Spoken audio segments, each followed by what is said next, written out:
I'm in Hollywood chapter 559 to chapter 605. Eric had thought that attending Emily's fashion show would be a piece of cake, but the next day, Emily, who had received Eric's promise, once again came to the manor in East Hampton in a serious manner. Only then did Eric realize that Emily's plan was far more complicated than just having Eric attend a fashion show. The whole thing was a marketing campaign planned by Emily. Using the gimmick that Eric would be attending the Brighton Fashion Company's new product launch, Emily had sent out invitations to many Hollywood stars.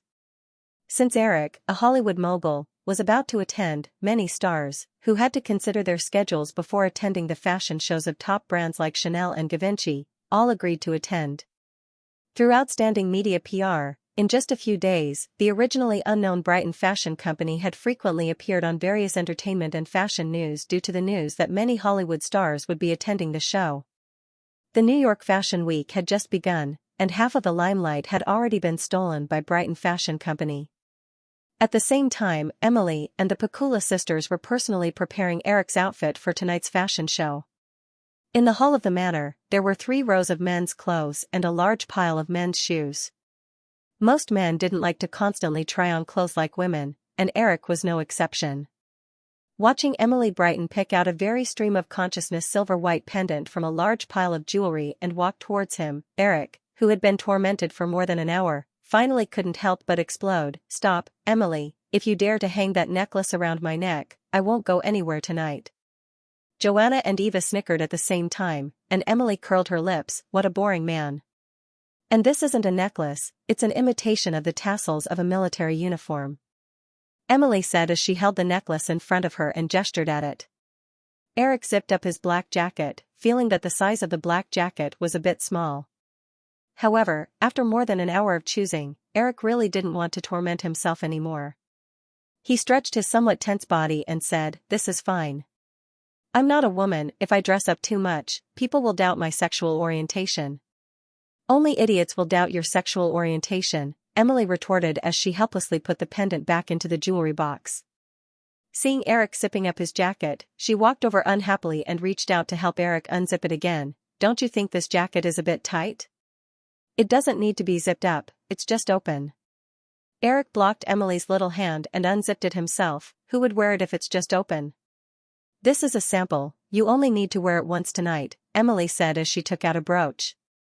When she saw Eric's expression, she raised it up and showed it to him. "This is the company's logo, you have to pin it on your jacket." When Eric saw the word Brighton on the brooch, he reluctantly allowed Emily to pin it on his chest. Looking at himself in the mirror, he frowned. "Isn't the gold color a little too conspicuous? It's a little out of place." "It's a little out of place, but no one will pay attention to it. Furthermore, I had a model try it on, and it's the best way to take photos," Emily explained. When Eric heard Emily's words, he smiled. "I think I understand now. Since you want me to be your company's spokesperson, shouldn't we talk about the endorsement fee first?" Emily took a few steps back and looked at Eric's outfit for the last time. Then, she went up with Eva to help Eric adjust his collar.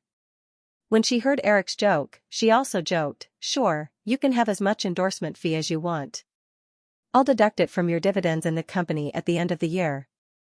Eric shrugged. Just when he was about to say something, he heard a baby crying in the nursery. He subconsciously wanted to walk over, but Emily pulled him back. "You can't carry the baby now. If your clothes are wet by the baby's pee, we'll have wasted the entire afternoon." "I'll do it." Joanna made a reassuring look at Eric and walked into the nursery.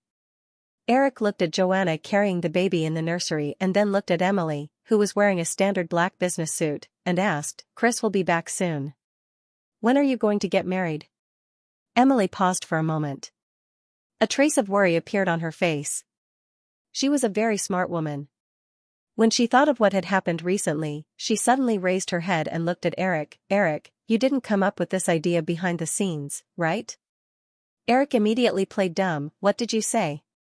Noticing the guilty look on Eric's face, Emily immediately confirmed her guess and complained, "You're so bad. You don't want to get married and live a carefree life all day, but you came up with the idea of getting Jeffrey and my parents to force me and Chris to get married. They've been driving me crazy these days." Eric no longer denied it and said with a smirk, "I'm doing this for your own good. You see, I have a son and a daughter now. When you have a child, no matter if it's a boy or a girl, we can arrange the marriage." Emily rolled her eyes at Eric, but didn't continue the topic that troubled her. The company's fashion show was scheduled for 7 o'clock in the evening. After packing up, although it was not yet 3 o'clock in the afternoon, East Hampton was more than 100 kilometers away from Manhattan. Eric and the others had to leave for Manhattan early. Sitting in the car, Emily skillfully told Eric about today's arrangement. The fashion show starts at 7 o'clock and lasts for about 40 minutes. Then, Vogue magazine will take a set of photos for you, which will be used as the cover of the next issue. This is what I've discussed with them. In exchange, they will do a special report for our fashion brand. After that, we've arranged a celebration party at Kaiyue Hotel. Eric, I hope you can stay at the party for at least an hour. Those stars are all here for you." Eric nodded. After a simple calculation, he estimated that it would be after 10 o'clock in the evening. It would take at least 2 hours to drive from Manhattan to East Hampton. He definitely wouldn't be able to make it back by tonight. Fortunately, Eric had originally planned to go to Luc Besson's set tomorrow to take a look. Eric suddenly thought of another question. "Emily, didn't you say that the longest fashion show is only 10 minutes? Why is it 40 minutes? Emily explained, "The fashion show is 10 minutes long, but according to the usual practice, all fashion shows will start half an hour later. This half hour is reserved for the guests, fashion buyers, and media to communicate." It was already 5 o'clock in the afternoon when they arrived at the base of New York Fashion Week, near Bryant Park in Manhattan. Emily hurriedly left a few words, leaving Eva and an assistant to accompany Eric, and hurriedly left to make the final preparations. If Central Park was the size of a palm, Bryant Park, located in Midtown Manhattan, was at most the size of a fingernail. As the base of New York Fashion Week, several white tents were set up on the lawn of Bryant Park. The park was crowded inside and outside, and the lights flashed from time to time. Although Eric's outfit was not bad, it could only be described as conservative compared to the grotesque crowd around him. In order not to attract attention, Eric put on a big pair of sunglasses and picked a hat to cover his face. He completely became a passerby. Eva Pikula, who was participating in New York Fashion Week for the first time, was quite excited. Although she was one of the models walking the show tonight, she had been training for many days. Coupled with her special identity, she didn't wait backstage like the other models, so she took Eric around. Eric took a picture with Eva in front of an exquisite luxury brand logo. As soon as he walked away, he saw a familiar girl with exquisite makeup immediately take over Eric's position. She began to strike various poses, allowing the photographer to take photos. Eric curiously asked Eva and the female assistant who didn't have a strong presence, "Are these things really that attractive to you?" "Of course, I have my eyes on a Chanel bag, but unfortunately I can't afford it now. My sister only gives me $2,000 a month as pocket money, so I can only wait for myself to earn money," Eva said with a little bitterness, holding Eric's arm. Eric just smiled. After spending a few days together, Eric could see that Eva was a straightforward girl who didn't know how to hide her thoughts. Eric liked this kind of girl. As far as Eric knew, Joanna treated her sister well. Not only did she buy her a small apartment in Manhattan, but she also paid for her model training. She took good care of Eva in every possible way. The $2,000 that Eva mentioned was pocket money in the literal sense. This amount of money was probably more than the monthly living expenses of the aunts in Manhattan. After hearing Eva's words, the assistant who had been following them pointed at the girl who had taken the photo with Eric and Eva and said, "Mr. Williams, are you talking about them?" Yes, Eric nodded. The assistant said with some disdain, "Mr. Williams, actually, most of them are here to freeload." Noticing Eric's puzzled look, the assistant continued, "Only a small number of celebrities have received formal invitations to the Fashion Week.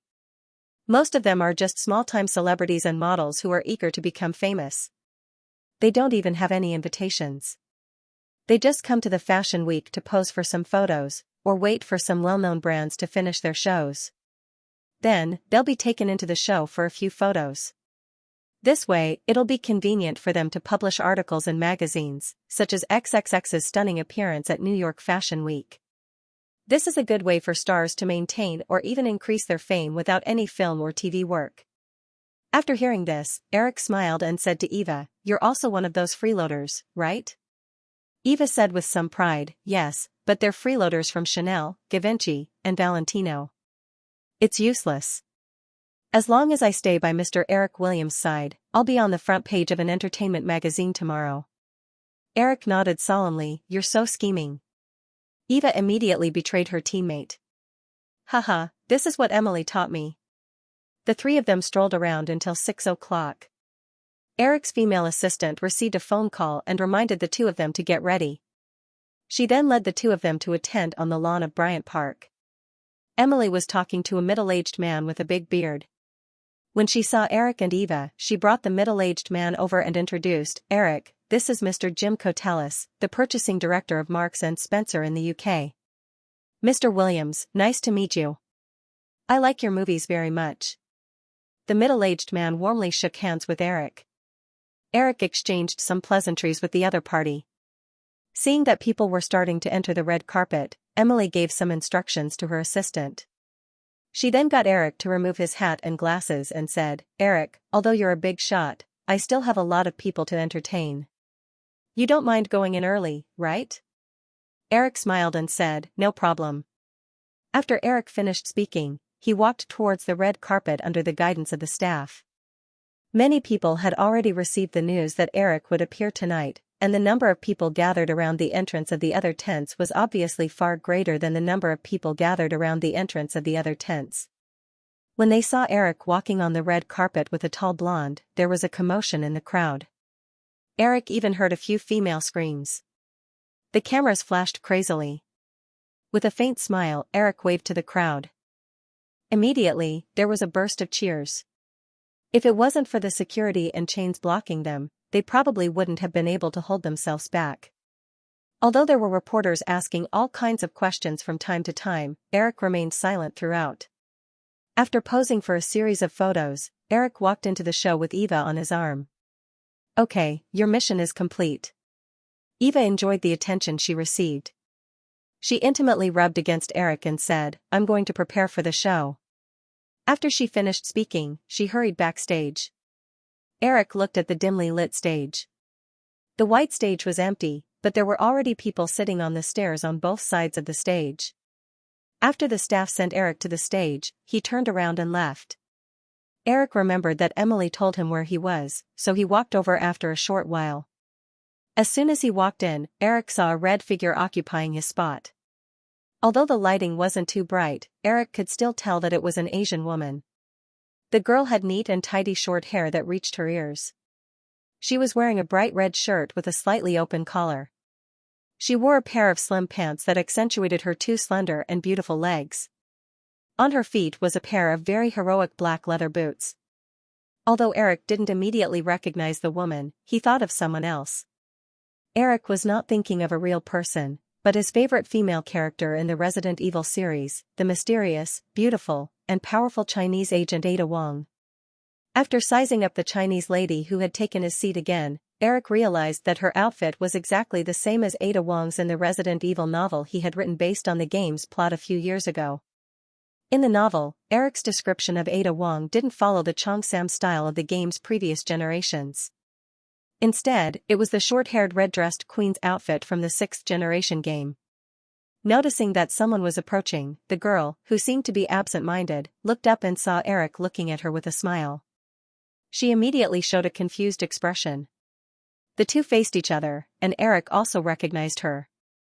In his memory, she was the Chinese actress who played Lady Death in X-Men 2. Although Lady Death had the same powerful self-recovery ability as Wolverine in the Marvel Comics universe, unfortunately, there was no protagonist aura to protect her in the movie version. After a few short scenes, she was eliminated. Noticing that Eric was looking at her without saying a word, Kylie felt even more nervous. Although Resident Evil had not been established yet, the news had spread throughout Hollywood. Kylie's agent thought that she might be able to fight for the role of Ada Wong, so when she learned that Eric was about to attend the New York Fashion Week fashion show, she spent a lot of effort to get an invitation letter. Although Brighton Fashion Company, run by Emily's family, was only a mid-range clothing brand, Emily invited several A-list Hollywood superstars to attend because of Eric.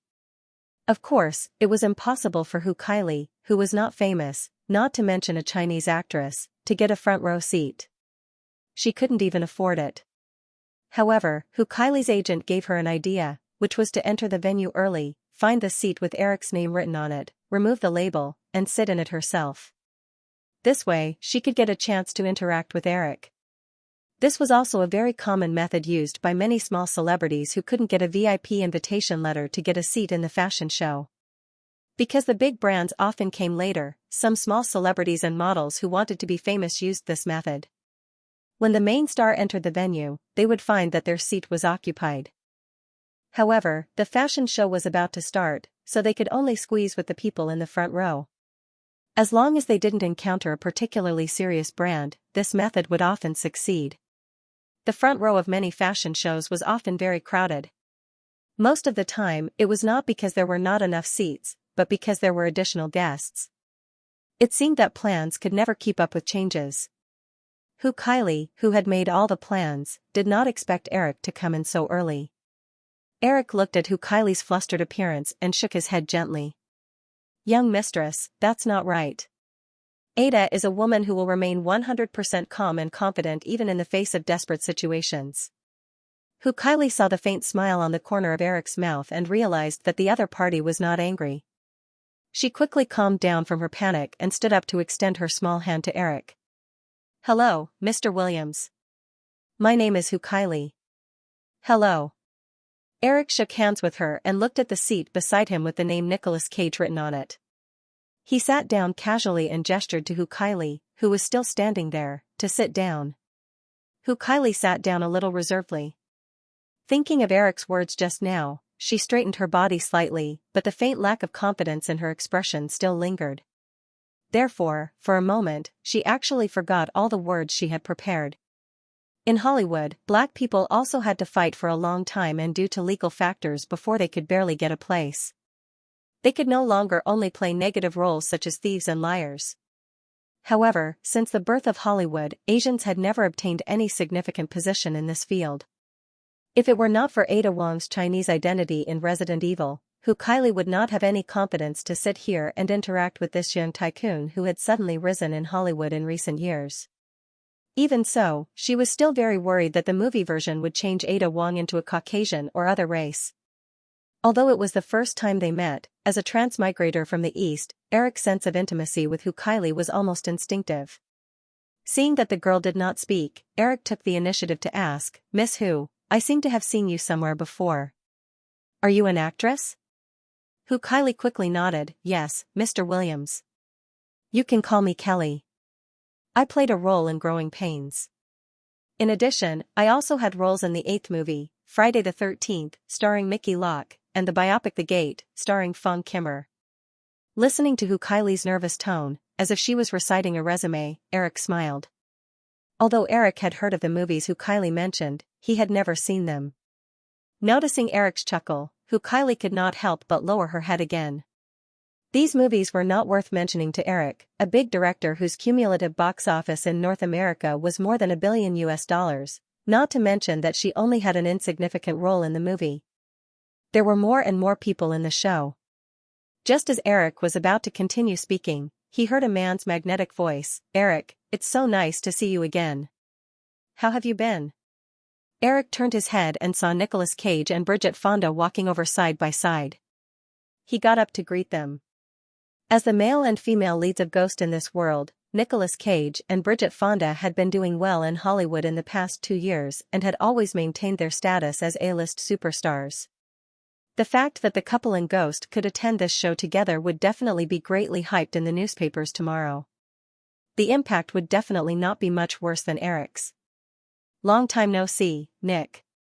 Eric hugged Nicolas Cage and turned to Bridget Fonda. "Bridget, you've become much prettier." Bridget Fonda came forward and kissed Eric's cheek affectionately. She said, "Thank you for your compliment, Eric.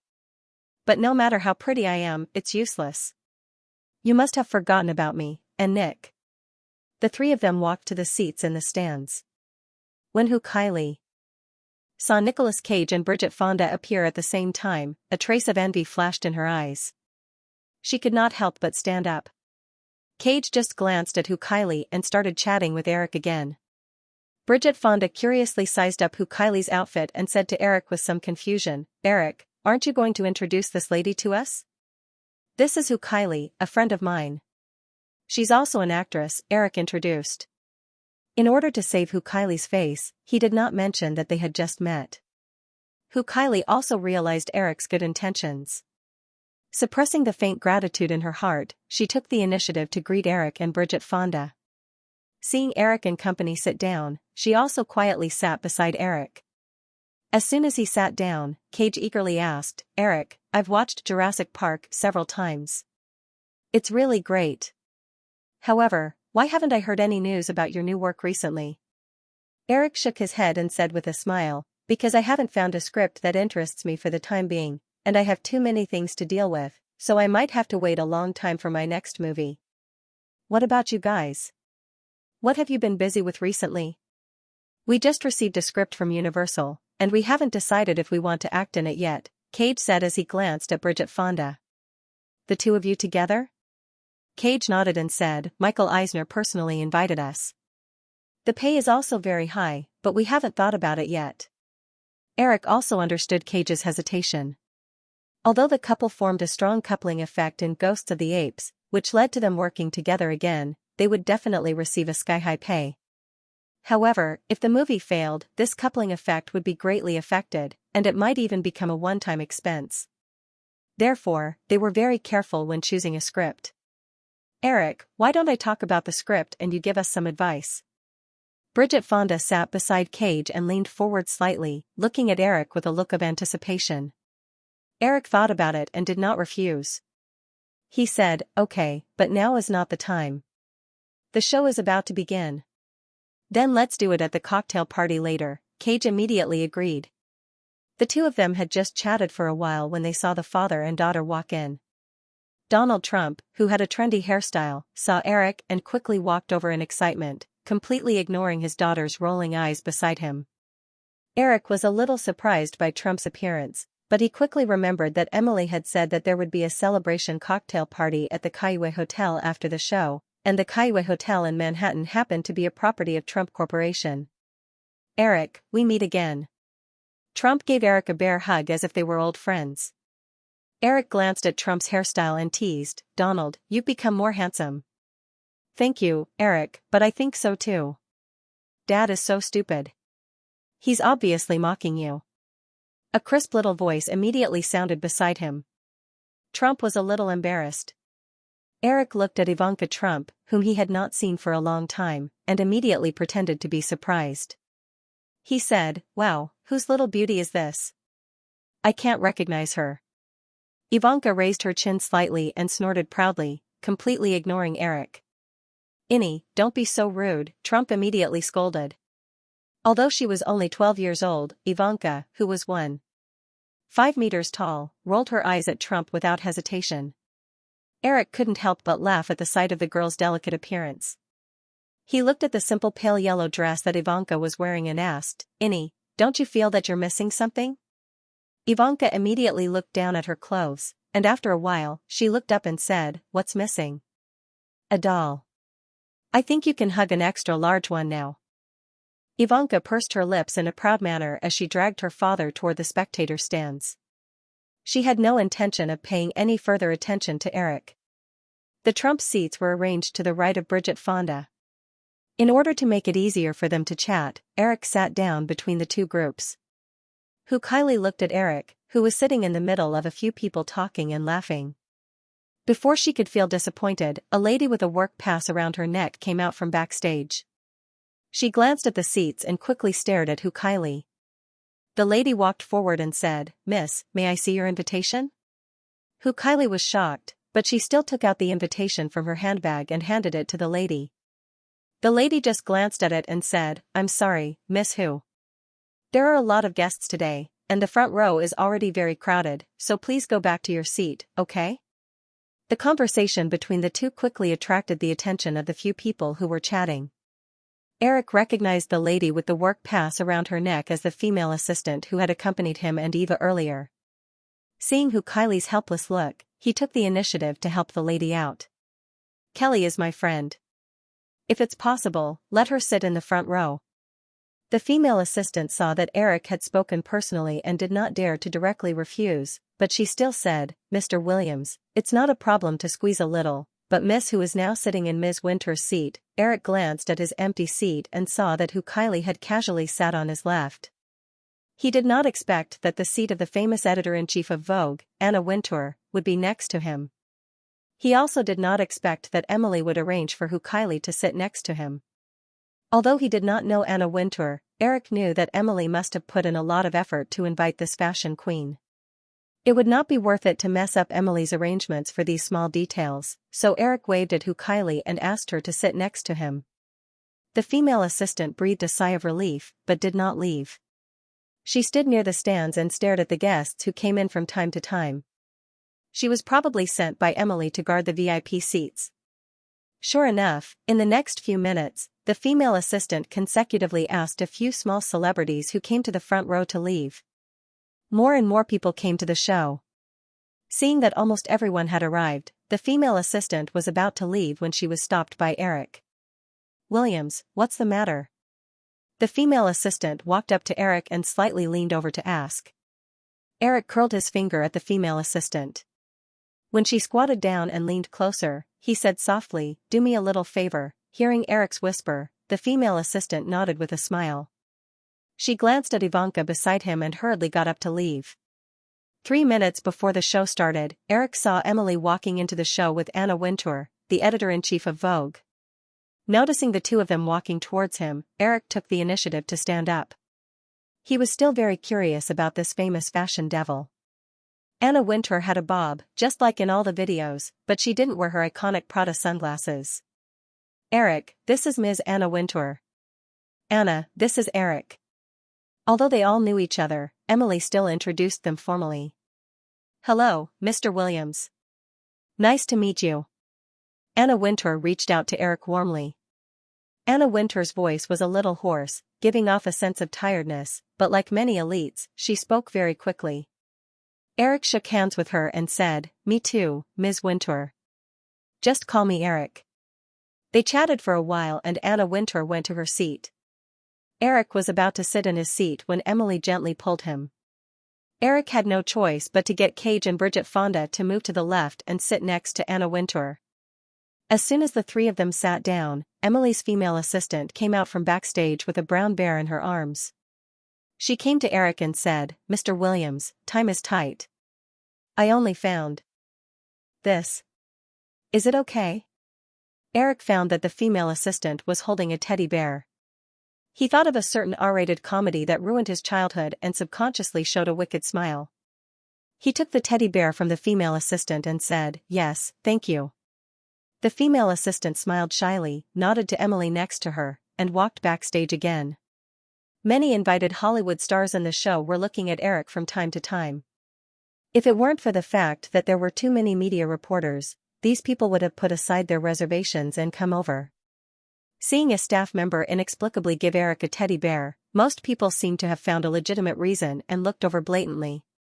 Eric made a look to Anna Wintour, who was about to talk to him, to wait. He got up and walked to Ivanka, who was a few steps away, and handed the teddy bear to the girl. Come, Innie, this is your mascot tonight. Ivanka subconsciously took it. Seeing that everyone around her was looking at her, the girl was too embarrassed to throw the teddy bear away. She could only hold it in front of her obediently while looking at her father beside her for help. Donald Trump, however, was also smiling. He was a person who liked to be in the limelight. After Jurassic Park was released, Ivanka once again appeared in the movie with a doll, and the whole world recognized her cute image. As her father, of course, he felt very proud. Seeing Eric stuffing the teddy bear into Ivanka's arms, many of the people present instantly understood what was going on. Many of them even let out soft chuckles, and the reporters standing around the periphery all raised their cameras, and the entire venue was instantly filled with flashes of magnesium light. Seeing that Eric was shameless enough to get close to her, she asked a nearby reporter to help her take a photo. Ivanka maintained her cute image. After the photo was taken, she whispered in Eric's ear, "You bad guy, I will never act in your movie again." "That won't do. I have paid for it." Miss Trump, are you planning to go back on your word? What about this time? Ivanka raised the teddy bear in her hands. She did not know why, but she felt that Eric's gaze towards the teddy bear had a hint of evil. How about $1,000? You are richer than my father, but you are only willing to pay $1,000. You are too stingy. Ivanka heard this topic and subconsciously began to bargain. This made Eric almost laugh out loud. Although Loretta had turned into a young girl, the little money-grubber aura that Eric had unintentionally planted in her had remained. Eric said calmly, "Why don't you name a price?" Ivanka considered for a while. She plucked up her courage and said, $10,000. After the young girl finished speaking, she seemed to feel that she was asking for too much. Her face turned red and she quickly said, "I want to save up for my future school fees. When the time comes, I will not have to spend my father's money." "All right, $10,000 it is." Eric pretended to be pained and said. Ivanka completely ignored Eric's expression. Hearing that he agreed, her beautiful eyes suddenly lit up. She stretched out her hand and said, "Give it to me." Eric spread out his hands and said, "I don't have it now. After the fashion show, I will get someone to give it to you." The girl solemnly reminded him, "Then don't forget." Eric returned to his seat. Anna Wintour, who had been watching his every move, immediately said, "Eric, you are a very interesting person." "Thank you, Anna." Eric smiled and nodded.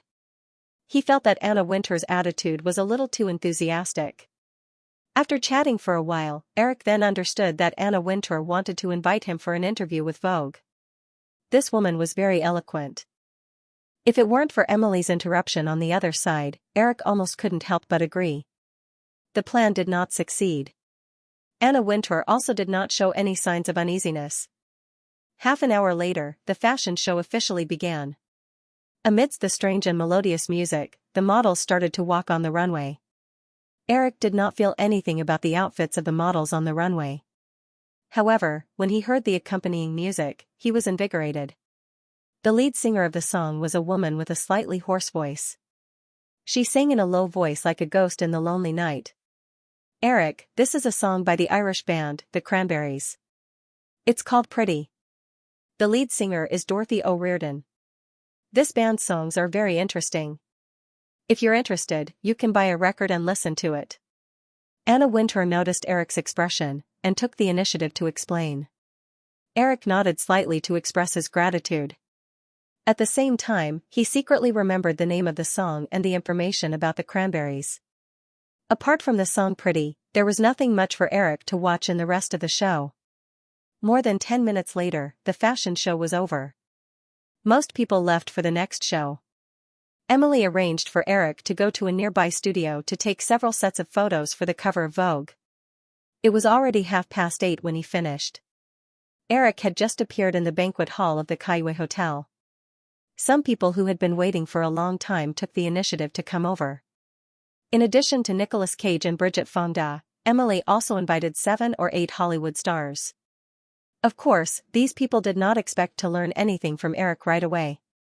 Their main purpose was to get acquainted with him. As long as they made an impression on Eric, the chances of them getting roles in Firefly movies in the future would be greatly increased. After a round of socializing, Eric, Cage and Fonda sat down on a sofa and talked about the movie before the fashion show. It's probably the story of an introverted detective in Manhattan and a waitress in a restaurant. Because of an accident, the detective found that he forgot to bring money after dinner. He happened to have a lottery ticket in his hand, so he made an agreement with the waitress that if he won the lottery, they would share the money equally. Later, the detective did win the lottery. After some hesitation, he finally made up his mind and gave the $1 million prize to the waitress. At the same time, the two of them successfully became a couple. Cage's eloquence was not very good. If it was a completely unfamiliar story, Eric would probably shake his head at this time. However, he remembered this movie, and the amazing thing was that the male and female lead of this movie in the original spacetime happened to be Cage and Fonda. The movie was called Alluring Tales. In Eric's opinion, this movie did not have many highlights, but it was not a bad movie either. It could only be said that it was moderate.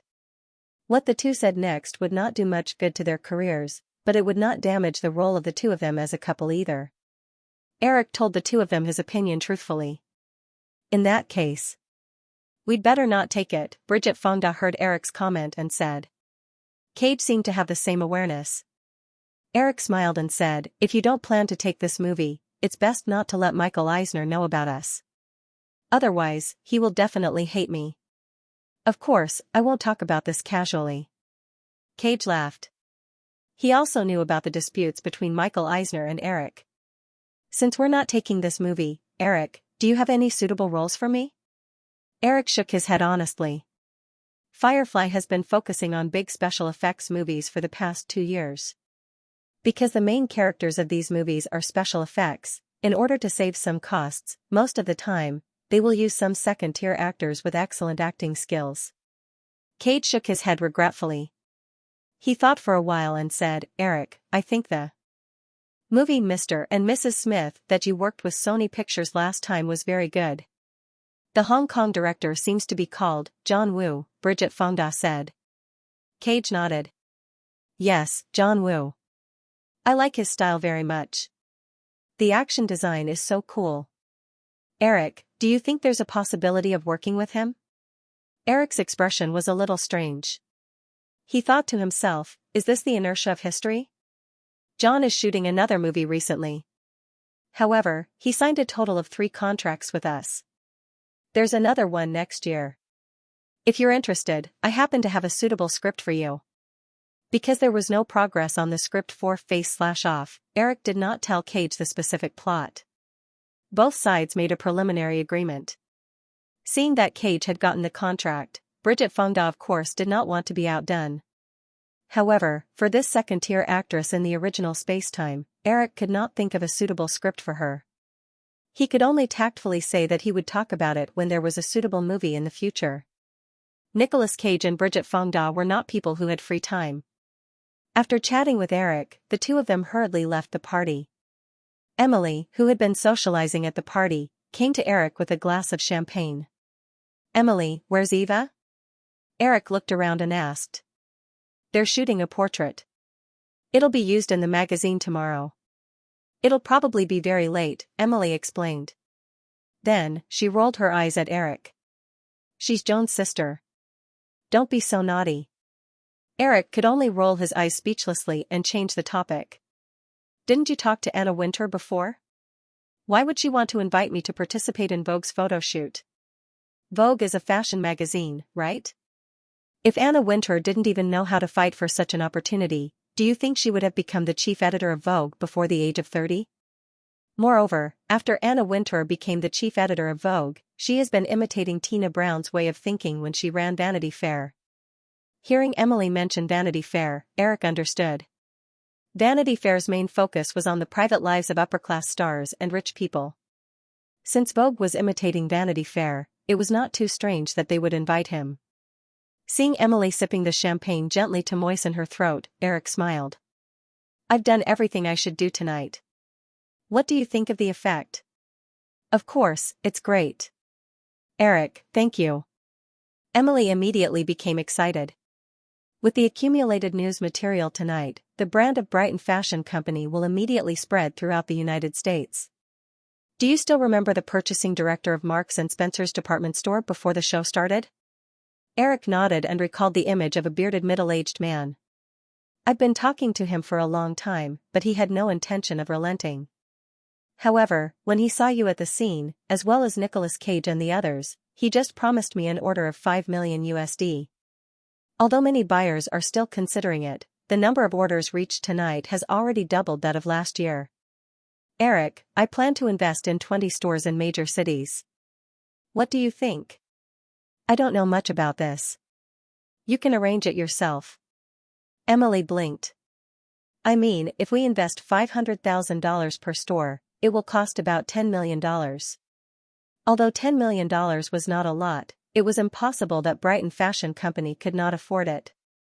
Noticing Eric's confusion, Emily took the initiative to say, you guessed right. The company is out of money. I spent more than $5 million on this show alone. Eric felt that the cost of tonight's fashion show and the cocktail party would be more than enough, let alone $5 million. Although there were several big stars, they had all come for his sake. He estimated that they would only take a few tens of thousands of dollars as a token appearance fee.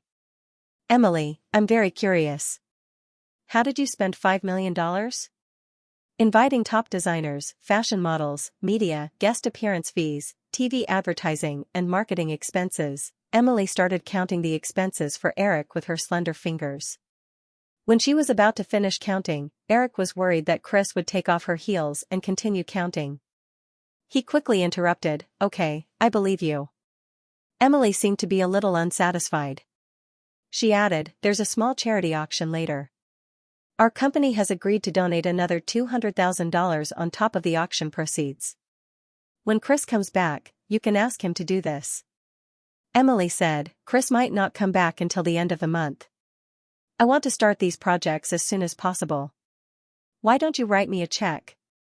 Eric was a little confused. "Isn't the matter in Europe finished? Why isn't he coming back?" Emily rolled her eyes. "It's all your fault." Eric immediately understood. He shook his head and said, "You can just hold the wedding for a while. Anyway, you're living together now. Don't talk about this." "Okay, in that case, prepare the necessary documents. I'll write you a check. Then it's settled." The $10 million is the company's debt financing. Emily's eyes were sly, but she was a little guilty. Eric smiled. Compared to other industries, he was not too interested in Brighton fashion, which was only about $300 million. Therefore, he had no intention of increasing his shareholding. He said, "Let's do as you say." Just as the two were chatting about trivial matters, a middle-aged man with white hair in his 50s walked over and greeted Emily. "Hey, Emily, your show tonight was really amazing. That fellow Paul must be very proud to have a daughter like you. How has he been recently?" Emily looked at the man and put away her excited expression. She just politely shook the man's hand and said, "My father is very good. Mr. Wexney, thank you for your concern." After the middle-aged man greeted Emily, he took the initiative to extend his hand to Eric and said enthusiastically, "Mr. Williams, hello. I'm Leslie Wexney." "Hello, Mr. Wexney." Eric felt that Emily did not seem to like the man, so he did not show too much enthusiasm. Leslie Wexney let go of Eric's hand and turned to Emily. He said, "Emily, now I suddenly feel that the conditions I offered last time were indeed a little inappropriate. Maybe I can raise the price to $400 million. If you're interested, why don't we take some time to talk about it?" Emily shook her head. "Mr. Wexney, it's very difficult for the same person to take advantage of others twice. I think there's no need for us to talk about this matter anymore." "That's not good, Emily. If you want to become a qualified businesswoman, remember, you can't be too absolute about anything." After Leslie Wexney said this, he looked at Eric, who was standing beside Emily, with some envy. He nodded slightly and walked away. "Who is this gentleman? You don't seem to like him very much." Eric waited for the man to walk away before asking. "The chairman of Ltd," Emily blurted out. Then she realized that Eric definitely did not understand what the abbreviation of Ltd meant. She explained, "The chairman of Limited Brands.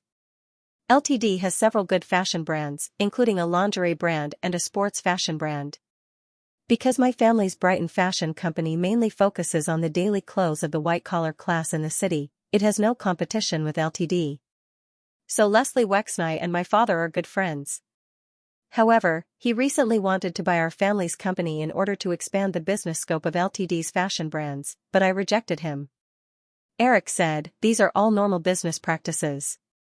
You don't have to dislike him, do you?" "If that's all, of course I don't have to dislike him. Brighton Fashion Company was founded by my grandfather. Other than the 30% shares in your hands, the rest is in the hands of my father, 2 uncles, and an aunt. After I rejected him 3 months ago, he secretly contacted my 2 uncles and aunt, wanting to buy their shares at a high price. 45% of the shares, he only offered $150 million. If my father hadn't discovered this by chance and stopped his 3 sisters-in-law's foolish actions in time, he would have become the largest shareholder of the fashion company." Looking at Emily gnashing her teeth, Eric said, "If that's the case, then you should run the company well. In the future, you might be able to reverse the situation and buy over his company. Emily proudly raised her chin, not hiding her little ambition at all. I already had this plan. Ltd's market value is only a little more than $1 billion. Give me 5 years, and I will definitely catch up with him. At that time I will directly swallow Ltd. At the same time, Brighton Fashion Company can also be listed. Since Leslie Wexney wants to take advantage of the second time, then I will let him taste the feeling of losing control of the company. Eric smiled and asked, why do you always say that he wants to take advantage of the second time? Did he take advantage of the first time? Yes, but that was 10 years ago. At that time, he only used $1 million to buy Victoria's Secret underwear brand. Now, Victoria's Secret is worth more than $1 billion, accounting for 70% of Ltd's market value. Emily said and added, I heard that the original founder of Victoria's Secret, Roy Raymond, recently jumped off the Brooklyn Bridge and killed himself. Eric rubbed a wine glass in his hand. When Emily finished speaking, he suddenly said, Emily, if you launch a hostile takeover of Ltd now, how much would it cost to get control? What did you say? Emily thought she heard wrong. Eric repeated, I said, if you want to get control of Ltd now, how much would it cost? Eric, are you kidding? I never thought you were a sympathetic person. Moreover, I think a person who doesn't even have the courage to live is not worthy of sympathy. Eric was certainly not joking, and definitely not because of sympathy. This was Victoria's Secret. Eric clearly remembered the shock he felt when he saw Victoria's Secret's annual fashion show on the cable TV channel in his previous life. Emily, I'm not joking. I'm seriously discussing this matter with you. Emily stared at Eric for a while and said, I'm not sure about this. You should ask Chris about this. Then let Chris come back as soon as possible, and then come up with a feasible plan. Emily suddenly lowered her voice, Eric, I know a little about the situation in Los Angeles. You should need a lot of money to buy the television network. After buying Nokia, Firefly's investment is only about $600 million, right? So, since you need so much money, the $600 million here won't be of much help. It's better to use it to buy a company that I'm interested in. When Emily heard Eric say this, she was a little excited. Then she immediately said, Eric, this is completely your idea. It has nothing to do with me. Eric laughed and said, it seems like you're the one who instigated me. Emily knew that Eric was joking. She said, anyway, we can't let Chris know. If he really thinks that it's my idea, then this matter won't work. It's not like you don't know his stubborn character of sticking to his own principles. Eric teased, aren't you the one who calls the shots in your family? Emily was a little embarrassed. I only have the right to speak on some small matters. Okay then. When Chris comes back, I'll talk to him personally about this matter. Halfway through the cocktail party, the charity auction arranged by Emily was about to begin. Everyone knew what a charity auction was. Many people bought things, but they didn't even know who they donated their money to. Eric wasn't interested in this at all. He stood quietly in the corner and looked at the people in front of him. From time to time, people would offer to buy the bits and pieces donated by Hollywood stars. A figure in a black suit carefully approached Eric and greeted him in a low voice. Mr. Williams? Eric turned his head and saw that it was Kylie, who had changed out of Ada Wong's cosplay costume. Because he had been busy with the guests just now, Eric had almost forgotten about her. Actually, you look better in this costume. Eric looked at Kylie's costume and praised her. Kylie's voice was a little downcast. Mr. Williams, do you mean that I'm not suitable for the role of Ada Wong?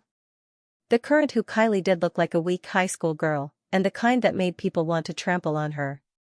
Eric couldn't compare her to the competent and valiant Ada Wong in his mind. You should have read Resident Evil, right? Ada is definitely not like you. Mr. Williams, I've practiced martial arts, and I even got a black belt in Taekwondo, Kylie said with a little urgency. But you don't have Ada's temperament. You look more like a high school girl in a horror movie who could be killed by a perverted killer at any time. Mr. Williams, why don't you give me a chance to audition? I promise I'll perform very well. Eric thought for a moment and said, okay, give me your contact address. When the Resident Evil project starts, I'll get someone to send you an audition invitation. Kylie felt a little disappointed. She knew very well that if she really went through the audition according to the process, she might be eliminated in the first round. Kylie gently bit her red lips and hesitated for a moment. Her body slightly leaned towards Eric. Mr. Williams, maybe you can personally arrange an audition for me tonight. How about tonight? Eric narrowed his eyes slightly and stared at the girl. You're planning to do that? Kylie hesitated for a few seconds and nodded again. Yes. Eric took out a credit card from his pocket and handed it to the girl. Go get a room and wait for me inside. Kylie took the credit card and moved back 2 steps before turning around and leaving. A few minutes later, a waiter from the Kaiway Hotel handed over a room card and Eric's credit card. Eric ignored the waiter's flirtatious expression and silently took the 2 cards. He gave the waiter a tip and once again looked at the auction stage in the hall. The auction was coming to an end. The chubby auctioneer on the stage gestured for everyone to be quiet and then said, "Now, let's look at the most important and most precious auction item." The auctioneer kept everyone in suspense for a moment before opening a box handed over by a waitress.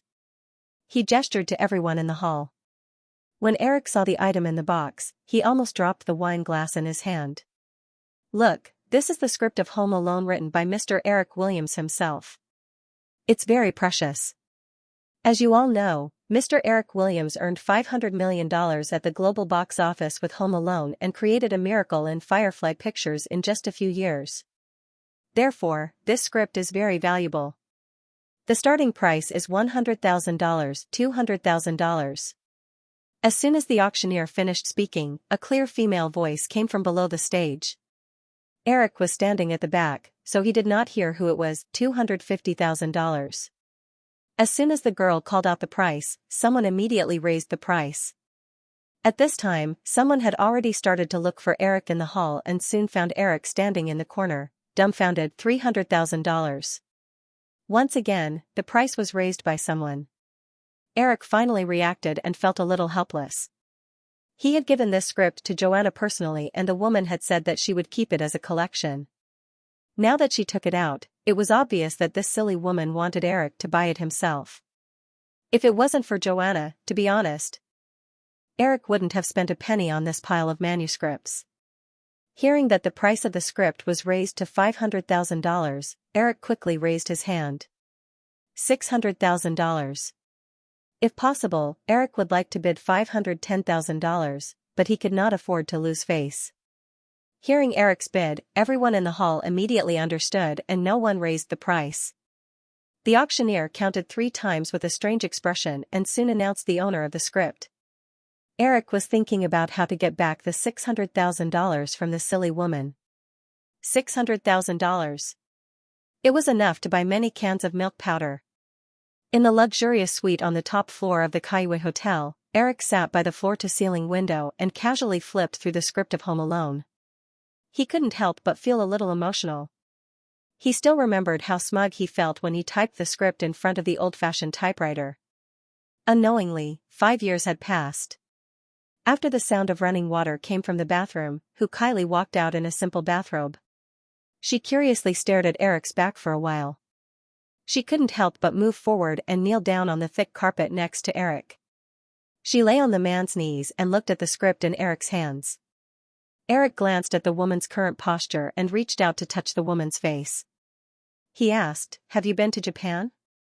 Kylie tilted her head and rubbed her face against Eric's palm. "I went there once with a good friend 6 years ago." Eric could feel the nostalgia and yearning in Kylie's tone. He said, "Looks like you have a good impression of Japan." Women's minds were always very sharp. Kylie could hear the coldness in Eric's voice. She said, "It's okay.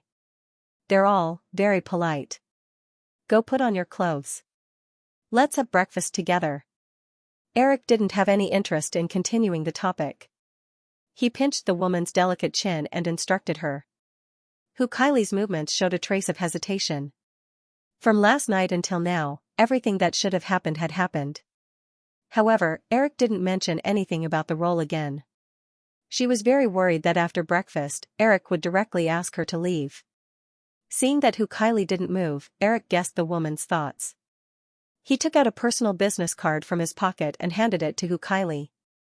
He said, "Resident Evil will probably start preparing next year. You have more than 4 months to prepare. When the project is ready next year, I will personally arrange an interview for you. If your performance meets my requirements, I will give the role of Ada Wong to you. So, use this time well and figure out the character's characteristics. Also, it's best if you sign up for a short-term acting training class." Kylie took Eric's business card and asked nervously, "Then, what if my performance doesn't meet your expectations?" "If Ada Wong acts well, she'll be very outstanding, just like Brooke Xianxia in Dark War a few years ago. She only appeared for a few minutes, but she left a very deep impression on the audience. But if your performance is not up to standard, not only will it ruin the film, it will also not help your personal acting career. However, even if you don't pass the audition, I can still arrange other opportunities for you." When Kylie heard Eric's words without any promise, an unconcealable expression of disappointment immediately appeared on her face. Eric lifted the girl's chin with some dissatisfaction. "Do you think I'm one of those mediocre directors who likes to lie to women and then go back on their word?" "Mr. Williams, I didn't." Kylie's eyes flickered. "It doesn't matter if you do. Since it was your manager who arranged for you to get close to me last night, then you should tell him exactly what I said. I'm sure he'll understand what I meant. If he can't do it, then take the business card in your hand to UTA and ask for a new manager. They'll know what to do when they see my business card." "Okay, I got it." Kylie avoided Eric's gaze and said softly. Eric's fingers slid down and took off Kylie's loose bathrobe. He admired the girl's exquisite body and said firmly, "Now, go and put on your clothes." In Hell's Kitchen in the middle of Manhattan, a large container truck was parked outside an old-fashioned house. There were a lot of filming equipment around it. This was the filming location of The Assassin Leon. When Eric rushed over from Kaiway Hotel, the crew was in the middle of filming. At this moment, the slightly handsome Luc Besson was discussing the scene with the two main leads. Eric had no intention of interfering. He just stood at the side quietly like a passerby. Indeed, Lorita was no longer the same Lorita. Although the male lead was still Jean Renault, the female lead had been changed to a 16-year-old girl named Melissa Grint. However, this female lead was not as precocious as many American girls. She was petite and only 1.5 meters tall. She gave people the feeling that she was underdeveloped. Although Luc Besson did not use the original Lorita, the actress he found gave people the feeling that she was more Lorita than Lorita. Today was the 3rd day of filming. The villain, Gary Oldman, had not joined the crew yet. At this moment, they were filming the classic scene where Matilda and Leon met at the staircase. The filming of this scene went smoothly. There were only 5 or 6 NGs and it was passed. Although Melissa Grint's performance was different from Natalie Portman's, her acting skills were not inferior to Natalie Portman's.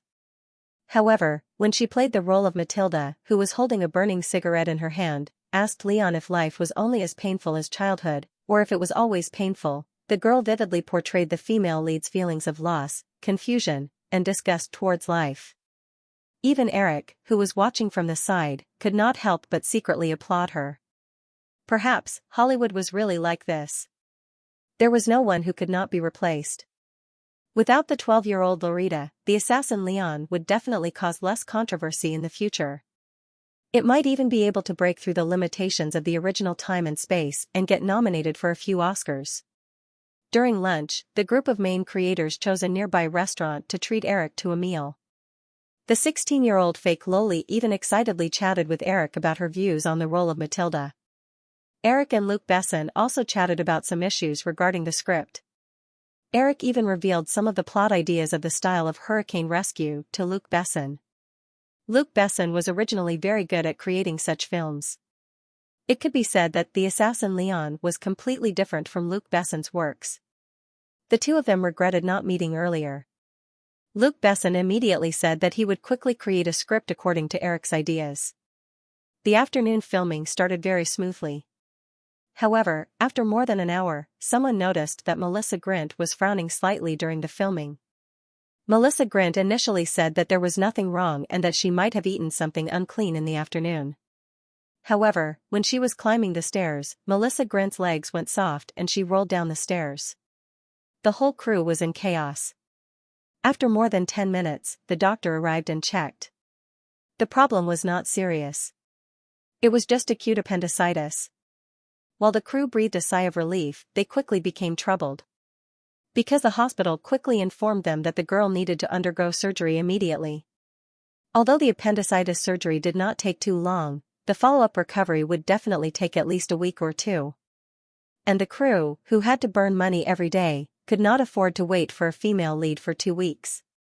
The only consolation was that the crew had only started filming for 3 days. The loss of restarting the shoot was not great. They could immediately change the actress. Although he sympathized with the fake Loli, Eric was slightly excited. He had originally planned to return to East Hampton. Now that he encountered such a situation, he took the initiative to watch the audition tape of the female lead. Luc Besson did not object. Everyone returned to the hotel where the crew was staying. The assistant director quickly found all the audition tapes of the girls who had participated in the last few rounds of audition. There were 40 to 50 young actresses with videotapes. Eric looked through all the videotapes with some anticipation, but he did not find any girl named Natalie Portman. Then Eric lost interest in watching and quickly said goodbye to Luc Besson. On the road back to East Hampton, Eric's bodyguard and driver, Carter Moan, who had been following him for several years, saw Eric's expression through the rearview mirror. He took the initiative to ask, "Boss, are you in a bad mood?" Eric shook his head. "Occasionally, I feel a little down for a few days." Carter joked, "Does it happen every month?" "Fuck you." Haha. After being interrupted by Carter, Eric also relaxed and no longer bothered about these trivial matters. He picked up the script of Home Alone and continued to read it for fun. The black Toyota drove quickly on the Long Island Road. Eric absent-mindedly flipped through the script in his hand. Just as he was thinking about something else, he heard the car suddenly jolt a few times and came to a stop with a low creaking sound. "What's wrong?" Eric looked up and asked. Carter patted the steering wheel and turned his head. "The car broke down." "I'll go take a look." Eric also followed Carter out of the car. Carter opened the hood and a burst of thick smoke immediately spewed out. Carter waved his hand to disperse the smoke and then carefully examined the car. Eric squatted down on the side of the road without caring about his image. He took out a cigarette from his pocket and asked, "Carter, do you know how to fix tanks?" Carter Moan shook his head gently and smiled. "Actually, I'm better at fixing tanks." "Okay." Eric smiled and took out a lighter to light it. Carter looked up and said, "Boss, we have to push the car to the side of the road first." Eric had to put away the cigarette and lighter for the time being. The two of them walked to the back of the car and slowly pushed the black Toyota to the side of the road. Eric used all his strength and said in a self-deprecating manner, "I'm a billionaire. I used to sit in a car, but now I've been reduced to pushing a car myself." Carter did not back down. "I'm from the Marine Corps. I used to fly Black Hawk helicopters, but now I've been reduced to driving a Japanese car." Eric smiled and said, "I suddenly realized that you're very suitable as a talk show host. I can't talk for 20 minutes at a time. Let's forget it." The two of them pushed the Toyota to the side of the road. Carter walked towards the engine again. Eric knew that he could not help much, so he went to the side of the road again and squatted down. Carter checked for a while, looked up and said, "Boss, it's not a big problem, but I don't have the tools." Eric looked around and asked, "Where are we?" "To the north is Jericho City." Carter looked up. The two of them were discussing whether to call the shipping company directly or to find some repair tools nearby. A passing white Chevrolet stopped next to them. A black-haired woman in her 30s poked her head out. "Gentlemen, are you in trouble? Do you need help?" "Yes, ma'am, if possible." Carter walked forward. Eric also stood up.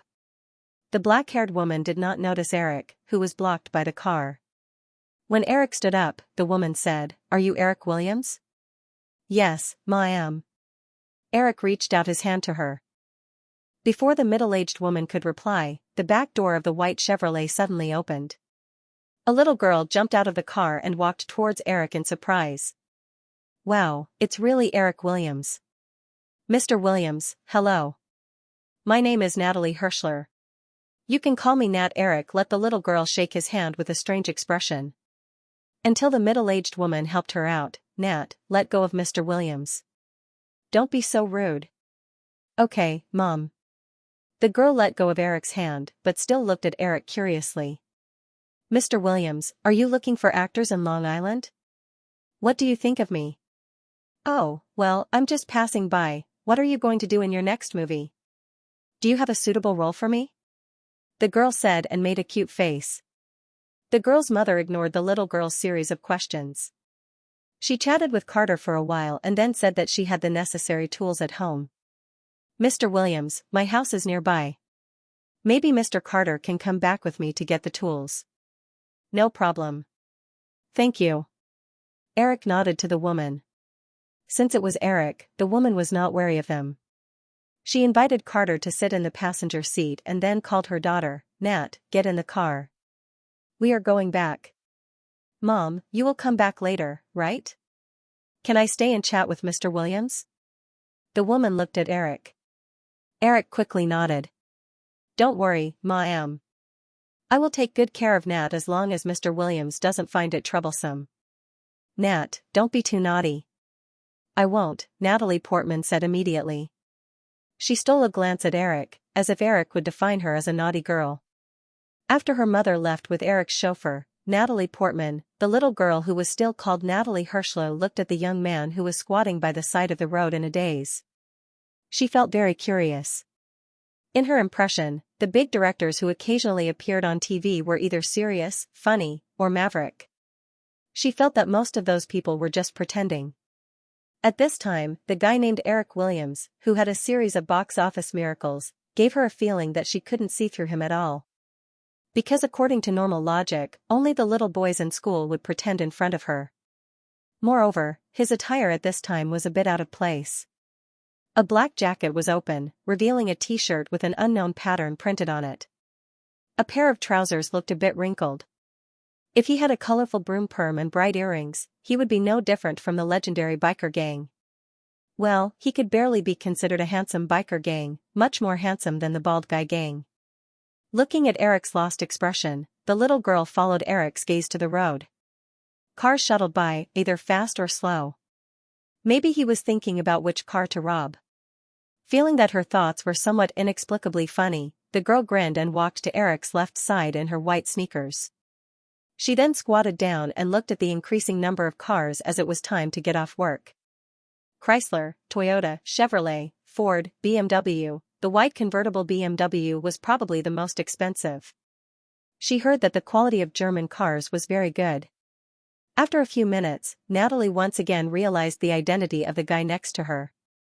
He was a big Hollywood director and the boss of a film company, so she nudged the man next to her with her elbow. Mr. Williams? You. Your film company still needs small actors? Eric put out the cigarette butt in his hand and threw it into the drainage ditch next to him. At the same time, he put away the little emotion in his heart. He looked at the girl next to him and said with interest, yes. Then what do you think of me? Eric looked Natalie up and down. She was wearing a white t-shirt and a pair of khaki pants that revealed her slender calves. Her shoes were a little too big. He shook his head and said, too skinny. Aren't celebrities all very thin? The girl immediately defended herself. When I was 10, Revlon invited me to be their child model. Also, I've already attended 2 years of drama training and was a substitute for the female lead in the stage play Cruel. Well, even though I didn't get to perform in the end, it was enough to prove my acting ability. Eric asked with a smile, do you want to be a star or an actor? Hee, of course, I want to be a star. I don't want to be like my mother. I don't want to be a housewife who doesn't change a thing after growing up. That kind of life is simply too boring. Okay, then I'll give you a chance to be a star. Eric pointed at the car parked next to him. Help me get the mobile phone in the car. It's in the front seat. Natalie was still thinking about how to persuade Eric to give her a chance to act in a movie. When she heard Eric's words, she was so surprised that she almost fell to the ground. However, the girl's mental fortitude was still good. When she heard that, she jumped up nimbly, opened the door of the Toyota car, and got into the front seat. Soon, she handed the Motorola mobile phone to Eric. She stared at Eric without blinking as he took out a business card from his pocket and dialed a number. "Hey, Luke, it's me, Eric." After Luke Besson's call connected, Eric didn't beat around the bush and went straight to the point. "I'm still on the road, but my car broke down." No, of course not. "I can handle it myself. I mean, I just happened to meet a little girl. I think she's very suitable for the role of Matilda. Maybe you can give the role to her." "I'm serious. Here, you two talk." After saying that, Eric stuffed the mobile phone into Natalie's hands. Without saying anything else, he took out another cigarette and lit it up. He raised his chin at the girl. Natalie was stunned for 2 seconds with the mobile phone in her hand. She quickly put the phone to her ear and said, "Hello." "Hello, I'm Natalie Hirschler." Eric vaguely heard Luke Besson's self-introduction, and then the girl looked a little confused. However, after a brief moment of panic, Natalie had already calmed down. She took the initiative to say, "Hello, Director Besson. Although I still don't know what the role of Matilda is, I think I can give it a try. If you can give me an audition." "Oh, Manhattan, Hell's Kitchen, Fane Hotel on 10th Avenue. Yes, I'll remember it. 9 o'clock tomorrow morning. I'll be there on time. Thank you. Goodbye." After hanging up the phone, the girl seemed to be in disbelief. When she realized that it was all real, Natalie almost jumped up in excitement. Carefully returning the mobile phone to Eric, Natalie showed an eager expression. "Mr. Williams, can you tell me more about the role of Matilda? Maybe I can prepare for it tonight." "A precocious and rebellious little girl, similar to you." Natalie wanted to refute that she was not rebellious at all. At most, she could only be considered naughty. However, she swallowed her words and asked, "Can you be more specific?" "That's enough." Eric smiled mysteriously. "What's yours will always be yours." Natalie was unwilling to give up and wanted to ask more questions, but Mrs. Hirschler, who had just left, drove back. As soon as the car stopped, the girl ran excitedly to her mother, waving her arms and legs as she told her the good news. Carter was taking out a toolbox from the white Chevrolet. When he heard the girl's words, he looked at Eric with interest and walked to the Toyota parked on the side of the road. "Mr. Williams, although it's a little presumptuous to say this, are you joking with Nat?" Eric handed Luke Besson's business card to Mrs. Hirschler and said, "This is the director's business card. Maybe it will be of some help to you." Mrs. Hirschler took the business card and looked at it. Since Eric said so, she no longer doubted the authenticity of what Eric had just said to her daughter. She just frowned slightly and said, "But, Nat just started school. Won't filming affect her studies?" "Mom, it won't. It's probably just a small role. It won't take long." Mrs. Hirschler felt that her daughter's idea might be right. Just as her expression relaxed a little, Eric said, "It's not a small role, it's the female lead. If we really want to film it, it might take 2 to 3 months." "Wow." A surprised voice sounded. Mrs. Hirschler immediately frowned. "If that's the case, if Nat can get the role, the company will arrange a private tutor for her. Of course, it's all up to you. Then I'll need to discuss it with my husband." "Of course." However, the reason for this opportunity is that the original female lead had to withdraw from the cast this afternoon because of a sudden appendicitis. Because the cast has already started filming, it costs a lot of money every day, so it can't be delayed for too long for a role. It'll probably be confirmed in 2 or 3 days at most. Mom. Hearing this, Natalie immediately showed a pitiful expression and pulled her mother's sleeve. What should be done was done, so Eric didn't say anything more. Since he could meet Natalie on Long Island, which was thousands of miles away, Eric thought that Matilda would eventually belong to Natalie Portman. Sure enough, as Eric expected, the next day, Luke Besson called East Hampton and said that he was very satisfied with Natalie's performance. Although the girl's parents didn't agree with her after reading the script, they couldn't resist the girl's coaxing and pestering and finally agreed. The trip to Manhattan was like a small interlude in Eric's life as a stay-at-home dad in East Hampton. The following days were peaceful again. In the media, Jackson's case was still in an uproar and would probably continue for a few more months. If this kind of thing happened to Eric, he would definitely win the lawsuit at all costs because this was the best result. Moreover, the United States was a money society, which had a great advantage for a billionaire like Jackson. In Eric's memory, O.J. Simpson's wife-killing case was the best proof of playing with the law under the influence of money.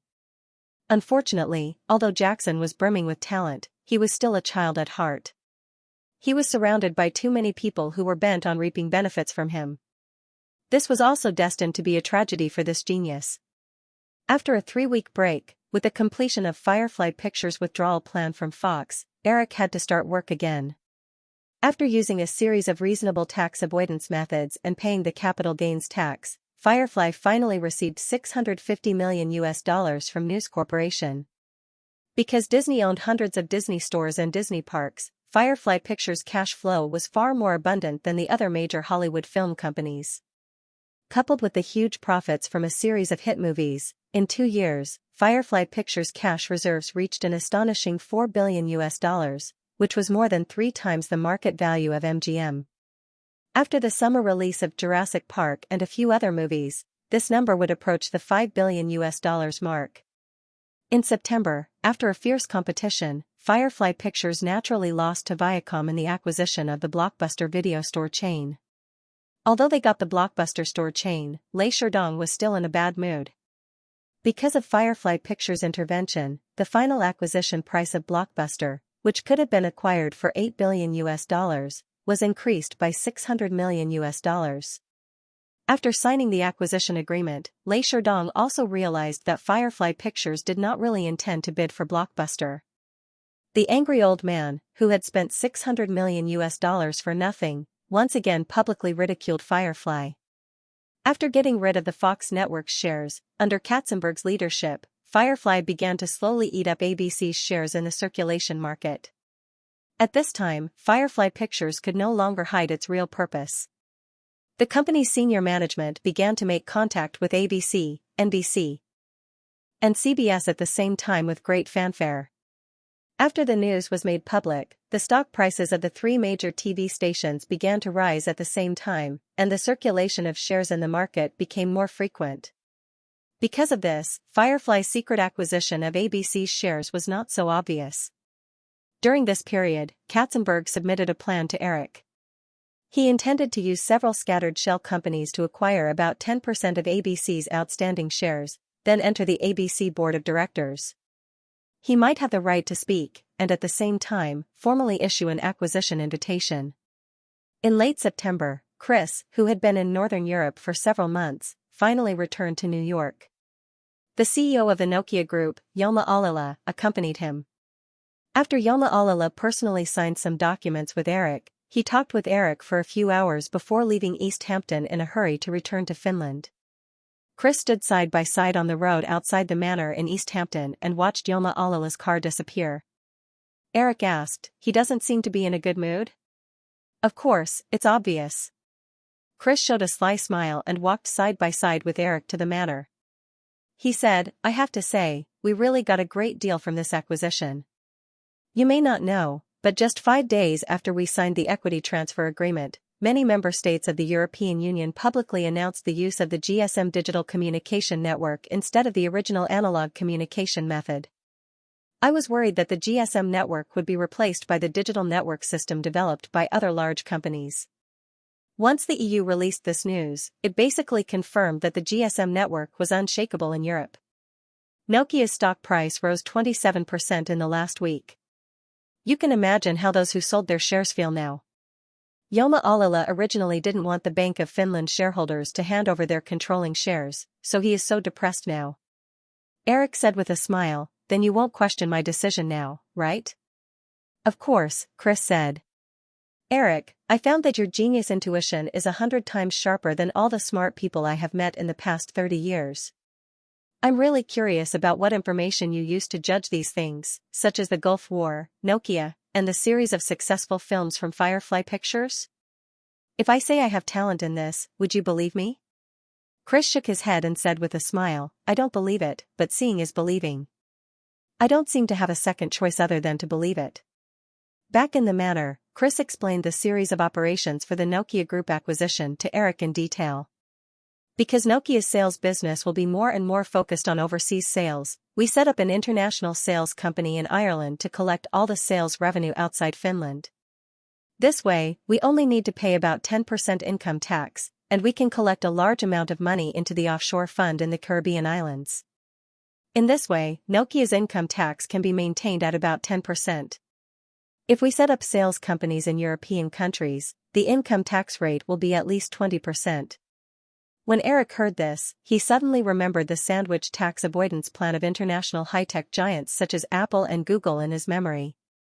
Eric looked up at Chris, who had no intention of mentioning this. He thought about it, but in the end, he didn't say it.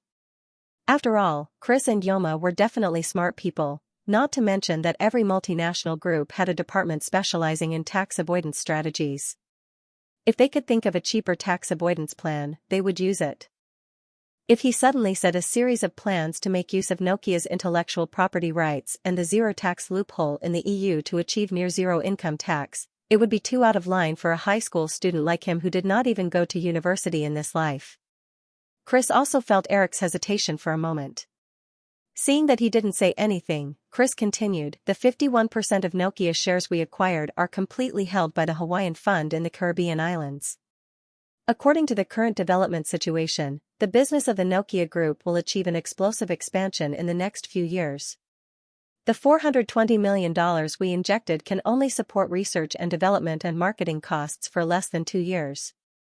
According to your request, Nokia will once again launch a listing plan on the New York Stock Exchange in 1995, and we will control the shares. Chris suddenly raised his head and asked, Eric, I remember that when you invested in AOL, you also asked for AOL to be listed after 1995. Is there anything special about this time?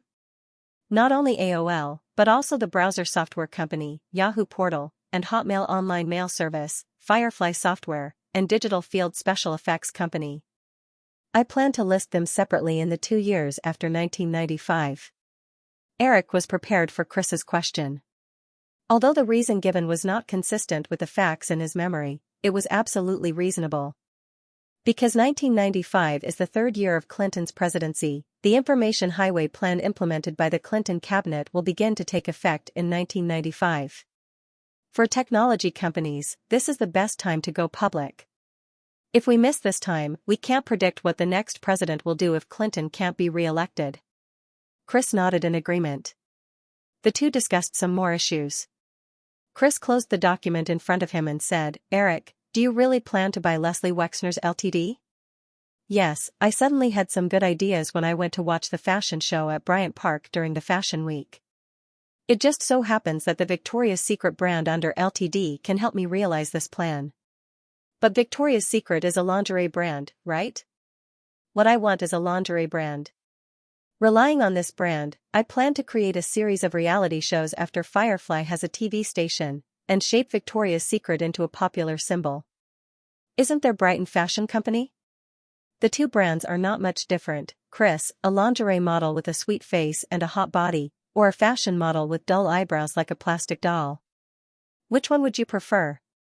Chris smiled and said, then, in this case, the investment company can't provide any help for the TV network acquisition plan in Los Angeles. By the way, when I came back yesterday, my former boss at Morgan Stanley, Mr. Hawkridge, called me and asked if Firefly Pictures would issue bonds. I didn't tell him anything, I just said that I would mention it to you. The TV network acquisition had just begun. Eric didn't expect that someone had already noticed this. He asked, which investment bank do you think is more suitable for Firefly's scale of securities lending? If you really do as you originally planned and issue bonds with a scale of tens of billions, any investment bank on Wall Street will fight to the death for this deal. However, if you want to get enough funds as soon as possible, I suggest that this business be divided among several investment banks. It's best to contact several European and Japanese investment banks. According to Firefly's credit rating, they will give a better commission rate. Eric recorded Chris's words on the memo next to him and said, I will talk to Los Angeles in the evening. Then let's talk about Ltd, Chris said, I learned about it yesterday. Ltd's current largest shareholder is Leslie Wexner. He owns about 35% of Ltd's shares. According to Ltd's recent stock price, the company's total market value is $1.47 billion US. After the acquisition of the Nokia Group, the investment company only has $600 million US left, which is only $100 million US more than the market value of Leslie Wexner's shares. So, if I want to acquire it, I need to use some despicable means commonly used on Wall Street. Eric noticed that Chris was obviously excited when he said the word despicable means.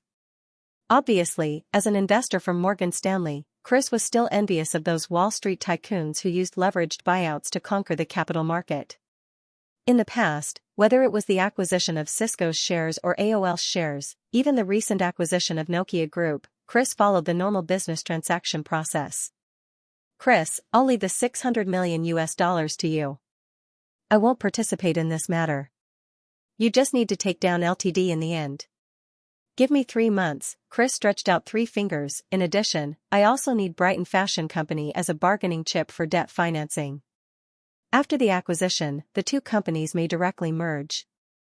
I said, I'll leave this matter to you, Eric said with a smile. Chris, this time you can release the Wolf of Wall Street in your heart. I suddenly liked the name Wolf of Wall Street. When the two looked at each other and smiled, Emily pushed the door open and walked in. It was already dusk. Because they were so focused on the matter, the two forgot to turn on the lights. The room was very dark. Emily saw the two men sitting across the desk with a sinister smile on their faces at the same time and couldn't help but shiver a little. She reached for the switch and turned on the lights. Emily breathed a sigh of relief. Hey, gentlemen, although I don't want to disturb your secret plan, it's already 7 o'clock. Aren't you guys hungry?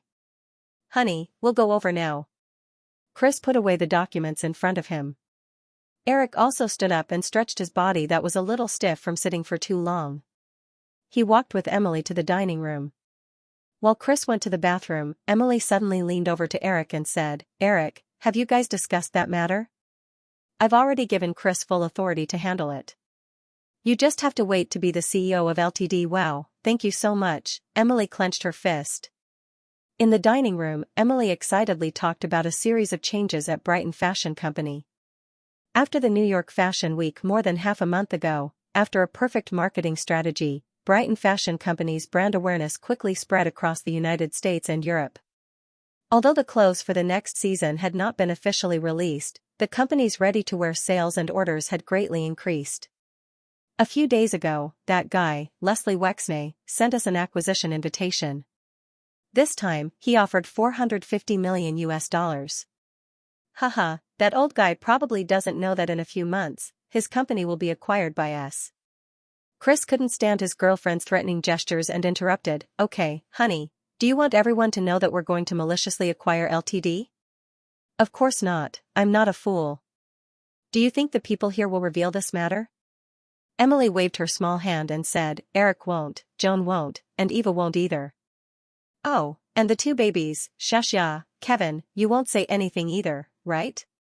Eric, who was sitting in the baby chair between Joanna and Emily, heard Emily talking to him. Kevin, on the other hand, just stared blankly at Emily, as if he couldn't be bothered to talk to this auntie. Eva, who came to scrounge for food again, saw the reactions of the two little fellows, and suddenly said to Eric, Eric, Kevin it can't be, right? He seems a little too slow?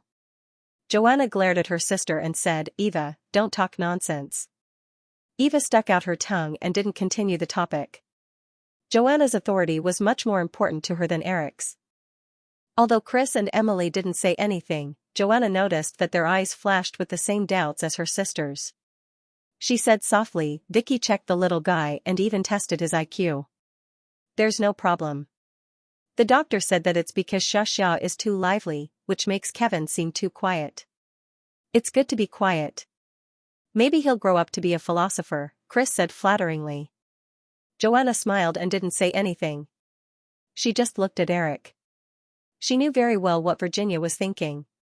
Kevin was the eldest son of Eric, and Eric didn't treat the little guy as an illegitimate child. Therefore, Virginia hoped that Kevin could become the successor of Eric. If he really became a philosopher, Virginia would definitely be very sad. As long as the little guy can grow up happily, it's fine. He'll have to choose his own path in the future, Eric said, stroking his son's head. Emily opened her mouth but didn't say anything. Everyone in the dining room except for Eric noticed Emily's small movement and fell silent for a moment. Chris was still worried that Emily would say something, so he gave his girlfriend a light kick. Everyone knew very well that Emily wanted to talk about how Eric planned to distribute his personal wealth in the future. However, this issue was a little too sensitive. After all, Eric wasn't even 30 years old now. Eric certainly knew what everyone was thinking. As a transmigrator with an Oriental soul, the inertia formed over thousands of years wasn't so easy to change. Eric was like the traditional Oriental people. He felt that it would be too sad if no one inherited such a big business in the end. However, Eric also knew that he would definitely not only have 2 children in the future. He would always find a successor to his business. However, although Eric wasn't like Lei Sherdong and Murdoch who still held on to power in their 70s and 80s, causing their children to lack enough experience and ultimately unable to find a suitable successor, even if Eric retired at the age of 50, it would be many years in the future. There was no point in thinking about these problems now. Early the next morning, Eric vaguely heard hurried footsteps. When he opened his eyes, he saw Eva waving a newspaper in his bedroom. Eric, Jurassic Park has broken the box office record of E.T. It's $900 million worldwide. Eric facebombed. Looking at the morning light outside the window, he couldn't help but wonder how his sister Joanna had more energy than him. Joanna also woke up. Seeing that Eva was so excited that she had completely forgotten where she was, Joanna felt a little helpless. She reached out and took the newspaper from Eva's hand. She picked up the pillow next to her and patted her little sister a few times. Eva, don't you know that it's rude to suddenly barge into someone's bedroom? If it happens again, I'll send you back to Poland. Although she knew that her sister was threatening her and wouldn't really send her back to Poland, Eva still shrank her neck. I just wanted to let you know the good news as soon as possible. Forget about sending me back to Poland. Maybe you can send me to Alaska. That kind of place is best for energetic people. Eric hugged Joanna's waist and gently rubbed the woman's fragrant body. He still sounded a little sleepy as he joked. Alaska? It's such a cold place. I'd rather go back to Poland. Shut up and get out, Joanna said again. After Eva was sent away, Eric was no longer sleepy. He sat up and opened the New York Times that Eva had just brought over. Eric originally thought that the news of Jurassic Park breaking the global box office record would appear in the entertainment section. To his surprise, the New York Times actually published this news on the front page of the current affairs section. The photo was still the same Tyrannosaurus Rex that many newspapers used to mention Jurassic Park.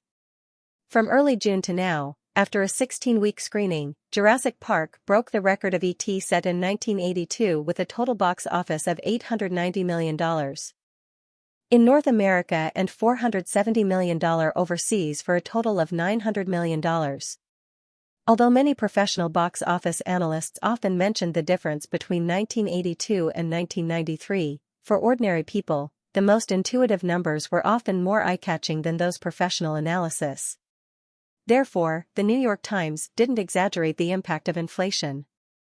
Although there was still a gap of $100 million from Eric's original estimate of a global box office of $1 billion, according to the current trend, although it would be difficult for the North American box office to surpass the $460 million record of Star Wars, it wouldn't be a problem to earn another $20 million in the next few months. The box office potential of Jurassic Park was still far from being tapped. Eric roughly browsed the box office data of the major countries published in the newspaper. At this time, the Japanese box office of Jurassic Park was only about $80 million. In his memory, the Japanese box office definitely exceeded $100 million, so according to the current trend, it was only a matter of time before the box office reached $1 billion worldwide. Except for some advertising cooperation, Firefly Pictures didn't have much contact with the owner of the New York Times, the Salzburg family. Therefore, he felt that the New York Times had no reason to publish the box office record-breaking news of Jurassic Park in the most important current affairs section. After reading the news on the entire page, Eric understood why the New York Times published the box office record-breaking news of Jurassic Park in the current affairs section of the newspaper. The New York Times, through several high-quality analysis articles on the front page, combined with the analysis of the impact of factors such as the global box office of Jurassic Park, the overseas box office growth rate of the 7 major Hollywood studios in recent years, and the brand-new General Agreement on Tariffs and Trade to be signed for the establishment of the WTO, the New York Times fully emphasized a very important message: the global rise of Hollywood. Joanna noticed that Eric was engrossed in reading the newspaper in his hand and frowned from time to time. She also curiously came over to look at the newspaper in Eric's hand. Eric propped his chin on the woman's head and sniffed the faint fragrance of her hair. He asked, "Did you see anything?" Joanna gently pressed her cheek against Eric's chest, feeling his strong heartbeat. She said reluctantly, "Are you going back to Los Angeles?" "No." Eric hugged Joanna's soft body and said, "The New York Times wouldn't brag about the rise of Hollywood for no reason. There must be someone behind it. Why don't you call Jeffrey and ask him?" "You'll know." Eric took a look at his watch. It was not 6 o'clock yet. It was 3 o'clock in the morning in Los Angeles. If he called them at this time, he would definitely be criticized. "I don't think it's the company's PR article. The box office potential of Jurassic Park in North America has almost been exhausted. Although it will be able to gain some box office in the next few months, according to the tiered sharing agreement, the company and the theater will share the profit ratio of 1:9 during this period. There is no need for marketing at all." Joanna reached out and stroked Eric's furrowed brows, as if to smooth out the fine lines there. She said, "I don't understand these things. Don't think so much every day. You will be tired. Why don't you sleep for a while?" "Forget it. It's time to get up." Eric put the newspaper aside and stopped thinking about this matter. In fact, this matter was not too complicated. The people who could benefit from today's news were most likely the manipulators behind the scenes. Because of the news that Jurassic Park broke the box office record, in the following days, related calls kept coming to the manor in East Hampton. Eric quickly figured out the reason why the New York Times published the news. On the day that the New York Times published the global box office record of Jurassic Park, after the opening of the New York Stock Exchange, the film and media stocks rose collectively. Even the stock prices of many film companies with good potential soared by 30%, reaching the daily limit of the New York Stock Exchange. Of course, most companies could only gain some benefits from the book value of their stocks. Because of the extreme instability of the film industry's profits, these benefits from stock appreciation were likely to suddenly evaporate one day in the future. But Paramount Communications, which was being bid by Viacom and QVC, could gain more direct benefits. In the following days, the stock price of Paramount Communications, the parent company of Paramount Pictures, rose by 17%. Since the news that Viacom and QVC were going to bid for Paramount Communications last year, the stock price of Paramount Communications had doubled in nearly a year. At this time, the market value of Paramount Communications was close to $9.5 billion. Eric remembered that in the original space-time, Lei Sherdong had spent $10 billion to buy Paramount Communications. But according to the current situation, whether it was Barry Diller or Lei Sherdong, it would not be so easy to buy Paramount Communications for $10 billion. During the call with Eric, Michael Lynn and others mentioned this matter with regret. If Firefly Pictures chose to go public, then Firefly Pictures would be the biggest beneficiary in this wave of media stocks rising collectively. But Eric did not think so. In his opinion, the stock price and the actual value of a company were two different concepts. Although the stock price often reflected the actual value of a company to a certain extent, most of the time, the stock price and the value of a company were not equal. For example, this time, if Firefly Pictures chose to go public, with the box office of Jurassic Park and other films in the summer, the stock price of Firefly Pictures would reach a new height. But this height was not necessarily equal to the actual value of Firefly Pictures. Unless the shareholders sold their shares at this time, they would not be able to gain too many benefits with the rise of the stock price. Moreover, Eric also talked with Chris about some things about the market value of Firefly Pictures. At this time, if Firefly Pictures chose to go public, the market value would certainly exceed $20 billion US. But in Eric's mind, because of the golden finger of rebirth, the value of Firefly Pictures was more than $20 billion US. At the same time, at the end of September, Fox TV officially broadcast Buffy the Vampire Slayer. With the viewership of the fourth season of The X-Files, which was at the peak of 20 million, the premiere episode of Buffy achieved more than 15 million viewers.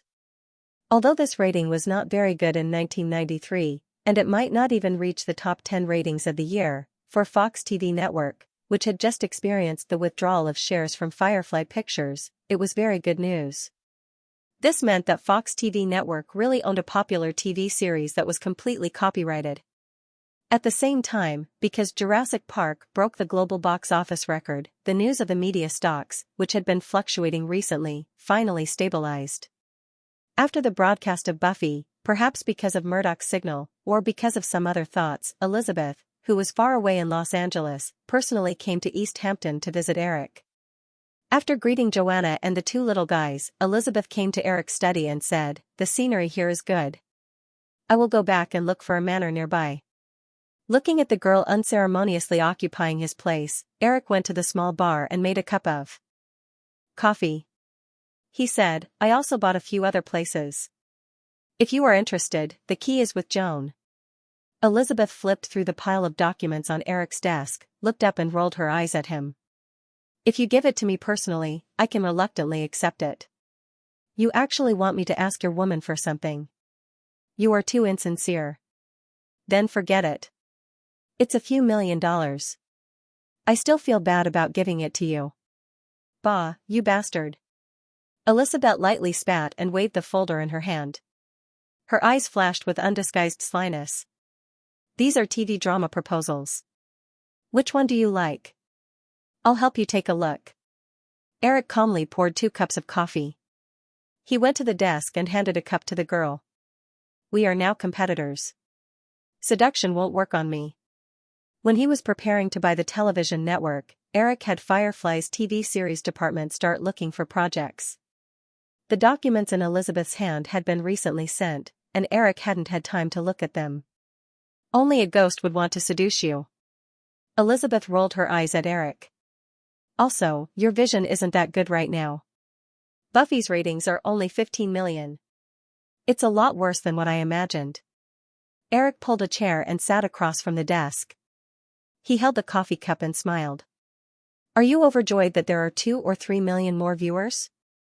Elizabeth seemed to choke, but she didn't refute. The TV series Buffy had 2 natural limitations. First, as a youth school drama, the audience was directly limited to teenagers. Second, the theme of the series was supernatural, which once again limited the audience who weren't interested in supernatural phenomena. With the two added together, 15 million viewers had exceeded Fox's expectations. Elizabeth saw that she was once again at a disadvantage in her habitual bickering with Eric. She had to divert her attention. She looked at the monitor on the desk and looked down. She found the computer and pressed the power button. Looking at the login screen on the monitor, Elizabeth rubbed her small hands and placed them on the keyboard. She asked, "Hey, what's the password?" Eric took a sip of coffee and said casually, "Hawaii." Elizabeth pursed her lips and entered the password. She didn't forget to tease him out of habit. "When your daughter grows up, she will be overjoyed by the name her father gave her. I think that when Emma grows up and finds out that she has a long family name, she will be even more surprised." "Well, Emma always calls you Daddy. You've been in New York for so long, but you don't go back to see the little one. You're really irresponsible." "I've always been curious. When Emma calls me, does she know what the word Daddy means?" Elizabeth laughed twice and said, "I'm also very curious. Emma only calls you Daddy. She doesn't have this kind of reaction to other men, women, cats, and dogs. It seems that you can be classified as a special species, a creature called Daddy." TSK. Eric looked at the girl who didn't forget to type on the keyboard as she spoke. He quickly reminded her, "Don't mess up the files I saved. I've been learning for a year." Elizabeth lifted her chin and exclaimed, "Wow, why is your computer different from other people's? It's so big, a 1000 M hard drive." how did you get it? Although computer performance had begun to soar according to Moore's law, ordinary personal computers still only had 200 to 300 megabytes of storage space. Eric couldn't stand this, so he had a custom-made model. In fact, this kind of thing was very common in the future, and this kind of computer had a very copycat name, assembled computer.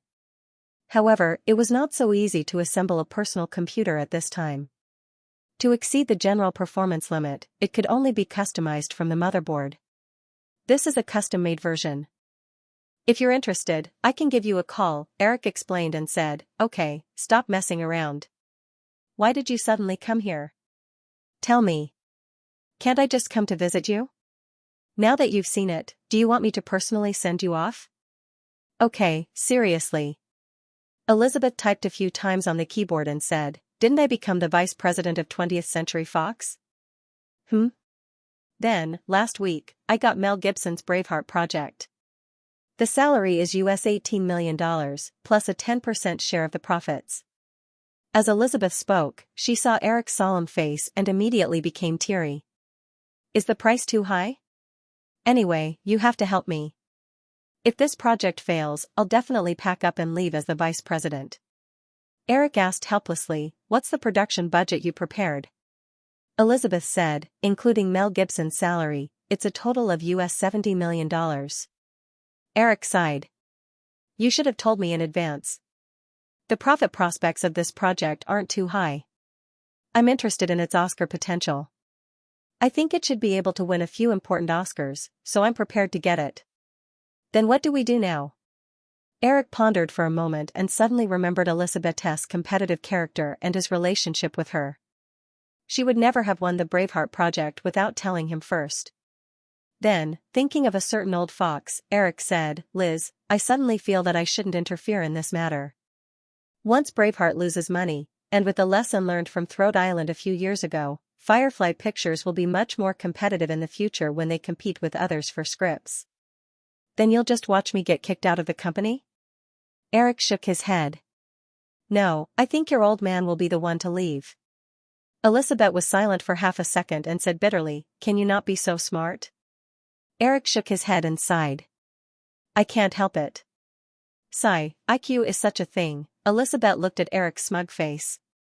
She raised the mouse in her hand as if she was about to throw it at him, but then she put it down. Well, it's true that my dad personally discussed this project with Mel Gibson. So, you shouldn't interfere. Your old man is too smart. If he doesn't change, he will sooner or later suffer the consequences. Oh, no, he already suffered the consequences of his own actions when he provoked that little girl Drew. Look at the stock price of your news corporation recently. If he were a human, he would have collapsed long ago. Elizabeth seemed a little helpless. My old man is already 62 years old. Do you think he can still change? Okay. Eric spread his hands. Then, what benefits do I get from participating in this project? Firefly can participate in the investment. Elizabeth stretched out 5 white fingers. Half is fine, but we have to keep the copyright. I'm not investing. You set the price so high.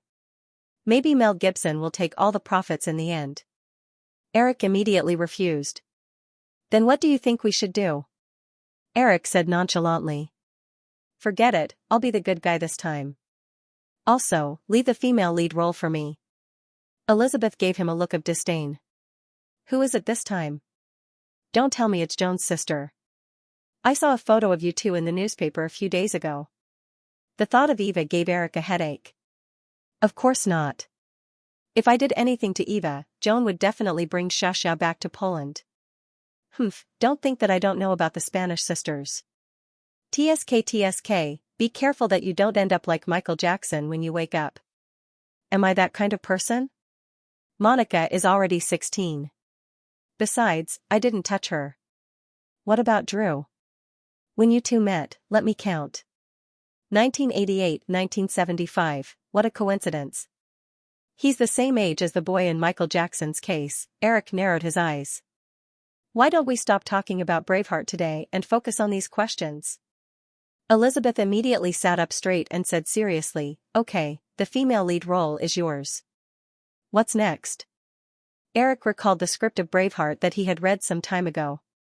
It was not much different from what he remembered. The male and female leads were confirmed to be the original cast, and the production budget was sufficient. The quality of the movie was guaranteed. Now, the only problem left was the distribution. How do you plan to distribute this movie? My dad plans to make this movie the main movie of next year's summer.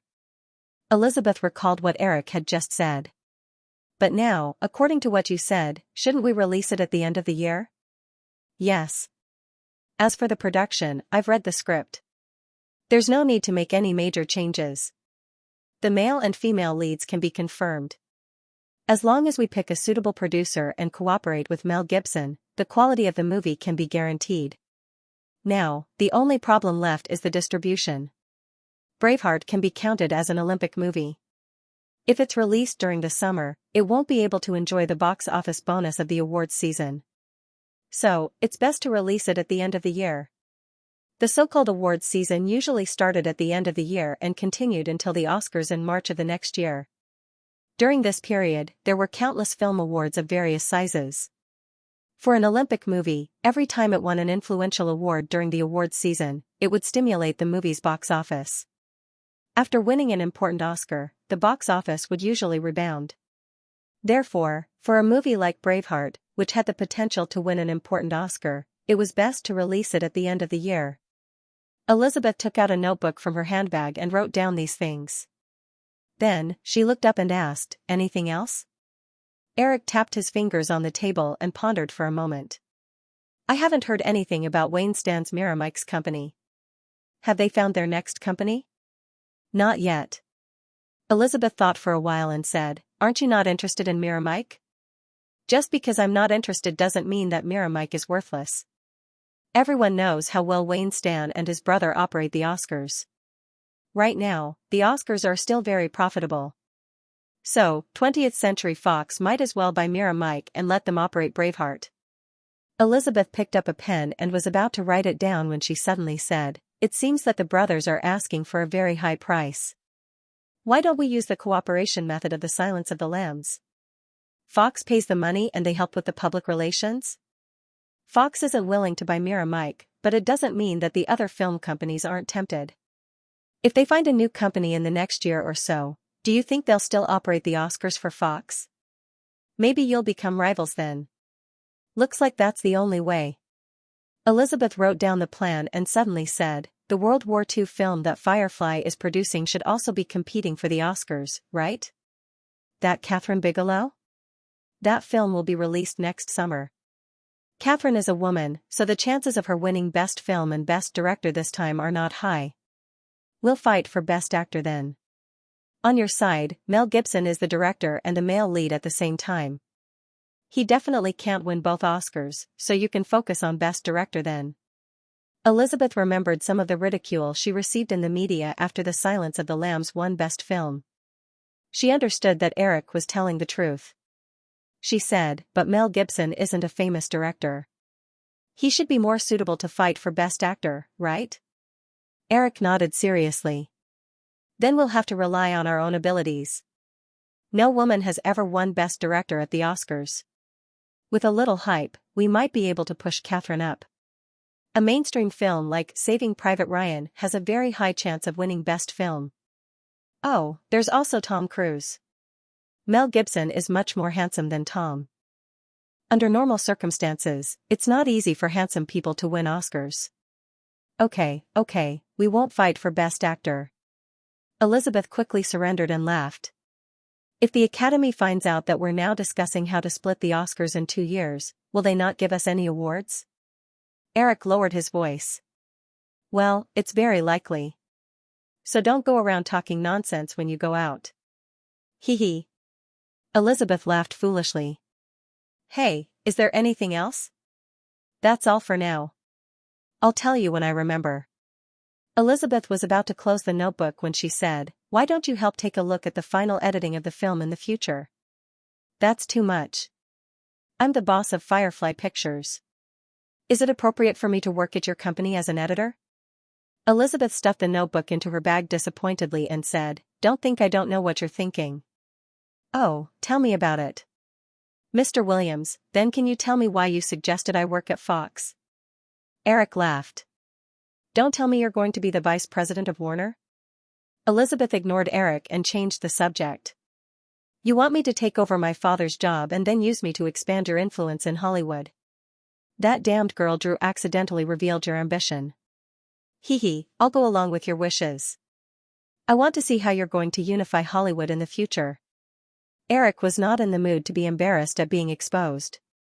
He held his coffee cup and leaned back in his chair. He said leisurely, I promise you'll see that day. Then I'll be waiting. After Elizabeth said this, she picked up her bag and stood up. Eric also stood up and asked, You're not going back to Los Angeles now, are you? Elizabeth asked curiously, Why should I go back to Los Angeles? Then where are you going? Of course I'm going home. Elizabeth rolled her eyes at Eric. When I was 14, my father moved my family to Manhattan. Do you think my family is still in Australia? Eric had really forgotten about this. Then I'll send you back. Is your old man still in Los Angeles? Elizabeth said, He went to England. I think it's about Sky TV. I'm going home to see my mother. After sending Elizabeth off, Eric returned to the study. Just as he was about to call Sophie, he suddenly realized that French Rose had recently joined the cast of Grand Passion Rose. Eric did not have the contact information of the cast, so he could only put this matter aside for the time being. Since he had nothing else to do, Eric took the TV series proposals from Los Angeles and started reading them. After spending more than 2 hours going through more than a dozen proposals, Eric did not find any American TV series that had appeared in his memory. However, Eric still wrote down his own suggestions on a few seemingly good projects, intending to let the TV series department decide whether to invest in them. After all, the cost of a TV series was much lower than that of a movie. Moreover, according to the normal process, a TV series would usually only shoot a pilot to test the effect, so there would not be too much loss if it failed. After reading these documents, Eric was about to put them away when he suddenly saw the document that Elizabeth had just read. The woman flipped through it and casually placed it next to the monitor. Eric took the document and flipped through it casually. Although he did not have any expectations in his heart, when he saw the name of the project planner, Eric's pupils suddenly shrank. Because on the column, there was a very familiar name, Michael Clayton. In the original spacetime, he was the famous author of Jurassic Park. However, Eric had written Jurassic Park a few years earlier. Although Michael Clayton was still a good screenwriter in Hollywood, he was not as famous as he was in the original spacetime. Looking at the TV series proposal in his hand, although he had not opened the content yet, based on his memory, Eric could almost guess what the TV series would be about. Emergency Room Story was the most popular medical TV series in the 1990s. Because of the high ratings of Emergency Room Story, in the following decade, it even led to the rise of a lot of medical TV series such as Grey's Anatomy and House. Not only did Emergency Room Story continuously produce more than 10 seasons, but it also made George Clooney, who was known as Hollywood's most eligible bachelor, popular. Eric flipped through the cover excitedly and roughly skimmed through the content of the TV series proposal. As Eric expected, the content was indeed Emergency Room Story. After briefly flipping through the proposal, Eric calmed down from his excitement. What he had to consider now was how to absolutely secure this project. A few months ago, he had just experienced the fight for Braveheart, and Eric did not want to experience it again. For the TV network that he would take over in the future, the value of Emergency Room Story was definitely not inferior to Friends. Moreover, this TV series had a very big advantage, which was that Emergency Room Story had a lot of protagonists. It could even be said that there were no protagonists. This meant that as long as Emergency Room Story had good ratings, it could continue to be filmed, and there would not be a situation where the production company could not afford to pay the actors and actresses. Because there were so many protagonists, it would not be a problem if any of them left. Thinking of this, Eric picked up the phone and directly called Michael Lynn, who was far away in Los Angeles. The two chatted on the phone for a long time. Michael Lynn felt Eric's serious attitude and said that he would personally follow up on this project. However, thinking of his previous experience, Eric reminded Michael Lynn not to be too conspicuous. After thinking about it, Eric looked at the pile of project proposals and finally suggested that Michael Lynn pick a few of them and let the copyright department come forward to take them down together. This way, it would not attract too many people's attention. After repeatedly reminding him, Eric finally felt relieved and hung up the phone. Because of Eric's special instructions, good news came from Los Angeles in just a week. The Firefly TV drama department had successfully won Emergency Room Stories. In his memory, Emergency Room Stories revealed a series of mundane and trivial medical work scenes that left a deep impression on Eric. He still clearly remembered how he felt when he first watched this American TV series. Originally, Eric had no interest in this kind of medical drama, but after one episode, Eric was firmly attracted by the story, and then he couldn't stop watching most of the episodes. After that, Eric also found the similarly popular Grey's Anatomy, but the strong palace intrigue and some of the clumsy imitation of Emergency Room Stories in the first episode of Grey's Anatomy made Eric sigh. Of course, this difference could also be due to Eric's age at the time. The protagonists of Emergency Room Stories were all adults in their 30s or 40s, so it was relatively easy for Eric, who was already over 30 years old at the time, to resonate with them. On the other hand, the protagonists of Grey's Anatomy were a group of interns who had just walked out of medical school, and the target audience was also a group of young people. Due to differences in living habits and time zones, although the 4 major public television networks in North America had comprehensive coverage, during the day, they usually arranged different TV programs according to different regions. This was especially true for the subsidiary TV stations distributed in the major cities of North America. The main viewership time slot of the 4 major TV stations was the 3 hours of prime time between 7:00 p.m. and 10:00 p.m. in each time zone. During these 3 hours, a 22-minute comedy program, a 43-minute drama program, and other types of reality TV programs would be broadcast together. Under normal circumstances, as long as a public TV station had 1 or 2 programs with high viewership ratings to attract viewers, the basic viewership of the TV station could be guaranteed due to the inertia of the ratings. This was also the reason why NBC was able to lead the other major TV stations for a whole decade with Friends in the 1990s. After Friends, due to the shortage of high-rated programs, NBC quickly fell behind the other TV networks. In the end, NBC's major shareholders had to comply with the trend of media consolidation and merged NBC with Universal Pictures. Although it was not easy to operate a network that covered the entire North America and had more than 200 subsidiary TV networks, they could get back the broadcasting rights of Friends next year, own The Emergency Room Story, develop a few good reality TV shows, and cooperate with Firefly Pictures' rich film and television content resources. As long as the network operators were not idiots, it would not be a problem for them to occupy the leading position, even though they would not be able to leave the other major TV stations far behind. The situation of ABC TV being a burden to the Disney Group in the original spacetime would not happen again. At the end of September, after the box office of Jurassic Park broke records and stimulated a sharp rise in media stocks, and because Viacom completed the annexation of the Blockbuster chain, the 2 bidders of Paramount Communications accelerated the pace of acquisition. In early October, related news could be seen in newspapers and TV news programs almost every day. However, something happened that completely broke the balance between the 2 sides. In addition to Barry Diller, one of the major shareholders of Paramount Communications, QVC, was supported by 2 telecommunications equipment operators, Comcast and Telcom. However, on October 11, AT&T suddenly announced the acquisition of Telcom.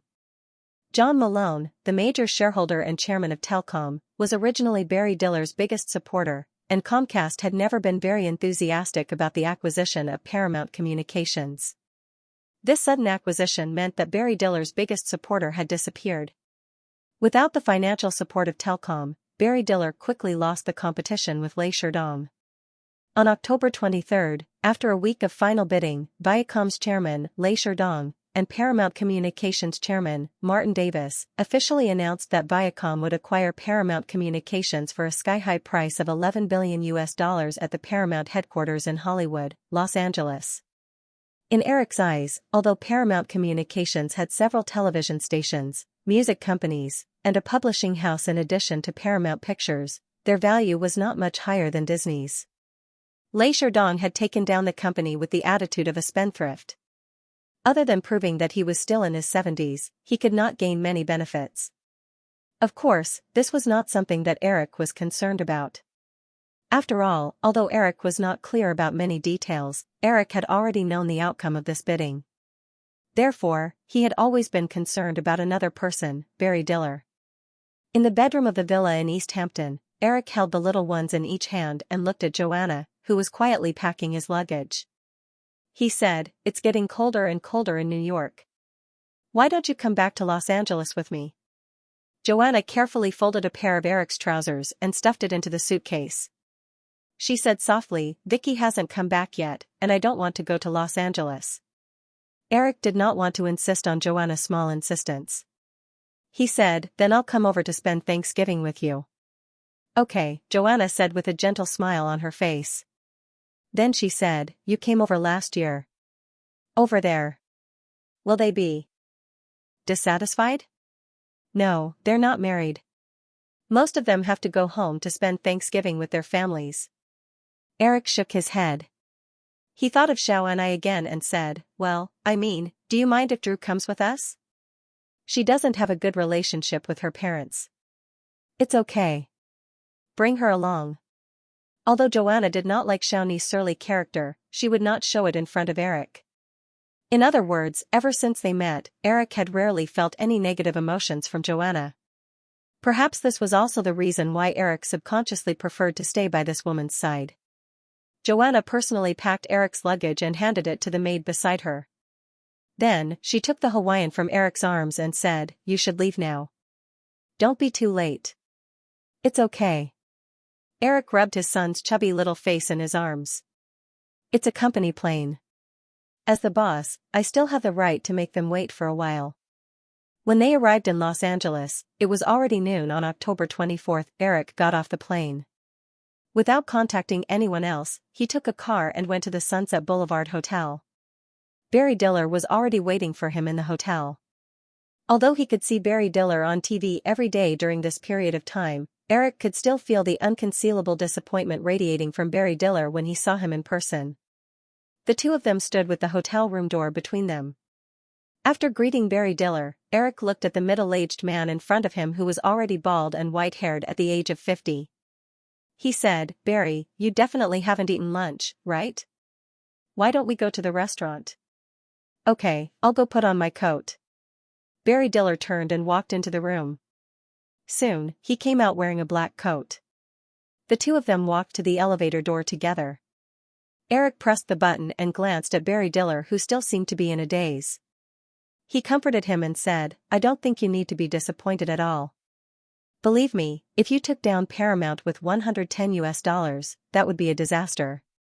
A loss is a loss, Eric. I'm not the kind of person who doesn't dare to face failure. It's just... Okay, after working hard for a year, you suddenly realized that all your work was in vain. You should be able to understand this feeling." Barry Diller suddenly realized that Eric, a young man with a strange path of success, had never experienced such a failure. He laughed self-deprecatingly and said, "Disappointment is inevitable. It will get better after a while." The two of them walked to the hotel's restaurant together. It was mealtime, and the people who could stay in this luxurious hotel on Sunset Boulevard were not ordinary people. When they saw Eric and Barry Diller appear together, they couldn't help but whisper. Some people even took the initiative to greet them. After dealing with a few people who looked familiar but didn't know their names, Eric and Barry Diller chose a seat by the window and sat down. "Barry, what do you want to eat?" Eric took the menu from the waiter and said, "It's my treat. You know, I rarely treat people to meals." Barry Diller smiled and casually ordered a plate of spaghetti before returning the menu to the waiter. Eric didn't force him. He also ordered a plate of spaghetti and a bottle of red wine to go with the meal. After the waiter left, Eric said, "Barry, I wasn't comforting you just now. In my opinion, Paramount is at most worth the price when Firefly bought Disney Pictures. I can bet with you that in less than 5 years, Lei Sherdong will definitely regret it." Eric thought of Lei Sherdong's character and smiled. Of course, Lei Sherdong will definitely not show regret on his face. This is different, Eric. Barry Diller shook his head and said, "Just like your Firefly, I think Firefly's value in your heart must be higher than anyone can imagine. It's the same for me. Although being the CEO of Paramount wasn't my first job, I feel that it was the place where my career really started. Previously, William Morris and ABC TV could only be regarded as a kind of experience. If I had $11 billion now, I would definitely snatch Paramount from Lei Sherdong without hesitation. Unfortunately, I don't." The two chatted casually, and lunch was quickly served. After flying in the sky for a few hours, Eric only drank a bottle of water. At this time, he was already hungry, so he picked up the cutlery and ate without hesitation. Barry Diller seemed to have found a trace of his youth in Eric's actions. He relaxed a little and picked up the cutlery as well. Neither of them were the kind of people who ate slowly. After finishing the lunch in front of them, Barry Diller took a sip of red wine and said, "Eric, although eating like this is very satisfying, I still suggest that you try to eat slower in the future. You know, I was about the same as you when I was young. In the end, I suffered from gastric problems for many years." Eric smiled and nodded. He picked up the red wine next to him and gestured to Barry Diller. The two drank some more red wine, and Eric finally took the initiative to say, "Barry, what are you going to do next?"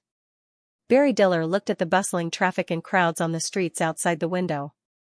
He remembered the media's evaluation of him being far away from Hollywood at the beginning of the year. He suddenly felt a little confused. Although he had temporarily left the Hollywood circle because of running QVC, a shopping TV station, Barry Diller had never given up the idea of returning to Hollywood. However, Barry Diller's originally complacent acquisition plan failed due to a series of unforeseen events. He finally realized that it would not be so easy for him to return to Hollywood. However, as a former Hollywood tycoon, Barry Diller also had his own pride. He could easily see Eric's intentions from the layout of Firefly Pictures during this period. However, since he had decided not to be an employee anymore, a strong-minded person like Barry Diller would certainly not go back on his words so easily. "Eric, I found that Jeffrey seems to be playing a leading role in the news of Firefly Pictures withdrawing from Fox Network. If I'm not wrong, maybe next year or later, you will let him take over Michael Lynn's position, right?" There was nothing to hide about this. Eric nodded and admitted it. Only then did Barry Diller shrug his shoulders slightly. His expression was once again filled with helplessness and self-mockery. "Then you have to know that Jeffrey has always been my deputy, be it during the ABC period or the Paramount period. Do you think I can still go back if that's the case?" "Barry, I plan to buy a TV network. You know what I mean. I want you to be in charge of this TV network. But you won't let the TV network maintain absolute independence. This TV network still has to be under the control of Firefly headquarters, right?" Eric nodded. If both sides still maintained their own business after the acquisition of the TV network, what was the difference between not acquiring it? The main purpose of Eric's acquisition of the TV network was to maximize the benefits of Firefly Pictures and television resources by using the network's channels to the maximum. "Barry, although the TV network can't maintain absolute independence, I can assure you that Jeffrey won't interfere too much in the management of the TV network. Even I won't interfere too much. You know, my personal reputation has always been very good in this regard." Barry Diller still shook his head and said, "Eric, it won't work. You should know Jeffrey's character. If I join Firefly, this kind of position swap will make Jeffrey and me feel at a loss." Barry Diller's tone was very calm, but Eric realized that there would be no result if they continued to talk about this topic. Although Eric felt a little regretful, it was more of a pity. With Barry Diller's talent, running QVC, a TV shopping company with less than $1 billion would definitely not be able to fully utilize his talents. Moreover, Eric knew very well that in a few years, with the emergence of e-commerce, TV shopping would soon be abandoned. Barry Diller had given up this opportunity, so there was little hope for him to return to Hollywood. Since his goal was not achieved, Eric was not in a hurry to leave. The two casually chatted about other things. It was not until 3 o'clock in the afternoon that Eric's mobile phone rang. After the call was connected, Eric listened to the person on the other end of the phone and quickly hung up the phone. Eric did not avoid Barry Diller when he answered the phone. Therefore, after he hung up the phone, Barry Diller said, "Was that Jeffrey?" Eric nodded with a smile. Barry Diller had received a lot of attention during this period. Although the dust of the acquisition of Paramount had settled, the attention on Barry Diller did not immediately disappear. In just a few hours after the two met, the news had spread to many people. Although both parties knew that Jeffrey Katzenberg must have called to test Eric's intention to contact Barry Diller, Eric still explained. Jeffrey said that one of the company's movies had just finished the final cut and asked if I wanted to watch the finished film. Then you can go to Burbank. The remaining time is just enough to watch a movie, Barry Diller said with a smile. Then he added, Jeffrey's character is still a little impatient, similar to Michael. Frank Wales, who is very calm, can complement him in this aspect. You have to know that when Michael was in charge of Disney, Frank had always been the buffer between Michael and the management of Disney. Whenever the management was scolded by Michael, Frank would come forward to appease their emotions. I don't know much about Mr. Hansen, so if Jeffrey is the CEO, I suggest you let Frank continue to be Jeffrey's deputy. Eric got up and put on his coat before reaching out to shake Barry Diller's hand. Thank you for your suggestion, Barry. I'll consider this matter carefully. Barry Diller personally sent Eric out of the hotel. As soon as the two of them walked out of the hotel, they were surrounded by a group of reporters who had heard the news. They were all asking about the purpose of their meeting. Since Barry Diller didn't accept his invitation, Eric didn't intend to complicate matters.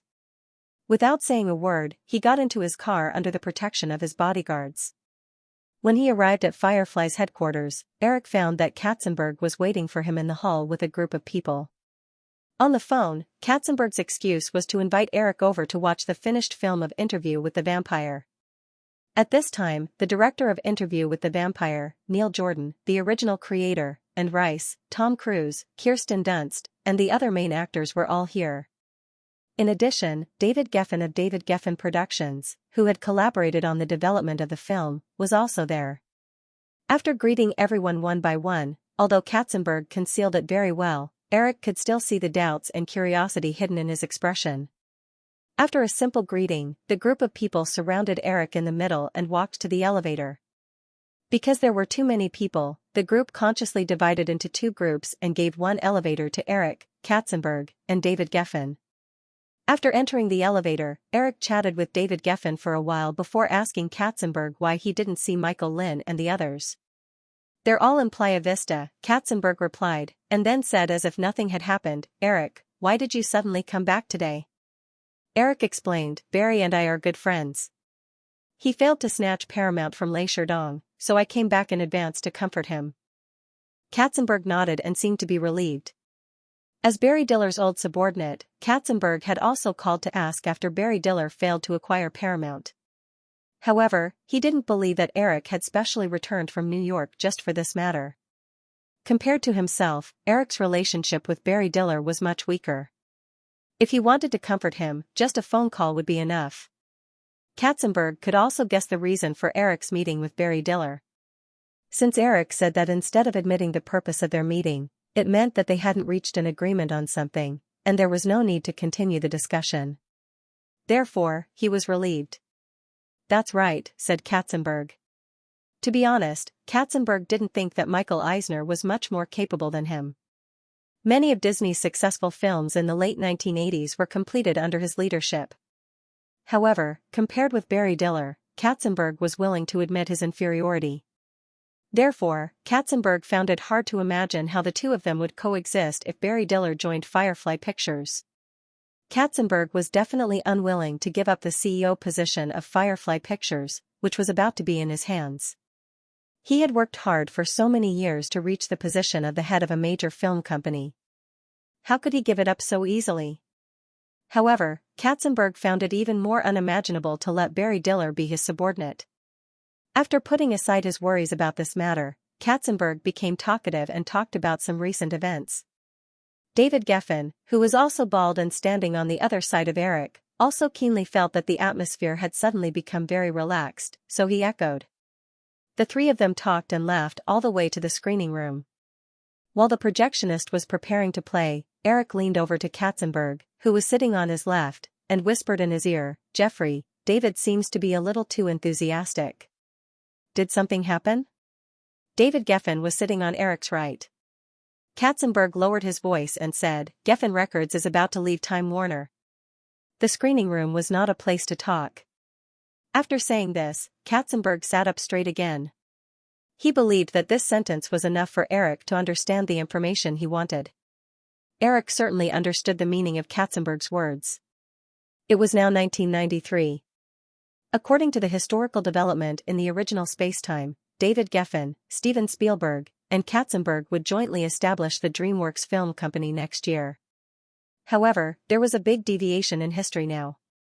Katzenberg did not leave Disney because of the intensification of his conflict with Michael Eisner, and Spielberg did not have the intention to go solo because of the great success of Jurassic Park. Only David Geffen's record company left Time Warner because of the death of Steve Ross and some conflicts with Time Warner. Although Geffen Records could not be compared with world-class record giants like Columbia Records and Universal Records, David Geffen, who had joined with his own music company when DreamWorks was established in the original spacetime, was the richest of the three. Now that there was no DreamWorks, David Geffen obviously wanted to find a close partner for his record company again. At this time, among the Big Seven, Firefly Pictures was undoubtedly the best choice, except for the old Time Warner that had just left. After the success of Home Alone, Eric also thought for a period of time that he wanted to develop Firefly into a media giant involved in all media and entertainment industries. Of course, a record company was in his plan. However, after a few years of experience and settling down, Eric gradually calmed down. Just as Eric said that he would not be involved in print media when he talked to Elizabeth about Yahoo, Eric found that expanding Firefly's territory into the music field was not a good choice. Like the rapid decline of print media after the new millennium, the record industry had already experienced a decline due to the emergence of tapes that were much cheaper than vinyl records in the 1980s. Under the threat of the piracy industry, after the arrival of the internet era in the next few years, the emergence of online music downloads would completely plunge the record industry into the abyss. Although there were still a few years before the further decline of the record industry, if Firefly wanted to enter the music field with great fanfare, it was possible that under the competition of the traditional record giants, Firefly would use several years of development to establish a firm foothold, and the record industry would be in a harsh winter. That would not be worth the loss. Eric's mood when watching Interview with the Vampire at night might be similar to that of Westerners watching Journey to the West. Without the precipitation of a cultural foundation, it was difficult to have much resonance with this type of film. Throughout the movie, Eric was absent-mindedly thinking about the record company that Katzenberg had just mentioned. After the movie finished playing, Eric somewhat mechanically applauded with the others in the screening room. However, the last thought in his mind was that instead of entering the music distribution field at this time, it was better to use the internet and hardware to build a charging platform like Apple in the original spacetime. That was the way to make money in the music industry in the internet era. The lights in the screening room lit up, and the people in the screening room whispered. Eric was thinking about the idea that had just occurred to him when a female voice sounded in his ear. Mr. Williams, what do you think of the movie? Eric looked up and saw Anne Rice, who was about 50 years old and wearing a black suit, with a bob similar to Anna Wintour he met some time ago, approaching him. Eric could see from Anne Rice's expression that she was very satisfied with the movie, but Eric didn't watch the movie carefully just now, so he could only echo according to his memory, "It's great, especially Kirsten's performance. It gave me the feeling that there was a 35-year-old soul hidden in her 12-year-old body." And Rice was a little dissatisfied when she saw Eric sitting there in a daze, but when she heard Eric's words, her mood immediately disappeared, and then she looked as if she had found a confidant. She waved to Kirsten Dunst, who was sitting not far away, and hugged her intimately. She said, "Mr. Williams, what a coincidence. I have the same feeling." "How can it not be a coincidence? You said that sentence in the first place." Eric secretly muttered, but on the surface, he said calmly, "So, Ms. Rice, you are also satisfied with this movie, right?" "Yes, I was originally worried that Mr. Cruise wouldn't be able to take on this role, but his performance was far beyond my expectations." "If that's the case, Ms. Rice, why don't you write a review yourself?" Eric followed the woman's tone and said, "This will be very helpful for the promotion of the movie, and also allow more of your fans to see this movie." And Rice's status in the world of vampire novels was almost equivalent to Aunt Xianxia's status in the world of romance novels. As long as this famous author expressed her support on the media, the effect would be no less than the effect of millions of dollars of advertising. And Rice did not immediately make a promise, but she said ambiguously, "I will express my true opinion for this movie." After Rice said this, she held Kirsten Dunst's hand and walked out of the theater, whispering something to Loretta from time to time. Everyone quickly moved to a meeting room. A few of the main creators of the movie, the producer of Firefly, the director of the publicity department, and a few specially invited film critics began to express their opinions and make some changes to the details of the movie. Although most of them were looking forward to it, Eric did not express his own opinion. It was still the same sentence: as a guy whose soul came from the West, he did not feel much about vampire movies. If he were to rashly suggest changes, it might be counterproductive. Half an hour into the meeting, David Geffen received a phone call, so he bid farewell to everyone. Eric and Katzenberg also took the opportunity to send David Geffen off and left the meeting room. The parking lot of Firefly Park was open air. When the three of them left the office building and walked towards the parking lot, David Geffen seemed to ask casually, "Mr. Williams, does Firefly Pictures have any intention of developing into the recording industry?" "Sorry, David, I have not considered this aspect. However, Firefly's next phase of focus will be on the television network. Even if we want to enter the recording industry, we will have to wait for a few years." David Geffen responded with an "oh," but his expression did not change much. Although he wanted to rely on Firefly Pictures, it was not that David Geffen did not have any other options. Seeing that Eric was not enthusiastic, he did not say anything else. After David Geffen left, Katzenberg said regretfully, "Eric, actually, I think this is a good opportunity." After acquiring Disney, Firefly Pictures already had its own music department, but compared to the other major film companies, the scale of the music department obtained from Disney was much smaller. The new WorldPoint records that Eric set up just to release the single New Divide was negligible. At present, Firefly Pictures was thriving, and the company's income and profits made the other major companies jealous. Except for Eric, who could see the future, perhaps all the other executives of Firefly would be like Katzenberg and agree to expand the music department of Firefly Pictures. Hearing Katzenberg's words just now, Eric did not discourage his enthusiasm. He said, "Jeffrey, Geffen Records is not suitable for us, and we should focus all our resources and energy on the acquisition of the television network. If we want to eat too much in one go, we will often choke." Katzenberg certainly understood this. He nodded on the surface, but he was slightly complaining in his heart. Although he did not know much about the investment companies in New York, he also knew how scattered his boss's energy was. It was said that during the promotion of Jurassic Park, the boss also went to Finland on a whim to acquire a mobile phone company. To be honest, before Katzenberg heard about this, he didn't even know where the small country of Finland was. At this time, it was already after work. After seeing David Geffen off, Eric did not intend to return to the office because he thought of the online music platform while watching Interview with the Vampire at night. Eric planned to go back immediately to check the relevant information. However, when he thought of the large group of people in the office when the two left, Eric raised his finger and pointed to the conference room and asked, "Jeffrey, what's the matter with them?" If it was only the employees of Firefly working overtime, Eric would not find it strange, but he remembered that Neil Jordan, Cruz, and others had not left the conference room. Katzenberg explained, "The company has arranged a small cocktail party for them to celebrate the completion of the movie production. It's in a nearby hotel. David Geffen will definitely show up in the evening." The parties held by Westerners were the same as the university dormitory gatherings in Eric's memory. There were all sorts of reasons.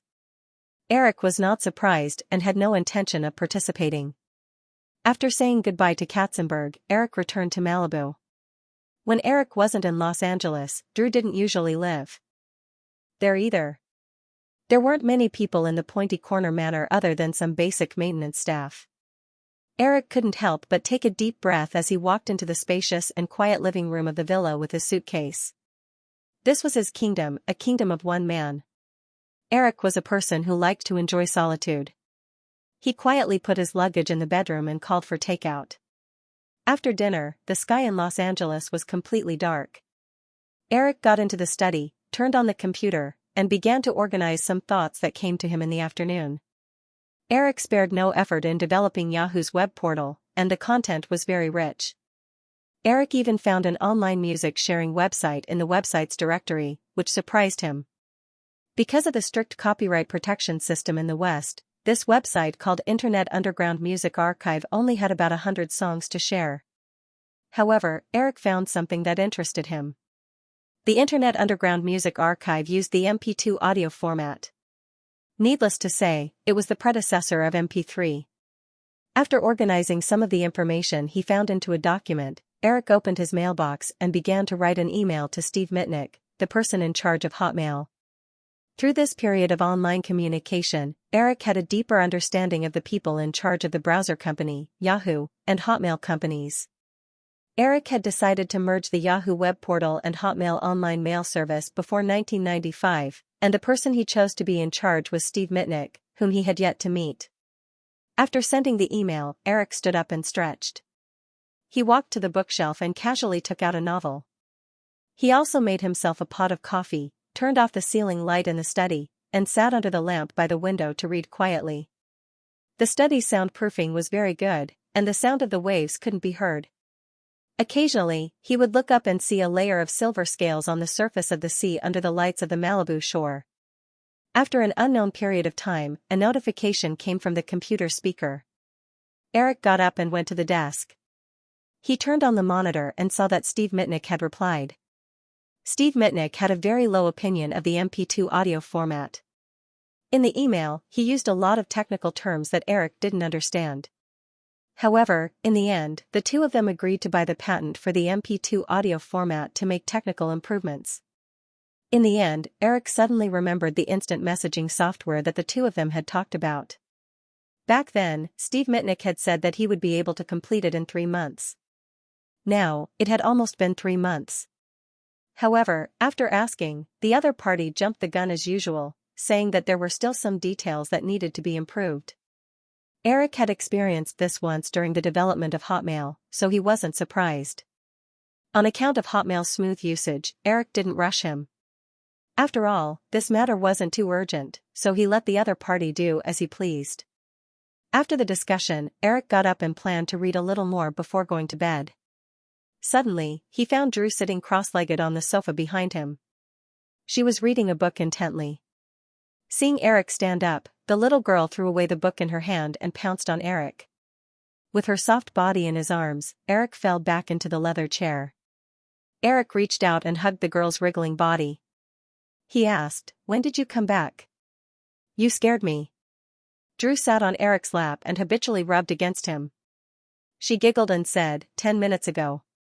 I saw that you were busy, so I didn't disturb you. Oh, my girl suddenly became sensible. What have you been doing when I wasn't in Los Angeles?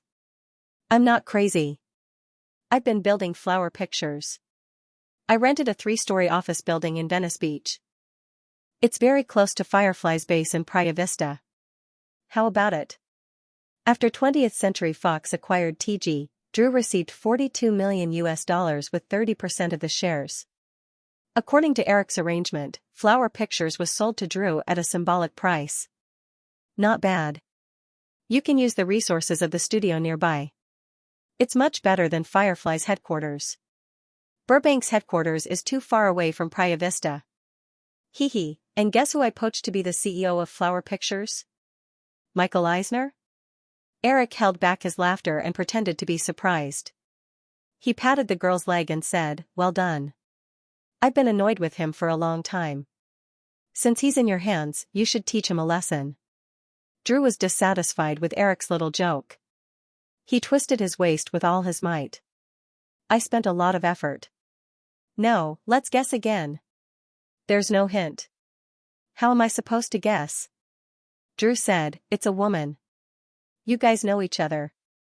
A woman? Eric thought for a while and said in surprise, "It can't be Paula Wagner, right?"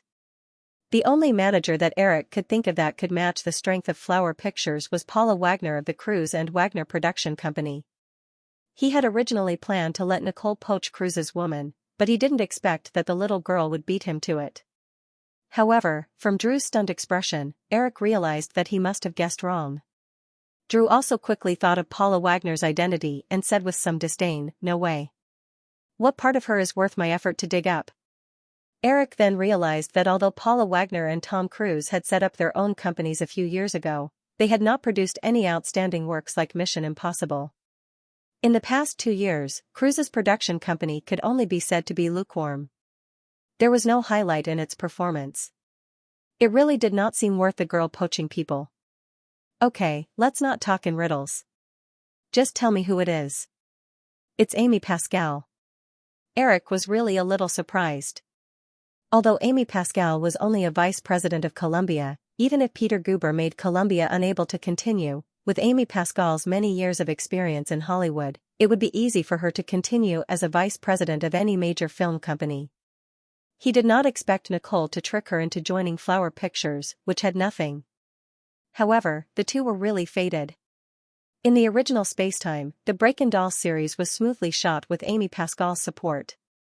"Tell me, how did you trick AI me into your empty shell company?" "I promised her that after 3 years, she would be the CEO of Columbia." "Oh. Isn't that a bit too big?" Nicole blinked innocently. "You wanted me to set up Flower Pictures, didn't you want me to swallow a major film company?" "That's Columbia. The target I picked for you is MGM, right?"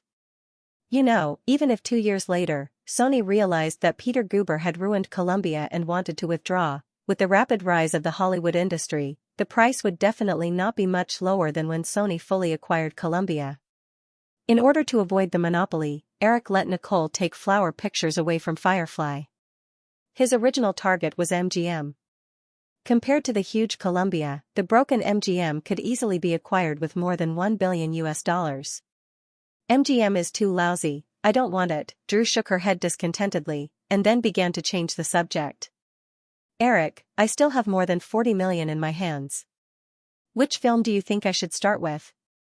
Eric felt Nicole's intention to change the subject and no longer pestered her. Anyway, there were only benefits and no harm in bringing Amy Pascal over. As for Nicole's promise, if Eric could consider it, Amy Pascal could also consider it. Since she chose to jump ship from Columbia to help Drew, she must have her own ideas. After so long, Eric almost forgot how many copyrights Drew had collected. After asking, Nicole got up from Eric, ran to the bookshelf, found a folder and handed it to him. "Here, it's all here." Eric was just about to flip through it, but Nicole squeezed on top of Eric again. Fortunately, the leather chair was big enough and Nicole was petite, so it was not crowded when they leaned on each other. Eric pulled the leg of the leather chair to the floor and moved towards the desk. He took a pencil and opened the folder. The two looked at the list of copyrights together. Eric wrote a lot, but because the news was leaked, some of them were stolen, and some of the copyrights were left unsettled. There were not many names on the list. In addition to the Thunderbolt series that had been transferred to DreamWorks, Eric listed the copyrights with the most commercial potential. Mission Impossible, The Bourne Identity, Forrest Gump, The Lord of the Rings. When he saw The Lord of the Rings, Eric was surprised to find that Nicole had taken all the copyrights of Tolkien's works, including The Silmarillion. This was a good thing. In his memory, the original copyright of The Lord of the Rings was obtained by the brothers Mira Mike and Wayne Stan in the early 90s. After some twists and turns, it fell into the hands of New Line. Finally, with the efforts of Peter Jackson, it appeared on the big screen. The whole process took a whole decade. However, New Line's series of hidden income and withholding of profits angered the copyright owner of the Lord of the Rings series. After filming The Hobbit, because Wayne Stan and Wayne did not get the copyright of The Silmarillion, the series was put on hold. Although the copyright owner of The Silmarillion gave a series of high-sounding reasons, in Eric's opinion, the distribution of profits was not agreed. In addition to these 4 copyrights with great commercial potential, Eric also saw the copyright of the original novel, The Shawshank Redemption. Although this movie was an absolute classic, it was not considered a box office hit. It could only be used to compete for the Oscars. In addition to these, the other copyrights were nothing special. They were all brainstormed by Eric at the time. The two leaned together and discussed for a while. Eric felt that the potential brought by these copyrights was definitely not enough to take over Columbia. After pondering for a while, Eric thought of Sony and quickly thought of Spider-Man in the original time and space. Now, the film and television adaptation rights of Spider-Man and some other famous Marvel superheroes were still in the hands of small film companies. If they could take over these rights, not only would it increase the bargaining chip of Flower Pictures, but it would also get the rights of these wandering superheroes in advance. In the future, when they acquired Marvel, they would not have to take the risk of those small companies raising the price to recover the rights. The next day, Eric personally went to the office building that Drew had rented for Flowers Pictures in Venice Beach in the morning. The 3-story building with a view of the beach and the sea was rented by Drew, and most of the rooms were in the process of being renovated. Eric specially came to talk to Amy Pascal personally about Flowers Pictures. Last night, at the end of the conversation with Drew, the two quickly changed positions under the girl's pestering. There were many things that were not discussed. Since Drew had brought Amy Pascal, the head of Sony Pictures in the original space-time, to talk about these things with a more professional person was obviously twice the result with half the effort. In Eric's view, Drew's ability to use people was much better than her in other aspects. For example, Eric had been very puzzled. How did the girl train the Russian twins to be so obedient? The twins were definitely at the combat level, but even when the girl was angry at them, the twins lowered their heads and did not refute, like a pair of docile kittens. When the twins first appeared at Drew's side for a few days, although the two girls always had a cold expression, they did not have the temperament of a boxer at all. Out of curiosity, Eric fought with one of the twins in the Manners gym. Or it could not even be called a fight, because Eric did not even last a minute and raised his hand to surrender. Even then, he got a black eye and was laughed at by the girl for a few days. And now, the girl unexpectedly persuaded Eric to join her Flowers Pictures, which made Eric feel even more surprised than killing a chicken with a butcher's knife.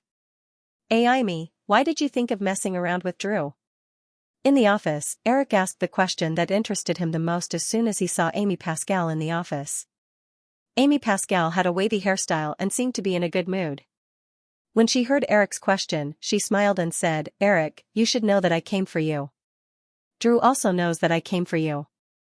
If that's the case, you can come to Firefly. Firefly is in the stage of expansion. If you come over, I will definitely raise both hands in approval. I thought about it when I decided to leave Columbia, but Firefly's management system is already perfect. It would be difficult for me to display my abilities if I joined. But it's different here." Amy Pascal waved her hand gently. "It's like a blank piece of paper here. I can show my abilities to my heart's content, and no one will care that I'm a woman, because the boss of the company is also a woman." Eric looked at Amy Pascal's smug expression and asked, "Do you have a complete plan now?" Of course, Amy Pascal really took out a document from the file cabinet next to her and handed it to Eric. She said, "This is what I prepared these days. I also gave Drew a copy, but I think you just came back yesterday, so she definitely didn't have time to give it to you." Eric flipped open the document and understood why he wanted to seriously discuss the development of Flower Pictures last night, but the little girl seemed to be a little half-hearted. It turned out that she already had a complete plan. Looking at the document that was more than 10 pages long, Eric closed the blue plastic folder and said, "Amy, why don't you explain it briefly?" Amy Pascal didn't object. She said, "I've already studied the copyrights of Flower Pictures. I think there are 2 copyrights that are suitable for Flower Pictures at this stage, Mission Impossible and Bond's Identity." Impossible Mission and Bond's Identity were the names of the TV version of Mission Impossible and the original novel of The Bourne Identity, respectively. In Eric's plan, The Bourne Identity would only be suitable for development in a few years, so it was too early now. However, he did not interrupt Amy Pascal's narration and allowed her to continue. If Flower Pictures can successfully produce a few profitable movies in a few years and have their own stable profitable movie series, then they can expand through listing or issuing bonds. My personal suggestion is that the first step is to work hard to promote the merger of Flower Pictures and MGM. And with Sony and Columbia's situation, I think they will be forced to withdraw from Hollywood in less than 5 years. Amy Pascal looked at Eric meaningfully. Seeing that Eric's expression didn't change at all, she just shrugged and continued, when the time comes, we can take over Columbia Pictures on the basis of MGM. Of course, the foundation of all this is that the films developed by Flower Pictures can be successful. First of all, in terms of film production funds, I believe that with Eric's endorsement, we can easily obtain funds from Wall Street or European capital, or Firefly can invest personally. But I think you don't want Firefly to participate too much in Flower Pictures, at least not now, right? Amy Pascal's plan was more meticulous than Eric's original plan. Although Columbia and MGM were subsidiaries of Sony in the original universe, Eric had never thought of letting Flower Pictures acquire these two companies. However, the feasibility of this method was definitely more stable than simply using a large sum of money to acquire them. Although Eric originally planned to use Firefly Pictures to acquire MGM's film library in a few years, there was no difference if MGM fell into the hands of Drew or Firefly. Hearing Amy's question, Eric nodded and said, before the anti-monopoly law is further relaxed, I really don't want Firefly to get too involved in Flower Pictures. Although everyone knows what's going on, we law-abiding citizens always take the initiative to give the SEC a reason not to trouble us. Also, I hope that the theatrical distribution of Flower Pictures movies will also be represented by other film companies because Firefly's own projects have taken up a lot of publicity resources. Of course, you can rest assured that under any circumstances, Firefly will be the strongest backing of Flower Pictures. I just hope that the situation will never become so bad. Amy Pascal nodded and said, before leaving Columbia, I talked to Mr. Goober personally. When it came to Peter Goober, Amy Pascal's eyes showed obvious disgust, but she still said, Columbia will be responsible for the distribution of Flower Pictures movies, and Mr. Goober promised to give Flower Pictures the most generous terms. After spending half an hour talking about her plan, Amy Pascal said, so, Eric, now you can talk about your views. Although you haven't refuted me just now, I can also feel that you don't agree with some of my views. I'm definitely not as good as you professionals in terms of company management, Eric said with a smile. I only want to talk about movies. Although big-budget movies have become the main profit trend in Hollywood, I hope that Flower Pictures can still be involved in low to medium budget independent movie production. The 1990s were the golden decade for independent Hollywood movies. Although most independent movies had become expensive visual garbage, there were still many excellent movies that stood out every year, and there were even more independent movies with high box office. Amy Pascal obviously also understood some of the situation. She nodded and said, is there anything else? I looked at the list of Flower Pictures' copyright library last night. Impossible Mission, Bourne's Identity, and Tolkien's The Lord of the Rings series are the most valuable copyrights among them. They all have the potential to be developed into a series of movies, but the latter two are not suitable for development now. What you can do now is Impossible Mission. I will personally provide an adaptation idea to you. Amy Pascal was a little disappointed. Eric, is this the only one?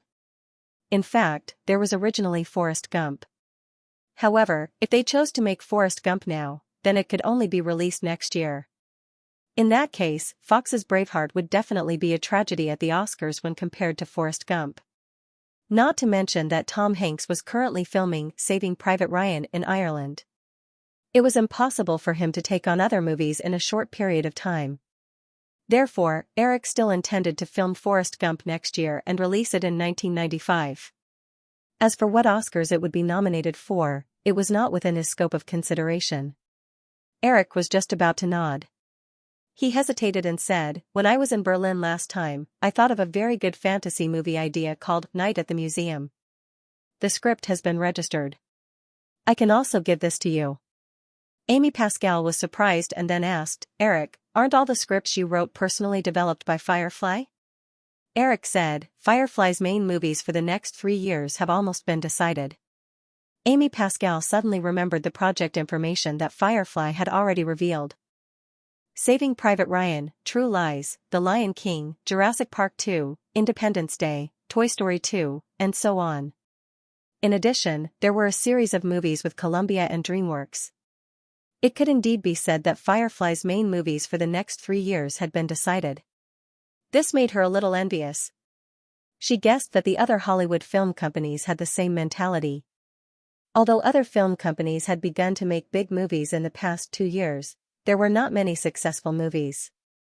This was because they did not have the special effects technical support provided by Firefly's Digital Domain Special Effects Company, nor did they have a magical existence like Eric. Even Steven Spielberg, who was the most popular director in the 1980s, was now far behind Eric. Seeing that Amy had no more questions, Eric said, "Then, that's it.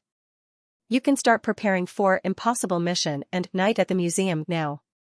In addition, you can also choose some small independent movies from well-known directors to invest in." Amy asked, "Eric, do you have any suggestions for the 2 main leads of these 2 projects?" Eric hesitated and said, "I recommend Tom Cruise for the male lead of Impossible Mission, but the condition is that Tom Cruise can only participate in this project as an actor and has to sign a contract for at least 3 movies. As for Night at the Museum," Eric thought for a while and realized that Ben Stiller was not famous yet. Other than Ben Stiller, Eric could only think of Jim Carrey. However, although Jim Carrey was very suitable for the male lead of Night at the Museum, Eric was not very interested in working with Jim Carrey. Choose from the more famous comedians. The specific situation will be decided based on the actor's schedule and the results of the audition. This movie focuses on the miraculous resurrected creatures in the museum, so the male lead is not the most important. Amy Pascal nodded, then suddenly shook her head and said, "Eric, although Cruise's career has declined in the past 2 years, if he wants to sign a contract for 3 movies at once, I'm afraid it's not that simple. I've dealt with Cruise during the production of Dark War, the prequel. He's not that kind of person. I'm afraid he'll ask his production company to participate in this project." "I understand. You can try to get in touch with him. It won't bring us any losses. If he agrees, it'll be for the best. We can also make some concessions in terms of salary. But if he insists on participating too much, then it's not impossible to find a star who can replace him in Hollywood. I'll talk to him." Amy Pascal nodded and recorded these things in a memo. Eric waited for her to finish writing before saying, "Now let's talk about another very important thing." Amy Pascal saw Eric's very serious look and immediately raised her head. "I suddenly thought of this last night. Some time ago, I asked someone to investigate Marvel Comics superheroes. Eric, are you planning to develop a superhero movie like Warner?" "I don't have this plan at the moment," Eric said. Some time ago, I asked someone to investigate the copyright of some of Marvel Comics' leading superheroes, including Spider-Man, Captain America, and Fantastic Four. These superheroes' copyrights are in the hands of some second-rate or third-rate companies, so I want you to buy them back for me."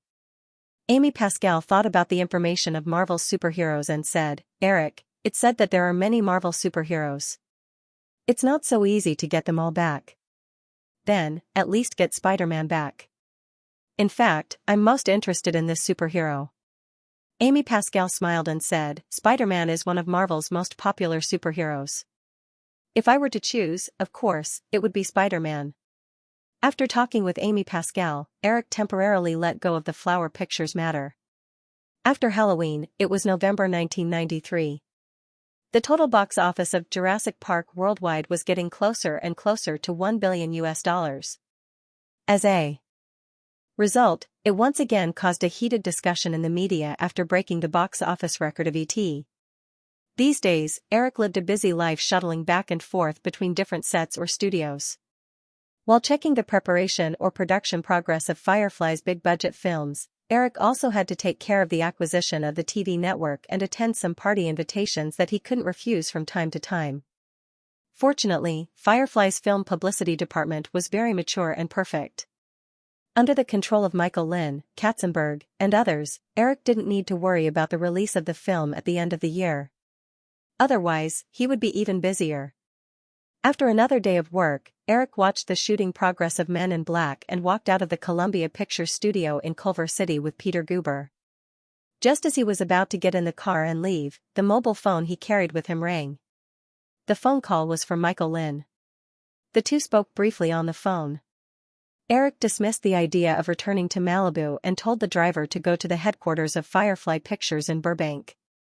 Walking into a conference room at the headquarters of Firefly in Burbank, Eric found that Michael Lin, Jeffrey Katzenberg, and other Firefly executives had already appeared here. However, Eric was keenly aware that there was a faint joy on these people's faces, so he let go of his original worries. After a simple greeting, Eric sat down in his seat and asked with a smile, "Is there any good news?" Michael Lin, who was sitting next to Eric, handed a document to Eric and said with some excitement, "The latest box office statistics have been released. The latest box office data of Jurassic Park is $102.3 million US. Eric, your prediction has come true. Because today is Wednesday, the box office data for this weekday will only be calculated on Friday, so most people don't know about this data yet. However, we can announce this news tomorrow." Eric flipped open the document and saw the box office data of more than 50 countries in the table, as well as the eye-catching 1 billion at the end of the table. He nodded in satisfaction, put the document aside, and asked Michael Lin, "I don't think you called me over in such a hurry just for this matter, right? Let Jeffrey do it." Michael Lin pointed at Katzenberg. Katzenberg handed over an envelope and said, "Eric, we just received this afternoon. It's a letter from Warren Buffett. Take a look." Eric was not too surprised to hear Buffett's name. Buffett's Berkshire Hathaway was one of the major shareholders of ABC TV. He held more than 25% of ABC's shares. If Firefly wanted to acquire ABC, it was impossible to bypass Buffett. Opening the envelope, there was only a simple piece of paper inside. The content was very simple. Buffett wanted to invite Eric to Omaha to talk about ABC. There was no seal or postmark on the envelope. Obviously, the letter was handed over by someone else and not sent through the mail. After reading the message, Eric looked up and said, "Have you all read it?" Michael and the others nodded at the same time. Katzenberg was the main person in charge of the ABC acquisition. At this time, he said, "From this letter, it can be seen that Buffett has already discovered our intentions." Eric folded the letter and put it back in the envelope. He asked, "Jeffrey, how have things been going on your side recently?" Katzenberg said, "In order to avoid attracting too much attention, we have also bought the shares of 3 major TV stations in the secondary market. At present, we have about 7% of ABC's shares in our hands. The other two have less than 5%. ABC's share price has also risen from $43 3 months ago to $47. Now the total market value is $9.67 billion. Firefly's original plan was to buy about 10% of ABC's shares and then publicly announce the news and join the ABC board of directors.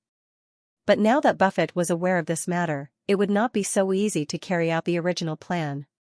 Eric thought for a moment and said, "Sell all the shares of the other 2 companies as soon as possible. Tomorrow, announce that the box office of Jurassic Park has broken $1 billion. In addition, send a reply letter to Mr. Buffett and invite him to the celebration of the global box office of Jurassic Park breaking $1 billion. Eric, this might not be enough to take the initiative, Frank Wales, who had been silent all this while, said, although Berkshire Hathaway only has 25% of ABC's shares, ABC's chairman, Tom Murphy, is also a major shareholder and a good friend of Warren Buffett. I think if we want to buy it, you'd better go to Omaha in person." After Frank Wales finished speaking, although the executives in the conference room who were over 50 years old did not speak, Eric could still see a look of approval from Jeffrey, Michael Lin, and others. For their generation, Buffett was a legend of wealth. Eric could also understand their admiration for Buffett.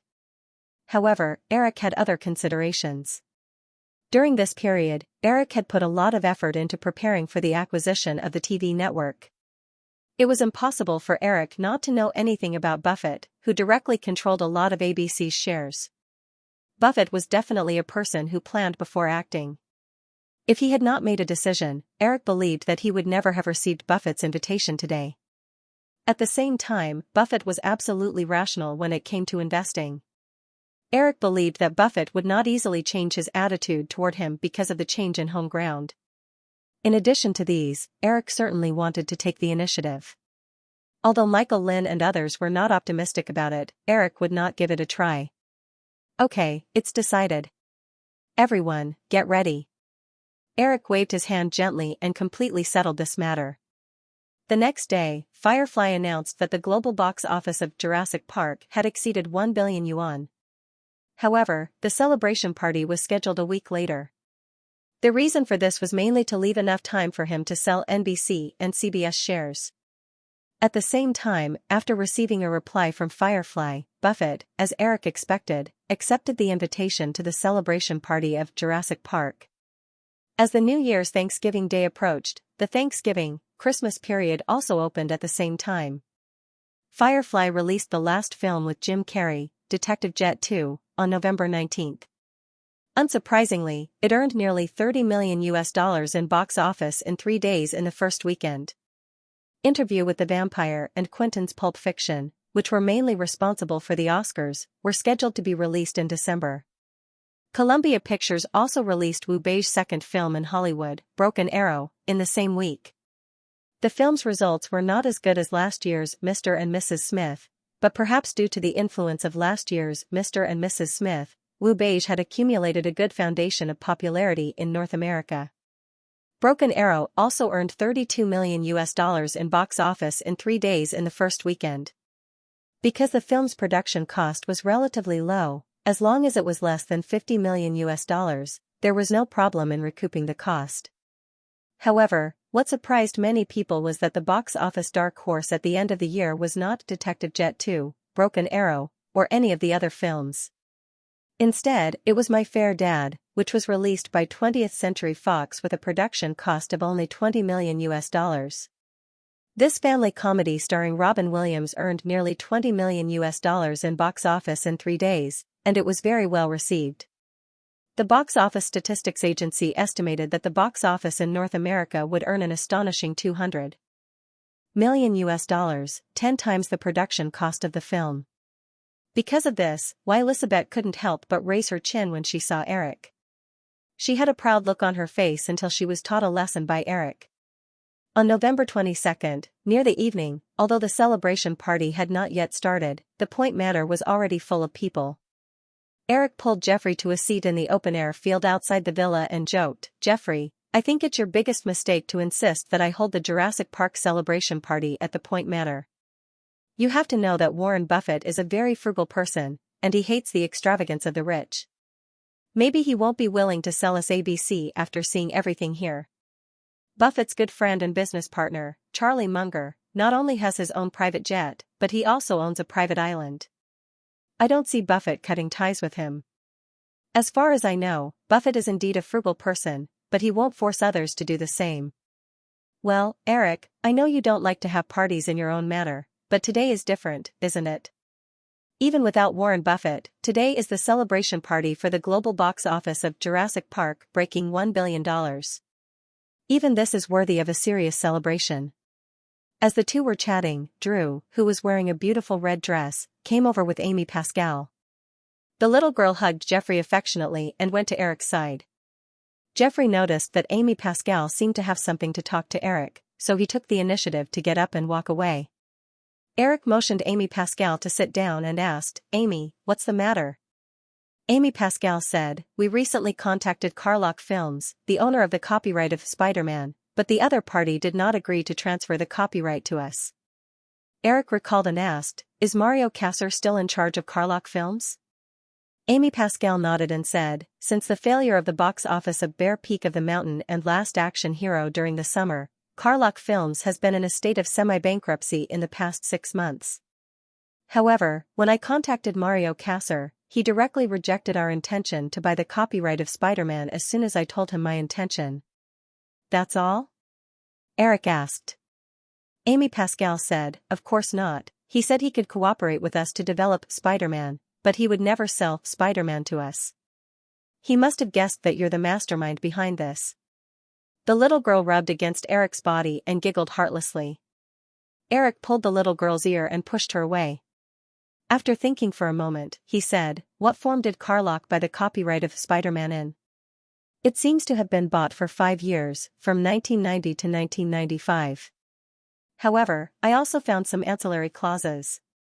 Within 5 years, if Carlock Films develops a Spider-Man movie, then the copyright will automatically extend for 5 years. Also, the copyright transfer contract for Captain America and Fantastic Four is similar to Spider-Man. This is a very troublesome matter. Eric thought for a moment. He remembered that in the original spacetime, Carlock Films went bankrupt around 1995. Then the copyright of Spider-Man automatically returned to Marvel Comics. Because Marvel Comics happened to be in an extremely difficult period, they had to sell it to Sony Pictures again. Since then, because of the success of the big movie developed by Sony, the return of Spider-Man has become far away. Eric quickly thought of something else and asked, "Where are the main shares of Carlock Films now?" "I'm not sure about that, but the controlling shares should be in the hands of some investment funds on Wall Street." "Eric, I'm worried that if Mario Kassar reveals this matter, it is likely to attract other film companies to compete for the copyright of Spider-Man, and Marvel Comics may also be in trouble." Eric did not answer Amy's concerns and asked, "How much would it cost if we bought Carlock Films?" "Probably tens of millions of dollars. Although Carlock Films has produced and released a lot of movies in recent years, not many of them have been successful. Otherwise, they would not be in a semi-bankrupt state now. You collect the relevant information. If Mario Kassar insists on not letting go, then buy Carlock Films as a whole. I think those people on Wall Street are very happy to cash in this mess now." Amy asked the question she had just asked, "But what if they realize that you are interested in the copyright of Spider-Man?" Eric shook his head and said with a smile, "Don't worry, now is not the time to develop Spider-Man. Superhero movies have very high requirements for special effects. Otherwise, do you think the 7 major film companies would let Marvel Comics superheroes fall into the hands of second or third-rate film companies? So, even if other film companies snatch it away, it won't be a big problem. At worst, I'll launch another acquisition at that time. I still have many years." Drew had been quietly listening to the two of them discuss how to get the copyrights of Spider-Man and other superheroes. When she heard that Eric even had the idea of buying Carlock Pictures, the little girl couldn't help but laugh out loud. She looked overjoyed. Eric looked at Drew and asked, "Is it funny?" "Of course, it's just the copyright of Spider-Man. If Carlock wants to jointly develop it, it doesn't have to be this movie. We can exchange the investment rights of Mission Impossible or Night at the Museum with them. Anyway, we need financing." Spider-Man in the original spacetime was so successful that Eric subconsciously felt that he had to increase his chips if he wanted to obtain the copyrights of this superhero. Hearing Drew's words, he suddenly felt enlightened. Amy Pascal said, "Drew, I've also considered this possibility. However, film companies usually use debt financing for films that they are very optimistic about. This way, after the movie is sold, they only need to repay the principal and interest of the debt. They don't need to share the copyrights and benefits with others. We didn't plan to distribute the movie ourselves. In this case, we already need to give up a part of the distribution share. If we follow your idea and introduce Carlock and other film companies to co-produce, we will be able to get even less profit." "Okay, then pretend I didn't say anything." Drew shrugged indifferently, picked up a glass of juice on the table and drank it by himself. Amy noticed Eric's expression and said, "Eric, are you really going to do this?" "I think this is a good idea. Let's do it." Eric looked at Amy Pascal with a reluctant expression and said, "Amy, I promise you, you will never regret it in the future." Of course, Amy Pascal didn't know if she would regret it in the future, but since Eric had spoken, she had to agree. "Okay, Eric, if they ask to share the copyrights, should I agree? We can slightly increase the investment ratio, but we can't share the copyrights. Mission Impossible and Night at the Museum are both series of movies. We have to ensure that the launch of the sequel and the choice of the protagonist are completely up to us. If it really doesn't work, we can make some small concessions in the investment of the sequel." Eric wouldn't make the mistake of Paramount and Cruise working together to develop Mission Impossible. In the original spacetime, because Cruise held half of the copyrights of Mission Impossible, Paramount didn't even have the right to change the protagonist after breaking up with Cruise. In the end, they had to pinch their nose and invite Cruise back. Just as Eric was about to ask Amy Pascal about the conversation with Cruise, he saw Nicole walking towards them from not far away. Eric waved at Nico and stood up to greet her. The little girl next to him was the first to float to Nico's side and hug her tall figure. She even rubbed against Nico's body with an overly enthusiastic look. "Hi, Nico, wow, I didn't expect your skin to be so beautiful now. I'm so envious. I must find time to go to Africa." "Thank you for your compliment, Drew," Nico said, but she unceremoniously reached out and pulled Drew away from her body and walked towards Eric. "Hi, Nico." Eric also stepped forward and hugged Nico. Because there were many guests around, the two of them didn't do anything intimate. Amy Pascal greeted Nicole and tactfully walked to another place. Drew didn't leave. The three of them sat down at the small round table. Eric poured a glass of red wine and handed it to Nico. He asked, "How did it feel to film in Morocco?" Nico had a look of lingering fear on her face. That place was terrible, and there was even a war. During the entire filming process, we lived with 500 soldiers sent by the local government. The only fortunate thing was that we didn't encounter any attacks during the entire filming process. You know, we stayed in a small town for 5 days. As soon as we left, we heard that the town was ransacked by the government army the next day. Eric didn't know much about the political situation in North Africa, but he also knew that choosing to film in Morocco could save Universal at least $10 million in production costs. "I think as long as the first film of The Mummy is a success, Michael Eisner definitely won't let you film in Morocco for the sequel. Of course, I'd rather give up the role in the sequel than go back to that godforsaken place," Nico said as she touched her tan skin. Based on her understanding of Drew, when the girl just said that her skin was beautiful, she would definitely hear the opposite. And from Eric's reaction, it could be seen that most Westerners advocated a healthy tan. After Nico returned to Los Angeles, many of her friends praised her skin color for becoming beautiful. Only Eric was indifferent to such an obvious change. The few of them chatted, and the sky unknowingly darkened. The lights in the manor lit up, and more guests came to the party. Eric had to get up and entertain some important guests. By 7 o'clock, most of the guests had arrived. Eric brought the main creators of Jurassic Park to the villa's hall to break the ice sculpture that symbolized the billion-dollar box office. The party officially began. Although it was close to Thanksgiving, many of Eric's women stayed in Los Angeles. In addition to Nico and Drew, Famke Janssen and the Cruz sisters all appeared at the party. Eric thought that Jennifer Connelly would rush home to have Thanksgiving with her parents, but he didn't expect the girl to also rush over. After returning to Los Angeles, Eric didn't have time to see Julia and Emma, so he specially called Julia to bring Emma to the party. So, Julia used Elizabeth's invitation as an excuse to escape to New York with Emma and Elizabeth. Eric didn't know whether to laugh or cry. Eric was sure that Julia's condition was absolutely hopeless. He didn't have any hope for her, but Julia was like a little sparrow whose legs were tied up but not locked in a cage. She looked at the open sea and sky and tried to flap her wings from time to time. After socializing at the party, Eric looked at his watch. It was almost 8 o'clock, but Buffett hadn't arrived yet. Just as he was about to ask if something had happened, he saw many female guests gathered on a sofa by the villa's glass wall. They were chatting and laughing about something. What surprised Eric even more was that all his women were there. Perhaps this was also the reason why no tactful male guests came forward to strike up a conversation with a group of gorgeously dressed women. Nico happened to notice Eric looking in their direction in surprise. She discreetly broke away from the crowd and walked over. When Nico approached, Eric asked curiously, "What are you talking about?" "Gossip, clothes, cosmetics, men." Nico giggled. "Anyway, we'll talk about whatever you men aren't interested in."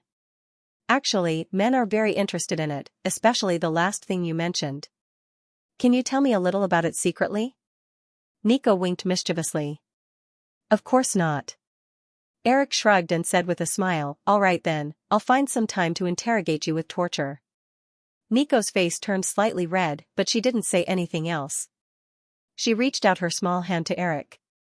"Let's go dance, okay?" Eric shook his head apologetically.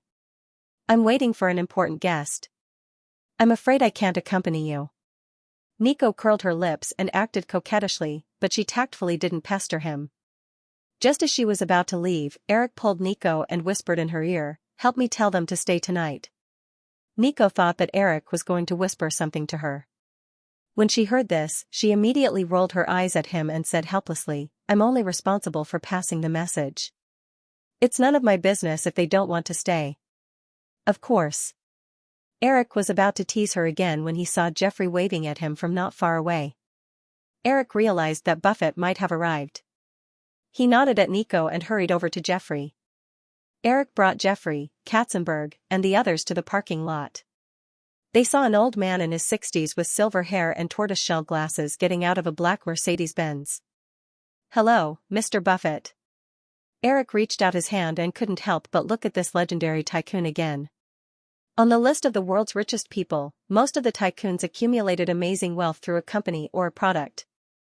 For example, Bill Gates, who made his fortune through Microsoft, or Larry Ellison, who became rich through database software. Only Warren Buffett relied on diversified investment methods and repeatedly climbed to the throne of the world's richest man. "Eric, it's nice to meet you." Warren Buffett shook Eric's hand enthusiastically. "I'm really sorry.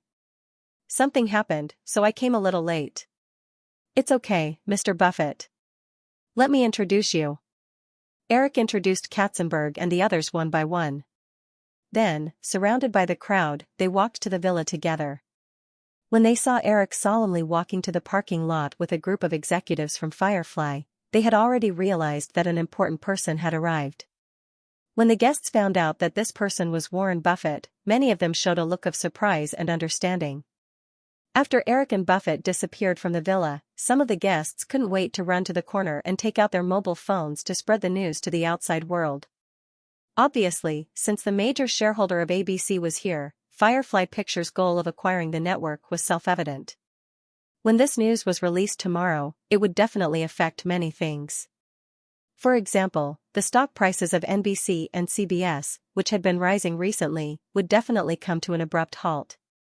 There might even be a drop in their stock prices. On the other hand, ABC's stock prices would definitely have the opposite effect. Most of the people attending the party tonight were people in the Hollywood circle. Not many people had interacted with Buffett before, so Eric brought Buffett directly to his study. "Eric, when Firefly acquired Disney, I actually wanted to meet you. Unfortunately, I didn't have the chance. You know, I was a shareholder of Disney." Eric poured 2 cups of Coca-Cola that he had prepared beforehand and handed one to Buffett. He sat down on the sofa opposite him and said, "Actually, Mr. Buffett, I, like many people, admire your investment methods very much. I even considered buying some Berkshire shares." Buffett rubbed the cup of Coke in his hand with great interest and said, "If you want to invest, of course I'd welcome you. Before coming here, I've seen all the films you participated in. Although I don't like some of them very much, it is undeniable that they are all commercial films with great box office potential. I'm curious, how did you create or choose these scripts?" "Based on my personal feelings. We all know that film investment is like gambling. Before a film is released, no one can know whether it will be popular with the audience. Otherwise, the one who made Star Wars would not have been George Lucas." Eric's explanation would never satisfy Buffett, but Buffett did not have the slightest intention of delving into it. In the small house in Omaha, he had been thinking about this young man for a long time. Eric was like a favorite kissed by the goddess of luck. Since his rapid rise in 1988, this young man had not made any mistakes in investment or film. Although he was unwilling to admit it, Buffett felt that Eric should be the same kind of person as him. Since the 1960s, Buffett had been picking and choosing from different investment portfolios. The reason why he was able to accumulate nearly $10 billion worth of wealth today was also because he had never made a huge investment mistake over the years. Therefore, since Firefly announced that it would withdraw its shares from Fox, Buffett had been paying close attention to Firefly's every move. On the day that Firefly announced that it would compete with Viacom for the Blockbuster chain, Buffett realized from a series of clues that Firefly's real goal was not Blockbuster. "Eric, I'm curious. The video industry's annual growth is absolutely no less than the movie box office, but the development of the TV network has been in a slump for a long time. Why didn't you choose Blockbuster, but buy ABC instead?" Since Buffett had already come to him, Eric did not explain anymore. He said, "I remember you once said that when others are greedy, I'm afraid, and when others are afraid, I'm greedy. is that right? Buffett smiled, indicating that he agreed. Right now, the development of the video industry is at a point where everyone should be greedy for profits, and the TV network happens to be the kind of existence that makes many people flinch.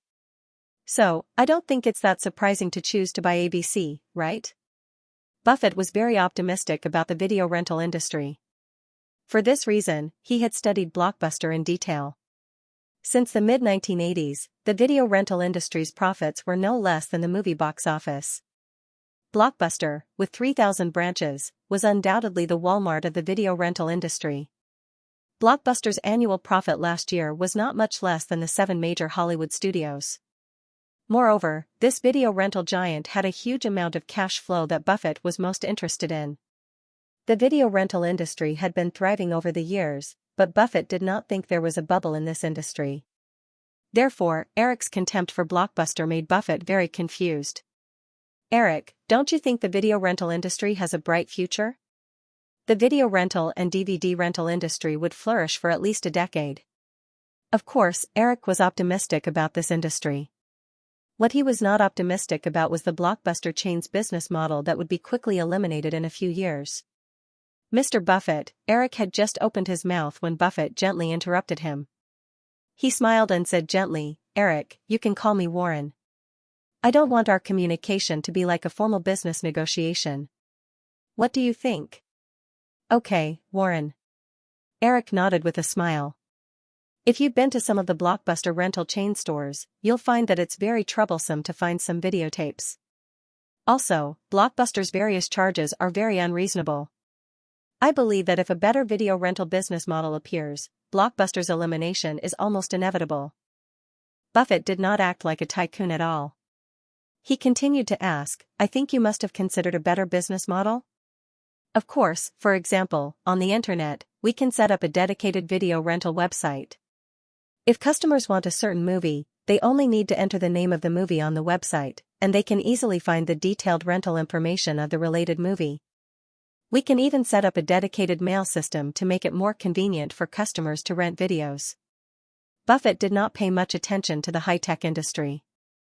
This could be seen from his investment portfolio. Berkshire Hathaway was basically involved in the traditional industry. However, because of the information superhighway plan that was being vigorously promoted by the Clinton administration, Buffett was exposed to a lot of relevant information. Buffett keenly grasped the key point of Eric's plan. Eric, don't you think there are too few internet users now? Eric had not been paying attention to the growth of internet users in North America recently, but he quickly found a similar example. There aren't too many internet users, but users who can log on to the internet often have considerable spending power. Moreover, when personal computers were first introduced more than a decade ago, perhaps no one realized that these expensive and seemingly useless household appliances can now be sold in the millions every year. In the past decade, tens of millions of users in North America and even the world have accumulated personal computers. These people's financial strength is usually not too bad. As the internet content becomes more and more abundant, I believe most people will choose to participate in the internet. In the process of studying Eric's personal information, Buffett also deliberately logged on to the Yahoo portal and set up his own online email account. Although many people thought that his personal style was very conservative, Buffett was a person who never forgot to learn and accept new things. He felt that an online email was indeed much faster than an email. However, due to the limitations of various hardware and software conditions, Buffett couldn't think of the profit prospects of these online services. Buffett had always been an investor who pursued profits, and he strictly adhered to the principle that investment must be returned. If he invested tens of millions of dollars but couldn't get a return, he couldn't think of any reason to continue doing something. Eric, before I came, I saw the Yahoo portal you invested in. What I want to know is, did you establish this website for investment or purely for public welfare? Of course it's for investment. Eric felt that Buffett had obviously led the conversation astray. Today, they were supposed to discuss the acquisition of the television network by Firefly. However, Eric was also very clear that Buffett was a person who had a strong desire to ask questions. He could see from a lot of Buffett's information that when Buffett was interested in a company, he would often tirelessly bombard the person in charge of the company with questions. However, Eric did not have any intention of being impatient. In fact, many business transactions were determined in this kind of back-and-forth chat. As for the kind of business negotiation that was often done after the transaction intent was reached, the details were often negotiated. Then, for example, the Yahoo portal, when do you plan to make it profitable, and how do you plan to make it profitable? In the past few years, I've never thought that Yahoo could make a profit. It's still in the market nurturing stage, Eric replied slowly.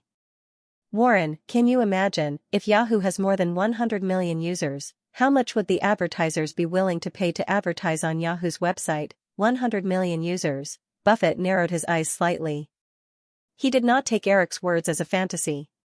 As Eric just said, 10 years ago, no one knew that personal computers could be sold in the millions every year.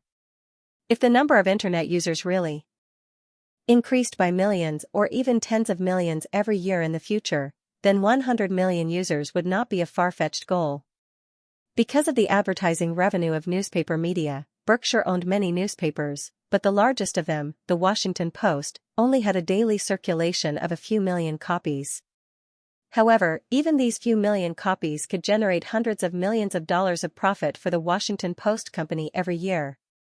Therefore, if the internet media with 100 million users found a suitable way to make a profit, the profits would definitely exceed any traditional paper media. Although Buffett was not an impulsive person, he was obviously tempted at this time. However, this was not enough for him to immediately jump into the internet wave. After thinking quickly for a moment, Buffett took a few sips of Coke in front of him and gently put down the cup. He looked at Eric and said, "Eric, the prospects you described are indeed very attractive. I look forward to the future of Yahoo. Then, let's talk about the TV network. I heard you talked to Barry Diller a few days ago?" Yes, Eric showed a regretful expression and said honestly, but unfortunately, he did not plan to join Firefly. Buffett's expression remained unchanged. Then, if I agree to sell ABC to you, how do you plan to deal with Tom? You know, we are good friends, and I need to consider the interests of my friends. If we can successfully acquire ABC, Firefly will not make too many changes to ABC's personnel, and the performance of ABC in the past few years is enough to prove Mr. Tom Murphy's management ability. Therefore, in the next few years, Firefly will mainly increase the investment in ABC's content. We all know that the TV network is also like a sales platform, and TV programs are the goods it sells. Any customer at the same price will be more willing to patronize stores with higher quality products.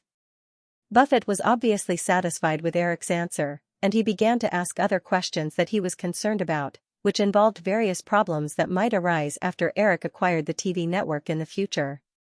The two men seemed to be chatting about an insignificant matter from beginning to end, and they never talked about the most important issue of the acquisition price. After more than an hour, the two of them finished a large bottle of Coke.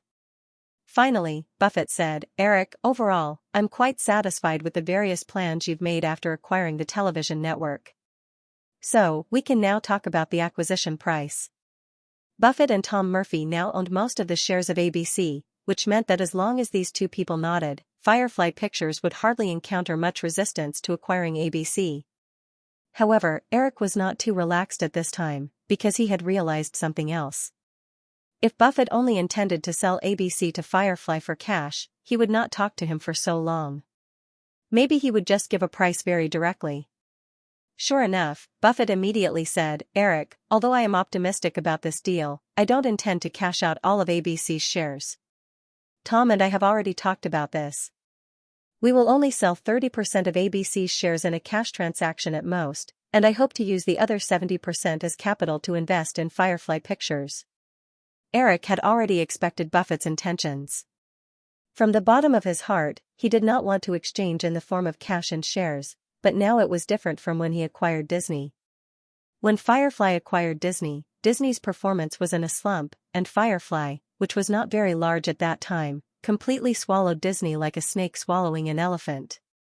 Most investors were not very optimistic about the acquisition of Firefly.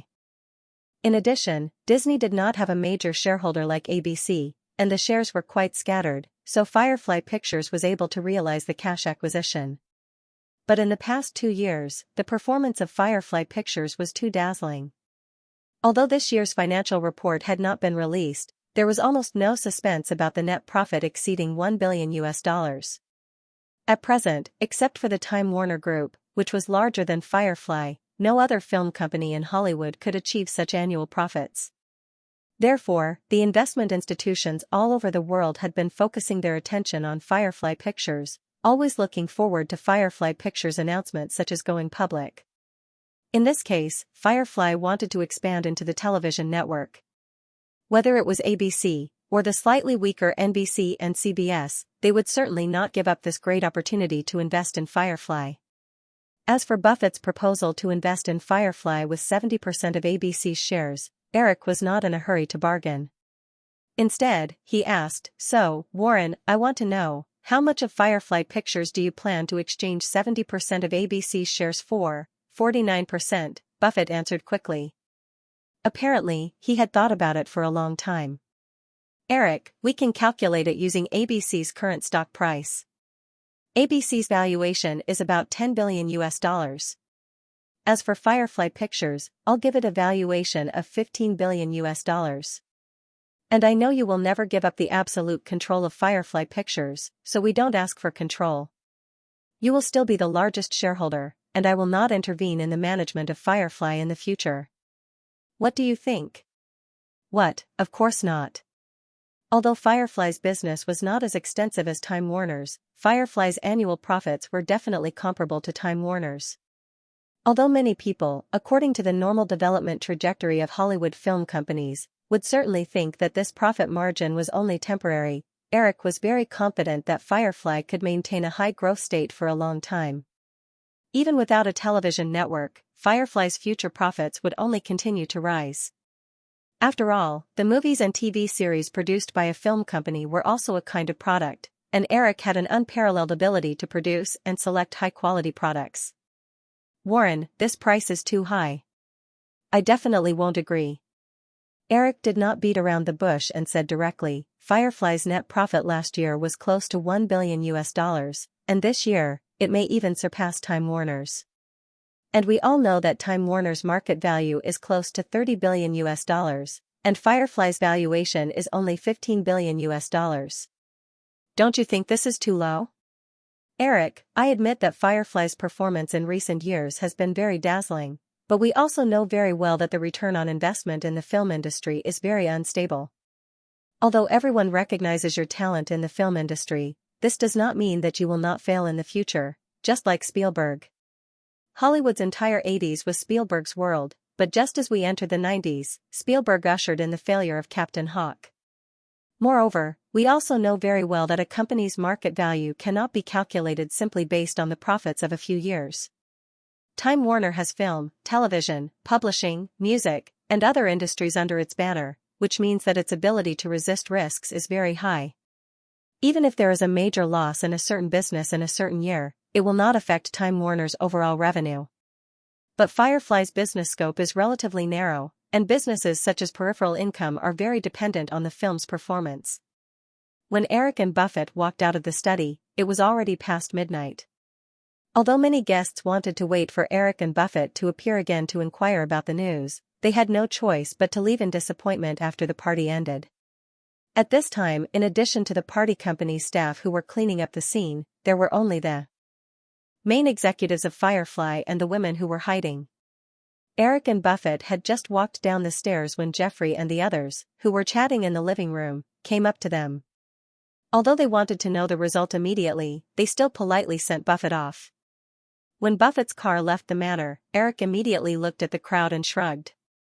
"Buffett has the intention to sell ABC, but we have a big disagreement on the price." After this sentence, no one showed any disappointment.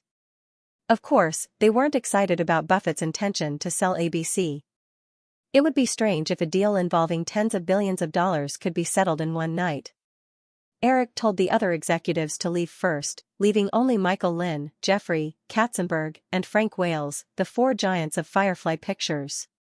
The five of them came to the living room where everyone had been chatting and sat down. Eric saw Drew, who had changed out of her evening dress and was wearing a t-shirt and shorts, poking her head into the living room. He said, "We still have to talk for a while." you guys go and rest first. Although in English, you and you guys were the same word, the expressions of the other four instantly became a bit ambiguous. They all knew that she referred to them and not him. Therefore, even Jeffrey, who was relatively pure, couldn't help but envy Eric's luck with women. Drew nodded obediently. Okay, do you guys want coffee? I'll get Natasha to make it. Although many people could see the Russian twins shuttling back and forth in the villa tonight, Eric didn't want to provoke the four men with the sisters. He pointed to the coffee machine in the corner of the living room. It's so late. Don't let them do everything. You do it yourself. Drew made a face at Eric, but still obediently walked to the coffee machine and started working. While the little girl was brewing coffee, Eric briefly recounted the outcome of his conversation with Buffett to the four people around him. That's about it. I also gave them the acquisition plan for Firefly, and then... Eric spread his hands. Nothing was settled. Although he understood that the cash acquisition plan was not feasible, Eric still proposed a fully owned acquisition plan. Just like Eric's reaction when he heard Buffett's plan, Buffett rejected it immediately.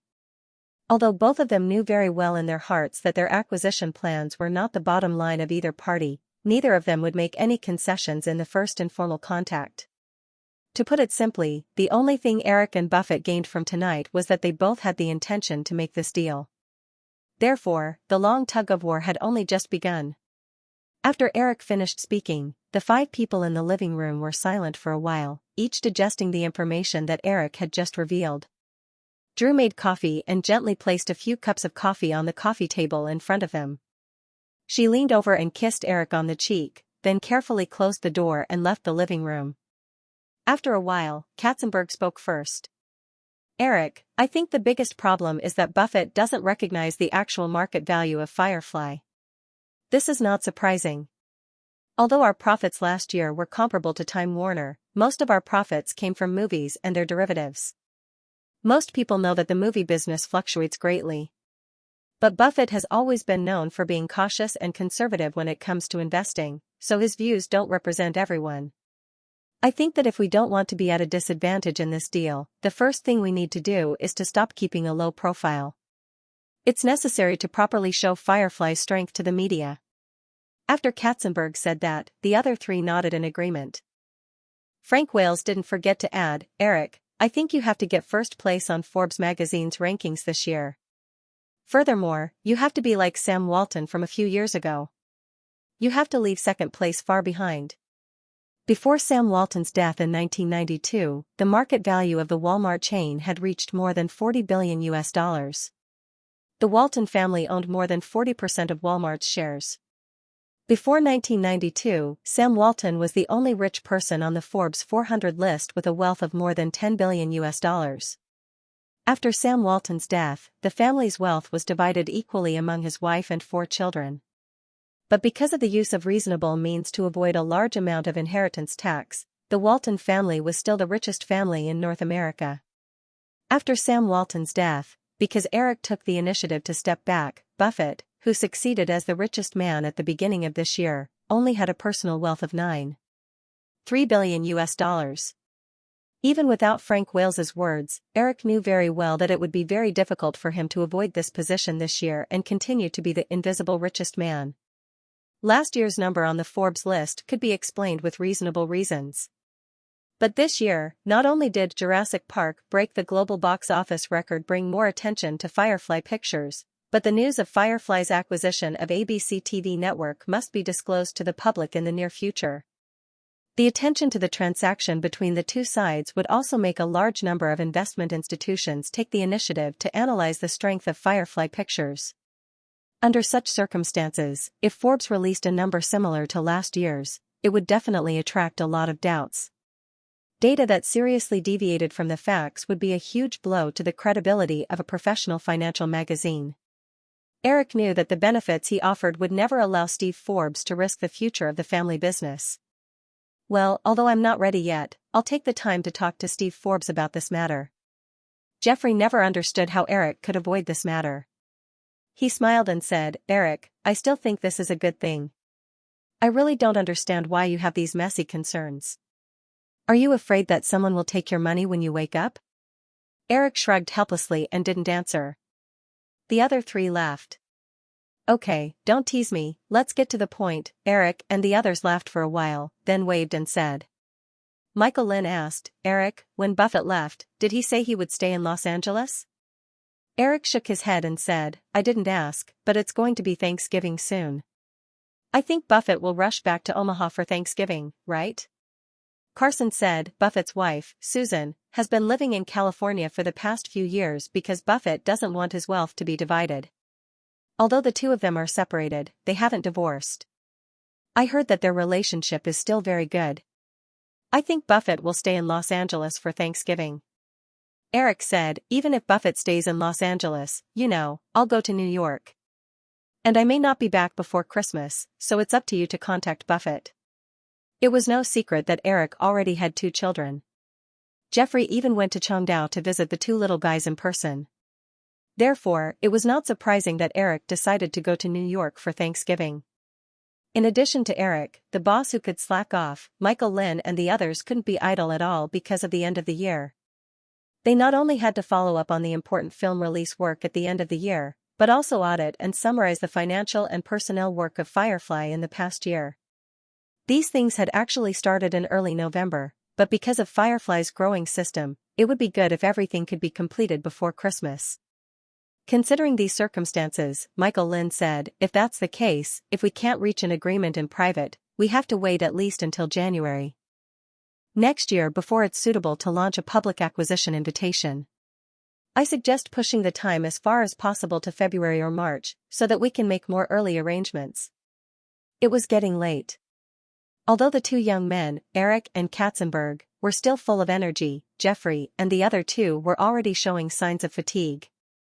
Although many details had not been discussed yet, Eric did not intend to let the 3 old men who were already over 50 years old continue to suffer. Finally, he said, that's it.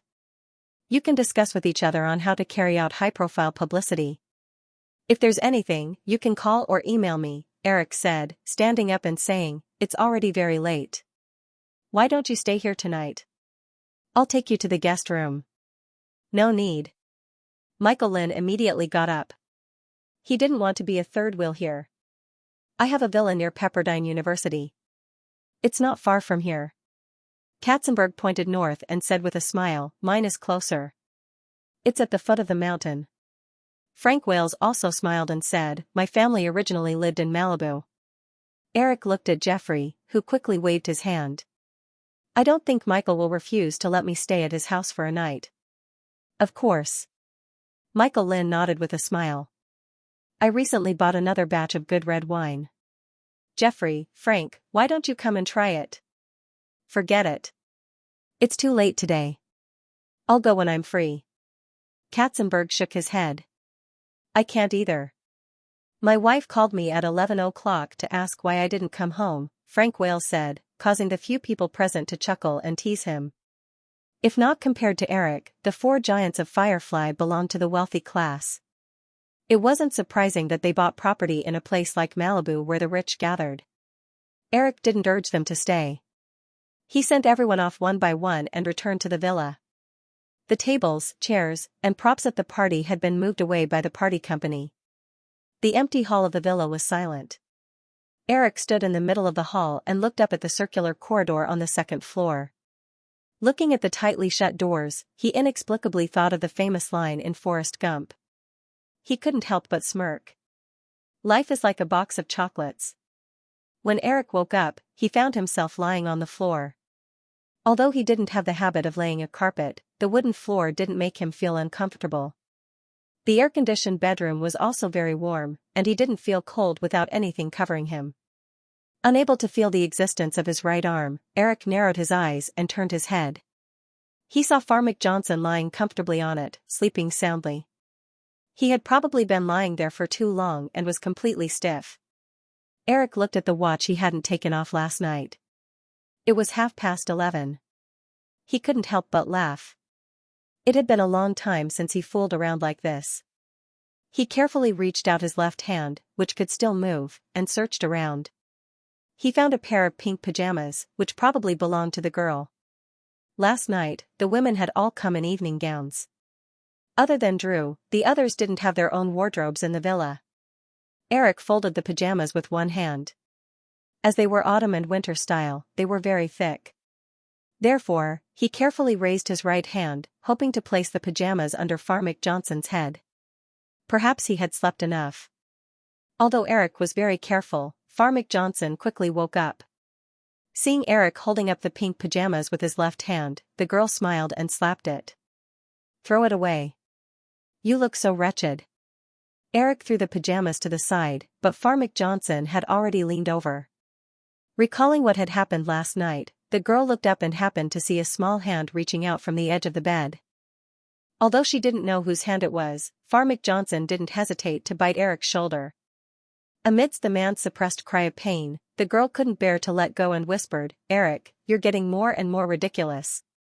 I'm warning you, don't even think of a next time." Eric smiled and replied, "All right, I promise. Are you hungry? Let's go down and cook." "We won't bring them." Farmick Johnson hugged Eric's waist and whispered, "I want you to cook for me personally." "No problem. You can even eat me." "You bastard. I really want to eat you." The two carefully got up. Farmick Johnson walked to the wardrobe and, as usual, looked for Eric's clothes to wear. He noticed that Eric's eyes were occasionally looking at the women on the bed. With a hint of jealousy, he teased, "Why don't I go down alone and you stay behind?" "No, it's just that there seems to be one missing." Farmick Johnson put on a pair of Eric's jeans and looked at the bed. He counted them one by one before saying, "Maybe Nicole has already woken up." Just as he said that, Nicole's grumbling sounded from the other side of the bed. "It's so uncomfortable. Damn it, who kicked me down?" When Eric, Farmick, and Nicole finished washing up and went downstairs, the other three women were still asleep. Nicole and Farmick were about the same size as Eric. They were wearing Eric's white shirt and jeans. Together with Eric's outfit, the three of them did not look like a couple's outfit, but it was even more so. The Russian twins, who were sitting on the sofa by the curtain wall, saw Eric and the other two appear. They quickly stood up and greeted Eric in unison, "Boss." Over the past few months, Eric had gotten used to the twins' elegant and cold expressions. He also gradually realized that this was just a form of self-protection in an unfamiliar environment. It was not necessarily their nature. Looking at the Sony Walkman and the thick Russian English dictionary on the coffee table in front of the twins, Eric understood that the two girls were learning English. He waved his hand and said, "You two continue. By the way, have you had lunch?" The twins were wearing identical light blue sweaters and khaki trousers. It was unknown if the older one or the younger one replied, "Yes, boss." "Do you need us to help with the meal?" Eric shook his head and motioned for the two girls to continue with their work. He led Nicole and Farmick to the kitchen. He still did not know how to tell the twins apart. He had once suggested that the two girls were different colors, but the little girl insisted that the twins were the same thing, claiming that it would be more interesting. Nicole followed Eric until they were out of earshot of the twins. She turned her head to look and tugged at Eric's sleeve. "Are they really boxers?" Eric nodded. "Yes." Farmick also said, "I can't tell at all. Their bodies are quite suitable to be models." Eric smiled and said to Farmick, "Don't you like boxing occasionally? You can try it with them." Farmick felt that Eric's smile was a little mischievous. He was a little wary and asked, "You've tried it?" Eric raised his finger and pointed at the corner of his right eye. "It's been hurting here for many days." The two girls giggled as they imagined Eric's defeated look. Farmick even said, "Oh, I remember now. When I came back to see you in August, your eyes were still a little bruised. I thought it was because you weren't in a good mental state at the time and had dark circles under your eyes after insomnia. So it was because you were beaten." Nicole also asked, "Hey, did you eat them?" Eric shook his head with a look of regret. He smiled and said, "I couldn't beat them. With my body, I could only be pushed by them." Nicole raised her small fist and punched Eric's shoulder and said coyly, "You only know how to bully us." "No wonder you didn't bring them to the bedroom last night," Farmick Jensen agreed. The three of them walked through the hall to the kitchen on the west side of the first floor of the villa. When they pushed the door open, Farmick suddenly remembered and said with a smile, "Right, It seems like we're still missing one person. Where's Penny's sister?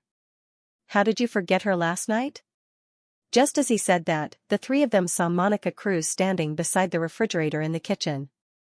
She was holding a bottle of ketchup in her hands, looking somewhat at a loss. Monica had been in the United States for almost half a year, and daily communication in English was no longer a problem. The girl happened to hear Famke Jensen's last sentence. Seeing the three of them dressed in the same way, she could easily guess what had happened. Last night, she had been sleeping in the same room as her sister. When Eric suddenly barged in, the girl was surprised and somewhat expectant. But in the end, Eric only carried Penelope out of the room and left her alone. Monica thought that Eric didn't like her at all. She felt sad and uneasy the whole night and only managed to fall asleep at dawn. Therefore, she had only woken up a little earlier than Eric and the other two. Just as she was about to go to the kitchen to make something to eat, the three of them walked in. Seeing that the situation was a little awkward, Eric took the initiative to walk forward, took the ketchup from Monica's hand, and put it aside. Seeing that the girl's hair was still a little messy, he asked softly, "Just woke up?" Monica felt that her hands were empty. Suddenly, she didn't know where to put them. She just nodded subconsciously. Yes. Yes. Go take a shower first." Eric cupped the girl's face and kissed it gently. He said gently, "I'll personally make lunch for everyone. You can help after you're done." Monica nodded obediently and looked at the two women standing not far away. She asked weakly, "Eric, are you?" "Of course not." Eric didn't wait for the girl to finish and interrupted her. "But this is California. You don't want me to get into trouble, right?" Although Monica was a little confused by Eric's words, she subconsciously shook her head. Eric patted the girl's back. "Then go take a shower." Seeing the petite and timid Monica being coaxed out of the kitchen by Eric, Nicole said sourly, "You've never been so gentle with me." Famke Jensen nodded as well. "Not to me either." Eric took out ingredients from the fridge and handed them to the two women. "It can't be that you haven't, right?" Nicole took a bag of bread and glared at Eric. She walked to the kitchen counter and said casually, "Yes, I think there was one time." Eric recalled the time when Nicole cried out in grievance and said guiltily, "There's no need to be jealous of a little girl." Famke put a carton of eggs into the egg cooker one by one. When he heard Eric say that, he teased, "I thought you'd changed. So you're just afraid of trouble." TSK. "I've always been a law-abiding citizen." Eric laughed shamelessly. He couldn't help but complain inwardly. The legal standards of each state in the United States were uneven. Most states could get married at the age of 16. Some states even had the legal age of marriage as low as 12. In some states, 18 was the legal age for sexual activity. If a couple wanted to do something without violating federal law, it was only a matter of space, not time. For a country on wheels, space didn't seem to be a problem. Eric still remembered the rebellious young Mira Jovovich in the original Spacetime. She eloped with her boyfriend at the age of 16 and got married in Las Vegas. In California, her boyfriend, who was 4 years older than her, would have gone to jail for doing so. But in the neighboring state of Nevada, the two could legally get married. It was ironic. Speaking of which, the Resident Evil in this Spacetime might start filming next year. Eric had yet to see Mira Jovovich in the media. It seemed like the Russian actress with a powerful background had been slapped by the butterfly's wings. After a few minutes, Monica still hadn't come back from her shower. Drew, Penelope, and Connolly walked into the kitchen one after another. The little girl covered her mouth and was still yawning. She threw a mobile phone over. "Here, Jeffrey Katzenberg just called. I told him you'd call back later." Eric took the mobile phone and watched as the little girl stretched out her little hand to scoop up the freshly fried sausage. He raised his hand and slapped it away. "Have you brushed your teeth?" "I'm starving," the little girl shouted unwillingly, but she obediently walked out. Eric looked at Connolly and Penelope. Seeing the two girls nod, he pointed to the pan. "Take a look.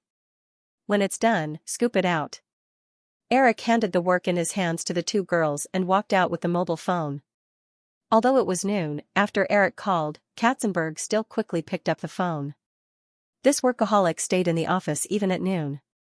Eric, who slept until late in the morning, couldn't help but feel a little embarrassed. According to the content discussed last night, the management of Firefly had already drafted a detailed media public relations plan after a morning of discussion. Katzenberg even found out that Buffett and his wife, Susan, were now living in a vacation villa in Laguna Beach, south of Los Angeles, and had already made an appointment with Buffett. Eric talked to Katzenberg and went to the study on the basement floor. On the other side, Katzenberg began to ask his secretary to fax over the minutes of the morning's meeting. Compared to the brief decision last night, the plan in his hand was much more professional, and it had considered all the possible details. Katzenberg was obviously very excited on the phone. He chatted with Eric for half an hour. During this time, Eric also roughly browsed through the entire plan. Although Katzenberg had already made an appointment with Buffett, the purpose of the media public relations plan in his hand was to show the strength of Firefly Pictures. It could be seen that neither of them had high expectations of a private deal. Fortunately, after the two of them finished talking about this matter, Katzenberg did not continue to talk about anything else. He just told Eric to go to Firefly's headquarters in the afternoon. There were some documents that he needed to sign personally. Then, he hung up the phone. Eric sorted out the fax just now. He turned around and saw Drew sitting quietly on the steps at the entrance, holding a sandwich in her hand and quietly eating it. She smiled and said, "You scared me. Why are you always so silent like a cat? You're the one who gave everyone a fright." The girl stood up with a sandwich in her hand and said, "We couldn't find you all of a sudden. We thought you had escaped. Why should I run away?" Eric asked with a smile as he followed Drew outside. The girl rolled her eyes and pretended to be confused. "I don't understand. Nicole said so." "You can ask her." They went to the kitchen together. When they saw Eric appear, the girls sitting quietly around the table seemed to be relieved. The originally strange atmosphere quickly dissolved. Nicole stood up with a smile and pulled out a chair for Eric like a considerate wife. Eric sat down and explained, "I talked to Jeffrey for a long time. He's a workaholic. He doesn't even care if others are eating lunch." "Hee, why did you think I had escaped?" Famek Johnson rolled his eyes at Eric and said to the girls, "I knew it. He's such a shameless guy." "How could it be?" Nicole remembered something she had heard when chatting with Elizabeth and said, "How could it not be? This bastard has a criminal record." Eric also realized that Elizabeth had probably said something to Nicole. It was always difficult to understand what women talked about. However, there was a reason why he had escaped back then. Who could resist a girl who could force you to marry her at any time when you woke up? "Okay, let's eat," Eric said like the male host. He looked at the girls and teased, "Do you want to pray before the meal?" Nicole picked up the plate and said, "Forget it. God probably won't believe the words coming out of your mouth." There was a burst of laughter in the dining room. Although Eric was gentle and considerate most of the time, his status made the Cruz sisters and Connolly dare not casually bicker with Eric. Looking at Nicole and Famek bickering with Eric, they felt a sense of novelty and envy. Eric took a sip of the juice that Nicole had just handed to him. When the girls' laughter died down, he said, "It's Thanksgiving soon. Since you're not home, let's have a Thanksgiving dinner together. But I'm going to New York tomorrow. How about tonight?" The women looked at each other. No one objected. Eric decided, "Tonight then. In the afternoon, you guys go shopping for ingredients. By the way, does anyone know how to roast a turkey?" Jennifer Connolly and Drew were the only ones who had the habit of celebrating Thanksgiving. The other women were from other countries. Obviously, they did not know how to roast a turkey. The girl was about to say that they could get the chef to cook, but seeing so many women in the dining room, even if it was the chef from the manor who had signed a confidentiality agreement, seeing such a scene would probably bring a lot of risk. So, she shut her mouth. Eric shook his head helplessly. "Then buy 2 more turkeys. We'll discuss how to cook when I come back tonight. If it really doesn't work, we'll order a roasted one from the restaurant." "Eric, are you going shopping with us in the afternoon?" Penelope asked. Eric shook his head. "I need to go to the Firefly headquarters. Before I leave Los Angeles, there are some things that I need to deal with personally. But I should be back soon. Also, be careful when you go out. Don't get caught by the paparazzi. What do you plan to do if we get caught? Nicole asked with a smile. Eric shrugged and smiled. Then I'll have to marry all of you publicly. Famke Jensen said, then we can only see you in federal prison. Bring me more delicious food when the time comes, Eric said nonchalantly. The women laughed again. In fact, for a tycoon like Eric, the restrictions of federal law were so small that they could be ignored. As long as he didn't do anything out of the ordinary in public and was coincidentally discovered by others, then the possibility of him falling into jail was very small. Even if something happened, he could still escape from jail by paying a huge amount of bail. As for having more women, it was even less of a problem. If a billionaire only lived with one woman, it would be a strange thing in the traditional way of thinking of ordinary people. After having an early Thanksgiving dinner with the women in Malibu, Eric rushed to New York with his daughter. East Hampton was more suitable as a summer getaway. In winter, there were desolate scenes everywhere. If there was a heavy snowfall, it would be even more deserted. After winter, Virginia and Joanna moved to Southampton with the two little guys, which was relatively densely populated and had better infrastructure. The night of Thanksgiving Day was still very lively. Although the two women had given the workers and nannies at home a day off, Chris and Emily had rushed over. Together with Eva Pakula, the little girl, and her twin sidekicks, a large group of people filled the dining room. When I was in college, I studied Buffett's deeds. Chris talked about Buffett because they talked about the acquisition of ABC by Firefly that had become a hot topic in the media in recent days. The main reason why Buffett was able to accumulate his wealth through diversified investments is that he is pure enough. He can concentrate on investing to the extreme. Everyone who knows Buffett knows that investing is almost the only pursuit in his life. As a billionaire with a fortune of billions of dollars, he is not willing to spend a penny to improve his life. His personal life is very simple, even his eating habits are simple. The main theme of his life is to read countless financial reports and choose the right company to invest in. This kind of analysis, which is not professional stock trend analysis, can maximize the company's development potential by studying the company's fundamentals. Therefore, Buffett was able to walk on the right path most of the time for decades. Everyone listened to Chris with great interest. The little girl sitting next to Eric, who was eating turkey, suddenly said, "I heard that he destroyed Salomon." Salomon Brothers was known as the king of Wall Street in the 1980s. When Salomon was at its peak, investment banks such as Goldman Sachs, Morgan, and Lehman could only be regarded as Salomon's underlings. However, Salomon was investigated by the SEC in 1990 because of a false bidding case, and then it quickly declined. In less than 4 years, Salomon Brothers had now become a second-rate investment company. At the time of the false bidding case, Buffett's Berkshire Hathaway happened to be the largest shareholder of Salomon Brothers. During the investigation, Buffett personally took over all the management affairs of Salomon Brothers. On the surface, Salomon Brothers did indeed collapse in Buffett's hands. When Chris heard the little girl's words, he shook his head and said with a chuckle, "It's not as simple as you think. This matter is mainly because Salomon Brothers was in the limelight. Take the false bidding case 3 years ago as an example. The Federal Securities Exchange law stipulated that an investment bank could only underwrite 35% of the bonds issued each time. However, Salomon Brothers obtained 85% of the bond distribution through false bidding, and then resold it to other investment banks to earn a huge price difference. Similar things often happened throughout the 1980s.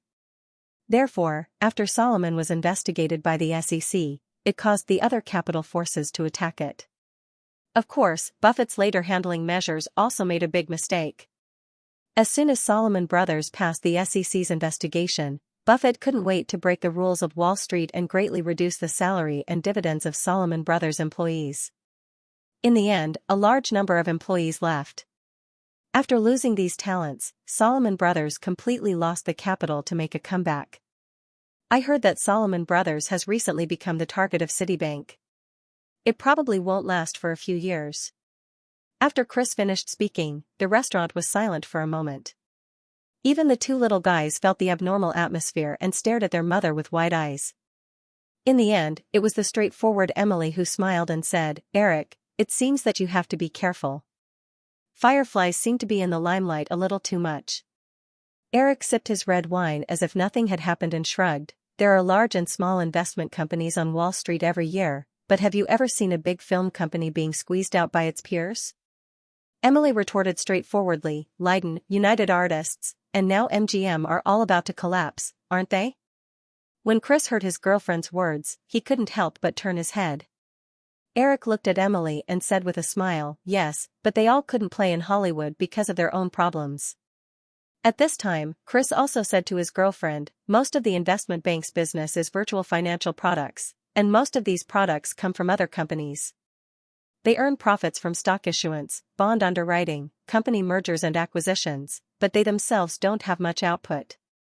Once the investment bank is in crisis, the external companies will no longer let it act as an agent for the relevant business under the principle of seeking profits and avoiding losses. Therefore, it often causes a chain domino effect, and it can easily decline. But film companies like Time Warner, Fireflies, and Viacom, which has just acquired Paramount, have formed a complete industrial chain internally. Unless it's a huge investment project that causes a huge loss and causes a bankruptcy crisis, it won't be so easy to be defeated by external forces." "I also saw some news recently," Emily said with some dissatisfaction. 2 years ago, an article in the New York Times analyzed that if Firefly Pictures continues to expand, it is likely to violate the federal anti-monopoly law and be forced to break up. If the company was broken up because of the anti-monopoly law, the company's major shareholders could only choose to keep the shares of one company, and the shares of the other company would have to be sold. It didn't mean that major shareholders like Eric could continue to keep the two companies after the split. Emily's words seemed to hit the nail on the head. Chris also looked worried. He looked at Eric and said, "I think this is indeed a problem that needs to be carefully considered. Eric, before acquiring ABC, you are 100% sure that this won't cause such a problem." Eric had also studied the relevant anti-monopoly law, but he knew the development trend of the American media industry in the next 10 years, so he said very calmly, "Don't worry, there won't be a problem. In fact, I think the integration of media channels is more in line with the interests of the federal government. What do you think?" There was no country that didn't want to control the channels of public opinion, and the so-called strict freedom in any country was relative. Being in Wall Street, where the collision of information was the most intense, Chris was very clear about this truth, so he nodded and smiled. "It seems to be the case." Virginia saw that Eric and Chris were talking in riddles, so she said discontentedly, "Gentlemen, we won't understand if you continue. Why don't we talk about something more relaxing?" Eric nodded. "Well, okay, today's turkey tastes good, compared to, tastes good, not bad." Eric almost blurted out the strange turkey that the women made the night before yesterday. Fortunately, he stopped at the last moment, but Virginia still sensitively heard something and rolled her eyes at Eric. The other people in the restaurant laughed when they saw Eric's uncomfortable look as he held back his words. Although it was only 9 o'clock after dinner, it was already snowing outside the house. It would take 2 hours to get back to Manhattan from the easternmost part of Long Island, and with the slippery roads on a snowy day, it would definitely take longer, and it would be very unsafe. Eric invited Chris and Emily to stay. The villa was very big, and there were enough rooms, so Chris and Emily didn't refuse. After dinner, the women were busy with their own things. Some were watching TV, some were watching the TV in the kitchen, and some were watching the two little guys. Eric and Chris sat next to the old-fashioned fireplace in the villa and talked about the acquisition of Victoria's Secret's parent company, Ltd. During this period, Chris had been secretly buying Ltd's shares. He expected that after the new year, he would be able to officially enter Ltd's board of directors with his shares, and then launch the acquisition offensive.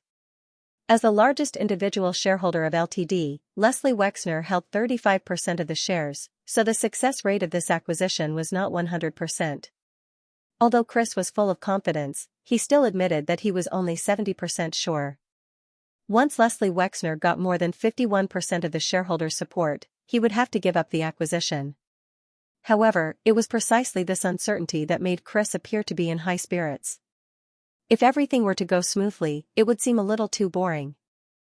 Moreover, even if the acquisition failed in the end, Ltd would have to pay a certain price to redeem the shares in Firefly's hands.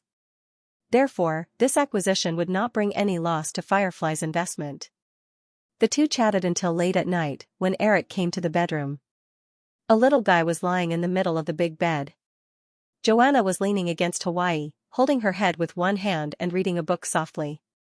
When she saw Eric come in, Joanna put down the book and said, "You can sleep at Vicky's place tonight. Emily and the others are here. We can't let them laugh at us." "Well, let me kiss our little baby first." Eric smiled and lay on the bed. He came to Hawaii and kissed the little guy's pink face. He took the book in Joanna's hand and glanced at it. It turned out to be Andersen's fairy tales. Shaking the book, Eric asked with a smile, "Why are you reading this kind of book to our little princess?" Joanna smiled and took the book back from Eric's hand. She said, "What else should we read?" Eric lay next to the little guy and looked at Hawaii's beautiful blue eyes moving back and forth between him and his mother. He smiled and continued, "Anything is fine, but it better not be a fairy tale. It will teach the child bad things. If my daughter learns from the fairy tale and runs away with the coachman when she grows up, I will go crazy. You're always thinking about these messy things." Joanna patted Eric's shoulder and looked at the book in her hand. She furrowed her beautiful eyebrows and said seriously, "Then I'll go to the bookstore tomorrow and see if there's anything suitable to read to Xianxia." "Are you serious?" Eric looked up. "It's just a joke. Besides, the little guy may not be able to understand it." Joanna retorted, "Of course she can understand it. Xianxia is very smart." Eric remembered Hawaii's reaction when she heard the sound of Joanna reading. He also realized this point and nodded in agreement. He took the Andersen's fairy tales from Joanna's hand and said, "Let me read a paragraph to the baby. Listen to Daddy's voice." Joanna pulled a pillow and put it next to Hawaii.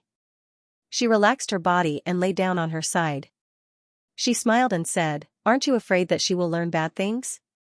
"No, if the coachman dares to seduce my daughter, all 5 of his legs will be broken." "Haha," Eric said and turned to the Snow Queen. This story was about the friendship between a boy and a girl. Well, the theme was healthy and upbeat. It was very safe. This was it. After Thanksgiving, Los Angeles began to carry out the media publicity plan. It seemed that suddenly, Firefly Pictures, which had been very conservative in terms of information disclosure, began to be high-profile. As the CEO of Firefly Pictures, Michael Lynn even personally went on stage for the first time. He went on a financial talk show on the NBC network and talked about the unknown secrets of the development of Firefly Pictures. Variety magazine also gave a high valuation of $25 billion for Firefly Pictures in an article. Eric, who saw this article, was full of criticism. It could have been more or less. Why did it have to be $25 billion? However, he also knew that this was the data submitted by Firefly. Since the article was published, Eric did not edit anything.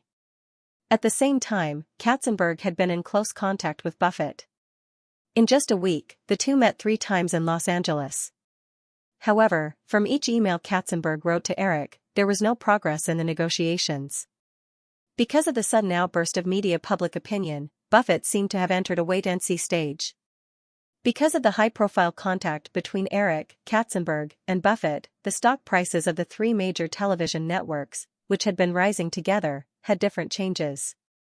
The stock price of ABC began to soar, while the stock price of NBC and CBS fell sharply. Even the stock price of News Corporation, which owned Fox Television Network, was affected. Eric continued to accompany the women and children in Southampton. Occasionally, he would go to Manhattan to attend some parties. The girl who lived with Eric could not stand the cold and boring life in Southampton. The next day, she ran to Manhattan with 2 little followers. Eric knew that the girl had friends all over the world and had her own residence in Manhattan, so he did not ask. Although Thanksgiving was over, the festive atmosphere showed no signs of disappearing. Christmas was not far away. Compared to Thanksgiving, Christmas seemed to be more lively. Before Christmas, or to be exact, before the 2-week-long legal holiday in North America on December 20th, Eric only left East Hampton once, mainly to attend the premiere of Quentin Tarantino's Pulp Fiction in New York. As Quentin's work, which established his status as a genius director in Hollywood, Pulp Fiction had already attracted overwhelming praise from the North American film critics during the test screening stage. After its release, it aroused a strong response among film fans. Although Firefly Pictures only gave Pulp Fiction 1,300 screens due to the limitations of its subject matter, the box office of Pulp Fiction was close to $17 million in the first week. With a single theater box office of more than $13,000, it easily broke the standard of a blockbuster movie of $10,000 per theater. It even surpassed the comedy movies promoted by other film companies during the Christmas season. And after the Golden Globe Award nominations were announced on December 23, the box office of Pulp Fiction, which was nominated for 6 Golden Globes, rose to $21 million in the second week. While because of the fame created by Quentin's drowning dog, the lead actors of Pulp Fiction, Bruce Willis, John Travolta, and other Hollywood superstars, the cost of Pulp Fiction was less than $10 million. Although Firefly invested more than $10 million in publicity fees to make Pulp Fiction a popular film during the awards season, the 2-week box office results of Pulp Fiction allowed Firefly to recover all the costs and realize some profits. Interview with the Vampire, which was released a week after Pulp Fiction, also achieved bright box office results. The box office result of more than $47 million in the first week once again proved that Tom Cruise's box office appeal was still good. However, after the release of Interview with the Vampire, Amy Pascal, who had been negotiating with Cruise for the male lead role in Mission Impossible, regretfully called East Hampton and said that Tom Cruise had finally refused to cooperate with Flowers Pictures. He was personally recruited by Shirley Lansing, the newly appointed CEO of Paramount Pictures, and brought the Cruise-Wagner production company back to his old company, Paramount. Stallone and Schwarzenegger led the trend of tough guy movies in Hollywood in the 1980s. Hollywood may lack other types of stars in the 1990s, but there was no shortage of action stars. Eric could easily think of a series of actors who were on par with Cruise and were very suitable for the male lead of Mission Impossible. Kevin Costner, Liam Neeson, Nicolas Cage, Keanu Reeves, and so on. Therefore, Eric didn't feel too emotional about Cruise's rejection. He just casually asked Amy Pascal to contact other stars. The only thing that Eric was curious about was how many years the two sides could cooperate with the strength of that irritable old man, Lei Sherdong. Also, without Mission Impossible, the ace series that Paramount couldn't stop watching, Eric was very curious about whether Cruise could make a comeback once he and Paramount fell out again. Of course, this curiosity was quickly forgotten by Eric. While enjoying the warmth of Christmas with the women and children, all kinds of news kept coming from Los Angeles. Warren Buffett stayed in Los Angeles until December 27. During this period, he had many negotiations with Katzenberg. In the end, the two sides still didn't reach any agreement. Although Buffett made some concessions, the conditions he offered were still unacceptable. On December 27, Eric specially talked with Buffett in Los Angeles over the phone from East Hampton for 2 hours. Buffett still insisted on exchanging 70% of ABC's shares with Firefly Pictures, but the proportion of shares that Firefly Pictures had to pay was reduced to 40%. According to the current market value of ABC, it was equivalent to exchanging 40% of Firefly Pictures shares for $7 billion. Of course, Eric couldn't accept it. The two sides didn't intend to continue the discussion. Buffett returned to Omaha that day, and Firefly Pictures began to officially prepare for the public acquisition. Just after the New Year's holiday, Chris, who had been preparing for several months, officially asked to join the board of directors of Ltd with his shares in Ltd. He publicly launched an acquisition of Ltd with Brighton Fashion Company as the main body. Although the CEO of Ltd, Leslie Wexney, had realized the abnormality of Ltd's stock price before the new year, Chris had been very careful throughout the process. It wasn't until the news was made public that Leslie Wexney realized the seriousness of the matter. At this time, Chris already owned 12% of Ltd's shares and had unknowingly become the second largest shareholder after Leslie Wexney. Although it was still far from Leslie Wexney's 35% shareholding, Leslie Wexney was very clear that once Chris successfully entered the board of directors of Ltd and drew other shareholders to his side, then Leslie Wexney was likely to lose control of Ltd. Therefore, Leslie Wexney quickly launched the poison pill plan, publicly claiming that once Chris's shareholding exceeded 15%, Ltd would issue additional shares to major shareholders at a price far lower than the public share price to dilute Chris's shares. Chris, who had long been prepared, immediately counterattacked. Brighton Fashion Company's lawyer representative said at the press conference that Leslie Wexney's behavior had damaged most of the shareholders' right to freely decide whether to sell the company's shares or not. Moreover, it was a barbaric plunder of other Ltd shareholders who could not accept the additional shares at a low price. Therefore, federal regulators were requested to stop the behavior of Ltd's management. While Leslie Wexney lambasted Brighton Fashion Company and Firefly Investment for a hostile takeover, in order to show the legitimacy of his behavior to the public, he decided to hold an interim shareholders meeting at Ltd's headquarters on January 20 to allow shareholders to freely vote on whether to launch the poison pill plan. However, later, Brighton Fashion Company and Firefly Investment published the company's detailed development plan after the acquisition of Ltd in the famous financial magazine, Business Weekly, stating that their acquisition behavior was a normal business acquisition, not a hostile takeover. At the same time, Chris submitted a series of documents prepared in advance to the SEC. Before the Ltd's interim shareholders meeting was held, the SEC announced that Ltd's poison pill plan would be ruled invalid even if it passed the vote of the interim shareholders meeting. Subsequently, Chris, as the joint representative of Brighton Fashion Company and Firefly Investment, proposed an acquisition price of $19 per share to Ltd for the first time. While announcing Brighton Fashion Company's annual financial report last year, he also announced a series of financing plans for the acquisition. On the other hand, Leslie Wexney simply quoted a high price of $35 per share, which was more than twice the price of Ltd's share price.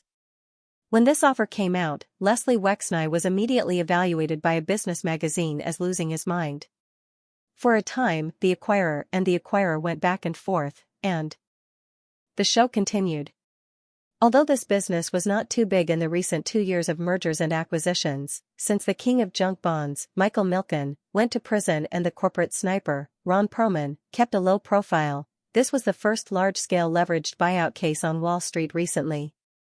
Because it was not clear how much bargaining chips Firefly Investment and Brighton Fashion Company had in private, some people even compared it to the acquisition of Revlon.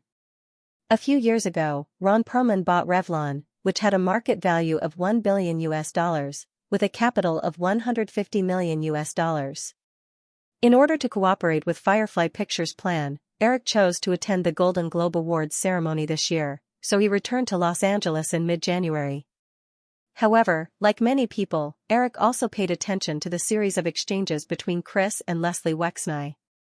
Although he was a layman, Eric also clearly realized that Leslie Wexney was at a disadvantage. However, Firefly Pictures was also nervously preparing for the public acquisition of ABC, so Eric did not have much time to think about these things. After the end of the New Year holiday, Firefly Pictures immediately released the company's 1994 movie list. In addition to major films such as Saving Private Ryan, The Lion King, and True Lies, there were also some reboots of classic horror films under the New Line Cinema. At the same time, Firefly Pictures' TV drama department officially announced that after the 5th season of Friends, Firefly Pictures would terminate the contract with Fox Television Network. While continuing to produce Friends, Firefly Pictures' TV drama department would develop several other TV dramas and reality shows to expand their network business. Although this layer of window paper was not publicly broken, at this time, everyone in North America who paid attention to the news knew that it was only a matter of time before Firefly Pictures launched a public acquisition of ABC. After Firefly Pictures released the 1994 film list, in early February, as soon as the latest issue of Variety magazine was published, it immediately ran out of stock. The magazine had to urgently print 100,000 copies of the magazine to deal with the emergency. The reason why this film magazine, which had always been of interest to Hollywood professionals, suddenly ran out of stock was because Firefly Pictures published Firefly Pictures' 1993 annual financial report in Variety for the first time. Throughout 1993, Firefly Pictures released a total of 28 films, an average of more than 2 films per month. On the other hand, Firefly Pictures had once again captured 29% of the box office share due to Jurassic Park's amazing box office earnings of US $447 million in North America this year, as well as Clash of Heaven and Earth, The Bugs Crisis, and other films that were still screening at the end of the year such as Detective 2, Pulp Fiction, and Interview with the Vampire at Night, which were still showing at the end of the year. Firefly Pictures had once again captured 29% of the box office share. The North American box office for the entire year was expected to reach US $1.74 billion. Due to the stimulation of the blockbuster event movie Jurassic Park, the box office for the entire 1993 North American year exceeded US $6 billion for the first time.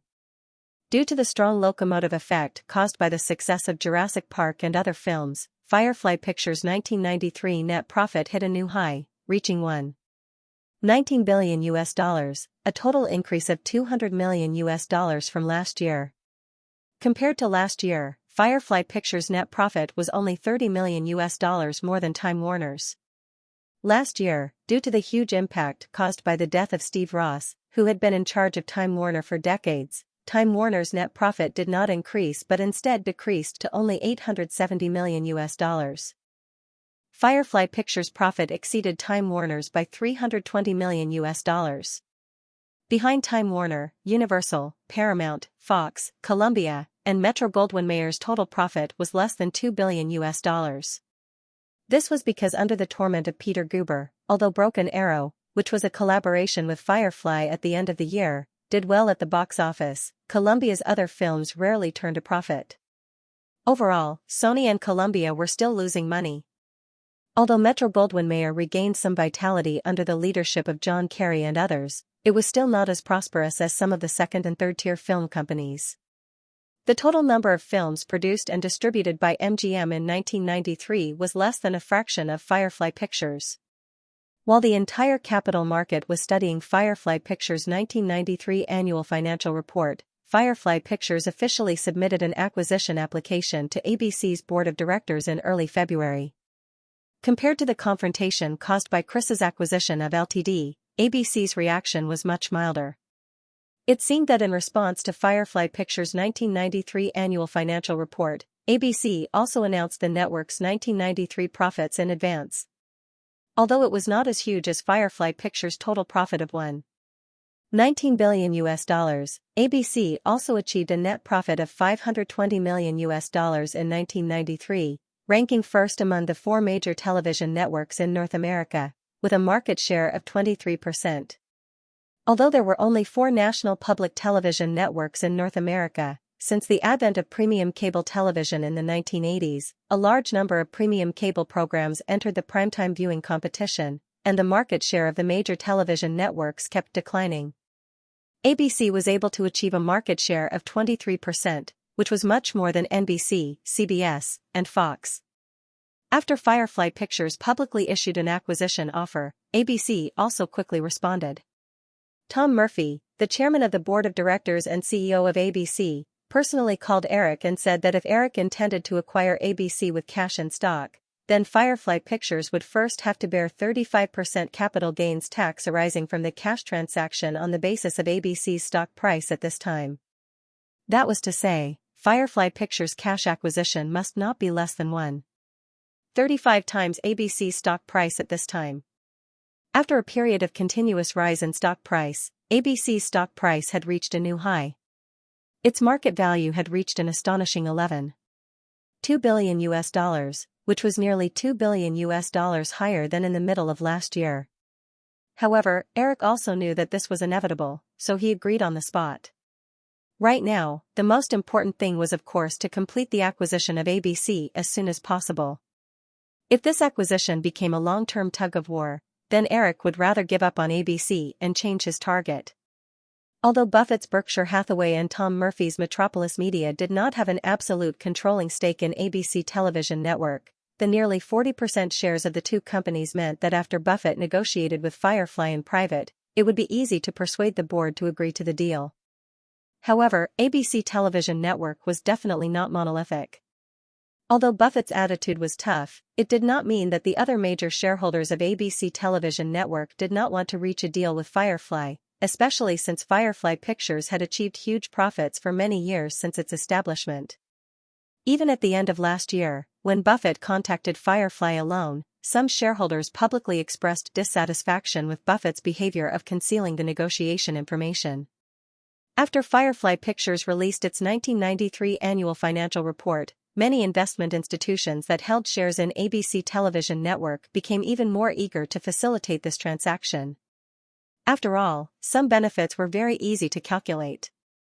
With the profitability of Firefly Pictures, after the merger, even if the original shareholders of ABC television network only held 30% of the equity in the integrated company, as long as Firefly's profitability did not change too much, the annual profits and dividends received by the shareholders were almost the same as when they were in ABC.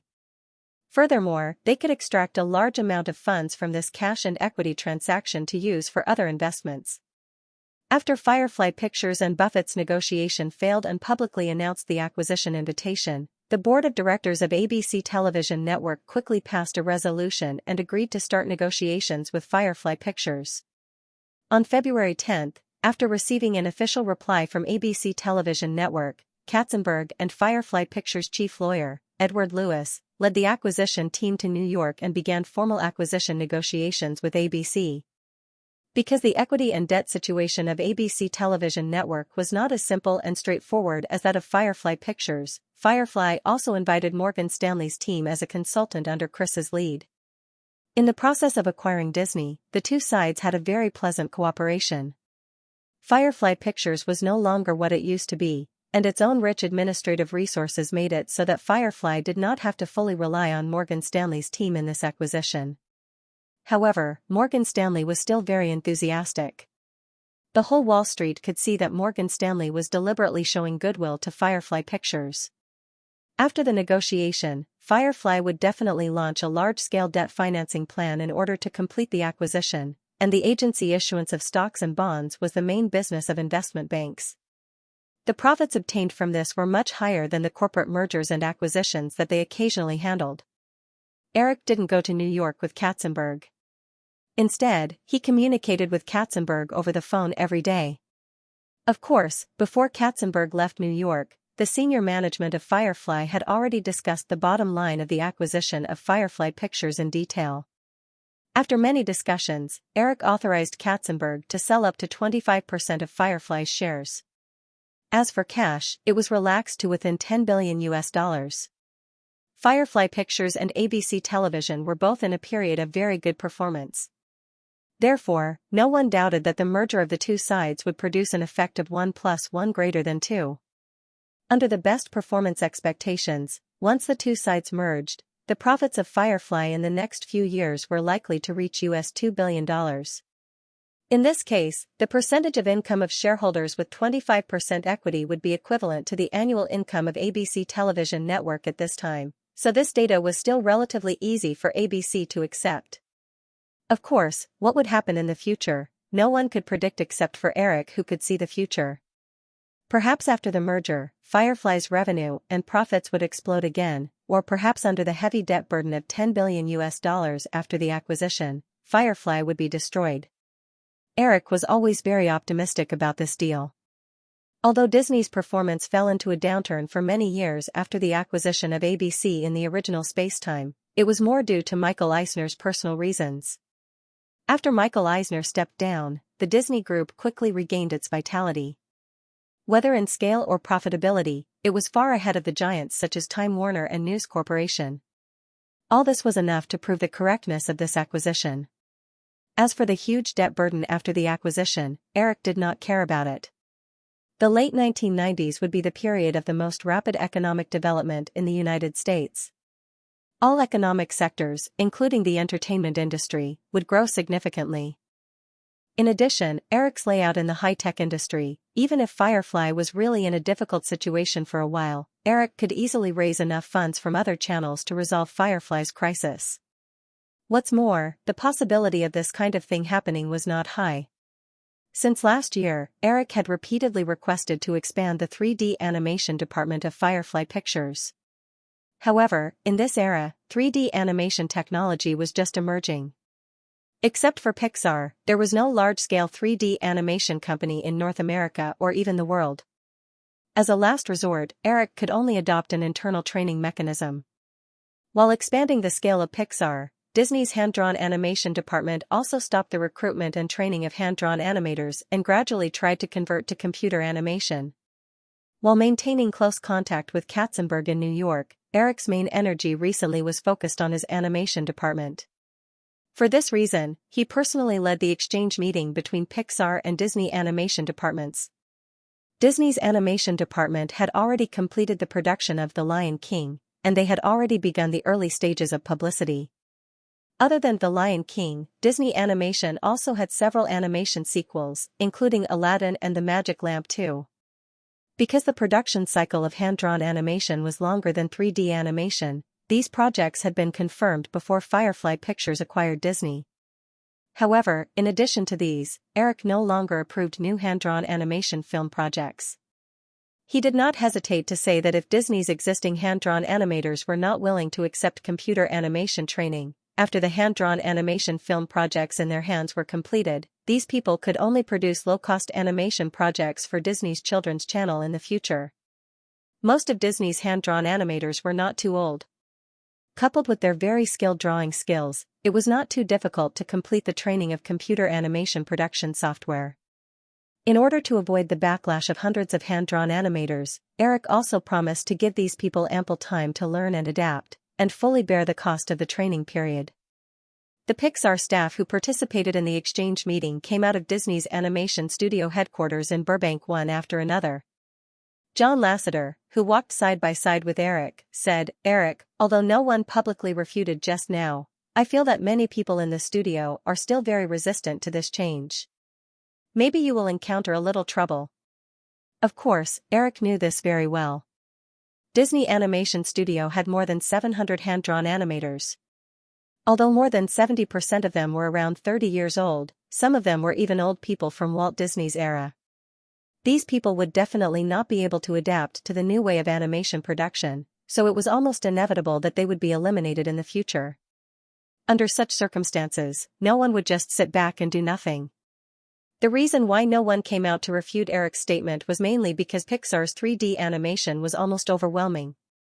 Moreover, Eric's announcement was a little too sudden, and many people did not have time to react. Therefore, no one would be unprepared to be the first bird in a situation like this. They all understand the advantages of 3D animation over hand-drawn animation. Whether it is Toy Story or The Bug, they have all proven this, so this change is inevitable. Eric and John Lasseter walked and said, "If they can't complete this change, Firefly will have to lay them off. And I have done what I can do." The current hand-drawn animation project in their hands can last for at least 2 years. Time is very easy for them. If they are really laid off, I think they will never be desperate. Major TV stations need a lot of hand-drawn animators to make children's cartoons. John Lasseter, who had worked in Disney for a long time, heard Eric's words and sighed slightly in his heart. But he knew very well that capital was ruthless. Although Eric was not a harsh boss, he was not a philanthropist either. It was very difficult for him to do this. If it were other companies, if they were not optimistic about the prospects of hand-drawn animation, they might directly announce layoffs instead of giving the employees such a relaxed time to adapt. It was still early. Because of their busy work, John Lasseter and others did not plan to spend the night in Los Angeles. Eric also specially arranged for a commercial plane under Firefly Pictures to send them back to San Francisco. Eric planned to personally send John Lasseter and others to Santa Monica Airport, but just when he arrived at the parking lot, he saw Elizabeth, wearing a pair of aviator glasses, getting out of a red BMW car. She waved at Eric and walked over. "Eric, I think we have to go to Santa Monica ourselves," John Lasseter said to Eric with a smile when he saw Elizabeth's slender figure. The others also chuckled. Eric waited for Elizabeth to come over and took the initiative to introduce the two sides. Looking at the girl's hesitant look, Eric had to give up the idea of sending John Lasseter and others. Fortunately, John Lasseter and others did not care too much about these details. After saying goodbye to Eric, they all got in the car and left. After everyone left, Eric and Elizabeth walked to the red BMW together. He reached out and knocked on the hood with a smile and asked, "New car?" Elizabeth put on her aviator glasses again, raised her chin and teased, "I bought it half a year ago." In the eyes of a guy like you who never cares about others, it's not wrong to say that it's new. Eric looked around and saw that there was no one around. He reached out and pinched Elizabeth's chin. He smiled and said, "Don't you think that if you have something to ask me, you should put away your little claws?" Elizabeth slapped Eric's hand away and said with a righteous look, "We have completed the acquisition of Miramike. It was almost time to get off work." Eric did not want to be surrounded by people. He opened the door and sat in the red BMW. Smelling the faint feminine fragrance in the car, he asked Elizabeth, who followed in, "Oh, how much did it cost?" Elizabeth started the car and slowly drove out of the parking lot. She said, $100 million to buy 90% of Miramike's shares. The Waynestam brothers will keep 10% of the shares and continue to be in charge of Miramike's business. It's a bit expensive, but it's a good choice to let the Waynestam brothers keep some shares. Otherwise, if the two of them leave, Miramike won't have much value. Elizabeth said, "If the two of them leave Miramike, they won't have much value either. And with the whole News Corporation as their backing, the two mercenary brothers won't leave so easily." Eric said, "The Waynestam brothers suffered enough from the lack of funds and channels in the past few years. In the first few years, of course, they worked very happily with 20th Century Fox. But people are ambitious. When you can't tolerate the brothers' ambition, everyone will go their separate ways." Elizabeth personally participated in the negotiation of the acquisition of Miramike, so of course she knew very well what kind of people the brothers were.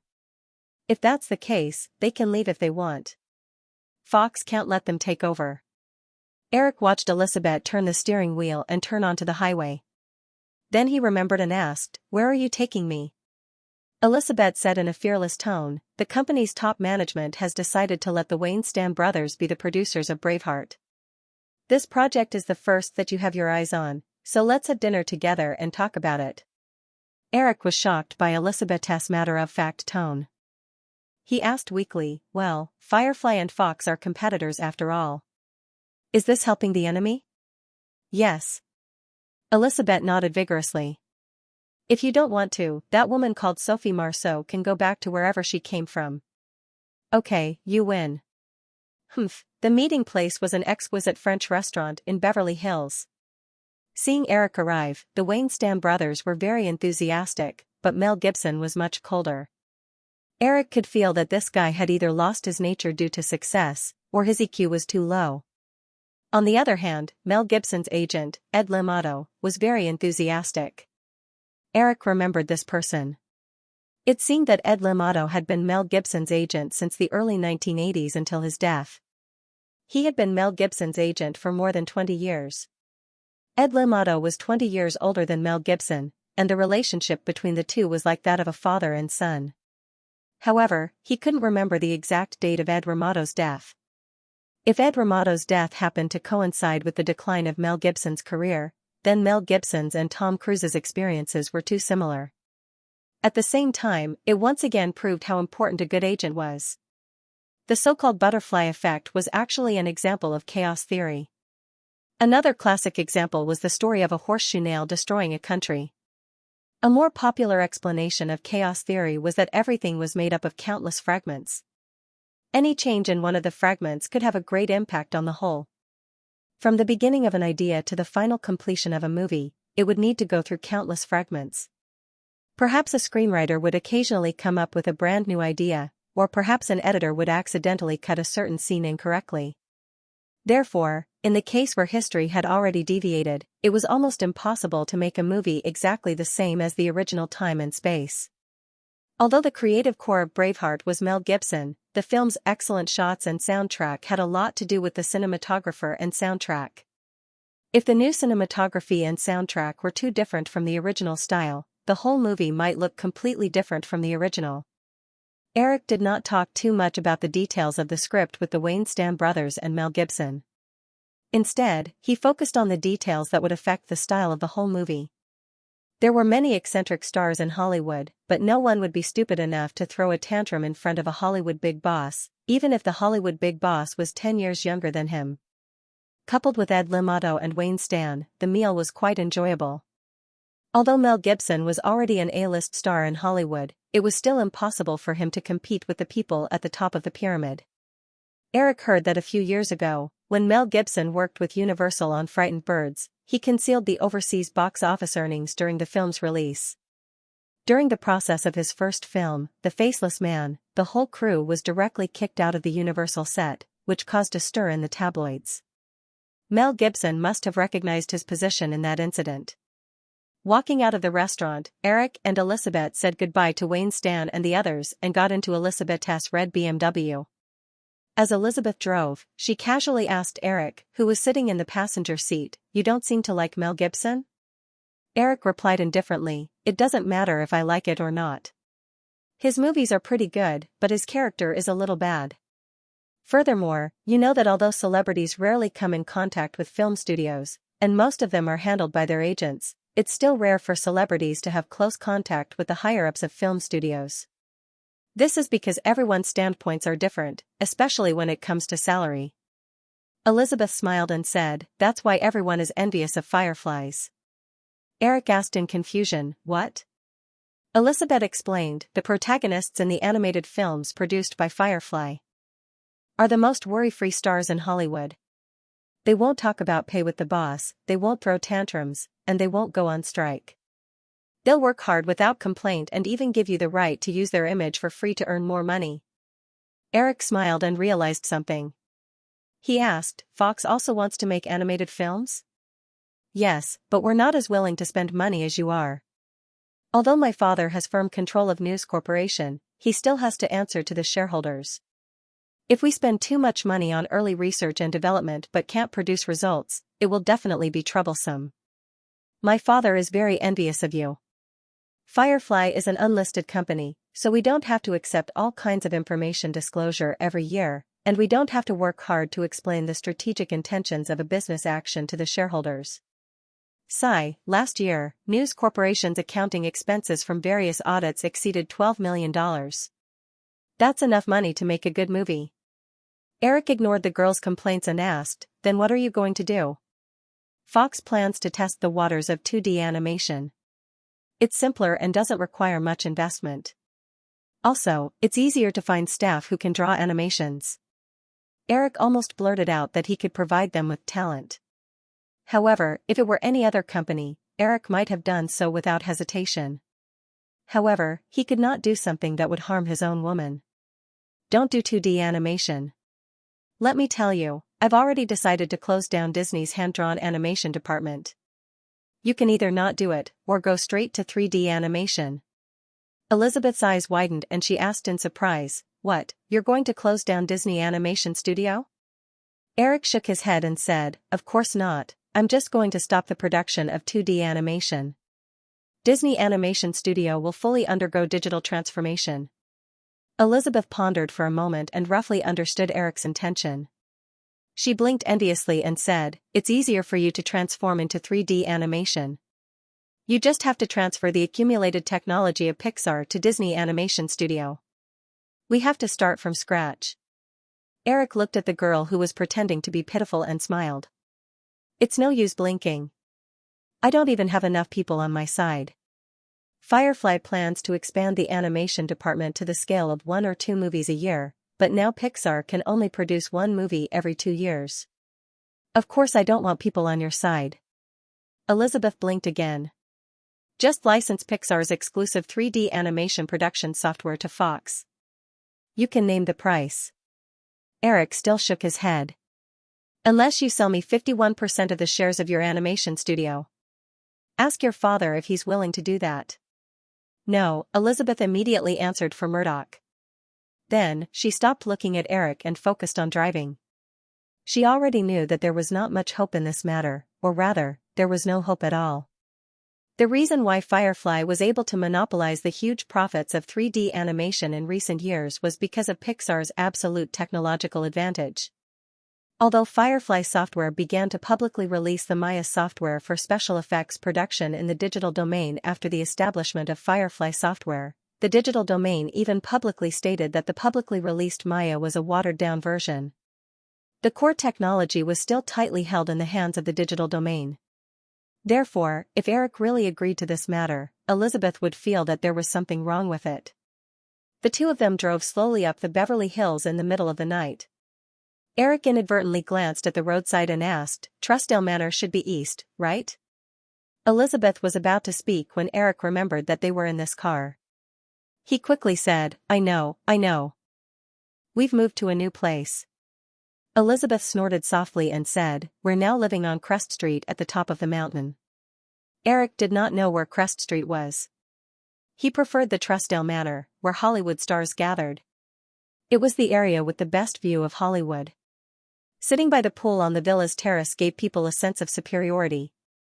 "I still think the Trussdale Manor is not bad," Elizabeth said in a resentful tone. "Anyway, I don't want to be neighbors with that crazy girl Drew anymore. I thought you two had reconciled." "It's not a big deal. Didn't we already figure it out?" "Humph," Elizabeth snorted and turned her head away, ignoring Eric. Although the mansions in Beverly Hills were more luxurious than the previous, the infrastructure between the mountain roads was really poor. There were old telephone poles, street lights that only appeared in the distance, and bare hillsides. The car went all the way up the mountain road. Eric was even worried that something would roll down the slope with poor soil and water conservation. Finally, they reached the top of the mountain. The red BMW drove into a manor. Eric stood in front of the courtyard and looked around. He was very surprised. Not only could this place overlook the entire Los Angeles, but it could even see the valley area in the north. The view was definitely more open than the Trussdale Manor.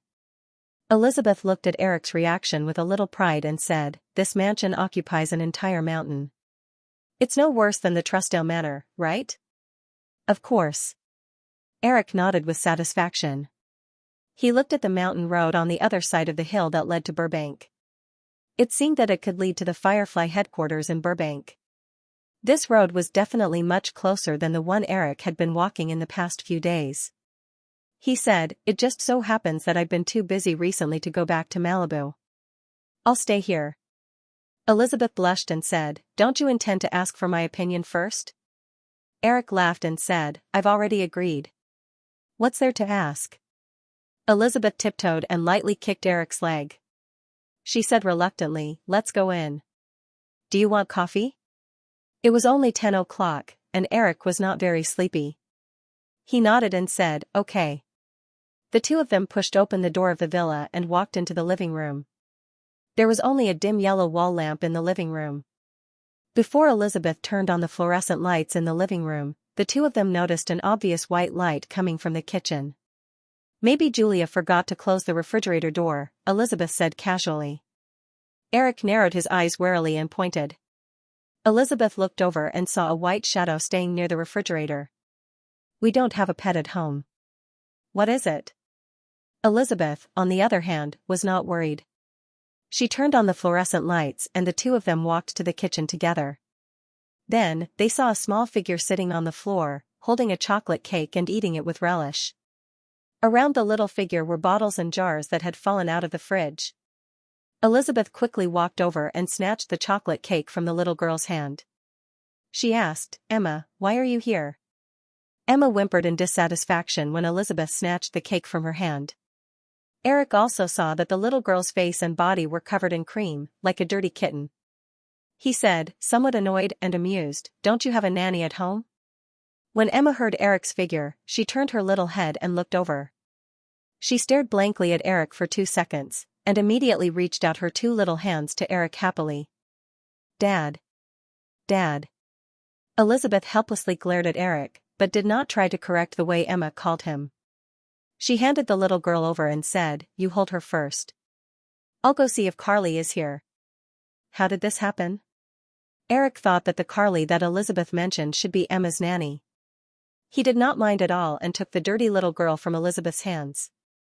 The two of them walked out of the kitchen together. Seeing Elizabeth turn and walk into a corridor, Eric sat down on the sofa in the living room with the little girl in his arms and asked softly, "Emma, why are you in the kitchen alone?" Emma, who was already 3 years old, had no problem communicating. When she heard Eric's words, the little girl pitifully hugged her stomach. Emma, hungry, Auntie, won't give food. Eric immediately frowned. It can't be that serious, right? She's a biological aunt, not a stepmother. Elizabeth soon led a plump Caucasian woman in blue pajamas into the living room. She pointed at Emma and the mess in the kitchen angrily. How are you taking care of the child? It's a good thing she ate cake. What if she choked on something else? The nanny named Carly looked aggrieved. Miss Murdoch, this is not my fault. Miss Robert came back tonight and said that she would take care of Emma herself. She also said that she would coax Emma to sleep tonight. Eric took out a tissue from the paper box on the table and helped the little girl clean the cream on her face. He asked, has Emma eaten dinner?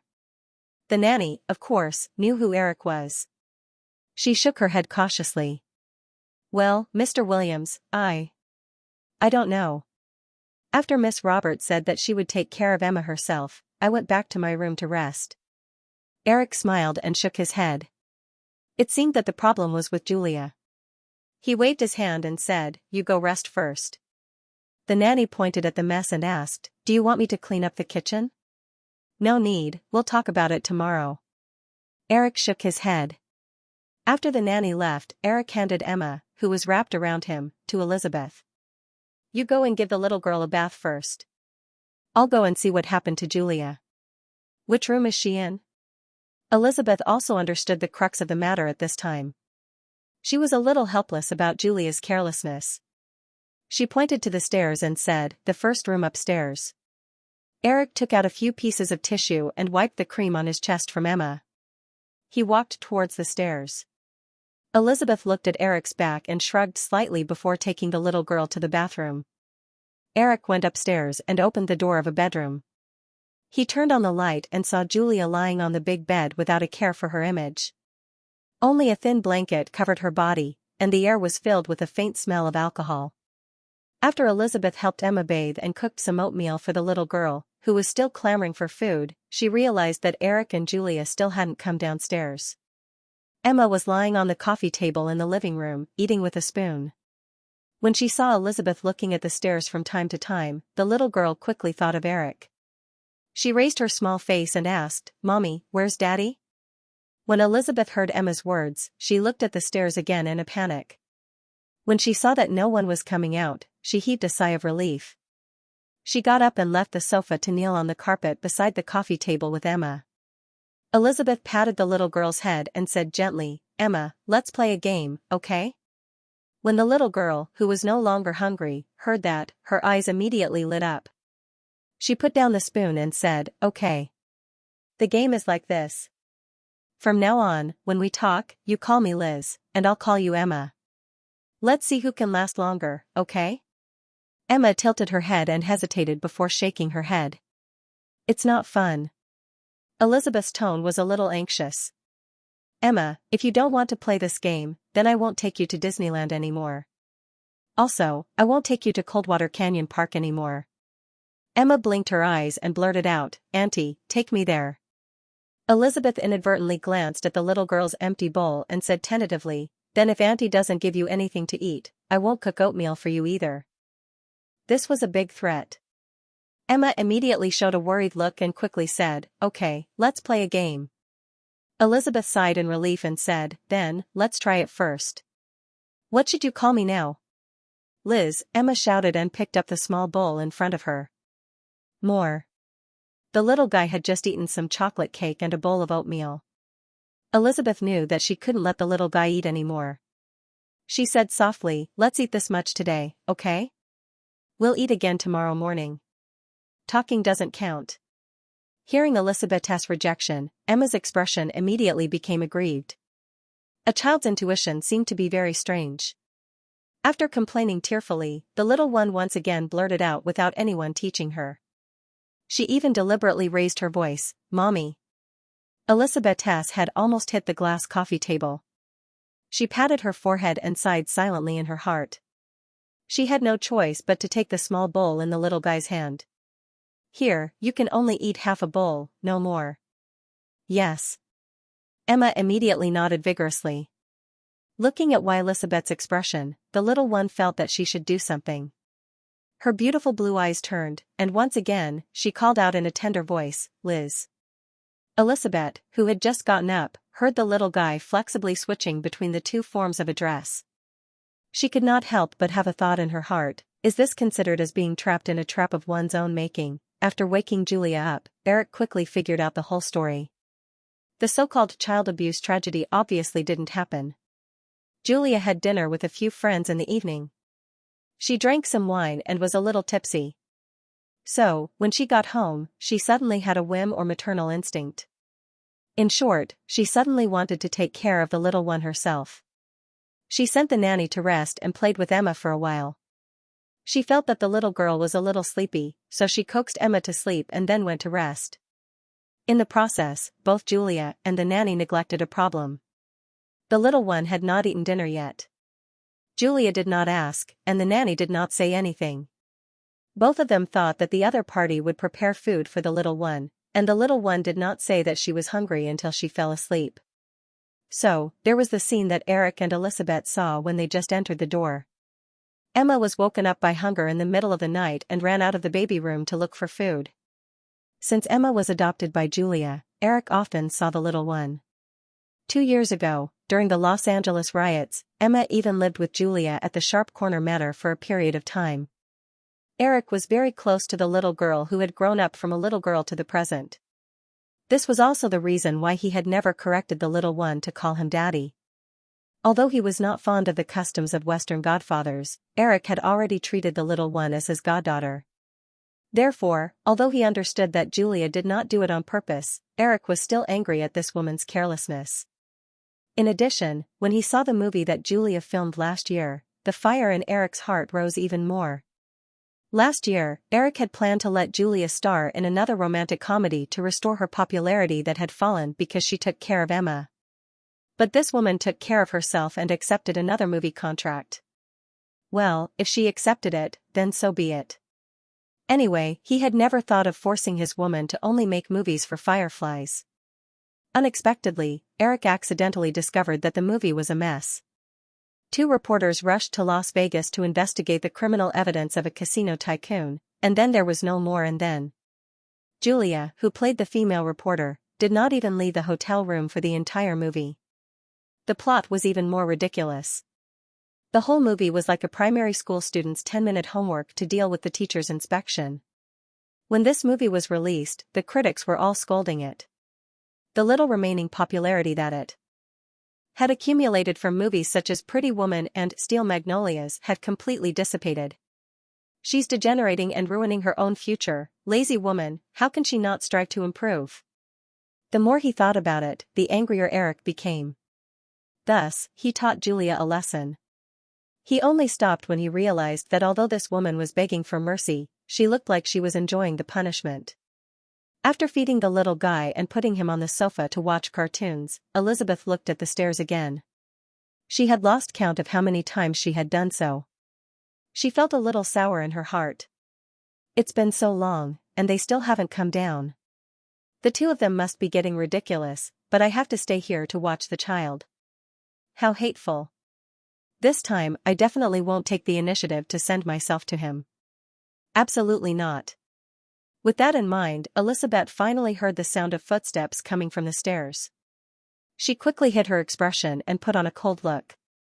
Eric and Julia walked downstairs one after another. Elizabeth ignored Eric and glared at Julia, who was still blushing behind Eric.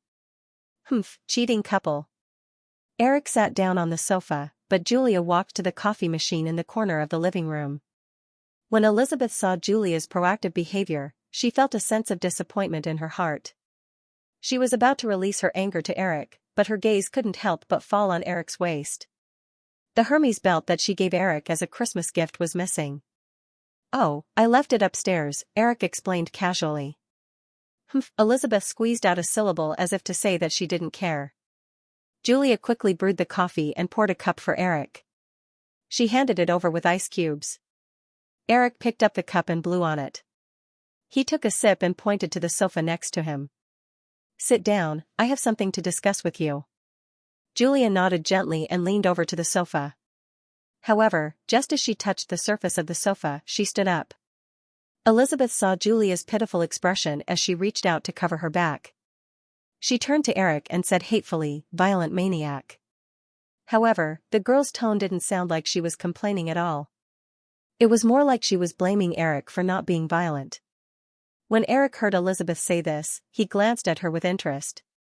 Elizabeth immediately avoided Eric's gaze guiltily. She also realized that her tone wasn't fierce enough. Instead, it was more like, how is that possible? I'm not a masochist." "Absolutely, yes, no, I'm not." In order to prove that she wasn't guilty, Elizabeth thought for a while and quickly turned her head. However, she found that Eric had already turned to Julia, who was sitting crookedly on the sofa. "How much money do you have now?" Eric looked at Julia and asked. Julia shook her head and hesitated for a moment before saying, "Probably, maybe 30 million. Eric was a little helpless. This woman doesn't even know how much money she has. Contact your accountant tomorrow to calculate. Leave behind $100,000 for living expenses. Leave the rest to me. Julia, don't give it to him. This is robbery." Elizabeth was immediately dissatisfied. Julia nodded obediently as if she didn't hear Elizabeth's words. I understand." Eric ignored Elizabeth and continued, "When Firefly completes the acquisition of the television network, I will exchange your money for Firefly shares. However, these shares and the subsequent dividends will be kept by me for you. When you win the Oscar for Best Actress, the right to dispose of these shares will be transferred to you." Elizabeth, who was about to say something, suddenly stopped in surprise when she heard Eric's words. She looked at Julia with faint envy in her eyes.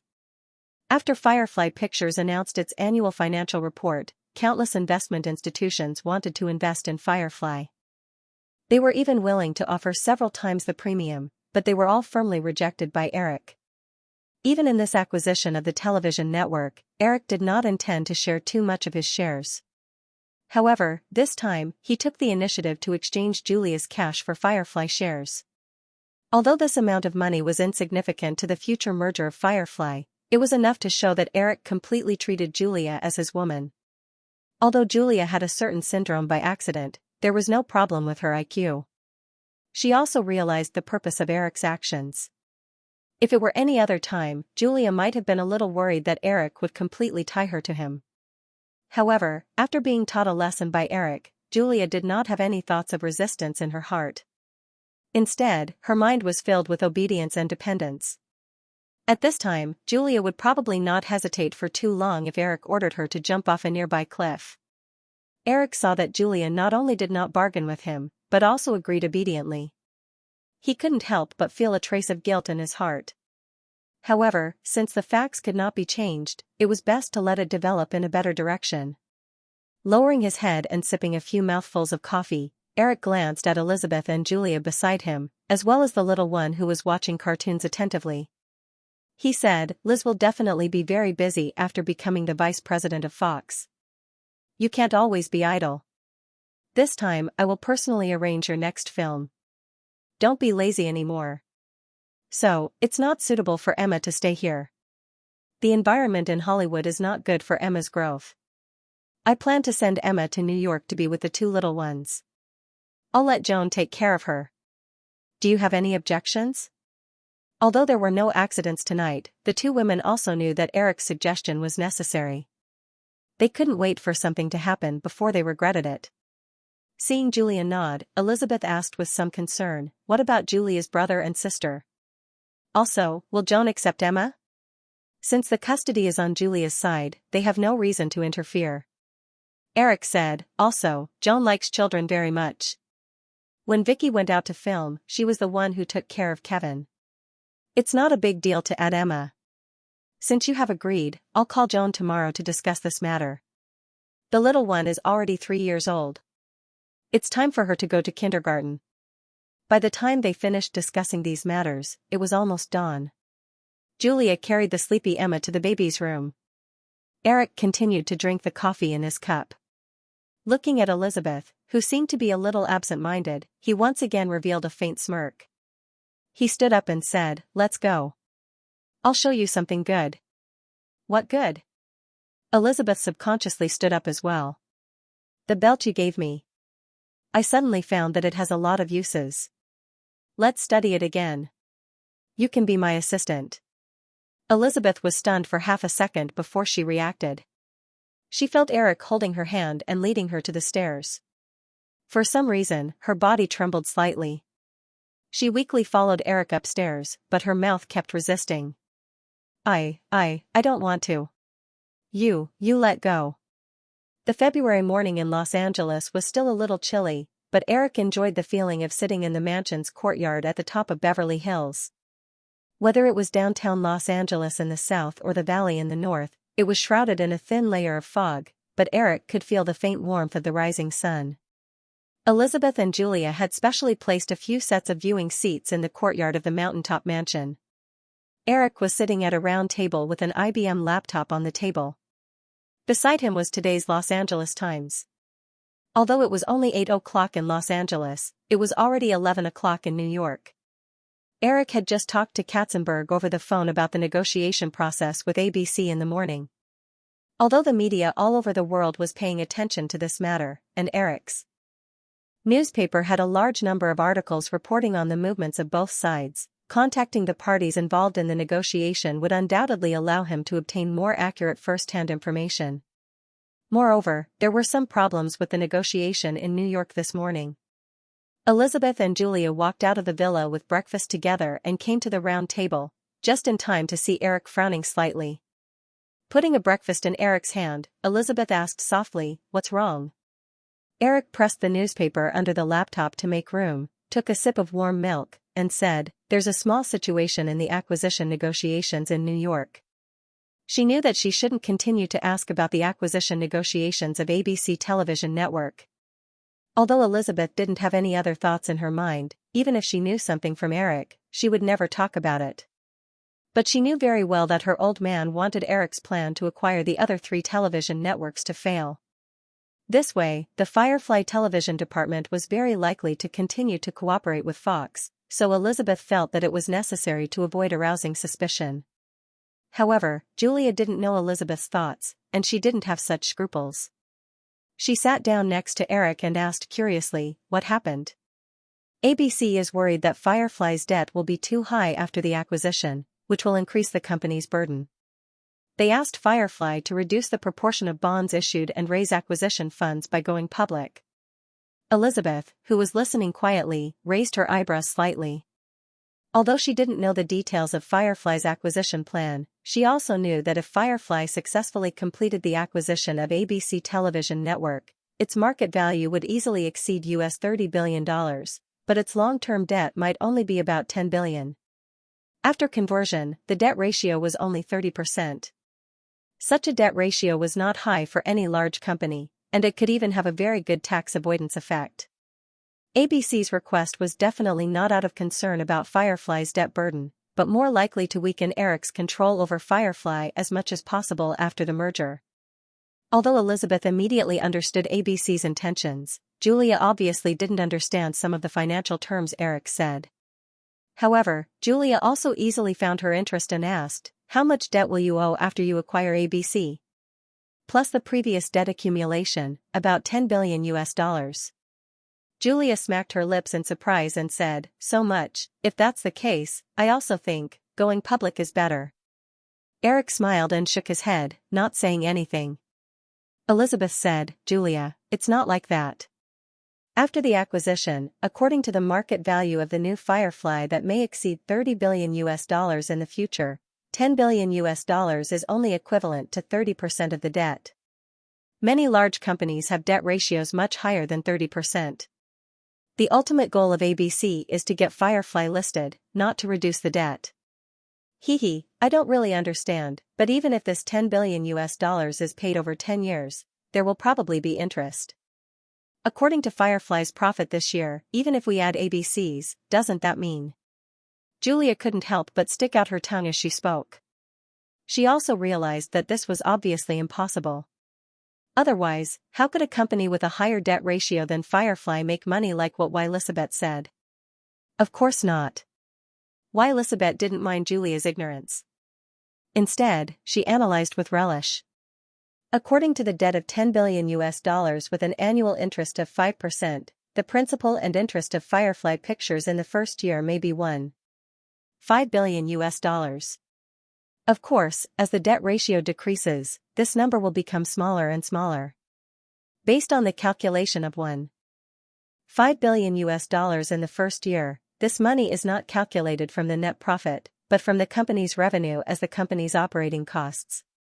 Just like this year, although the total net profit of Firefly and ABC is only $1.5 billion, the total operating income of the two companies is close to $20 billion. Moreover, this $1.5 billion can also serve as a tax shelter. According to the corporate income tax of about 35% in North America, $525 million of the $1.5 billion originally belonged to the IRS. Firefly itself is equivalent to using less than $1 billion to pay off the debt. At the end, Elizabeth smiled and looked at Eric, somewhat gloating. Of course, with such a high debt, if Firefly's performance can't continue to grow rapidly in the future, even if it just stagnates, you will definitely be in trouble. Julia didn't understand much of Elizabeth's fast speech mixed with a series of numerical analysis. Instead, when she heard the last sentence, she looked at Eric with some worry. It's okay. If I go bankrupt in the future, I can still live off a woman, Eric said with a smile and reached out to touch Julia's worried face. Elizabeth looked at Julia, subconsciously squinting her eyes and pressing her face against Eric's palm. She made a disgusted expression and waved her small hand as if she was shooing flies away. I really can't stand you guys. After breakfast, Elizabeth hurriedly drove to Century City to work. Julia followed Eric's instructions last night and took Emma to her accountant. After breakfast, Eric called Katzenberg to talk about some things before opening his email. Ever since he had Hotmail, Alan often didn't have to personally deliver documents to Eric. Many things could be solved through email. The people around Eric gradually got used to contacting him through email. After reading the emails that had accumulated yesterday, it was already past 9 o'clock. Eric packed up his laptop and put it back in Elizabeth's room. Just as he was about to go to the girls' garage to find a car to go to Praia Vista, his mobile phone rang. The call was from Amy Pascal. The two chatted on the phone for a while before Eric hung up. An hour later, Eric drove a somewhat clumsy white Chevrolet business car to a seafood restaurant in Venice Beach. Amy Pascal and Drew were already waiting there. Drew rushed over and hugged Eric. When she saw Eric's Chevrolet parked in the parking lot, she subconsciously complained, "When did you buy this car? You have such bad taste." However, as soon as she said that, she realized that it might be a woman's car. She pursed her lips and waited for Eric to finish greeting Amy Pascal. She then pulled him into the restaurant. It was still early for lunch. Perhaps they had already been ordered to sit down at the table. The waiter just served Eric a cup of coffee and walked away quietly. Eric wasn't in the mood to drink coffee. He pushed the coffee cup to the side and asked, "How many did you bring back?" Amy Pascal took out a folder from her bag and handed it to him. She said, 3. The copyright owners of Spider-Man, Fantastic Four, and Hulk have all agreed to the transfer agreement. 21st Century Pictures, which owns Captain America, insists on 30% of the investment rights for Night at the Museum and the same proportion for the subsequent sequels. They have never been willing to give in. So, it's up to you to decide whether to agree or not. However, Eric, I don't recommend agreeing. Otherwise, although you have already got the copyright, the other three companies will definitely be very dissatisfied. They will only get 20% of the investment rights and 10% of the sequels. Oh, by the way, they all chose the special effects movie Night at the Museum. Eric listened to Amy's explanation and looked down at the copyright transfer agreement in his hand. In addition to Spider-Man, although the other two were first-tier Marvel superheroes, their adaptations in the original time and space were not very successful. However, as long as Spider-Man was in his hands. When he watched the Avengers series in the original time and space, Eric didn't like Captain America the most. If he really couldn't get it back in the future, then he would let Captain America hide in the Avengers. Eric also didn't believe that 21st Century Pictures could play any tricks without the cooperation of other superheroes. When Marvel Pictures got the copyright in the future, the copyright of Captain America would automatically return sooner or later. Eric didn't know much about the superhero system. After reading the 3 transfer agreements in his hand, he asked, "Is there anything else?" Amy Pascal looked at Eric and smiled. "There's a Blade Warrior that was bought by New Line a few years ago. It just expires at the end of this year. If Firefly wants to continue to maintain the copyright, they either have to negotiate with Marvel Pictures to renew the contract or shoot the movie. Other than that, there's almost nothing else. By the way, when I was investigating, I found that Marvel Comics is negotiating with Universal about the transfer of the copyright of X-Men. After the 7 chief writers of Marvel Comics left together last year, Marvel's situation this year is even worse, so they are eager to sell some of the copyright to get operating funds. The other companies were fine, but it had to be Universal." Eric had a headache. With Michael Eisner's shrewdness, once they made a move, Universal would definitely increase the chips. If they wanted to snatch it again, it would not be so easy unless they were a sucker and quoted a high price. Amy seemed to see through Eric's eyes. She smiled and said, "Eric, it's not that difficult to get the copyright of X-Men. Don't you know? Michael Eisner has been in a physical condition recently, and it may even be life-threatening. He has been contacting Michael Eisner for a heart surgery. Most of Universal's affairs are now managed by Michael Eisner's deputy. I heard that Michael Eisner also wants his good friend Michael Ovitz to be the president of Universal." Eric remembered that in the original space-time, Michael Eisner did have a major physical condition in 1994. Eric did not know the details. He only knew that before the operation, Michael Eisner seemed to have the mentality that he might die on the operating table and designated the successor of Disney. If you can snatch it, then try to snatch it. Of course, don't make too much noise. I understand, Amy nodded and said, "What Marvel needs most now is funds, so as long as we offer a high enough price, Marvel will definitely choose us." Speaking of this, Amy suddenly said, "By the way, Eric, I think, if you are optimistic about the superheroes of Marvel Comics, why don't you buy all of Marvel Comics now? With Marvel's current situation, maybe you don't even need $200 million to buy it." Eric shook his head gently and said with a smile, "Now is not the time. In short, you just have to snatch the copyright of X-Men." Amy Pascal did not understand what Eric meant, but she did not ask much. She nodded and said, "Then, since we already have Spider-Man, Fantastic Four, and Hulk, when do you plan to start these projects?" "Save it first," Eric said. "Wait for the special effects technology to develop for a few more years. If I make it now, it will definitely not achieve the effect I want. Even if it achieves it, the production cost is estimated to be sky-high." Amy nodded. When she exchanged the copyrights of these superheroes, she had already realized this problem. Compared to DC's Superman and Batman, Marvel's superheroes' abilities were definitely cheating. Therefore, it was definitely much more difficult to show these superpowers one by one in a movie than DC's superheroes. Now was indeed not the time to develop a superhero movie. After discussing this matter, Amy discussed the official purpose of calling Eric. "Kevin Costner and his agent will come over at 12 o'clock sharp. Eric, take a look at this script first," Amy said as she took out a script from her bag and handed it to Eric. Eric just glanced at the title of the script and his eyes narrowed slightly. The inertia of history is really super powerful. A few words were written conspicuously on the first page of the script: Future Waterworld. The culprit behind the decline of Kevin Costner's career. After the disastrous failure of Future Waterworld, Kevin Costner, who was originally on par with Tom Cruise and Mel Gibson, could not recover from the setback. While Tom Cruise was still supporting his fame in the Mission Impossible series, as a former Oscar winner for Best Director and Best Actor, Kevin Costner could only fall to the level of playing a supporting role as Superman's father in Superman, Man of Steel. When we invited Kevin Costner to act in Mission Impossible, Kevin Costner was preparing for this movie. "After I read the script, I think it's very good, and Kevin Costner hasn't reached an agreement with other movie companies, so I think, Eric, why don't you take this movie? I think it will become another Crazy Mike Ross." Amy's tone seemed a little excited, but she quickly stopped talking and smiled. "Well, Eric, you should take a look at the script first. We'll talk later." Future Waterworld was similar to Crazy Mike Cruise on the Water.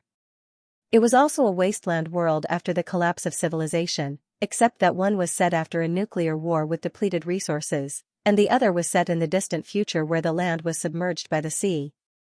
Compared to Throat Island, which had a huge investment but ended up being a box office dud, Future Waterworld was not too much of a failure with a global box office of more than 200 million. However, the production of this film was similar to Titanic. Because of a series of over-budget situations during the shooting process, the investors had no choice but to continue to inject funds into the crew in order to avoid the early investment going down the drain. Future Waterworld ended up costing $175 million, and with the publicity fee, the total investment was more than $200 million. It was the most expensive film before Titanic. However, the outcomes of the two films were worlds apart. Titanic created an unprecedented box office record, while Future Waterworld had a global box office of more than 200 million, but relative to the investment, it still caused a huge loss to the producers. From a bystander's point of view, Eric still liked the story setting of Future Waterworld very much. If the film could take the low-cost route of Crazy Mike Cruise, Eric would definitely not hesitate to take the project. But now that he was the boss of Firefly Pictures, Eric would never touch the project if he could foresee the future prospects of the film.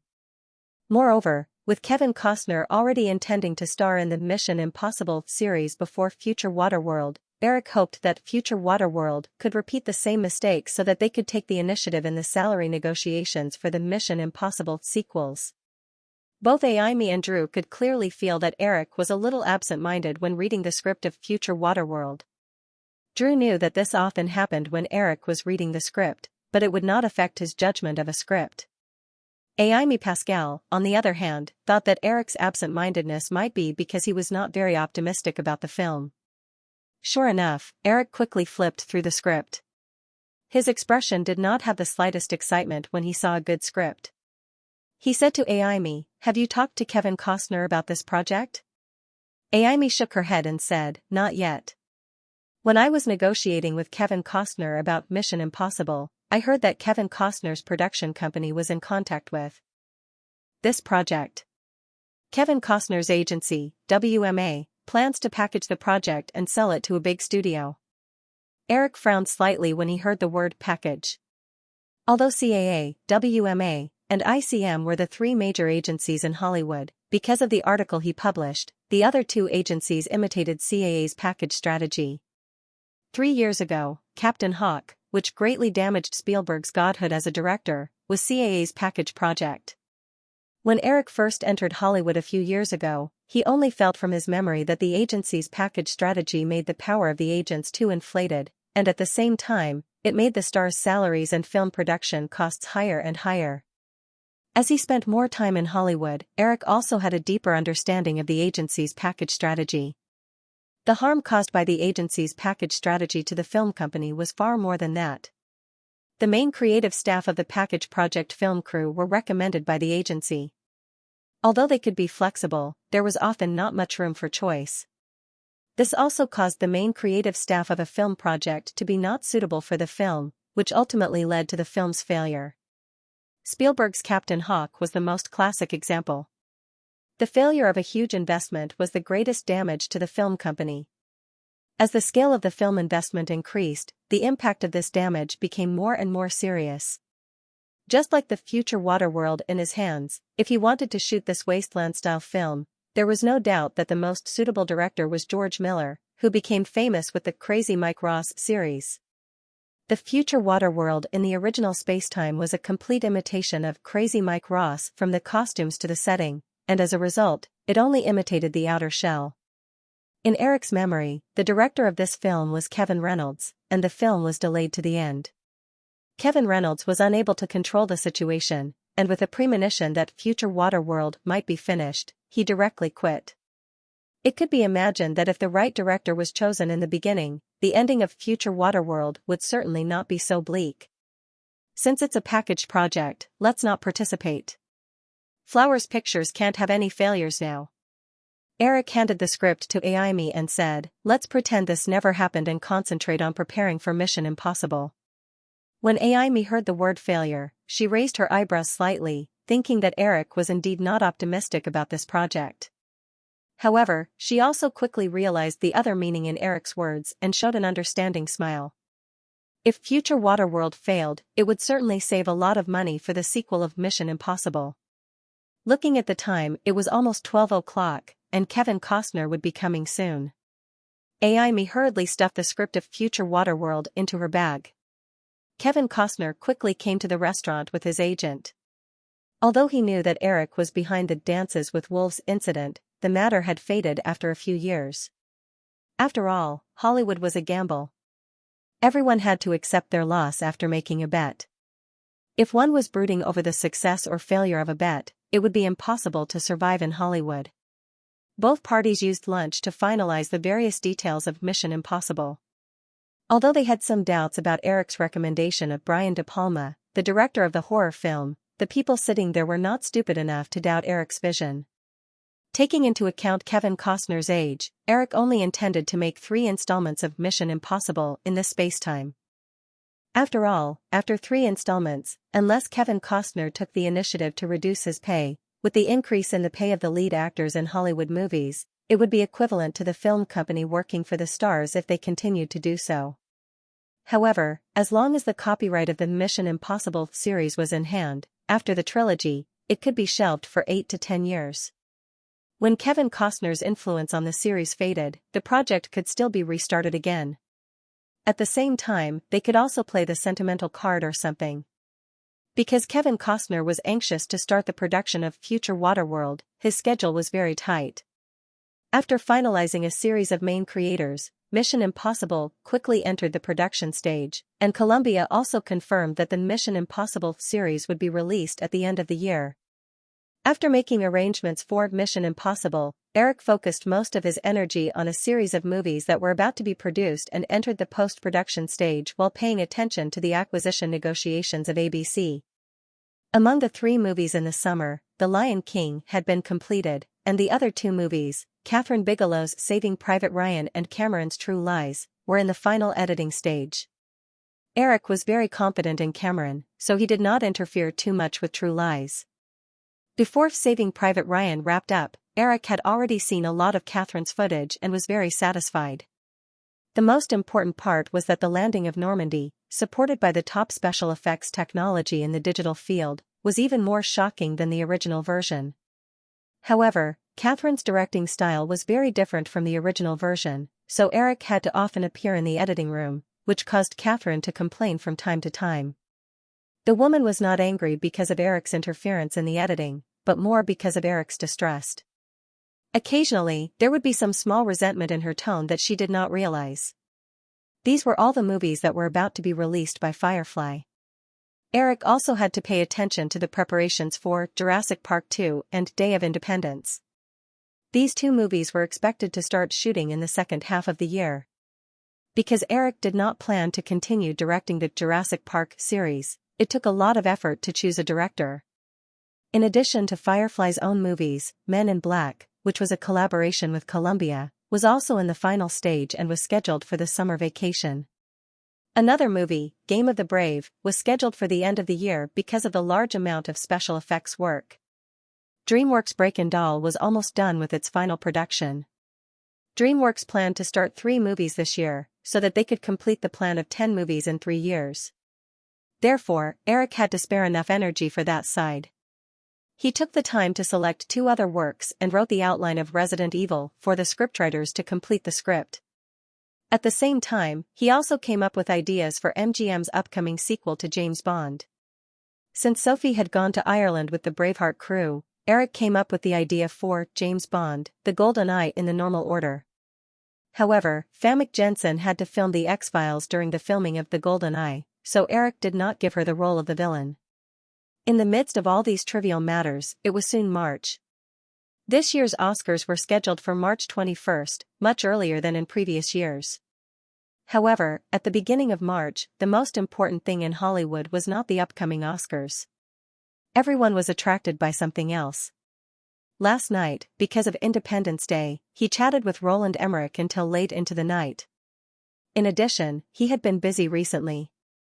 Eric had planned to sleep in today, but at 8 o'clock, Eric was woken up by Elizabeth, who rushed into his bedroom. Eric, wake up quickly. Look at this issue of Forbes magazine and the newspapers. Elizabeth's tone was a little hurried and excited. Eric woke up in a daze and reached out to hug the girl in front of him. Don't disturb me. I'll sleep a little longer. You're the richest man in the Federation now. Why are you still sleeping? Elizabeth hit Eric a few times. When Eric heard about Forbes, he knew what had happened. Regarding the latest issue of the Forbes Rich List, Eric and Steve Forbes had discussed several times over the phone and finally settled on a number. Although this time it was still not Eric's true net worth, it was the most beneficial for Firefly Pictures' negotiation of the acquisition of ABC television network. 7 billion. I didn't expect you to have so much money. You're a whole 10 billion more than the second place, Warren Buffett. Elizabeth saw that Eric was lazing in bed and had no choice but to lie down next to him and say, "You believe the numbers on this?" Eric turned his body and said. Elizabeth was stunned and said, "What do you mean?"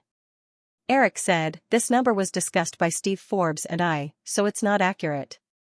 Don't make a fuss about it. Help me make breakfast." "Breakfast is ready," Elizabeth said and pushed Eric hard. "Then tell me, how much money do you have?"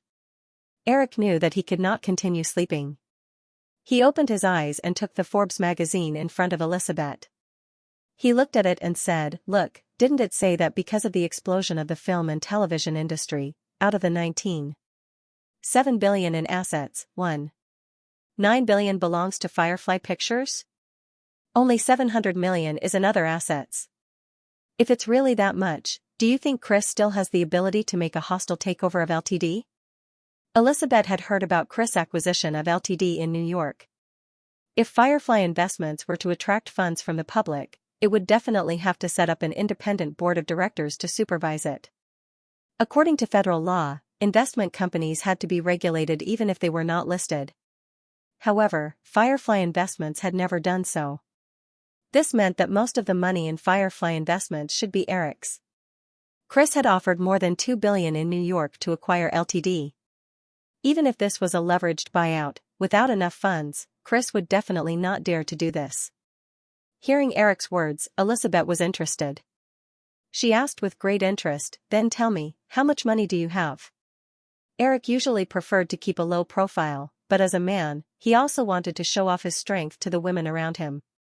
When he heard Elizabeth's question, Eric said, "Let's not talk about whether the valuation of Firefly Pictures is accurate or not. Anyway, I personally think that Firefly Pictures is definitely worth more than $20 billion US. As for Firefly Investments, I now indirectly hold shares through several private funds. I hold about 23% of Cisco's shares. You should know Cisco, right?" Elizabeth nodded in surprise. With Cisco's current market value, 23% of the shares were worth about $3 billion US. In addition, there's Yahoo, Hotmail, and IE, Eric continued. These three companies have attracted a lot of attention. The most recent offer was $500 million US. Eric looked at Elizabeth's increasingly surprised expression and continued to count with a smile. 2 years ago, when the federal internet business was just emerging, I used $60 million US to invest in an internet service provider called AOL and got 30% of the shares. At that time, the federal internet users were only a little more than 1 million, and AOL's market share was only 10%. But after the explosive growth in the past 2 years, the size of the internet users in North America has increased tenfold. In the recent business report of AOL, its internet service market share has risen to about 20%, and the valuation given by Wall Street is $1.8 billion US. Elizabeth mentally calculated the results of Eric's $60 million US investment and finally felt that she had found a flaw. She interrupted him and said, "That's impossible. A 900% return on investment in 2 years, do you think I'll believe it? Haven't you noticed yet?" Eric pinched Elizabeth's unconvinced face and said, "A new high-tech industry is rapidly rising. Just like operating system software and personal computers in the 1980s created a large number of billionaires such as Bill Gates and Steve Jobs, the rise of the internet industry in the next few years will once again create a large number of corporate giants and billionaires. In this period of industrial explosion, a 900% return on investment in 2 years is not surprising at all. At this point, Eric suddenly remembered the classic line in Big Shot. He unconsciously smiled and said, "Moreover, I feel that the potential of the information industry is far from fully exploding. Maybe in a few years, if you invest $1 million in it, it will become 10 million in the blink of an eye." Elizabeth had been in contact with the internet under Eric's influence, but she did not care much about the meaning behind these new things. After Eric pointed it out and connected it to some of the changes in life and work brought about by the internet in the past 2 years, she began to agree with Eric's words. "Other than that, I also bought a mobile phone company in Europe and Firefly Software, which was spun off from Firefly Pictures. Both companies are doing very well and are worth a total of $1.5 billion without a problem. If Chris completes the acquisition of Ltd., my interest in it will not be less than 40%. Let's call it 800 million. Eric thought for a moment and smiled. "Outside of Hollywood, my wealth is close to $7 billion. It seems that I have 1 billion more than your family's assets." Elizabeth stared at Eric's somewhat detestable smile for a few seconds before she moved away guiltily. She raised her small fist and punched Eric's body powerlessly before she said in a seemingly angry and resentful tone, "Let's see how you're going to spend this much money." Eric looked at Elizabeth's originally pale face turning red. He leaned over and pressed the girl under his body. He easily caught her restless little hands and whispered in her ear, "Why don't you help me come up with an idea?" Elizabeth tilted her head weakly and snorted softly, What does it have to do with me?" Just as they were about to continue being affectionate, the mobile phone that Eric placed on the dresser beside the bed rang at an untimely moment. The two had to separate slightly. Their happy moment was interrupted. Elizabeth was a little depressed as she reached out and pinched Eric a few times. Eric quickly grabbed the girl's arm and pressed the answer button. Then, the girl's excited voice sounded from the other end of the phone, "Eric, we are now the richest people in the world. I want to buy a plane." Well, Eric couldn't help but smile and sigh in his heart. This girl really knows how to spend money.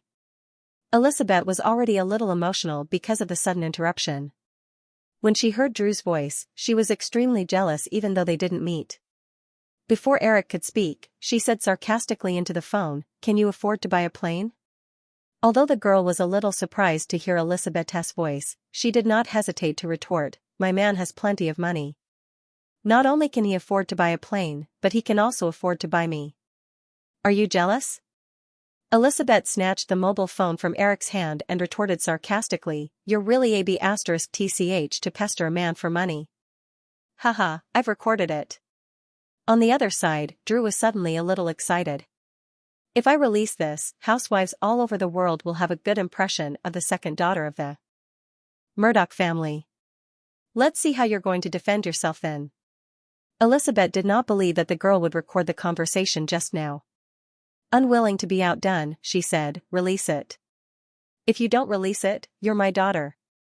If Eric is interested in this kind of play, I don't mind being your daughter." Drew's voice suddenly became a little tired. After saying this, Elizabeth's voice immediately sounded from the other end of the phone. "You're really a b*tch to pester a man for money." Elizabeth was about to retort when she heard the recording on the other end of the phone. She was stunned. What she said just now was indeed a little thoughtless.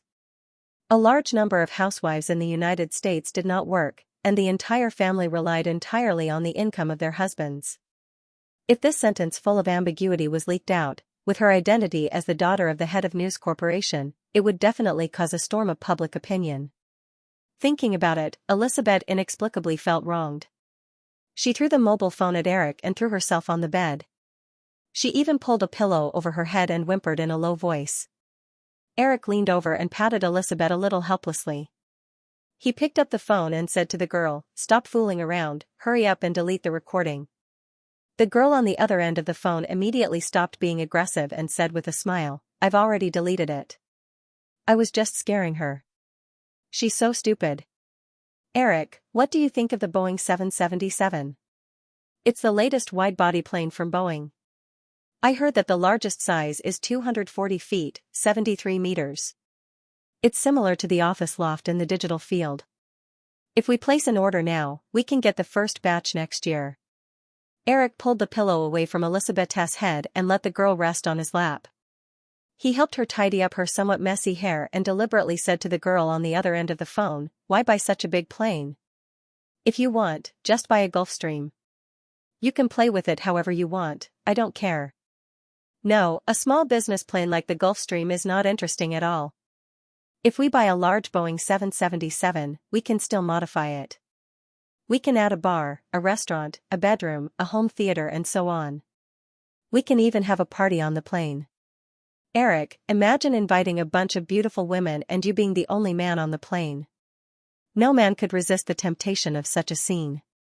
Eric had just imagined it for a while when Elizabeth, who was resting on his lap, said, "Eric, if you really do that, Julia and I will never talk to you again." The girl's voice immediately came from the phone, "Hey, you can just ignore us. It's best if you go back to Australia. Don't drag anyone else into this." Julia might not agree. "You little b*tch. Eric, she's scolding me." Eric had to temporarily cover the phone and whispered to Elizabeth, "Baby, help me prepare breakfast. I'll be right there." Elizabeth stood up angrily and added before she left, "You're not allowed to buy a plane." Eric quickly nodded, "Okay, I promise I won't buy one." It was very common for Western tycoons to own private planes. Even if Eric didn't buy one now, it was impossible for him not to buy one in the future.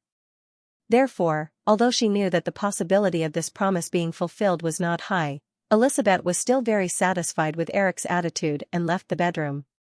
After Elizabeth left, Eric said to the girl, "I definitely can't buy a big plane for the time being. It's not like you don't know how much it costs to buy ABC television network. Wait for my companies to go public in 2 years, then I'll consider this matter again." As if she felt that Elizabeth had left, the girl became very easy to talk to. She did not have the slightest intention of refuting Eric. She said, "Okay, Eric, today Amy and I are going to view the scenes for Mission Impossible. Do you want to come?" "I'm not going. Amy is a very experienced manager and producer. You should learn from her." "Okay." After chatting with the girl for a long time, Eric hung up the phone. However, before he could put down the mobile phone, it rang again. This time, it was Chris from New York. After picking up the call, Chris smiled and complained about the busy line just now. Eric could only answer the phone while getting dressed and washing up.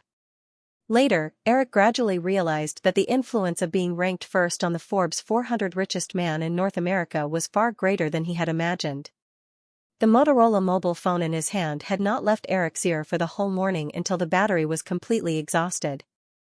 The people who called him had all kinds of purposes. There was even a charity organization that Eric had never heard of that had somehow gotten his private number and called to persuade him to donate. Even Elizabeth's personal mobile phone rang because of Eric. After she picked up the phone and understood the purpose of the call, she was embarrassed. After breakfast, Elizabeth was about to drive to work. However, she quickly returned because the gate of her mansion on the top of the mountain was filled with reporters. The narrow mountain path was completely blocked. She called her office and told them about it. After that, Elizabeth casually threw her mobile phone on the round table and complained to Eric, who was checking his email next to her, "It's all your fault. They will definitely write nonsense tomorrow." Fortunately, Julia recently went to New York. Otherwise, how am I going to face people? Eric checked his email inbox that was already full of emails and deleted an interview invitation. He chuckled and said, "Don't worry. I'm now the richest man in the Federation. Even if they know that I'm here, they won't dare to write nonsense without taking photos. Fighting a lawsuit against a celebrity will increase the reputation of the newspaper, but fighting a lawsuit against a billionaire will bankrupt the newspaper. With my current status, I'm obviously leaning towards the latter." Murdoch started out as a tabloid. Under his influence, Elizabeth was naturally aware of the rules.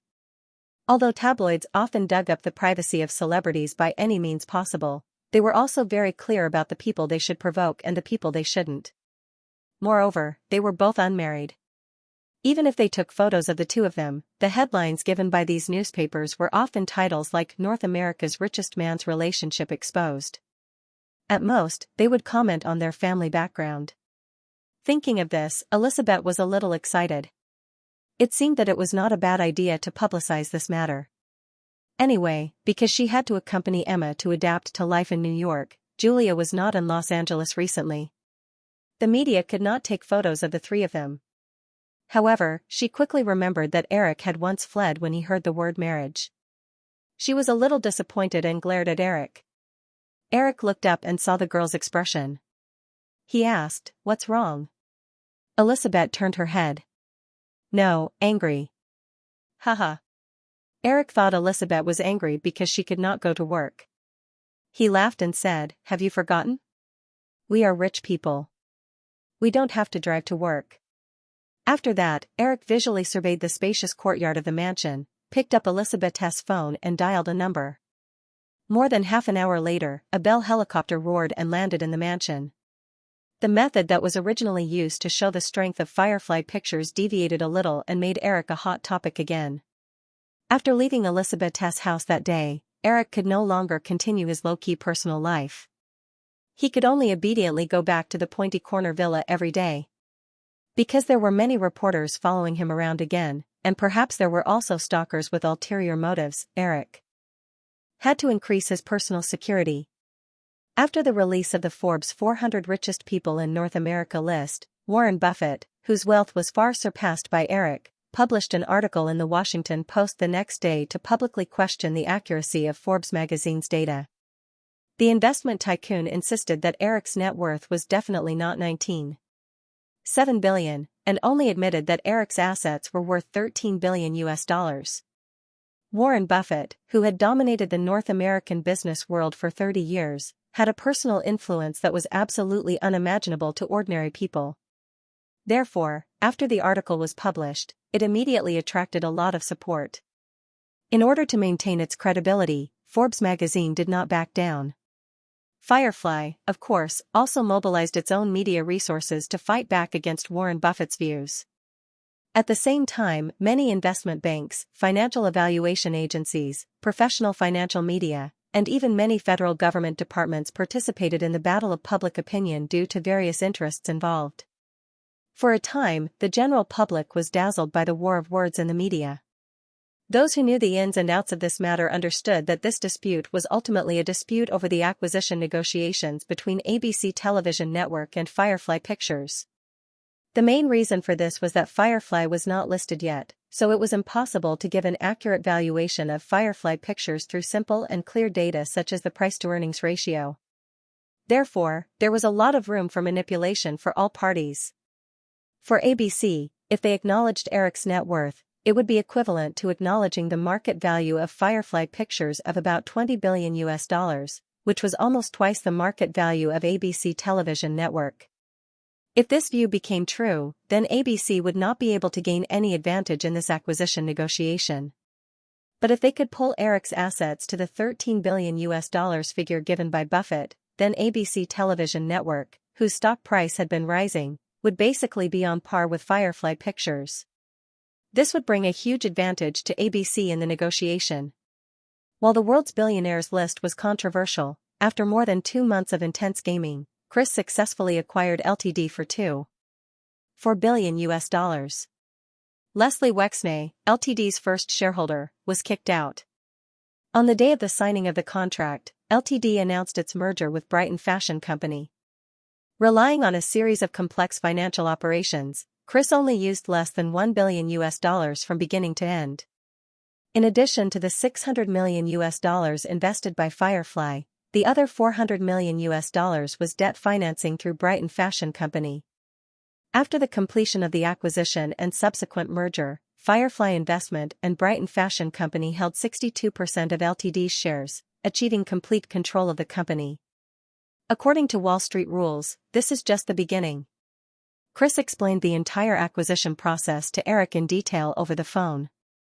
He then said, "As long as we streamline and reorganize the company's departments, greatly improve the company's performance in the short term, and push up the stock price, then we can split up the business under LTD and sell it." We'll have enough money to pay off the debt.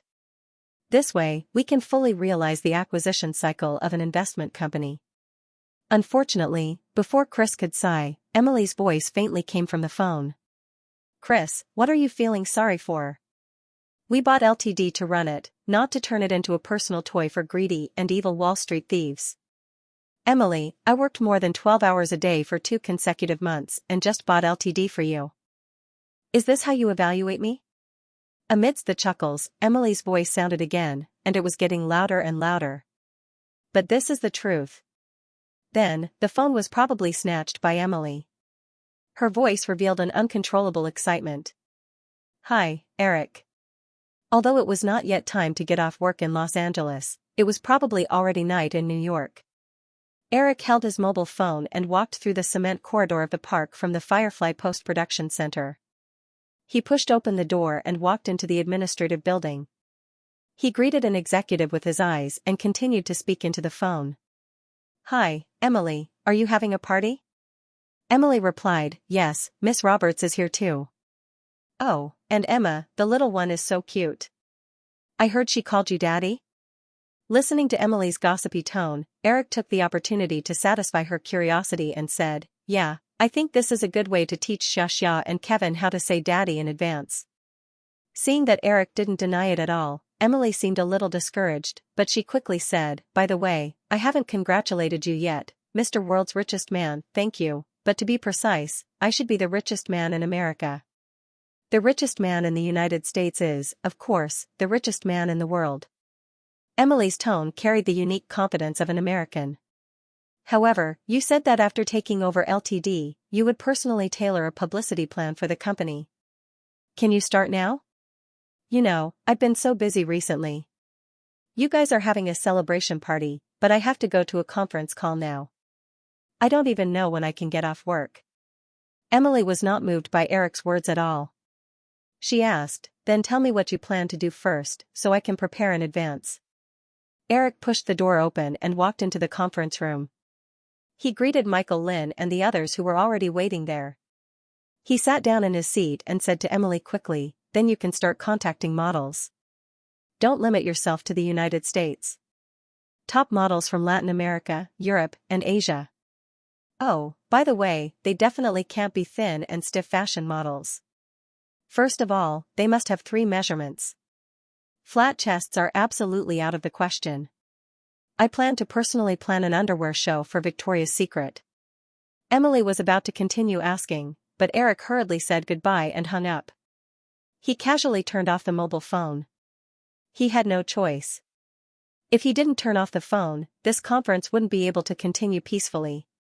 Putting the Motorola aside, Eric looked at the conference call on the table and asked Alan, who was sitting next to him, is Jeffrey online? Alan raised his head and was about to answer when Jeffrey's voice came from the conference call speaker, Eric, I'm here. That's good, Eric habitually clapped his hands, let's get started, Jeffrey. Tell everyone what happened this afternoon. Katzenberg paused for a moment on the phone as if he was sorting out his thoughts. He quickly introduced the latest situation that happened during the afternoon's negotiation process. During the afternoon's negotiation process, the representative of ABC television network suddenly stopped using the seesaw tactics as before. Their attitude during the negotiation process also became tough, and for the first time, they clearly proposed a deal that ABC could accept. ABC management offered a price of $71 per share, of which $23.8 would be converted into a total of about 30% of Firefly Pictures shares, and $47.6 would be paid in cash. In addition, ABC management also asked that the 14.7 million ABC television network shares in our hands could only be converted into non-voting preferred shares. After making this condition, the representative of ABC said that until we give a final reply, they will not start negotiations again. I personally think that ABC management must be under pressure from shareholders again. They want to complete this merger and acquisition transaction as soon as possible. This situation should be related to the recent media situation. It can be said that the media public relations strategy we set at the beginning has worked. As soon as Katzenberg finished speaking, Alan, who was sitting next to Eric, handed a draft paper full of calculation results to Eric. The total share capital of ABC Television Network was about 210 million shares. According to the price per share proposed by ABC, the final transaction amount was $15 billion. 23.8 was equivalent to 30% of the price per share. That was to say, ABC wanted to exchange 30% of its shares for 30% of Firefly Pictures shares and $10 billion in cash. Before the public acquisition was issued, Firefly had already obtained 7% of ABC Television Network's shares, which was the 14.7 million shares mentioned by Katzenberg. These shares could not be ignored in the merger process. Although even if this deal was reached, ABC's shareholders would never be able to get enough say in Firefly. ABC's strategy of asking for these shares to be converted into non-voting preferred shares was still to weaken Eric's control. Eric quickly read the data handed to him by Alan and then handed the draft paper to Jeffrey on his right. Several people in the conference room quickly read it. After everyone finished reading the data analysis, Michael Lind said, "This plan should be drawn up by Warren Buffett."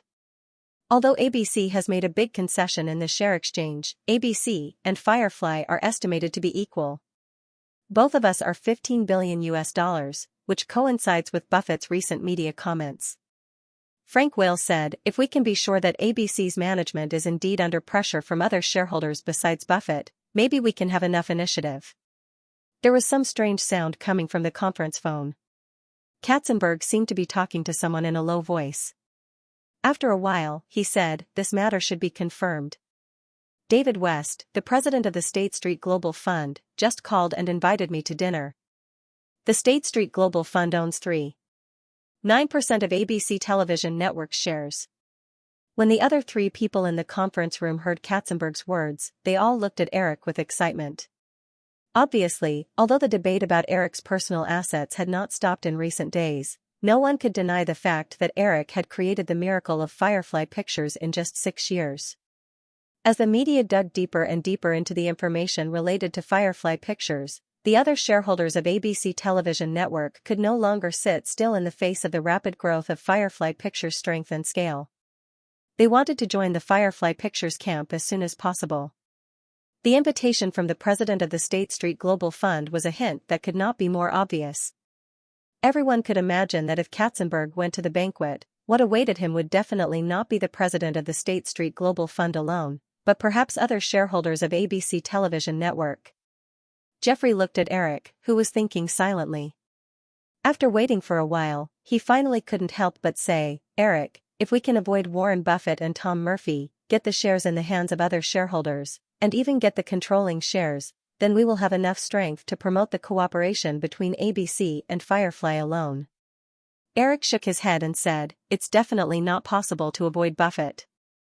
If he realizes that he has been betrayed by other shareholders of ABC, then things will definitely get worse. Don't forget, Tom Murphy is not only a major shareholder of ABC Television Network, but also the current head of ABC Television Network. He has enough strength to completely mess up the situation of ABC Television Network. Moreover, their shares are close to 40% after all. If there is a stalemate in the future, ABC Television Network will definitely be our battlefield. What I want is a strong national television network, not a wasteland." Frank Whale said, "Then what should we do next?" "To be honest, I still want to finish this as soon as possible and then go on a vacation." Eric was stunned. When he heard Frank Whale say the word vacation, some information appeared in his mind. He suddenly looked up and said, "Frank, where do you plan to go on vacation?" In his memory, Frank Wales had died in a helicopter crash while he was on vacation in 1994. "The Alps," Frank Wales replied with a smile, but he quickly added, "Of course, if the work here requires it, I can go next year." Then next year. Eric also realized that he had overreacted. He pretended to smile as if nothing had happened and said, "You can rest for a while next year, but I'm afraid you can't this year. Even if the acquisition is completed, there are still a lot of follow-up matters. You're Jeffrey's deputy. Of course, you can't leave at this time." Frank Wales had already been greatly affected by the butterfly effect. Even if he went on a vacation this year, he probably wouldn't encounter such a coincidence again. Eric pushed the matter back a year. If he could still encounter such misfortune, then it could only be considered as heaven's will. Hee, no problem. Frank Wales agreed with a smile and said, Eric, let's get down to business. Yes. Eric nodded and said, I think that since some of ABC's shareholders are already leaning towards our side and have put pressure on ABC's management again, we can also add some chips on our side to increase the pressure on ABC. Even if we can hold a shareholders meeting to vote in the end, it would be best to get rid of the management and complete the deal. This method is feasible, Katzenberg said over the conference call. If we release the news that the acquisition negotiations between ABC and Firefly are falling apart next year, then the initiative will definitely return to our side. In addition, I'll go to David West's banquet later. I can also invite them to publicly speak out in the media to facilitate this deal. Michael Lynn also added, we have 14.7 million shares of ABC shares in our hands. If we sell a batch of them in the next few days to suppress ABC's share price, I believe this show will be more realistic. The few of them quickly discussed the specific plan. Because Katzenberg still had to attend the banquet, Eric did not let the meeting last too long. After the final plan was finalized, Eric said, since this matter has reached the final stage, then we have to be prepared. Before this year's Academy Awards, I hope that both sides can finally reach a deal agreement. Therefore, it can be said that this operation is not a show. Because we don't have much time, after the deal is completed, we still have to make a series of arrangements for ABC before the fall slot. All of this takes time. If we can't complete the acquisition before then, we have to decisively change our target. A few days ago, General Electric's CEO, Jack Welch, sent me an email. General Electric has absolute control of NBC, so the negotiations are much easier than ABC's. As long as we can deal with General Electric, then we can take over NBC. Of course, this is only the final choice. We have done so much work for ABC. Firefly will never give up until the last moment. Because NBC no longer had friends in the original spacetime, and because NBC's management had been in a standoff with General Electric's management in recent years, the network was in a mess. General Electric also had plans to make a move. Therefore, if they wanted to acquire NBC, it would be much easier than ABC. In Omaha, the capital of Nebraska, in a typical middle-class house on Farnham Street in the city center, Warren Buffett hung up a call from New York. He stood by the window of the studio on the second floor and looked out of the window with a hint of annoyance between his eyebrows. Today was Saturday. Although he didn't go to work at Hathaway, Warren Buffett still maintained his working state. On the side of the road outside the window, a conspicuous Cadillac stopped. A family of 4 dressed decently got out of the car, pointed at Buffett's house, and then excitedly took pictures of each other. Buffett used to feel a little proud when he saw this. He even joked proudly to his friends that he might be one of the few living legends in the United States who had his picture taken in front of his house. But today, Buffett didn't feel the slightest bit of self-satisfaction. Thinking of what happened in the past few days, Buffett's eyebrows furrowed again. Ever since Firefly Pictures released their annual financial report in January, which was out of the ordinary, Buffett had predicted Firefly Pictures' intentions.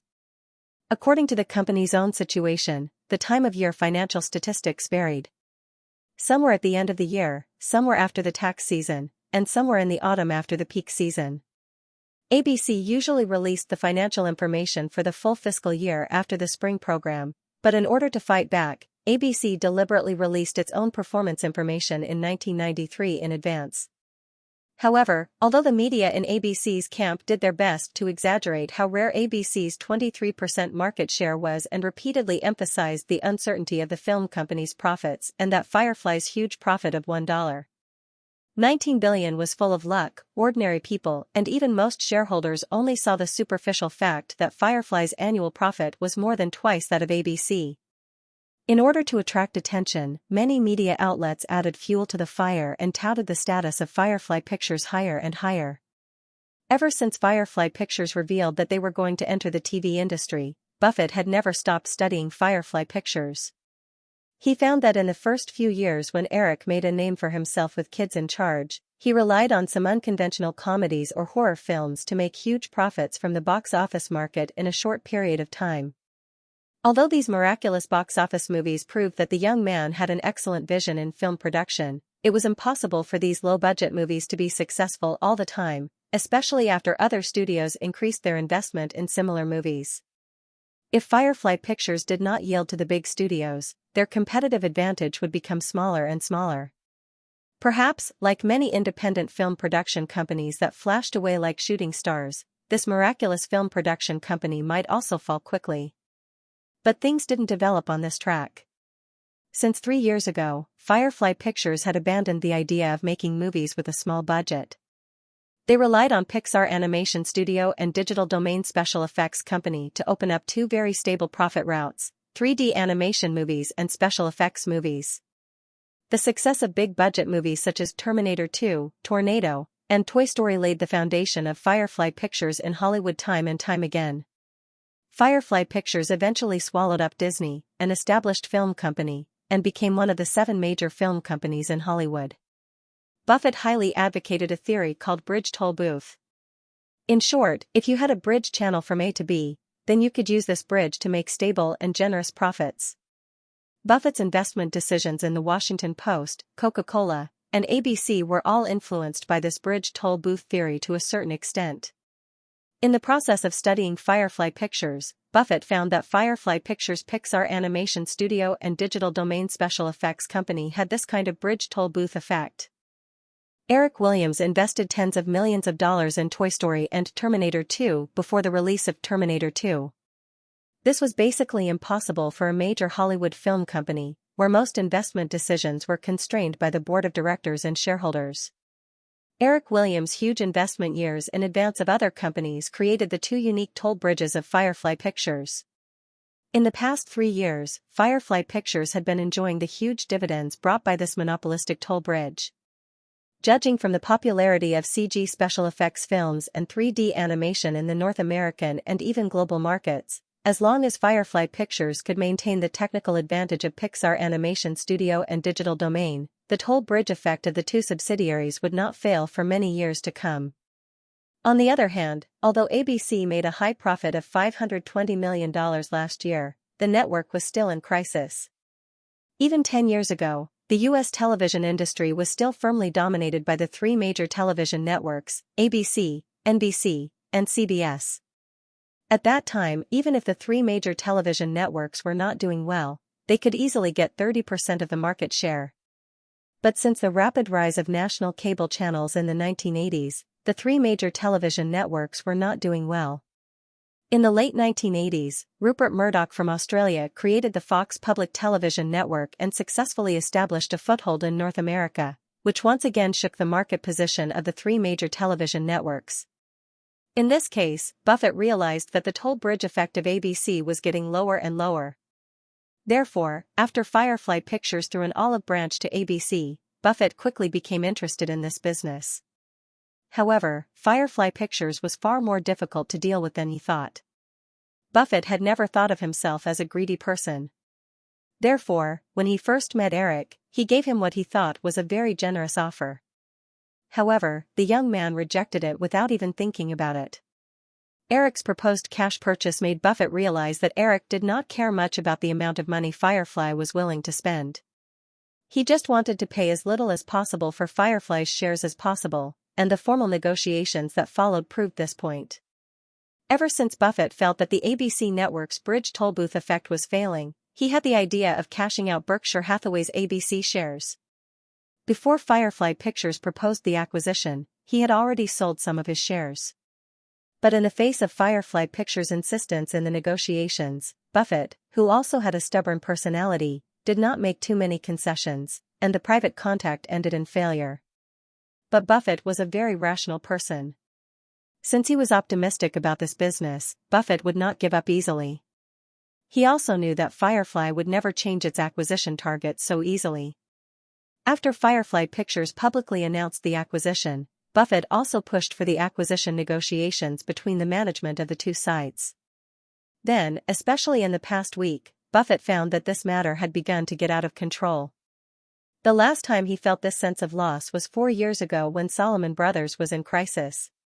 Then Salomon, the king of Wall Street in the 1980s, declined in just a few years. Because Buffett took over the company while Salomon Brothers was under investigation, many people put the blame for Salomon's decline on him. While thinking about how to deal with the recent events, Buffett saw a black car drive into the house.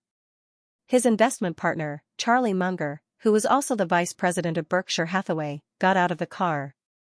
Charlie Munger looked up and saw the figure in front of the window, then waved at Buffett. When he came to Buffett's studio, Charlie Munger hugged Buffett and said, "The situation looks a little bad recently. I think I should come in person." Buffett let out a relaxed smile and ordered Ashtray Manx, who was actually his girlfriend, to prepare some cola for the two of them. He then passed some documents on the table that he had flipped through many times to Charlie Munger. "Take a look first." Charlie Munger had his own business. Although he was also a shareholder of Berkshire Hathaway, he did not pay as much attention to the progress of the ABC acquisition as Buffett. Until 4 days ago, when the media suddenly reported that the acquisition negotiations between Firefly and ABC were about to break down, and then the Los Angeles Times confirmed that the two sides had suspended contact, Charlie Munger had to take it seriously. In the following few working days, because of this bad news, the stock price of ABC, which had risen to a high of $52, quickly fell. In just 3 days, it fell by 9.6%, and the stock price returned to the level at the beginning of the year. At the same time, because of a series of unconfirmed rumors, the stock price of the other 3 public television networks, NBC, CBS, and Fox, rose by more than 5%. After quickly skimming through the documents in his hand, Charlie Munger raised his head and said, "Based on the current situation, if we don't agree to this deal, the other shareholders may initiate an interim shareholders meeting to vote." Buffett found a letter on his desk and handed it to Charlie Munger. He said in a heavy tone, "It's not a possibility. This is a text message from David West, the president of State Street Global Fund. They're already planning to do so." Charlie Munger took out the letter and glanced at it. He scolded angrily, "These idiots, don't they know which side they should be on?" Buffett did not mind his friend's loss of composure. He sighed slightly and said, "If ABC was the only public television network in the United States, of course, they would stand firmly on our side. But unfortunately, ABC is not the only option for Firefly Pictures. If it weren't for the fact that ABC's operating conditions are far better than the other two, perhaps they would have already given up. This is the reason why David West and the others are so anxious. Everyone can see that the business of the public television network is shrinking, so they are unwilling to give up this opportunity to cash out at a high price. Besides, they can also get a share of Firefly Pictures shares. There are no more than 50 companies in the entire federation that can achieve an annual profit of $1 billion US. Charlie Munger felt a little lonely in Buffett's tone and said with a smile, "But we're not bad at all, are we?" The disappointment caused by the miraculous rise of the latecomers only stayed in Buffett's mind for a few seconds. When he heard Charlie Munger's words, Buffett quickly regained his usual confident smile and said, "Of course, we're not bad at all. Okay, buddy." Charlie Munger reached over and patted Buffett on the shoulder. "Let's discuss what to do now. Do you have any good ideas?" Originally, there was one. Buffett skillfully pulled out a piece of paper from the pile of documents on his desk and handed it to Charlie Munger. Charlie Munger looked down and saw that it was a movie release schedule cut out from the newspaper. Some of the movies had asterisks behind them. Saving Private Ryan, The Lion King, True Lies. Charlie Munger looked at the names of the movies and looked up to ask, "These 3 movies are the main movies of Firefly Pictures' summer release. Is there a problem?" Buffett nodded and said, "Of course. Saving Private Ryan is a war movie, The Lion King is a traditional hand-drawn animation, and True Lies is a very ordinary big action movie. The cost is very high, reaching $100 million US. Charlie Munger was not very good at movies. He knew very well that Buffett was the same. It was just that Buffett had done much more work than him during this period of time, so he could only nod and listen patiently. Buffett paused for a moment to give his friend time to think, then continued, "I called Robert Daly of Warner Brothers to ask about this matter. Hollywood hasn't had a big war movie like Saving Private Ryan for many years because the risk of failure is very high. Firefly's distribution strategy for The Lion King is also very different from the traditional distribution method. This kind of 2D hand-drawn animation is usually shown at the end of the year. Although there are no competitors in the same genre during the summer, this kind of very competitive schedule will greatly shorten the screening time of 2D animation. Finally, True Lies. Last year, two similar action movies in the same genre ended in failure at the same time during the summer. The protagonist of one of them was the male lead of True Lies, Schwarzenegger. Now, Hollywood is very cautious about this kind of big action movie project. Charlie Munger thought of the information he had just read and said, "You mean, Firefly Pictures has completely given up on the CG special effects movies and 3D animation movies that they were better at a few years ago, and it is very likely that they will fail with these 3 movies this year?" Buffett nodded and said, "So, I think that if the negotiations can be delayed until the summer, as long as Firefly Pictures' summer movie fails, then the miracle of Firefly Pictures' successful movie investment will be broken. Then, we can take back the initiative again." Charlie Munger nodded in agreement, but he soon spread his hands and said, "But, the situation now is that Firefly will definitely not give ABC so much time, right?" Buffett showed a faint wry smile and said, "Yes, and, judging from the recent signs of Firefly Pictures' frequent moves, I feel that if the deal is not completed this month, they may really give up. You started selling ABC shares at the beginning of last year. I think you must also want to make this deal, right?" Buffett did not hide anything from his friend of many years. He nodded honestly and said, "Yes." Charlie Munger said, "Then what do you think is the upper limit of Eric Williams' offer? I think it should not be difficult for you to guess this data, right?" Buffett was best at data analysis. He nodded and said, "The focus of the dispute is the share exchange. I think he may only give up 25% of the shares at most now."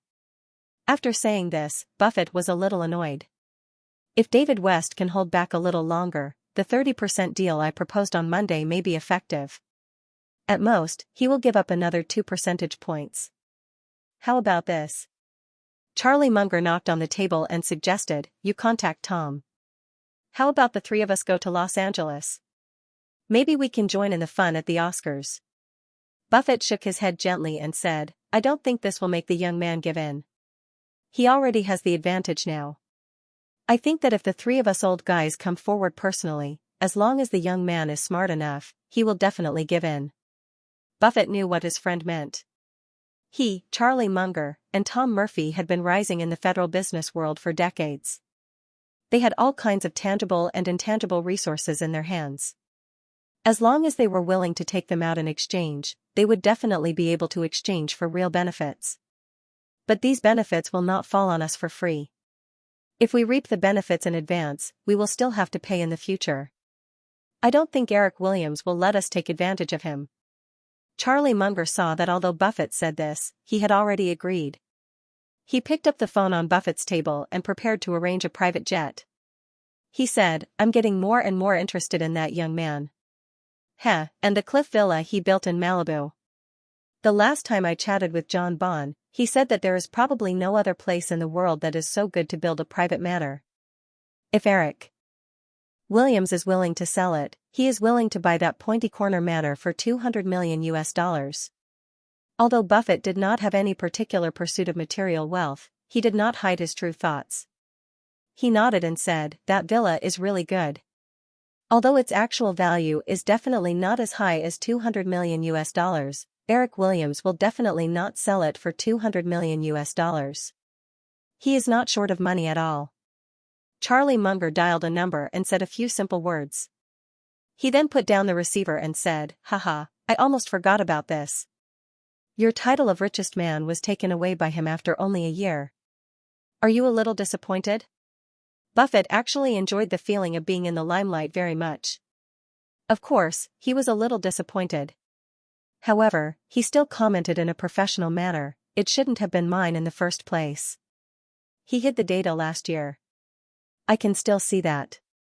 Many years later, Private Ryan, who was already in his twilight years, once again came to the cemetery of the fallen soldiers in Normandy where 120,000 lives were buried. Stroking the name on the white tombstone that was engraved in his heart, he felt as if he had returned to the past. The sound of the waves around the landing craft was like the uneasy cries of soldiers before a great battle. Captain Miller habitually opened the aluminum kettle with trembling fingers and took a big gulp of water. His deputy also stuffed a ball of chocolate into his mouth. Everyone was trying to keep themselves calm. With the prompt that the helmsman was about to land, Captain Miller and his deputy, Horvat, began to urge the soldiers to pay attention to when they landed. However, these words seemed to have no effect. The hatch opened, and the rapid sound of machine gun fire immediately caused a large number of soldiers in the cabin to fall down before they could react. This kind of tragic scene that didn't give people any buffer time made many of the audience in the screening room gasp. The constantly shaking lens of the portable camera gave people the illusion that they were in the scene. The next scene was even more nerve-wracking. Some people struggled to jump into the sea, but they were hit by bullets and never surfaced again. Some people struggled to move toward the shore, but before they could get close to the beach, they fell on the way. Some people dragged their wounded comrades, but after the sound of gunfire, they found that only half of the body was left in their hands. Eric saw that a female executive from the distribution department sitting not far away on his left had covered her eyes.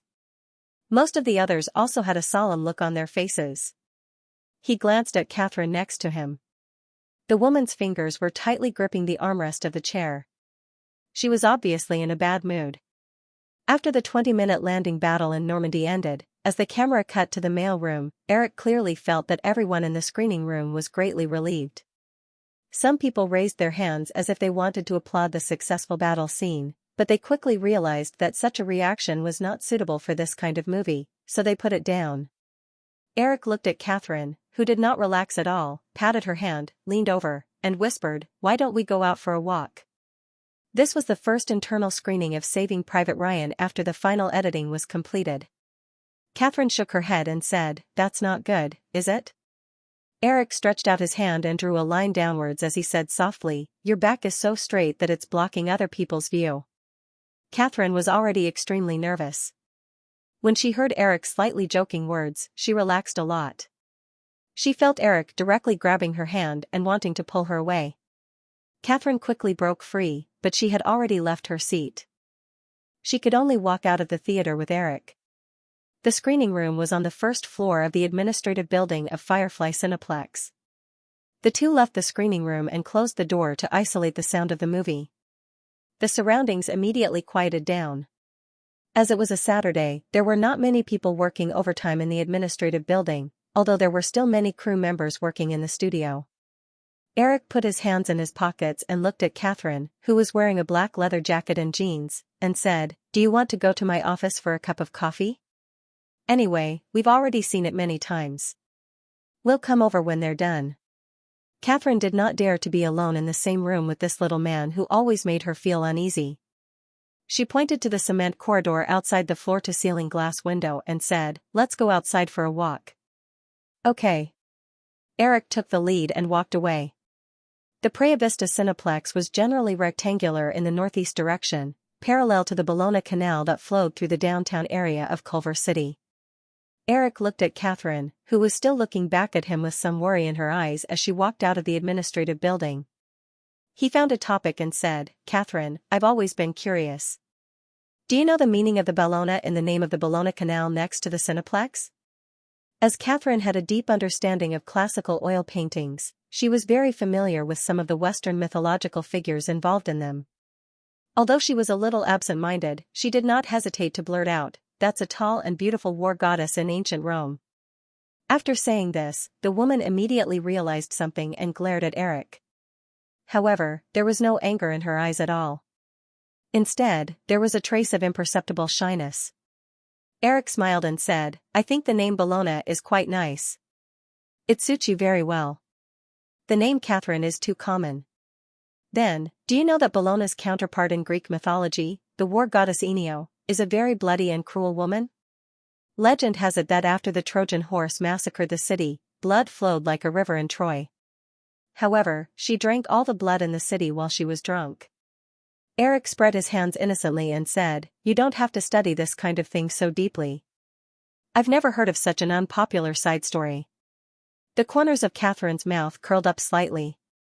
With a faint smile, she said, "You were the one who started this topic first." "Okay, it's my fault." Eric smiled and shook his head. Then, let's talk about something else. What are your plans next? Catherine said, I'm going to rest for a while and travel around before coming back to work. Do you still remember Becky? She said that Columbia University will be holding a pop art exhibition next week. I plan to go and take a look. Eric only vaguely knew that pop art was a representation of popular culture. As for what it was specifically, he did not delve into it. Maybe I'll also go to New York soon. Will you still stay in that hotel in Soho District? Catherine thought of the time they spent together at 60 Soho Hotel 3 years ago. Everything was as clear as yesterday. She could not help but say, maybe, but also. Maybe I'll stay at Becky's house. It's not good to disturb others. I have a high-rise apartment at the exit of 6th Avenue. You can see Central Park. Maybe you can stay there. Catherine stopped and stared at Eric for a few seconds. Seeing that the little man did not look guilty at all, she felt embarrassed. You still need to stay there. I'll go to the hotel. That way, no one will disturb us. Eric still had a faint smile on his face. He said calmly, okay, give me a call after you stay there. Maybe we can still be neighbors. Catherine felt that she had an impulse to run away. This little bastard, how can he be so persistent? He's too shameless. The woman's heart was in a panic.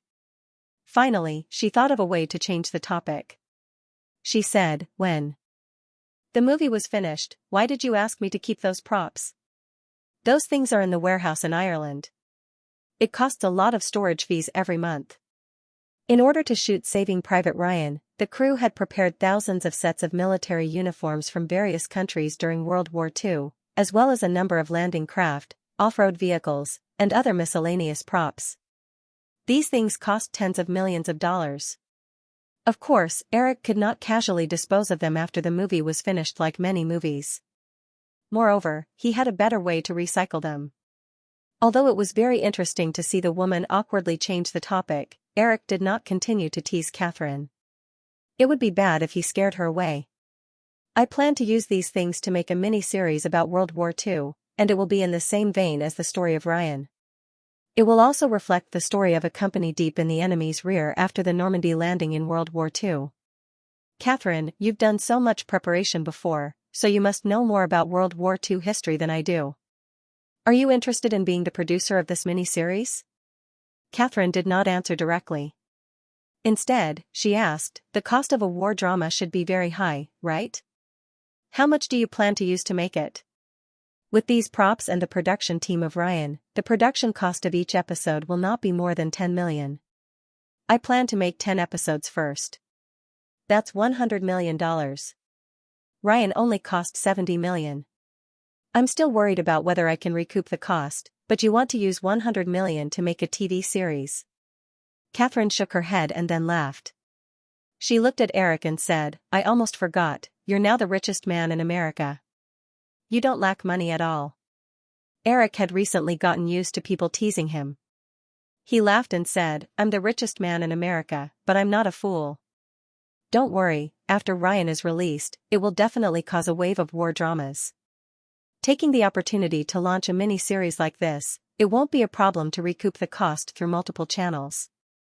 I just happen to want to buy a television network. Using this mini-series can also improve the network's brand effect. Catherine shook her head. I don't understand these things, but I've heard some news. I heard that your negotiations with ABC have broken down? Eric said, it hasn't broken down, but it's at the final stage. It depends on whether ABC is willing to take a step back. If it goes well, I'll go to New York next week to attend the signing ceremony. Today is the 12th, and the Academy Awards will be held on the 21st, Catherine said. Suddenly, she did not know if she was relieved or disappointed. If that was the case, Eric would definitely not stay in New York for more than a few days. I heard that they invited you to present the Best Picture award this time. This has rarely happened before. Due to the butterfly effect, Schindler's List, which was supposed to appear this year, was brought forward by a year. This year was a minor Oscar year, and none of the famous directors released their personal works. For the sake of viewership ratings, the Oscar organizing committee personally invited Eric to participate in this year's awards ceremony at the beginning of the year. At first, they hoped that Eric would be the first to appear to boost the popularity of the awards ceremony.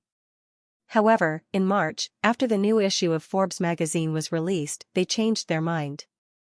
They hoped that Eric would appear last and present the heavyweight Best Picture award. This kind of award was usually given by respected Hollywood celebrities. However, with Eric's current strength and reputation in Hollywood, no one would think that he was not qualified to present the Best Picture award. Speaking of the Oscars, ICM is holding a warm-up party at the Sunset Tower Hotel tonight. Kapoor called and invited me to appear. Your agency contract is also with ICM, right? Do you want to go with me? Catherine shook her head and said, No, I plan to go home early to rest. Eric saw a flash of interest in Catherine's expression, but she immediately rejected it. After pondering for a while, he thought of a possible reason. Not only Catherine, but because of the cooperation with Firefly Pictures, Cameron's agency contract was also with ICM. Catherine obviously did not want to meet Cameron, so Eric did not say anything else. The two of them walked around the park corridor and had a cup of coffee in the cafe. When they felt that Saving Private Ryan was about to end, they walked towards the administrative building. When they walked into the screening room, the fluorescent lights were already on. The executives and publicity department employees who were attending the internal screening were whispering. When they saw Eric and Catherine walk in, everyone stopped chatting. After a moment of silence, everyone started clapping. Because the negotiations were suspended, Katzenberg, who had rushed back from New York to attend the internal screening, walked over and said, Miss Catherine, congratulations on making a great movie. If I didn't see it with my own eyes, I would never believe it. Catherine knew that Katzenberg did not say everything. He definitely meant that he would never believe that this was made by a woman. However, Catherine did not mind. She smiled and shook hands with Katzenberg. Thank you for your affirmation, Jeffrey.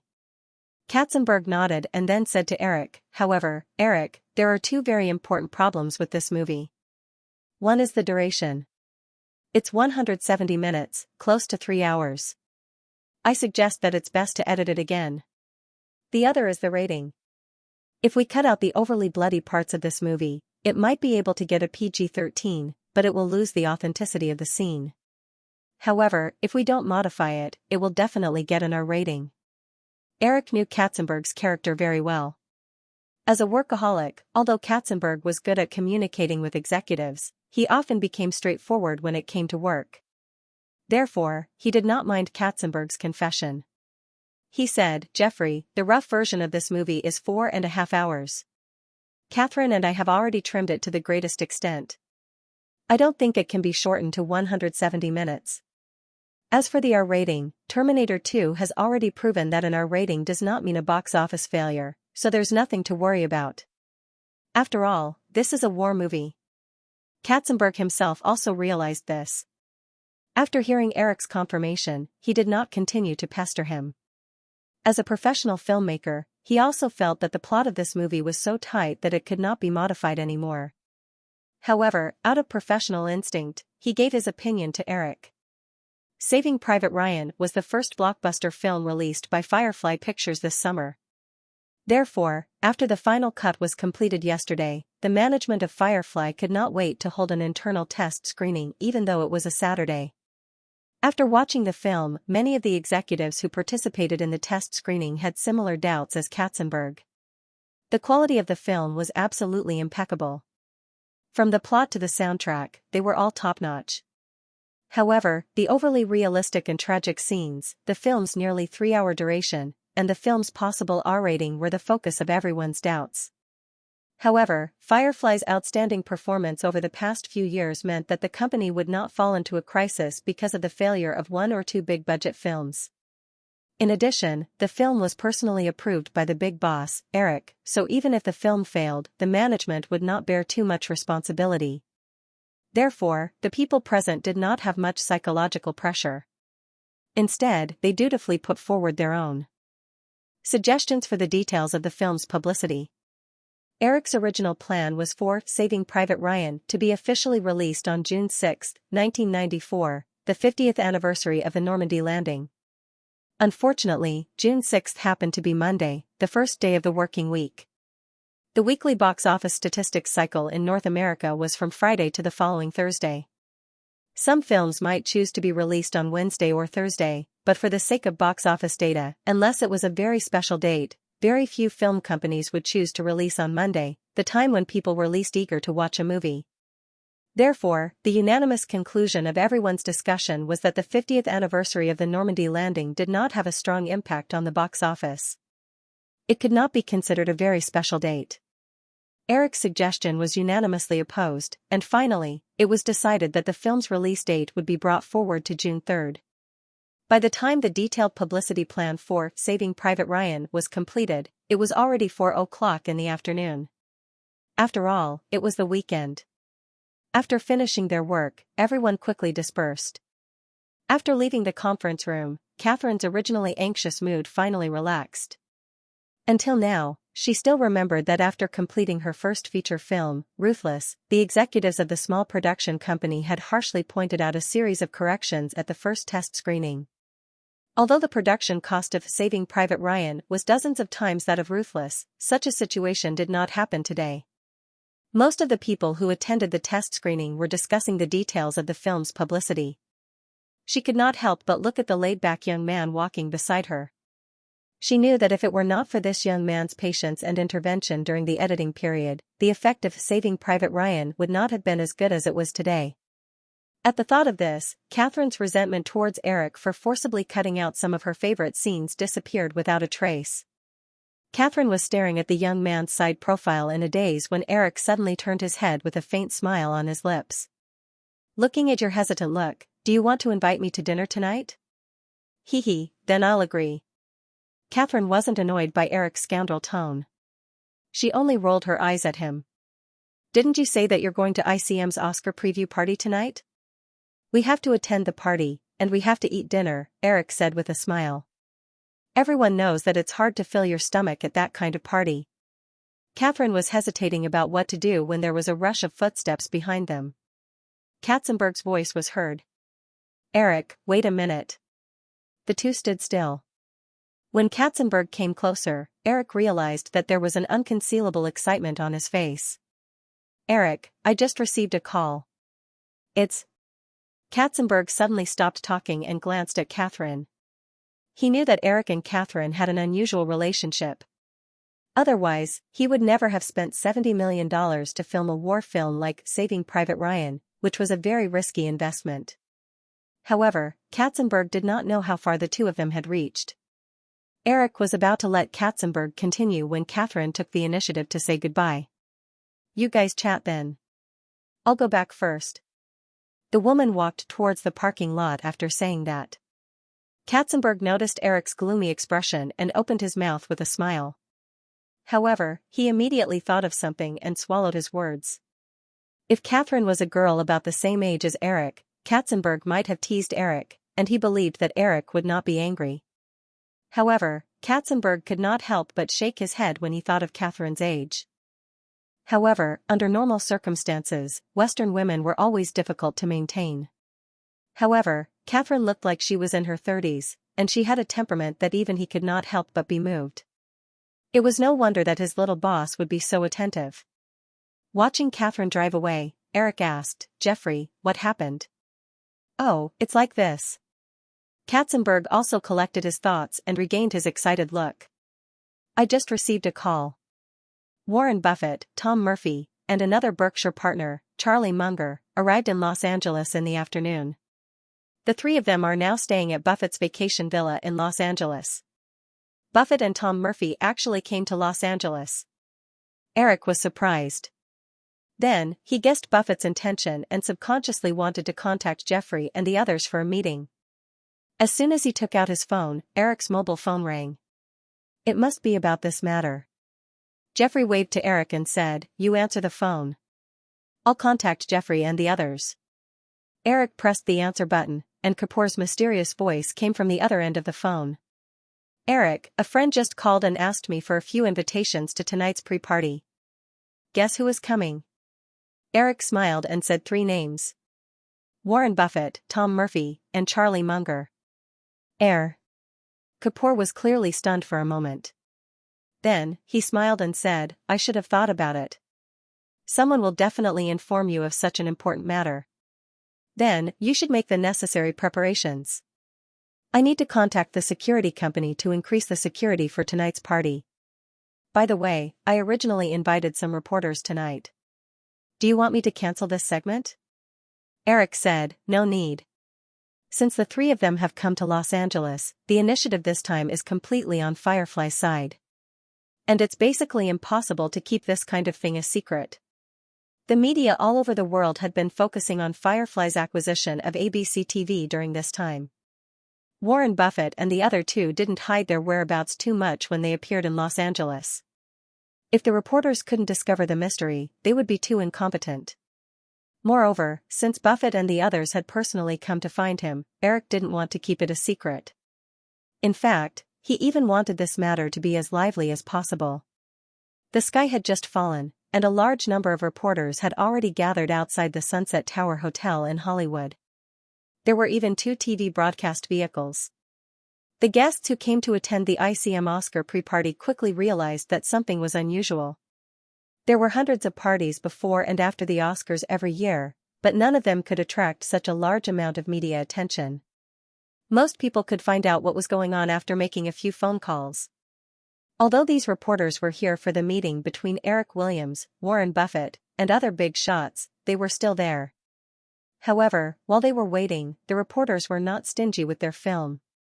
Every time a Hollywood star appeared outside the hotel, there would be a flash of magnesium light.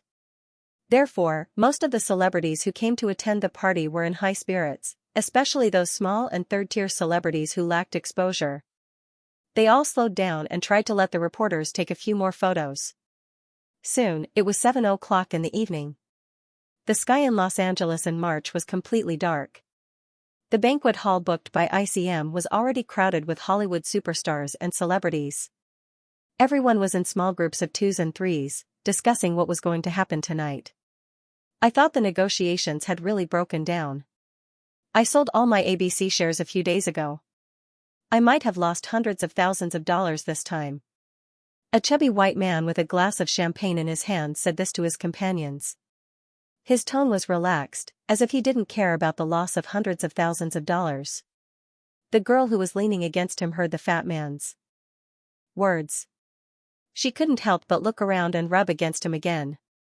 Another middle-aged man in a white suit glanced at the petite girl leaning against his companion and said proudly, I bought 3,000 shares yesterday at a low price.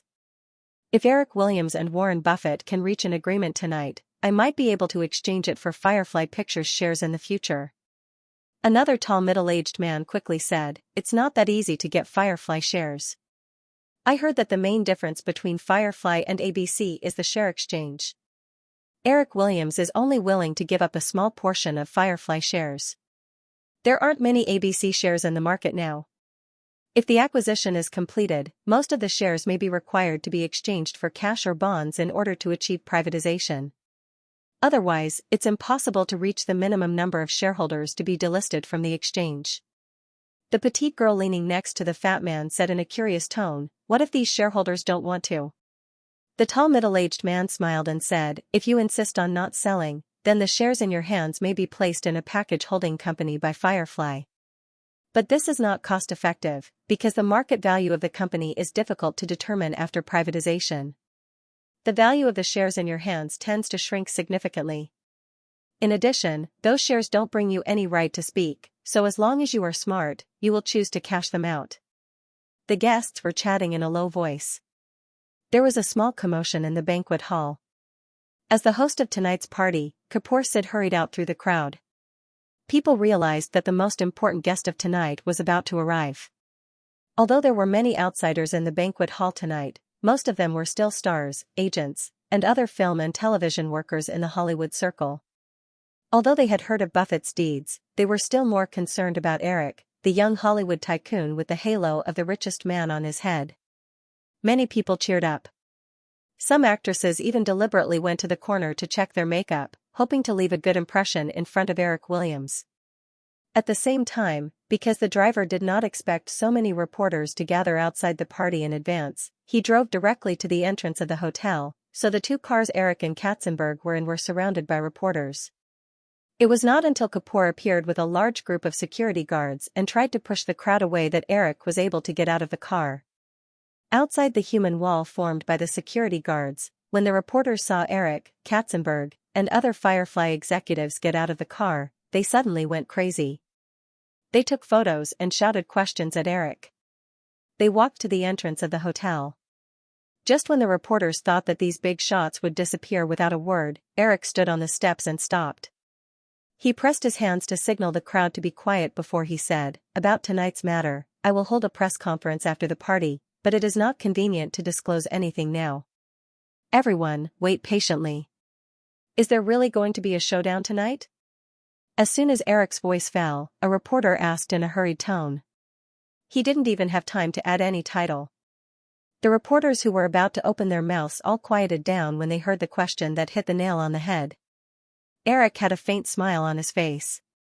He nodded without a trace, but he did not answer directly. He said, "I don't think Mr. Buffett came here because he appreciates a Hollywood star."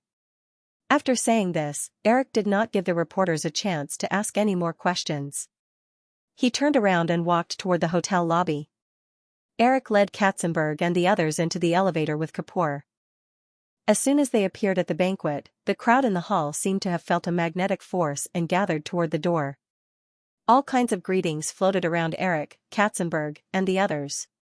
Although most of the women's agency contracts were with ICM, Eric did not see any other women in the crowd tonight except for Penelope. Even the girls who liked to attend parties did not join in the fun. Penelope only used her eyes to greet Eric before continuing to stay with the other two girls from Breakin' Beauties. Although the clever Spanish girl didn't know the specific situation, she clearly realized that Eric had something important to do tonight. The current ICM could be said to be strong and powerful. James Cameron, Quentin Tarantino, Tom Hanks, Al Pacino, Julia Roberts, and a large number of other first-tier directors and actors were gathered under ICM. Their overall strength was not much worse than CAA, which had been in the limelight a few years ago. Since the founder, Marvin Joseph, gradually withdrew, Kapoor relied on the company's shares and his personal relationship with Eric to smoothly become the head of ICM.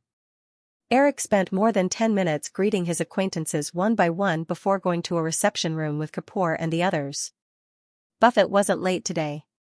Just as Eric chatted with everyone, Kapoor was notified that Buffett and the others had arrived. Kapoor led the security guards to rescue the three old men who were also trapped in the car. Eric, Katzenberg, and the others, who were standing in the hotel lobby, greeted them. After Buffett shook hands with the others, he said to Eric, "Eric, we meet again." "Yeah, I've been looking forward to meeting you again," Eric said with a smile. Buffett shook hands with Eric and then introduced, "These two are Tom Murphy and Charlie Munger." "Hello." Eric walked up to them with a smile on his face, and complimented them again. The group didn't go to the banquet hall. Instead, they went directly to a small conference room prepared by the hotel. After the waiter served the coffee and left the conference room, Kapoor nodded to Eric and left. Only the senior executives of Firefly and ABC were left in the conference room. Katzenberg, Jeffrey, Michael Lynn, and Frank Wales sat on either side of Eric. Opposite them were Buffett and the others. After chatting for a while, Buffett finally said, "Eric, I think that if this matter continues to be delayed, it won't be good for anyone, so I think it's better for us to be honest. What do you think?" Eric nodded with a smile and didn't refute, but he believed that everyone present knew very well that Firefly had the upper hand at this time. Even a large portion of ABC's shareholders had publicly stood on Firefly's side a few days ago. If it wasn't to avoid internal turmoil in ABC, Eric could even cooperate with ABC's shareholders who were inclined towards Firefly and quickly take control of ABC. "Mr. Buffett, I don't want to waste too much time on this kind of thing. Everyone knows very well that Firefly doesn't only have ABC as a choice."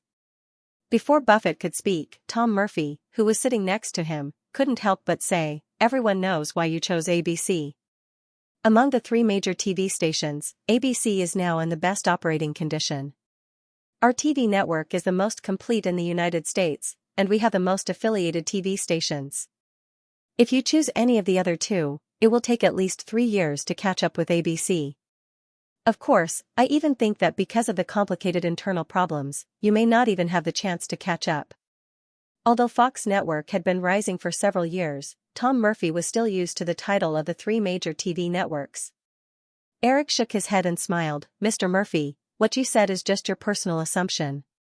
I think a few years ago, many people assumed that Firefly Pictures had no possibility of joining the Big Seven, but now this has become a fact. Moreover, judging from the ratings of Fox's Friends, The X-Files, and Who Will Be a Millionaire, I think your assumption is no longer valid." Because of the defection of ABC's internal shareholders and the stalemate in the negotiations with Firefly Pictures, Tom Murphy had been in a bad mood for the past week. When he heard Eric's words, Tom Murphy's face suddenly became a little embarrassed. When he was about to refute, Charlie Munger, who was sitting on the other side, asked with great interest, "So, Mr. Williams, why do you insist on buying ABC instead of choosing the other 2 networks? I think choosing either NBC or CBS can save you a lot of money." Eric smiled and said, "As Mr. Murphy said, ABC is the one with the best conditions among the 3. Oh, it should be the 4 major TV networks." Charlie Munger continued to ask, "This doesn't seem to be a reason, right?" "This is the reason. Of course, the main reason is that I don't want to spend too much energy on tinkering with NBC or CBS after acquiring the 2 networks. I still have more things to do." Oh, Charlie Munger was even more curious. After completing the acquisition of the TV networks, Firefly will be the largest comprehensive media group in the United States and even the world.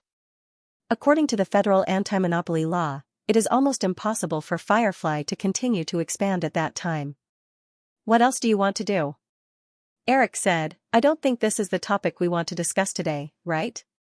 Charlie Munger also suddenly realized that he was about to lead the topic astray. He noticed the look in his old friend's eyes and coughed to cover it up, but he still said with some reluctance, "I'm really curious about the minds of young people nowadays. If possible, why don't we take some time to have a casual chat?" Eric nodded and said with a smile, "Of course, Mr. Munger. If you have time, you can call me at any time." Buffett didn't want to refute his old friend. After the 2 of them finished talking, he took out a notebook from his pocket and handed it to Eric, saying, "Eric, this is the last concession I can make. You can take a look first." Eric took the small notebook, gestured to the left and right, and spread it on the table. Katzenberg and Michael Lynn came over to look at the notebook, while Jeffrey and Frank Wales were too embarrassed to come over. Buffett's offer was not much different from the last offer he received, but he made a concession in terms of the shares he already held in Firefly Pictures. Firefly could add their shares to the 30% share exchange ratio. After the last offer, in order to suppress ABC's share price, Firefly sold 3 million shares, and their stake was reduced to 5%. In simple terms, Buffett had reduced the share exchange ratio to 28.4%. According to the market value of $30 billion after the merger, each percentage point was equivalent to a difference of $300 million. The amount involved in the future would be even greater, so of course, Eric wouldn't easily back down. After quickly writing a series of numbers, Eric handed the notebook to Buffett and said, "Mr. Buffett, this is our proposal." Seeing the 3 old men frown at the same time after seeing the data on the notepad, Eric explained unhurriedly, "Firefly still insists that they can only sell 25% of Firefly shares at most. However, because ABC and Firefly are both registered in Delaware, they are not willing to sell the shares. According to the General Company Law of Delaware, as long as the parent company obtains more than 90% of the shares of the subsidiary company, the board of directors of the parent company can unilaterally propose to privatize the remaining shares. The form of privatization is decided by the parent company, and there is no need to consult the board of directors and investors of the subsidiary company. So, if ABC can cooperate with Firefly to acquire 90% of the shares in advance, we can buy the remaining 10% of the shares in cash. The remaining shareholders don't have to participate in the exchange of 25% of the shares. Berkshire Hathaway and Mr. Murphy's company will get no less than the plan proposed by Mr. Buffett. The tax in the United States was divided into federal tax and state tax, but the percentage of state tax varied greatly from state to state. Because of Delaware's special tax exemption policy, many companies in the United States would choose to register in Delaware.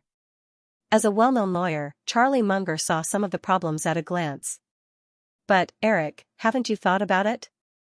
This plan is still likely to lead to an investigation by the SEC. Although Eric's plan was not illegal, it still crossed the line.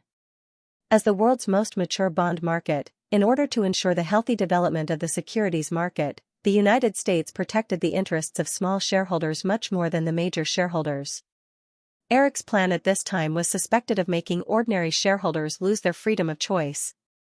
Once this plan caused the small shareholders to be dissatisfied and initiate a lawsuit, Firefly would still be in controversy. Eric did not avoid Charlie Munger's gaze and said, "I've consulted the company's lawyer. This is not illegal. Similarly, the interests of ordinary shareholders will not be harmed. Firefly will still buy the shares in their hands at a price 50% higher than the stock price." While the two were talking, Buffett couldn't help but think of the decline of Salomon Brothers 4 years ago. Whenever he thought of this incident, Buffett would feel a lingering fear in his heart. What destroyed Salomon Brothers was not just the false bidding case, but the long litigation and credit crisis brought about by the false bidding case. Before the Salomon Brothers incident, in Buffett's nearly 60 years of life, the number of times he appeared in court could be counted on one hand, and the number of times he was sued was even fewer. Compared to other investors who were always in disputes, this could be regarded as a record. Now, even though Buffett knew that accepting Eric's proposal would maximize Berkshire Hathaway's benefits, it would bring unnecessary legal risks to both parties. This risk had already crossed Buffett's bottom line. "Eric, I don't agree with your proposal." Eric was a little surprised, but Charlie Munger and Tom Murphy, who were very familiar with Buffett, did not look surprised at all. They knew very well that Buffett was actually a somewhat overly cautious person. After Buffett finished speaking, the conference room fell silent. However, everyone else also realized the implication of Buffett's last sentence. Buffett disagreed with Eric's proposal, but it did not mean that he rejected the deal. Therefore, everyone waited for him to continue. Although Buffett still remained calm on the surface, he was very conflicted. Even the Salomon Brothers predicament a few years ago did not make him so difficult to advance or retreat. If he had absolute control of ABC, although he was very tempted to cooperate with Firefly, he would probably have rejected the deal long ago. Because he was not a person who was good at bargaining. When he felt that something was out of control, Buffett would usually decisively stop the matter in order not to let himself continue to waste energy. It was the same when investing in companies. For companies that he could not control, Buffett would usually not be entangled and would sell his shares. The situation in ABC was now out of his control. Even the influence he had accumulated in the investment world for decades had lost its effect because the rise of Firefly was more legendary than his personal history. Except for him and his old friends who still insisted, many major shareholders of ABC had already sided with Firefly. Buffett knew very well that if they did not reach an agreement tonight, then with the secret support of Firefly, the group of ABC shareholders who had sided with Firefly Pictures would facilitate the deal by sponsoring an interim shareholders meeting. Once the deal was facilitated in the hands of other shareholders, then just like Eric's proposal to abandon 10% of the small shareholders, they could also draw up other plans to plunder the interests of Berkshire Hathaway and Tom Murphy. In the end, even if their economic interests were guaranteed, they would completely lose their influence on ABC and the company after the merger in the future. And once the deal failed, the consequences would be even more unpredictable. The size of the audience in the United States was fixed. The reason why ABC was able to get the #1 TV market share in North America in recent years, in addition to its own stable operating conditions, was mainly because the other two competitors, NBC and CBS, were in a slump. Regardless of whether Firefly took over NBC or CBS in the future, with Firefly's strong content production advantage, it would pose a huge threat to ABC's position. General Electric had absolute control of NBC, but the management still made the company turbulent with the support of other shareholders. If ABC's performance began to decline because of this, the shareholders who were already dissatisfied with them would definitely make more trouble, which would affect the operation of the network and create a vicious cycle. The conference room was silent for 5 minutes. Everyone was patiently waiting for Buffett to make the final decision. Finally, after a sigh, Buffett said softly, "I will probably regret today's decision in the future." When this sentence sounded in the conference room, everyone realized that Buffett had made a decision. Eric had a confident smile on his face as he said, "Warren, I promise you that you will not regret your decision today." Buffett did not react too much to Eric's words. However, since he had made a decision in his heart, Buffett did not continue to dwell on the details. He simply agreed to the transaction plan of 25% of Firefly's shares and $10 billion in cash. After a simple glass of champagne to celebrate, Buffett and the other two declined Eric's invitation and left the Sunset Tower Hotel by car. In the underground parking lot, Eric watched Buffett and the other two leave. He turned around and smiled at Carson. "Jeffrey, you will host the next press conference." Carson knew that after completing the acquisition of ABC, his career would take another big step forward, so he said excitedly, "Eric, should we hold a high-level meeting now to make preparations?" Eric tapped his watch and said, "You have to be considerate of other people's feelings.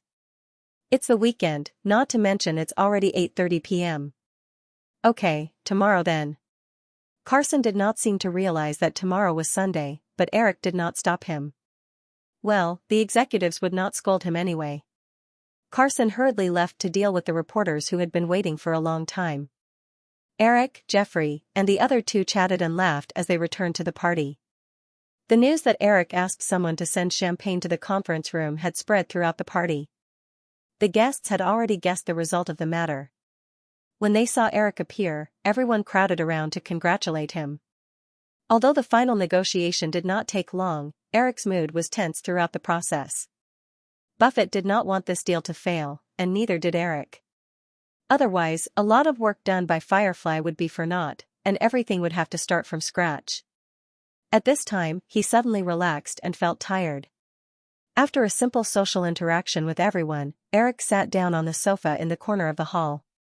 Penelope deliberately walked past him with Kate Beckinsale and Charlize Theron. Eric smiled and patted the sofa next to him. Penelope walked over without hesitation and sat down next to Eric with a smile. Seeing Eric sitting in the middle of the sofa without any intention of moving, the other two girls looked at each other. Finally, Charlize took the initiative to walk forward and sit on Eric's left. Kate also sat down next to Charlize. Penelope did not pay attention to these small details.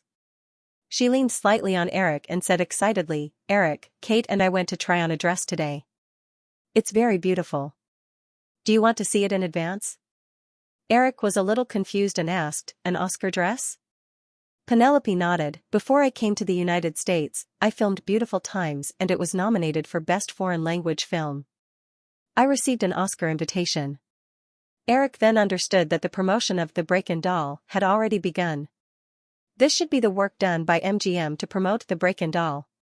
Since Penelope was going to attend the Oscars because of Beautiful Times, Kate must have been nominated for the Shakespeare comedy Much Ado About Nothing. In Eric's memory, this movie did not win any Oscars in the original spacetime. It seemed that MGM had done a lot of work for The Breakin' Doll. However, at this time, the two Helmers of MGM, one used to be an executive of Paramount, and the other used to be the head of production of Warner Pictures. With the connections they had accumulated over the years, it was not difficult for them to arrange for an insignificant nomination for Much Ado About Nothing. Then, they could legitimately make Kate appear at the Oscars.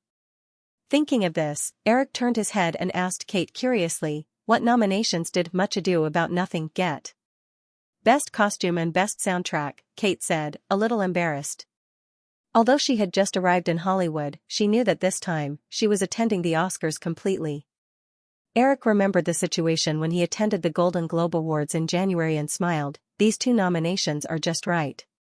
If it was like the Golden Globe Awards, where there were no major awards but only a nomination for Best Picture, then it would be worthy of the name.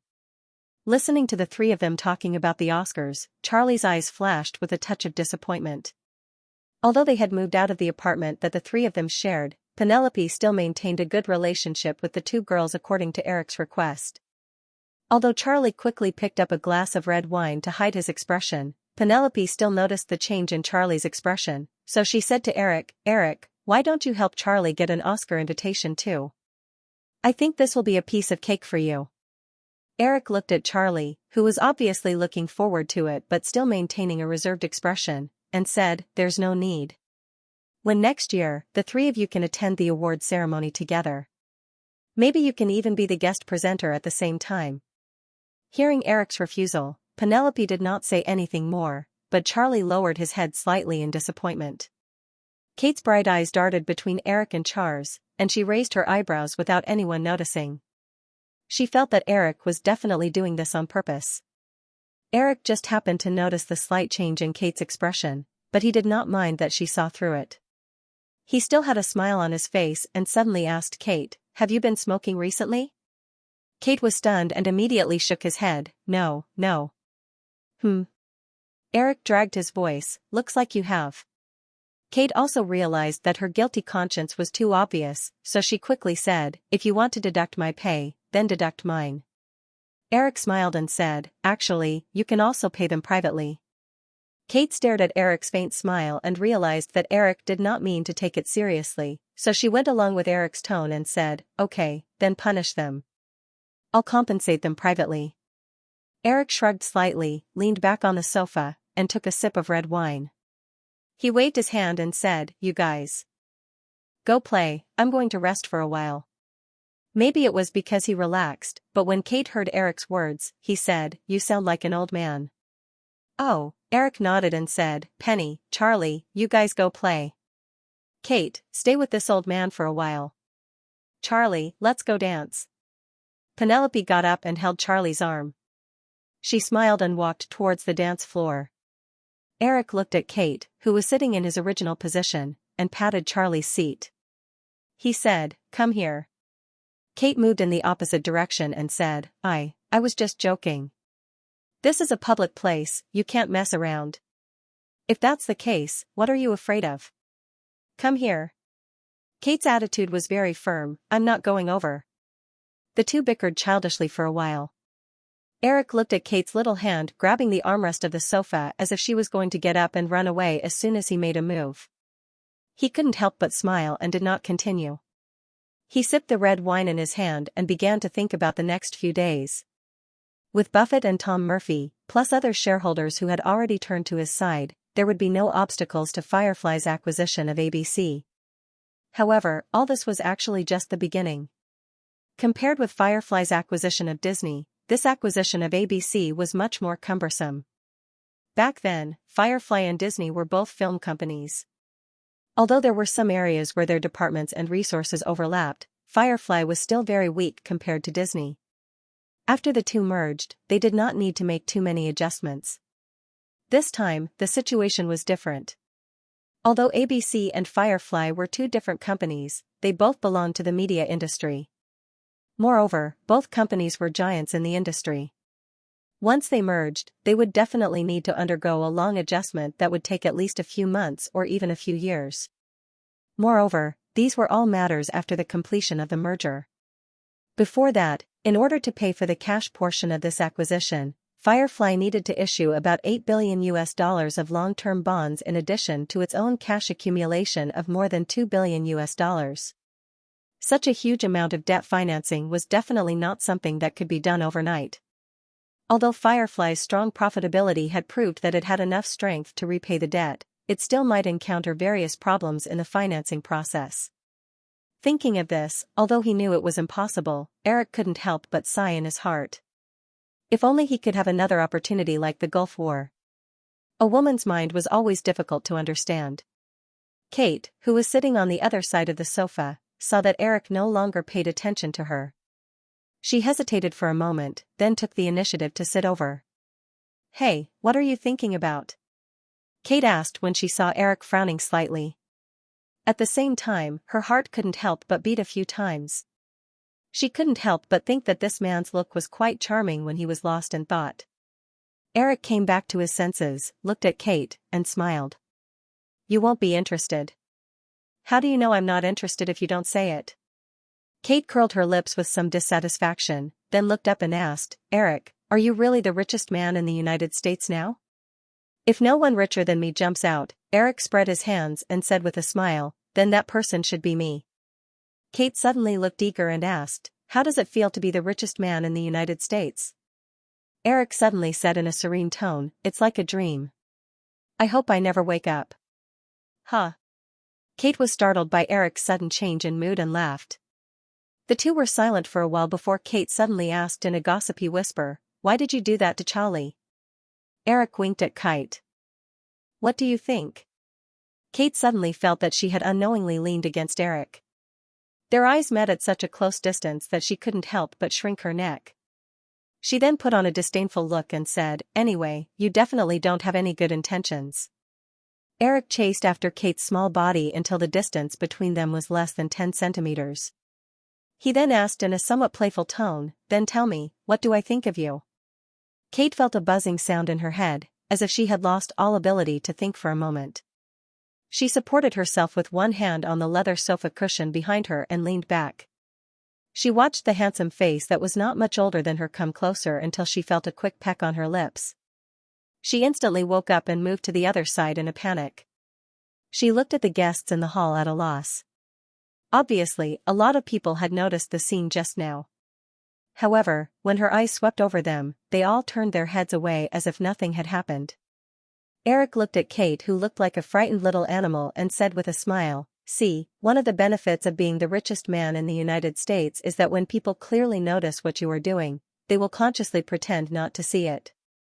After a little panic, anger, and grievance, Kate suddenly felt that she couldn't just be kissed like that. Even the feeling. She didn't want to feel anything.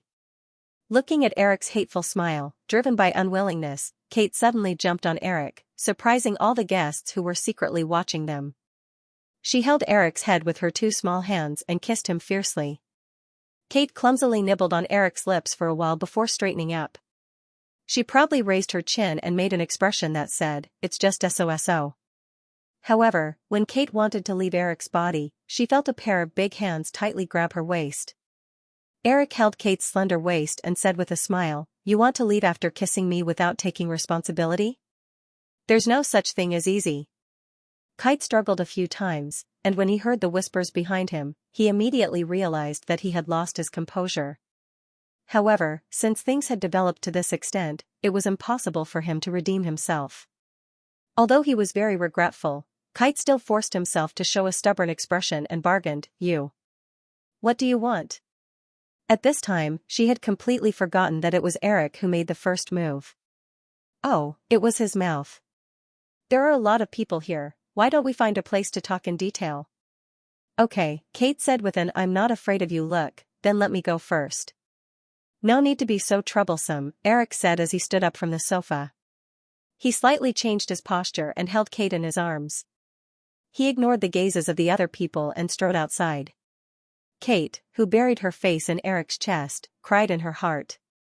It's over, how am I going to face people now? Kate stood up from the large jacuzzi tub and stood in front of the dressing mirror. She wiped her body with a towel and thought about everything that had happened in the past few hours. She suddenly felt that it was unreal.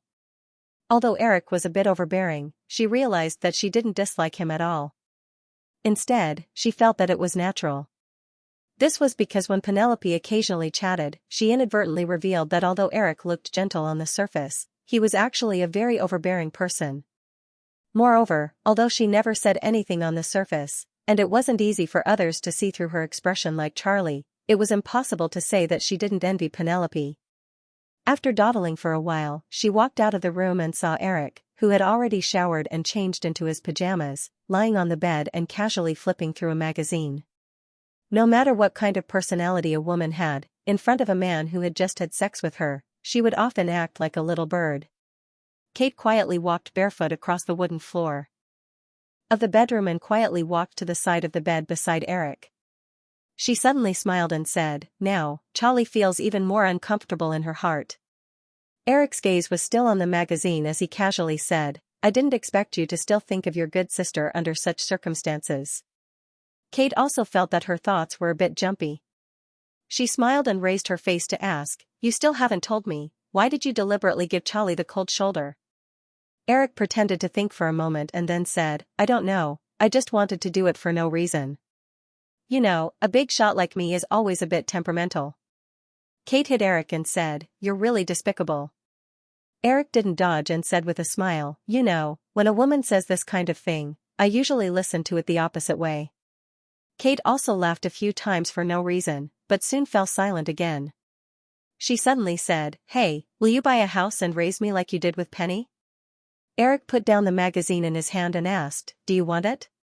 Kate didn't hide her true thoughts, it would be great if I could just have a house. Penny's villa near the sea is really beautiful. Eric stretched out his hand and pinched the girl's small chin and said with a smile, oh, then you're greedy enough. You don't want to pay, but only want to get. Kate shrunk her neck a little embarrassedly, but didn't mention this topic again and asked, hey, you have so many women around you, is there any that you really like? Don't you think this topic is inappropriate? I'm curious, tell me. It doesn't matter if I like or not, I just want to possess. Eric said as he stared into Kate's eyes and said, so, from today onwards, be my woman and don't think about running away. Kate shrunk her neck a little in dissatisfaction, and her voice trembled slightly, like a small beast trapped in a trap. She weakly resisted, you can't do this. Eric reached out to turn off the table lamp, pulled up the quilt and said to Kate, okay, go to sleep. The sudden darkness in the room made Kate inexplicably calm down. She felt that Eric might just be joking, so her heart relaxed even more. After a while, Kate pulled off the bathrobe on her body and gently leaned against Eric. After some time, Kate's voice came from the bedroom again, hey, are you asleep? Soon, if you have any questions, ask them tomorrow. I suddenly realized that you have a lot of questions. Kate chuckled and said unrelentingly, last question. Say it. That, although it was covered by the darkness, Kate still seemed a little embarrassed. How do you feel when you're with Penny and her sister? After a short silence, there was a slight rustling sound in the bedroom, and then Kate exclaimed in a small voice, why are you here again? You asked for it. Early the next morning, all the mainstream newspapers in the United States reported that Eric and Buffett had met again and reached a preliminary merger agreement. Because it was the weekend edition, the Los Angeles Times even used a large section to report on Firefly last year. Eric was eating breakfast and reading the newspaper when he heard a slight noise coming from the dining room door. Turning around, Kate appeared at the entrance of the restaurant wearing only a large white men's shirt. Eric realized that the women didn't find his clothes to wear without him teaching them. It was mainly because they often wore formal gowns before spending the night at the Pointy Corner Manor. Evening gowns could show off a woman's charm, but it wasn't very comfortable to wear them on a daily basis. Therefore, the women would often find his clothes to wear after waking up. Kate noticed that Eric was staring at her long legs under her shirt. She subconsciously slowed down to hide her unusual pace. Kate didn't breathe a sigh of relief until she sat down at the dining table. Thinking about how Eric had tortured her last night, Kate's heart burned with anger. However, she quickly remembered what happened at the party last night. When she saw the newspaper in Eric's hand, she became a little nervous. Eric, is there anything about what happened last night in the newspaper? Eric knew what Kate was referring to. He smiled mischievously and replied, yes, it's all the headlines. Kate's heart tightened. She quickly grabbed the newspaper beside Eric and flipped through a few pages. She didn't see any news about the two of them being intimate at the party last night. Only then did she breathe a sigh of relief. Then, she glared at Eric. Eric got up and walked to the kitchen. He brought the breakfast he had left for Kate and handed it to her. He said, don't worry. There's no photographic evidence of what happened last night. No mainstream media will report it. Even if the third-rate tabloids hear the news and want to make groundless accusations, they'll have to consider the consequences. At most, it will only circulate in the circle. Kate had just relaxed and was about to eat a piece of bread when she heard Eric's last sentence. She raised her head and said, so many people know about it. They'll definitely talk about it in private. Let's think about it from another perspective. Eric sat down on the chair again, picked up the newspaper, and continued, this matter won't do you any harm, right? Of course, there was no harm in having such a big backer like Eric. Instead, it would make her acting career reach a higher level. However, after pondering for a while, Kite still felt that something was off. However, Kite didn't have the intention to get to the bottom of things that he couldn't figure out at the moment.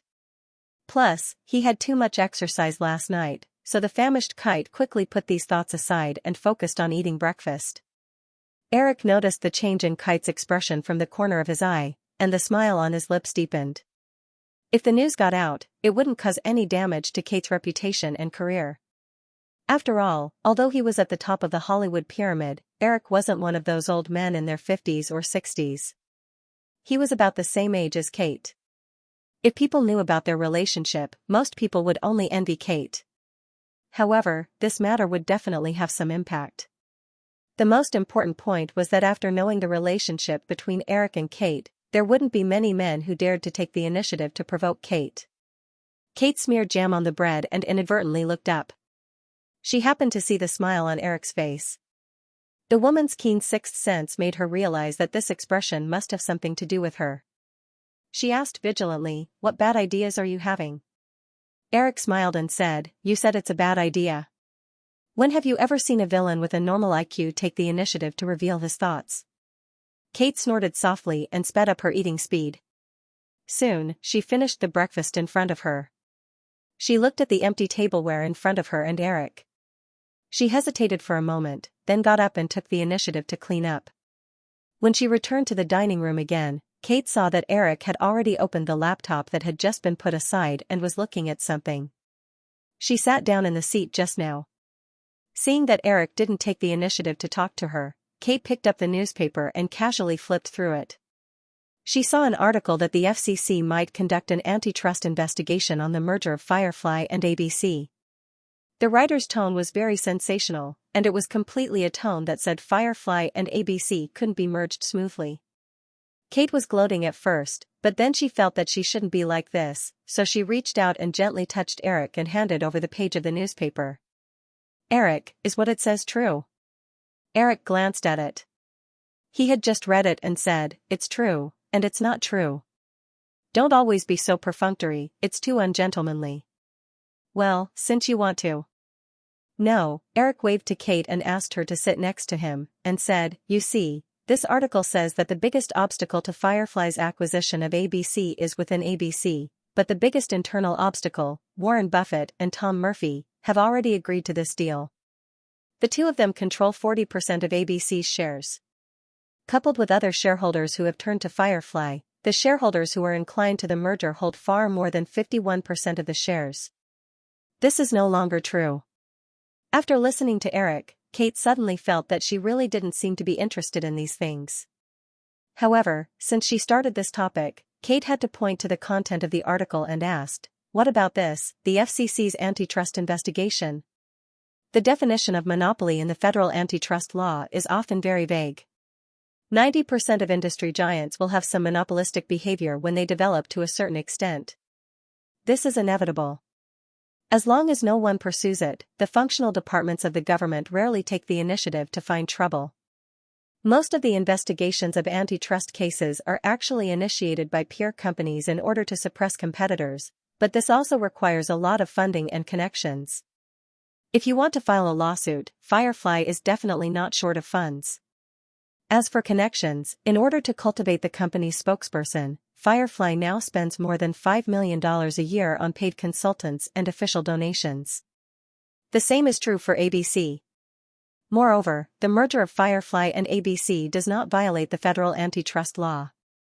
Even if someone jumps out to stop it, it can only play the role of delaying some time. You can't get any benefits, and you have to make two powerful enemies at once. I don't think anyone is willing to do this kind of thing where the loss outweighs the gain.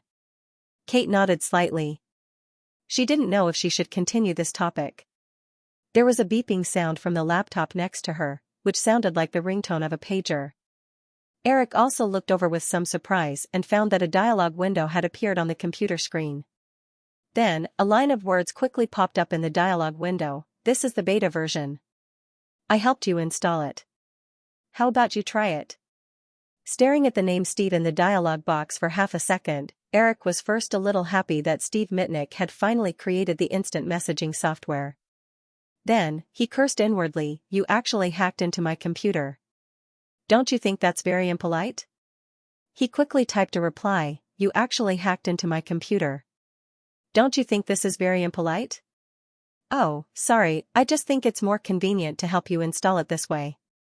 Eric didn't hear any apology in this sentence. He helplessly held the mouse and began to check the various functions of the software. After proposing the idea of the instant messaging software, Eric successively passed some of the information in his memory to the other party. At this time, although the interface of the instant messaging software was a bit simple, the software functions were relatively good. There were account levels, user information settings, simple emoticons, email connections, and chat groups, and it ran very smoothly. Although Steve Mitnick was a procrastinator, his technical skills were definitely top-notch. Kate had been curiously watching the conversation between Eric and Steve Mitnick. Seeing that Eric was checking the software, she asked curiously, "What is this?" "It's a chatting software," Eric replied. "With this, you can chat with friends who are in different places through the internet." "Oh." Kate's interest was immediately piqued. She curiously reached out her small hand and typed the word hello on the keyboard. She imitated Eric's behavior and pressed the enter key. Then, like a child who had seen an interesting toy, she stared at the word she typed in the window with some joy, as if she was waiting for a response. Steve Mitnick quickly replied, "What does this mean?" Eric typed back, "My woman is greeting you." Kate was just about to protest the way Eric addressed her when the other party said, "Oh, I heard you have quite a lot of women." Eric quickly grabbed the small hand that was reaching for his waist and patted it comfortingly. He complained inwardly, "Do you know how to speak? Why don't you take note of the situation?" Indeed, it turned out that the person on the other end of the internet with severe procrastination had emotional intelligence. "Sorry, this sentence seems inappropriate. Your woman isn't angry, is she?" Kate pulled her hand back and rolled her eyes at Eric. Then, she clumsily typed on the keyboard and sent, "I'm very angry." The other party was silent for a while before replying, "I'm very sorry." Eric didn't want the two of them to continue their meaningless conversation. He snatched control of the keyboard and quickly communicated with Steve Mitnick with his fingertips. "Since the software has been created, let's quickly come up with a marketing plan. Also, I'll send you some of my ideas from time to time. This is only a beta version. I think it's better to launch it publicly in June. Are there any other problems?" "There are many problems. Although it has been perfected many times, there are still many bugs. I found that I have at least a dozen ways to crack the encryption system of this software. I can't think of a single way, so don't think of others as perverts like you. There are still more normal people in this world. I'm not a pervert. I'm not going to argue with you about this. Come up with a marketing plan within a month. Also, don't forget to register the patent. As for the bugs you mentioned, they can be slowly fixed in the future. There is no such thing as a 100% perfect software in the world." "Okay," Steve Mitnick agreed. "I'll get them to come up with a marketing plan first. Also, you said that you would come to Boston for a chat. When are you coming?" Eric said, "Have you been following the news?" "Yes, it seems like you attended the Golden Globe Awards ceremony." "I just happened to see it." "That was more than a month ago." Eric was speechless. "I'm very busy now. Maybe I'll be free next month." "Then next month it is," the other party replied, and quickly said, "Oh, I just glanced at the Yahoo homepage. I know what you're busy with." After ending the conversation with Steve Mitnick, Eric opened his email and looked at it. Alan had already sent his schedule. "My flight is at 3 in the afternoon, Eric pointed to the form on the screen and said to Kate. "I seem to have something on today too," Kate said as she stood up subconsciously. Eric shook his head and pulled Kate over to sit down again. He smiled and said, "You can't even walk properly. What else do you have to do?" Kate blushed and punched Eric. "It's all your fault." "Of course, I'm not denying this." Eric smiled and said, "Last night, you said you wanted a beautiful beach villa. Why don't I get them to send over some housing information so you can pick?" "No," Kate refused without hesitation. "I'll go back and live with Charlie." Eric nodded and said, "Okay, that's it." Kate was stunned. She thought Eric would definitely persuade her.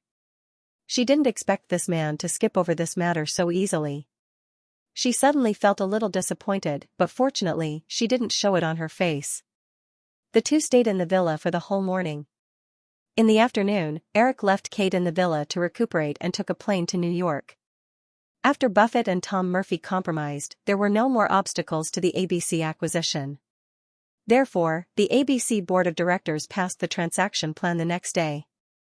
In the previous negotiation process, the two sides had reached a detailed agreement on many details. Therefore, after the transaction plan was passed, there were no internal problems between ABC and Firefly. Both sides submitted an application to the FCC, Federal Communications Commission, together. Because a lot of preparation work was done in advance, the FCC quickly approved the transaction between the two sides. However, Firefly needed to divest some of the television business that originally belonged to Disney. Out of concern of hindering media freedom, the FCC, Federal Communications Commission, limited the number of media outlets a media company could have in the same area. In the early days, the FCC even stipulated that a television network could not have more than 2 public television stations in the same area at the same time. However, these restrictions had been relaxed with the development of time and the promotion of capital forces. Otherwise, the phenomenon of several major media companies monopolizing news channels in North America would not have occurred. However, at this time, the FCC's restrictions were still relatively strict. ABC's television network covered the entire United States. In order to pass the FCC's review, Firefly had to promise to divest a public youth television station in Los Angeles that it acquired when it acquired Disney. After these issues were resolved, the merger between Firefly and ABC was quickly reviewed by the FCC. While accepting the FCC's review, Firefly began a large-scale debt financing plan. Firefly had achieved high profits in the past 2 years, but in order to ensure the company's sufficient cash flow, Eric only planned to withdraw $2 billion in cash from the company for this acquisition. The remaining $8 billion would be raised through the issuance of bonds. Firefly and the future ABC television network after the merger both had a large number of excellent assets. Coupled with the stable operating conditions and profit expectations of the two companies, no one doubted Firefly's solvency in the future. Credit rating agencies such as Moody's maintained Firefly's credit rating at a very high AA level. Therefore, for a whole week, Eric was surrounded by executives from Morgan Stanley, Bear Stearns, Merrill Lynch, and investment banks from all over the world. After all, it involved the issuance of $8 billion of bonds. If the investment banks got the deal, the basic commission and the interest margin earned during the issuance process were enough for them to earn hundreds of millions of dollars in profit. In the 1990s, most investment banks in the United States only made about $1 billion in annual profits. In order to raise this huge amount of funds as soon as possible, Eric followed Chris's original advice and chose the two lead underwriters, Morgan Stanley and Deutsche Bank, to undertake the issuance of $4 billion of bonds respectively. At the same time, he raised funds in North America and Europe. He was really busy in New York for a week. Because he was surrounded by a large number of media at all times, Eric didn't even have a chance to go to Long Island to visit his son and daughter who were about to turn 1, let alone have a chance to investigate Catherine, who was also in New York. On March 21st, although there were still a lot of things to do in New York, Eric had to take a plane back to Los Angeles to attend the 66th Academy Awards. The small Gulfstream business jet owned by Firefly Company landed at Santa Monica Airport. Feeling someone patting his shoulder, Eric opened his eyes. Seeing the tall stewardess in front of him, Eric nodded slightly and stood up. During the week in New York, Eric couldn't rest until late at night. The only thing he wanted now was to have a good sleep. He walked off the plane alone with a suitcase and looked at his watch. It was already 5 o'clock in the afternoon. Feeling the warm sunlight above his head, Eric realized that the time on his watch was U.S. Eastern Time. At this time, it should be 2 o'clock in the afternoon in Los Angeles. There were only 5 hours left until the Academy Awards began. As one of the most important film awards ceremonies in the United States and even the world, the stars participating in the Oscars were usually ready within a few days of the ceremony. Eric thought that it was rare to see a situation like his. He had only received a script from the Academy Awards committee 3 days ago. However, because he was discussing the details of the bond issue with the acquisition team, Eric only took a few glances at it. Now, he had basically forgotten about it in his mind. However, it was a good thing that he was going to present the Best Film Award at the end. As the awards ceremony was nearing its end, there wouldn't be too many restrictions on the guests' lines. Eric believed that no one at the academy would hold him accountable if he just casually expressed himself. The person who came to pick him up was Kapoor. Although Eric's status was far beyond the level of a director, matters such as attending events would still be arranged by ICM. The two of them chatted and laughed as they got into a business car. Kapoor then joked to Eric. "Only you can be so careless about the Oscars. Some stars in the company can't even sleep for a few days when they hear that you're attending." Eric smiled and gestured to Kapoor to show his faint dark circles. He smiled and said, "I can't even guarantee that I won't fall asleep at the Oscars." "Oh right, the seat they arranged for me won't be in the first row, right?" Kapoor said, "What do you think?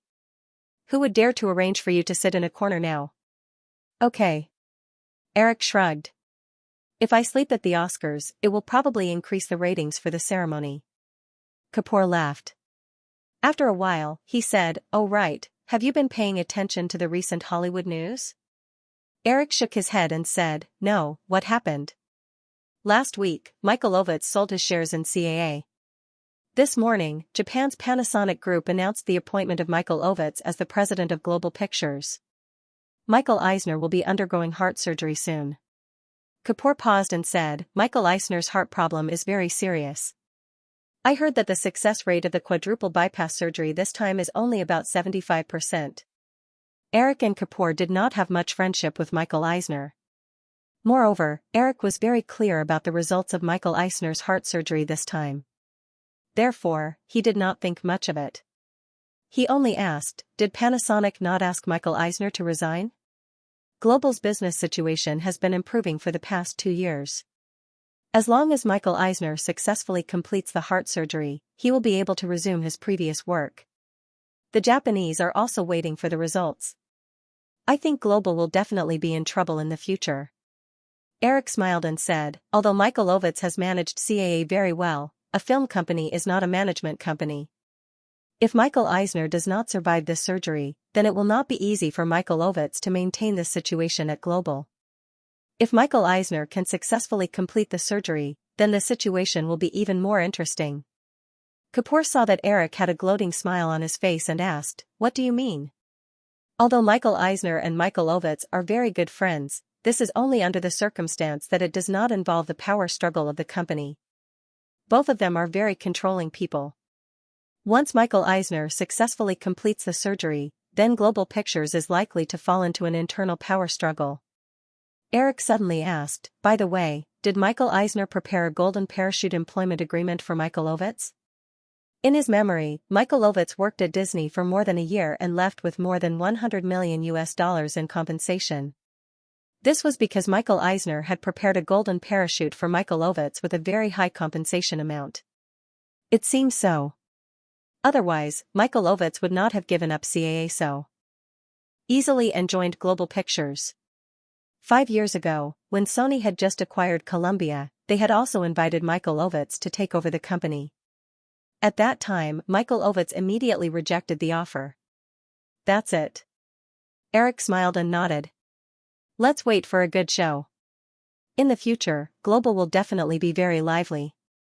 Kapoor nodded as well, but his expression was a little strange. Eric noticed Kapoor's expression and asked with a smile, "Don't tell me you want to become a film company's executive like Michael Ovitz?" Kapoor nodded slightly and did not deny it. Eric knew very well that most of the executives of agencies wanted to become a film company's executive. This not only meant a higher salary, but also more power. However, although there were many cases in the history of Hollywood where agents turned into executives of film companies and producers, there were not many who were very successful. In the memory of Eric's previous life, only Lang Meyer, who successfully took charge of Universal Pictures, could be regarded as the head of a major film company. From the bottom of his heart, Eric did not recommend Kapoor to change careers. However, in the face of Kapoor's thoughts, Eric did not know how to persuade him. It seemed that he could only let the facts speak for themselves. "Let's talk about tonight's Oscars. I haven't been paying much attention. Which awards are more likely for Pulp Fiction? There are no big-name directors competing this year. I think Quentin is very likely to win Best Director.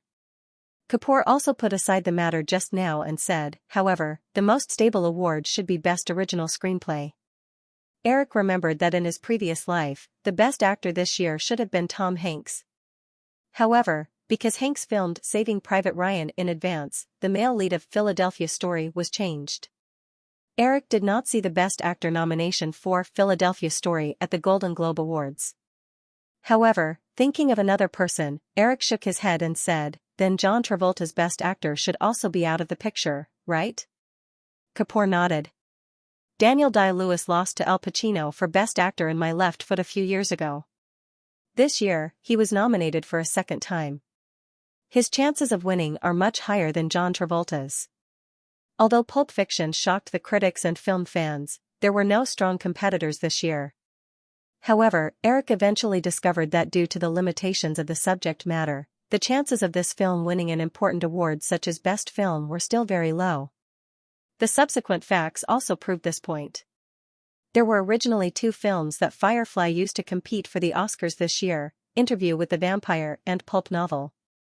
However, after the Oscar nominations were released, Eric discovered that although Night Interview with the Vampire had good industry reviews, and Firefly had made a lot of money at the box office, vampire movies and comedies were not liked by the Oscar judges.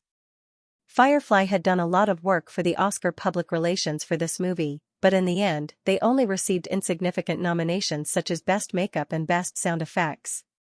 In the end, the heavy responsibility of Firefly's Oscars fell on Pulp Novel. Although Eric joked with Kapoor that he was likely to fall asleep during the awards ceremony, the Oscars were often ridiculed for being too long. However, except for those guests who were old and tired, most people found it difficult to feel sleepy in the tense and hot atmosphere of the Oscar ceremony.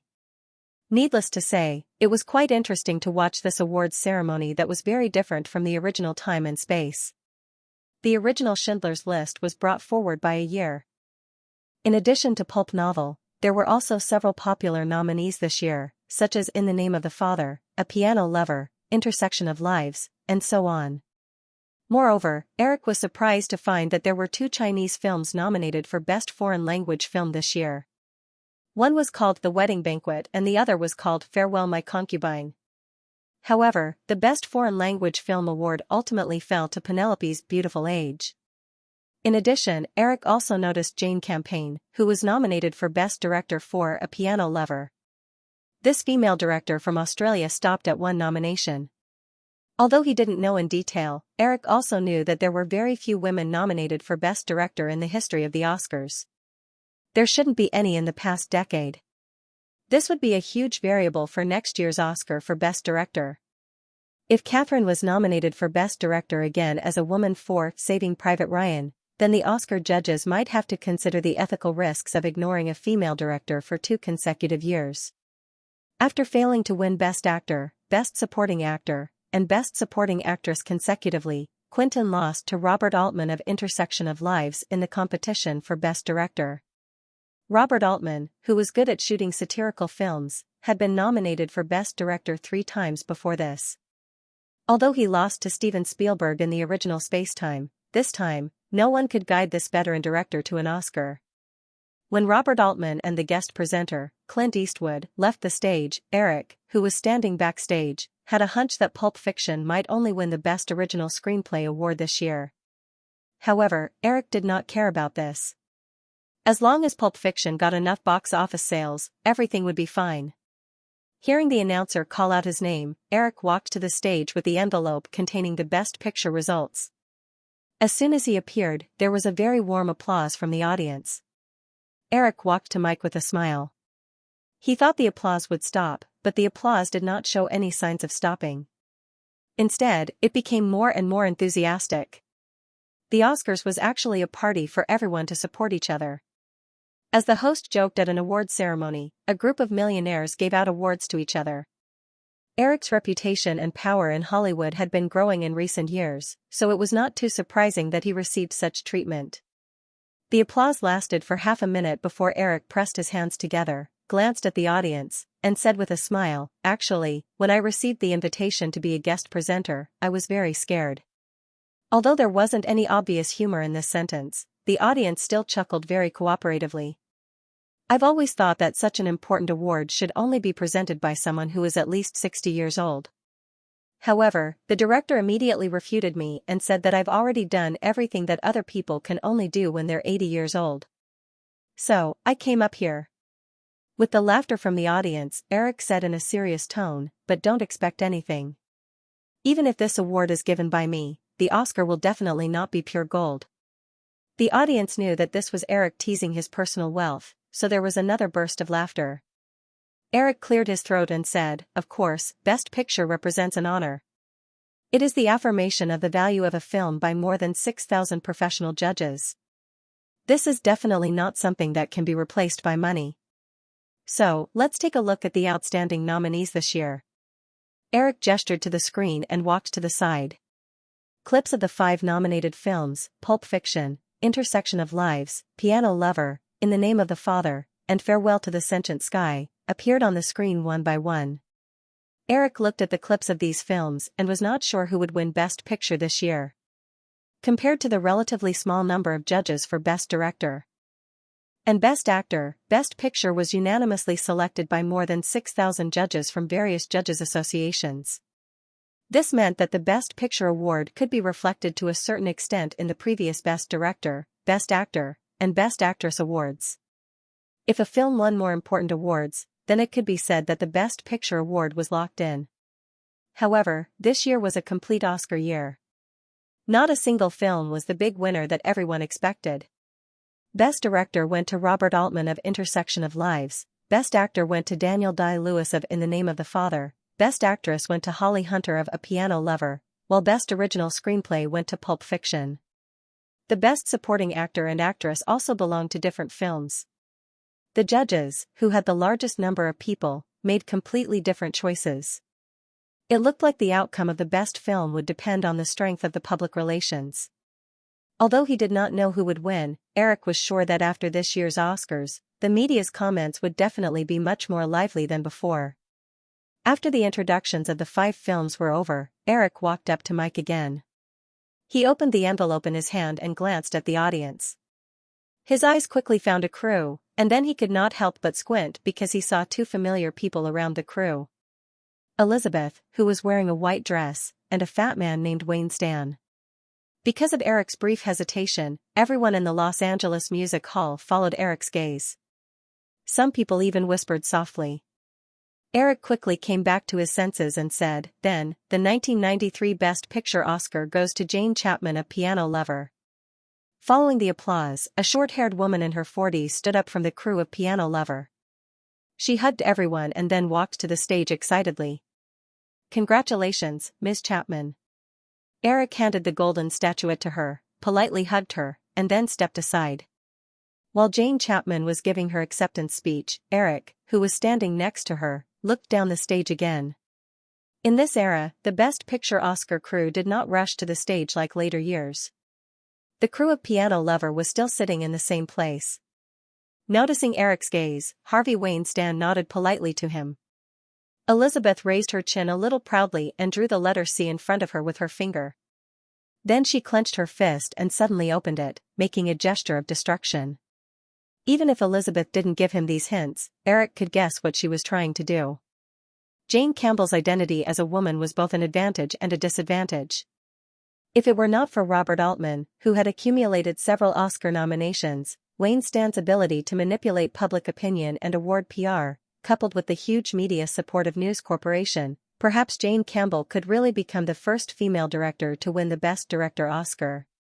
But because of Robert Altman, Weinstein knew that the chances of winning the Best Director Oscar were slim, so he turned to the Best Picture Oscar and successfully promoted a female producer. This was obviously to pave the way for Braveheart next year. In this way, if Catherine was nominated for Best Director for Saving Private Ryan next year and did not win the award, the Academy would have enough reason to say that. Since they had awarded such an important award to a woman this year, the media would have no reason to accuse them of sexism. Since he had decided to support Elizabeth in his heart, and had deliberately pushed Fox to acquire Mira Mike, Eric certainly would not be angry at the girl's little scheme. Anyway, regardless of whether Braveheart or Saving Private Ryan would be the big winner next year, in Eric's view, it was just a matter of left and right hand. Otherwise, Eric would not have delayed the production of Forrest Private Ryan by a year. What's more, compared to Saving Private Ryan, Braveheart obviously needed more awards to recover more profits. Eric had planned to go back and rest immediately after the award ceremony, but when he thought of Tom Hanks, who was also attending the award ceremony for Forrest Private Ryan, he decided to talk to Hanks about it first. He left the Los Angeles Music Center with the crowd and went to the Vanity Fair Oscar banquet at the Hilton Hotel. Although Eric had changed the history of Hollywood, the Vanity Fair party still happened on time. It was just that Eric had not been able to attend in the past few years.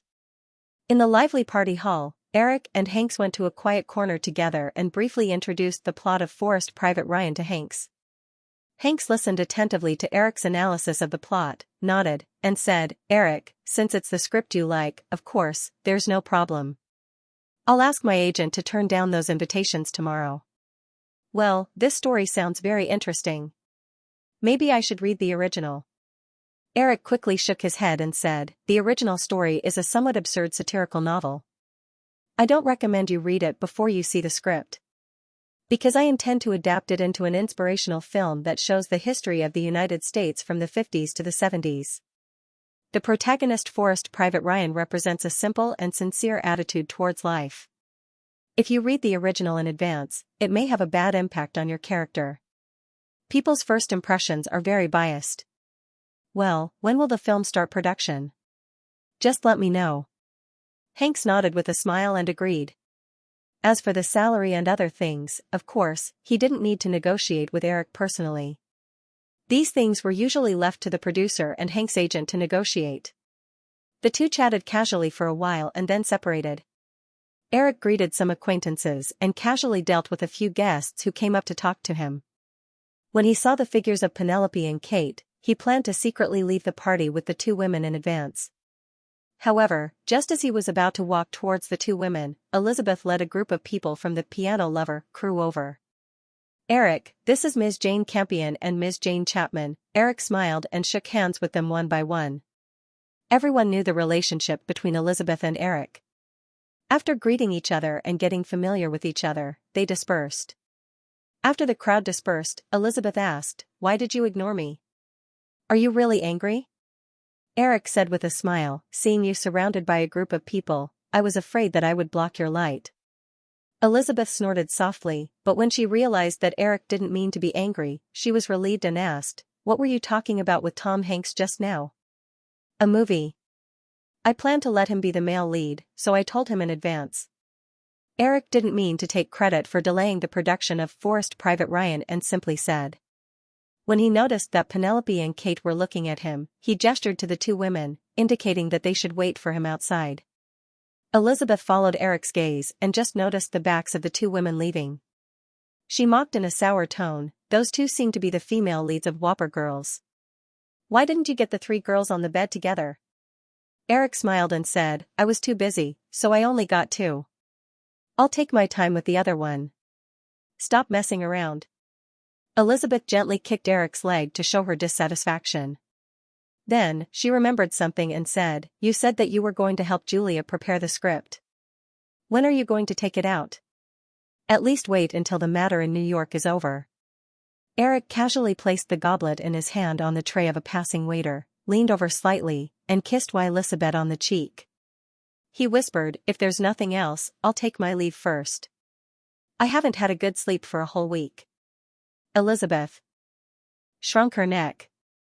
She really had something important to talk to Eric about, but the two were so close that she also noticed the faint dark circles on Eric's face.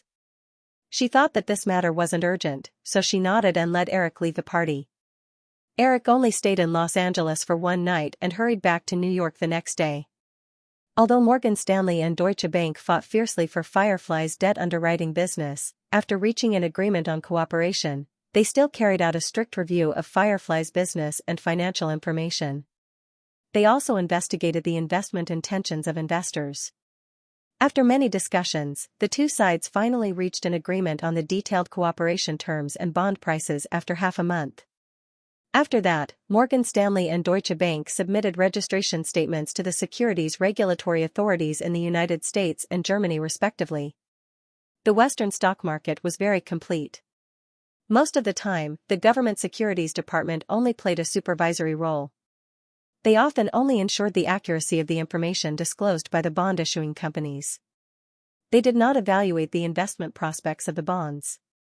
Even if the risk of the bonds was very high or had no investment value at all, as long as a detailed and accurate report was submitted, it could easily pass the review. Therefore, it was usually the bond underwriters who played a leading role in the bond issuance process.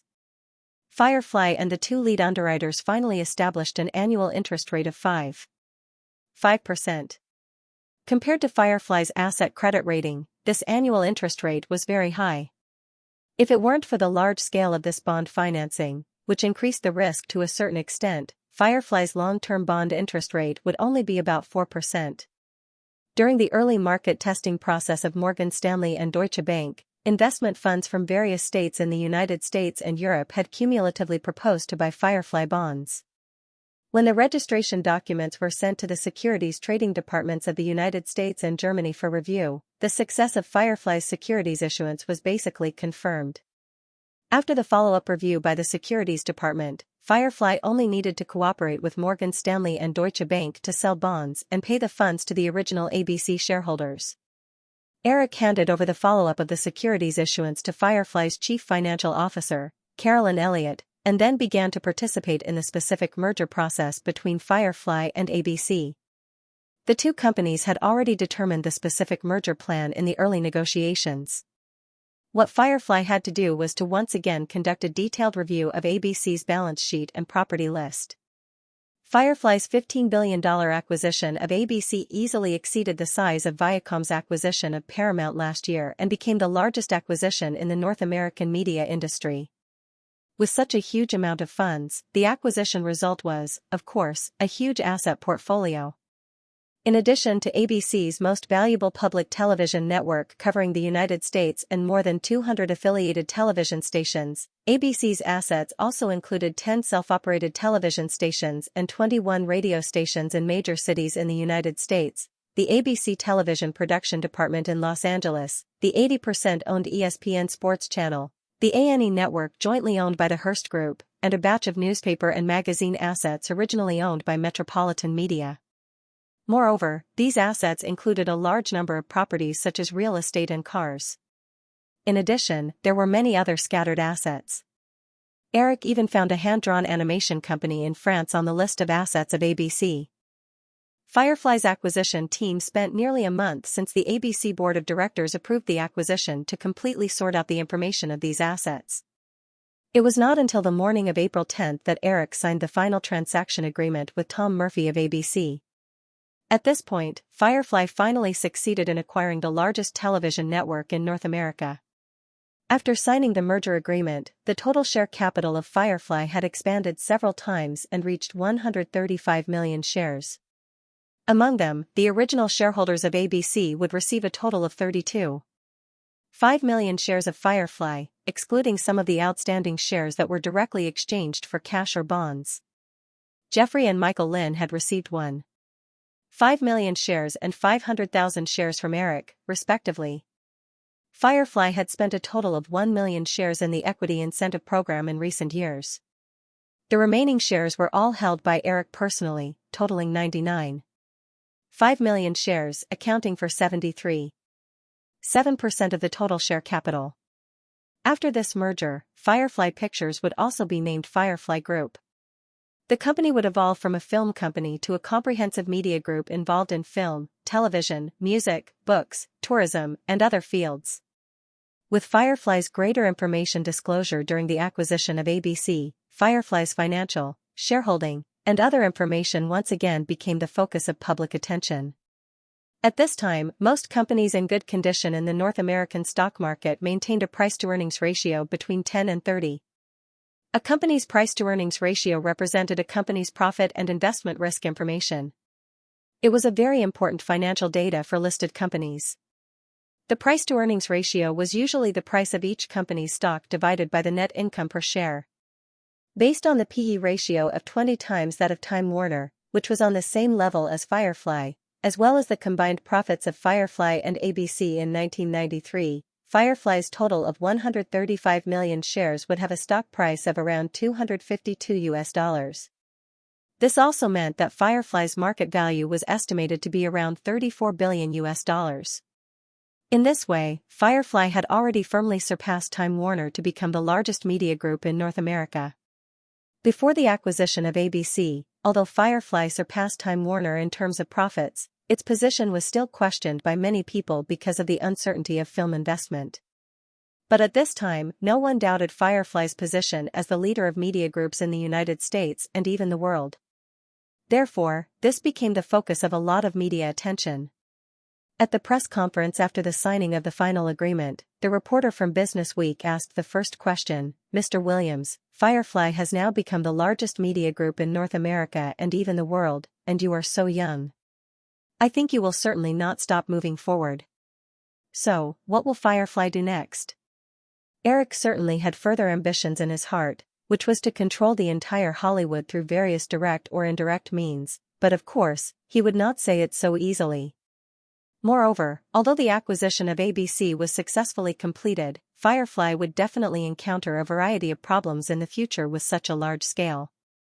The first thing Eric had to do was to solve a series of problems that might arise in the future. After thinking for a moment, Eric replied, "My current plan is to run the brand new Firefly Group well. Other than that, there are no other plans." The reporter from Business Week continued to ask unwillingly, "Firefly and ABC are already the top companies in the Federation. Mr. Williams, don't you have the ambition to continue to expand?" Eric realized that the reporter might have some ulterior motives, but on the surface, he still replied with a smile, "I don't know if others have found out, but when I studied a lot of information, I found that many times, no matter the size, companies that have been merged will encounter a series of problems in the early stages of changing owners. Even if the company was in very good condition before, it is often difficult to avoid losses. Some companies with excellent operating conditions would even fall silent because of mergers, but some would become more prosperous. This process was very similar to the change of a country's political power. It was like a phoenix rising from the ashes. It would either be reborn from the ashes or be turned into ashes. I personally hope that Firefly can use 2 to 3 years to smoothly survive this nirvana period. After Eric finished speaking, there was a burst of whispers in the audience. The reporter from Business Week fell into a short period of thought and immediately said, "Mr. Williams, your point of view is very novel. I have never heard of it before. Can you give a few examples to prove it?" "It's very simple. Take ABC as an example. In 1985, before ABC was acquired by MetLife Media, its annual profit was $130 million, but the second year after the merger, MetLife Media, ABC fell into a loss of $70 million. Mr. Tom Murphy and Mr. Buffett are very good management and investment talents. ABC's excellent profits in recent years are the best proof. So these should not be their problems, but the point of view I just mentioned. Of course, my personal knowledge is very limited, and I can't guarantee that this point of view is really a common phenomenon. So if there are professional economic experts who are interested, you can study it." After Eric finished speaking, he did not let the reporter from Business Week continue to pester him. He personally pointed to a reporter and said, "Okay, next. Mr. Williams, according to recent media information, your personal assets are close to $20 billion, but we found that you have never done any charity activities, nor have you set up any charity fund. Don't you think this is a very lack of social responsibility?" Eric was stunned. This question was more pointed. His eyesight was pretty good, so he could see the words "Christian Science Monitor" written on the pass of this black female reporter, and he understood why she would ask such a question. In addition to Eric, Buffett, who was obviously not very enthusiastic about charity, was also sitting nearby. Eric did not know the details of the Buffett Foundation, but he knew very well that the Buffett Foundation at this time actually rarely took out money to do any charity activities. Most of the time, it was still investing according to Buffett's wishes. Most of the funds of the Buffett Foundation came from Berkshire Hathaway's stock dividends. Buffett did not personally contribute a single cent. After the female reporter asked the question, she looked at Buffett, who was sitting nearby. It was obvious that she was referring to something. At this time, Eric and Buffett were the first and second richest people in North America, respectively. Faced with such a sensitive question, Eric had to think carefully for a while before he said, I personally think that a real sense of responsibility is to use the wealth in one's hands to create more jobs for society, so that ordinary people can support themselves, instead of reaping without sowing. Firefly has been doing its best to do this.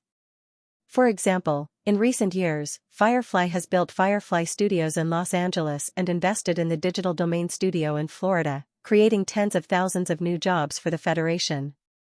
Of course, general charity has also played a very positive role in society. There are many people in this society who are in difficult situations and in need of help. In the past, because I was busy with my personal business, I neglected this aspect. Therefore, I will set up a corresponding charity fund in the next few years and increase the investment in charity activities. Eric's answer was a little tactful, and the black female reporter was obviously a little dissatisfied. But this time, the host realized his mistake and quickly called another reporter. The following questions were not too out of line. Most of the reporters asked about the next stage of Firefly's operations, such as restructuring, layoffs, or business adjustments, and so on. After the press conference ended, the group quickly moved to the routine celebration reception. Eric had a glass of champagne in his hand. Just as he was about to talk to the former ABC president, Robert Iger, Tom Murphy, and Buffett came over side by side. The two old men even looked like they were going to condemn him. After the merger, ABC removed the bamboo seat on the board of directors. According to the agreement, Tom Murphy would continue to be ABC's CEO until the end of 1995. Both Tom Murphy and Buffett originally thought that this was Eric's compromise to them, but from Eric's speech at the press conference, the two old men realized that they felt too good about themselves. This little guy was obviously trying to squeeze the last bit of value out of these old men. Hey, Eric, I finally understand. It turns out that you insist on letting me, an old man who will soon be 70 years old, continue to be ABC's CEO so that ABC can survive this merger smoothly. Eric looked at Tom Murphy, who was aggressive but still had a faint smile on his face. He shrugged slightly and said with a smile, but, Tom, I have never denied that this is not my plan. Both of you are now major shareholders of Firefly. You shouldn't be opposed to making ABC better, right? When Tom Murphy heard Eric's words, he suddenly felt that he seemed to be really angry for no reason, but of course, he would not admit it. He smiled and scolded, no wonder Warren just said that you're too tactful. Oh, I think that's a compliment, Eric said to Buffett with a smile. Buffett shook his head with a smile and said, I agree with what you said to the female reporter. Creating more jobs for society is real charity. The rest is just letting those who want to reap without sowing. I have encountered many similar situations before where people took the money of donors and squandered it. Eric had encountered too many bad things about charity. Whether it was in his previous life or in this life, Eric was not interested in this topic. Tom Murphy also felt Eric's mood, so he changed the topic and said, Eric, I heard that the sequel to Jurassic Park is already in preparation. Are you really not going to continue to be the director? Now that he has become a shareholder of Firefly, the film project of Jurassic Park, which involves billions of dollars of benefits, has also become the focus of Buffett's attention. When he heard his old friend mention this, Buffett also echoed, Eric, Jurassic Park is such an important project. I think it's better for you to personally control it in the end. I don't think anyone wants to see anything go wrong with the sequel of this film. Eric also expected this situation to occur when Firefly introduced other shareholders. However, he was not like Michael Eisner in the original Spacetime, who forcibly implemented his personal will after acquiring ABC, which eventually led to the originally profitable ABC quickly falling into a loss again. Now that Firefly had developed to this extent, Eric knew that he could not control it alone. Therefore, it was important to maintain a good relationship with the shareholders and management. Therefore, after hearing the advice of the two old men, Eric patiently explained, I will still personally serve as the producer of the sequel to Jurassic Park, and I will also consider the selection of the director very carefully to ensure that this project is foolproof. However, for at least the next year, I will put more energy into the content production of ABC.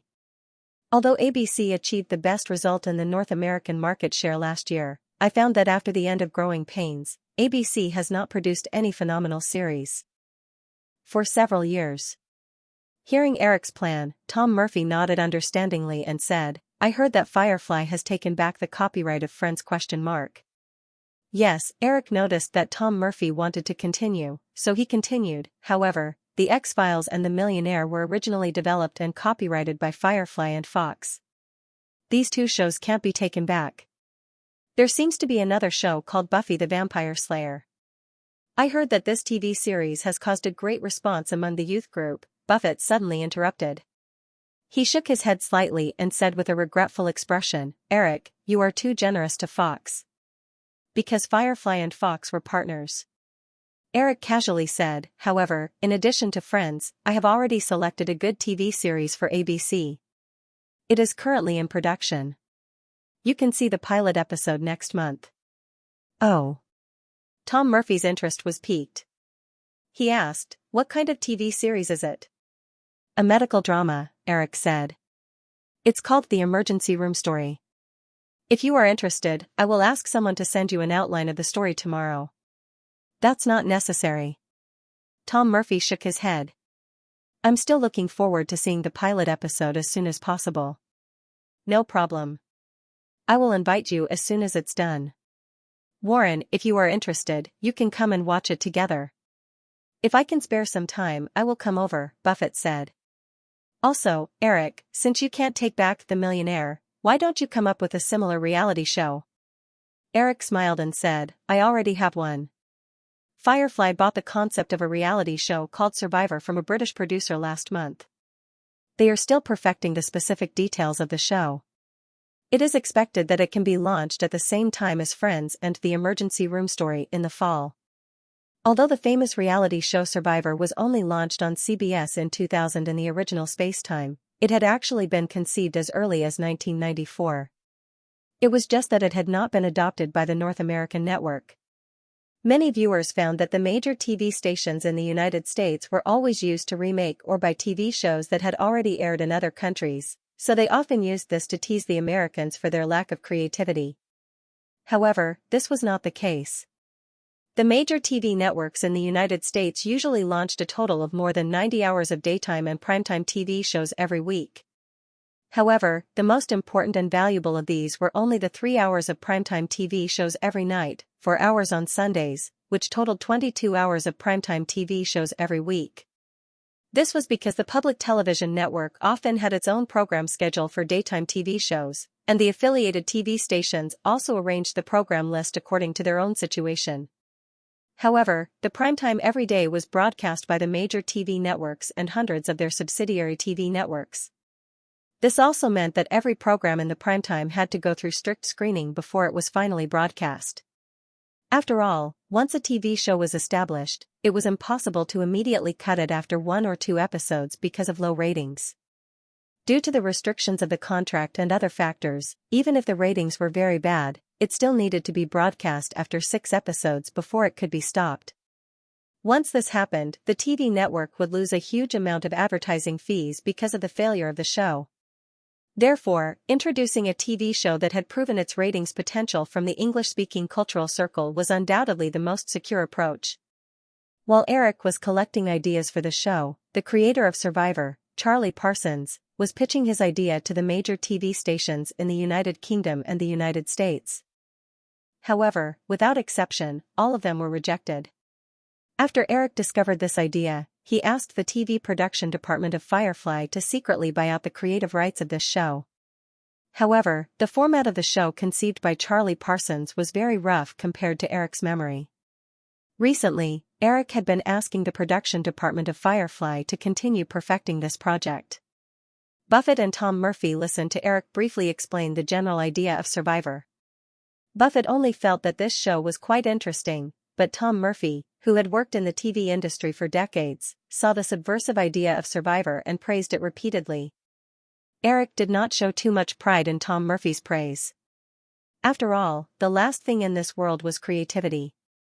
Not to mention that the idea of Survivor must have been reviewed by the original ABC production department, and then unsurprisingly, it was casually thrown into a corner.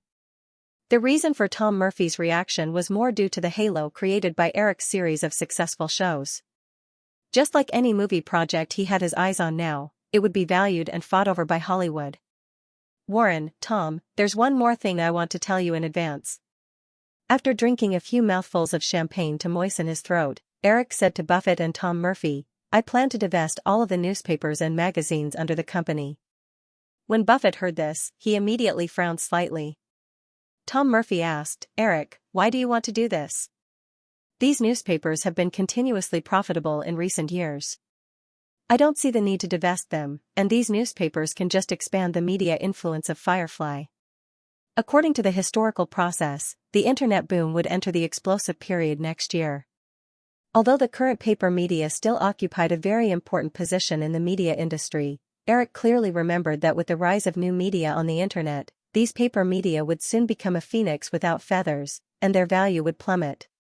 Many traditional paper media groups that were originally in the world's top 500 could not escape the fate of a sharp decline in assets at the beginning of the 20th century.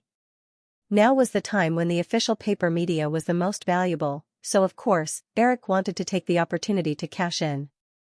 Tom, I don't deny the value of these newspapers, but the focus of Firefly's business is not on these. Firefly will always focus on the film and TV business and other derivative industries in the future, so I plan to divest these assets. Eric looked at Buffett again. Warren, I know you have always valued the newspaper business. If Berkshire is interested in these assets, maybe we can find time to talk about it. I will give you a more reasonable price. Eric added in his heart. If Buffett found out that he was cheated in the future, he could not blame him. Berkshire Hathaway owned shares in many newspapers, including the Washington Post. Buffett had always maintained a strong investment interest in the newspaper industry because of his childhood experience as a newsboy. However, Buffett was very clear that the assets of the former MetLife company were absolutely impossible to acquire for less than $1 billion. But Buffett had his own plans for the more than $1 billion that he cashed out from this transaction. He planned to buy all the remaining shares of Berkshire's employees' insurance company. Berkshire could not raise more than $1 billion to buy these newspapers in a short time. Moreover, although Eric's expression was very sincere, Buffett was still keenly aware that something was wrong. This made him cautious. Eric, if you can wait for a year, Berkshire does not mind buying these newspapers. But now, the funds that Berkshire recovered through this acquisition have been used for other purposes. I don't have enough cash yet. It's okay, Eric still looked very honest. Firefly's need for funds is not that strong at the moment, so Berkshire can pay for this. Acquisition with shares. The current price of Berkshire Hathaway's shares was about $20,000. Although this was already the highest share price in North America, Eric knew that in the next 10 years, the price of Berkshire's shares would continue to rise to an astonishing price of $200,000. Even if these newspapers were sold for $1 billion now, 10 years later, they would resell for $10 billion. When Buffett, who had always been stingy with the sale and transfer of shares, heard Eric mention this plan, he immediately changed from being cautious to vigilant. He shook his head and said, Eric, Berkshire will not acquire companies through stock mergers and acquisitions. Maybe you can contact other media groups. Eric shook his head regretfully. Well, if Berkshire wants to take over, you can call me at any time. I will. Buffett nodded, then pointed not far away and said, Eric, I saw an old friend. Excuse me. After Buffett said that, he winked at Tom Murphy, who wanted to say something but stopped on second thought. Tom Murphy swallowed what he wanted to say and walked away with Warren Buffett. After watching the two old men leave, Eric looked at his watch. It was already 1:00 in the afternoon.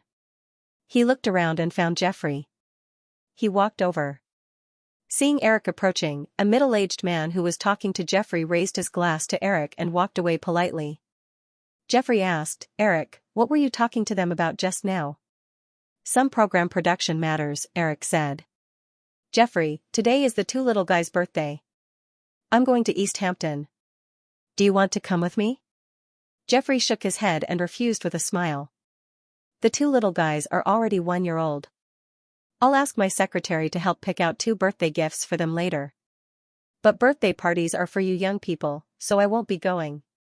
Eric said, let's go together. Chris and Emily will be there today. Maybe you can talk to them about the wedding. The two of them. Jeffrey had a helpless look on his face, but after thinking about it, he said, okay then. I'll go say hello to Katzenberg and the others. The helicopter should be on the rooftop now. You can go there first. In April, East Hampton, Long Island, was full of spring and vitality. The helicopter slowly landed on the lawn of the Seaside Manor in East Hampton. Eric helped Jeffrey get off the helicopter and said a few words to the pilot. Then, the helicopter left again. Joanna and Virginia also came up with a large group of people at this time. When the two women called Eric to talk about the two little guys' first birthday party, they hoped to invite some guests. Eric could understand their thoughts. They didn't want the two little guys to remain unknown as illegitimate children. Eric never wanted to keep the identity of his children a secret, so he agreed. At this time, more than a dozen people came over. In addition to Joanna, Virginia, Chris, and Emily who were holding the two little guys, Eric also saw Elizabeth and Drew, but the two women were far away. In addition, Eric also saw Virginia's brother, Michael Madsen, and a tall woman in her 30s next to Michael Madsen. She should be his wife, and Joanna's sister, Eva Pakula. Other than that, Eric didn't know much about the others. After some introductions, the invited guests were not only their relatives and friends, but also some neighbors that the women were familiar with when they lived in Long Island.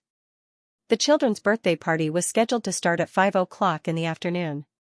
They didn't invite a party company, but it was in the form of a buffet. After some simple greetings, Joanna took the women to prepare dinner.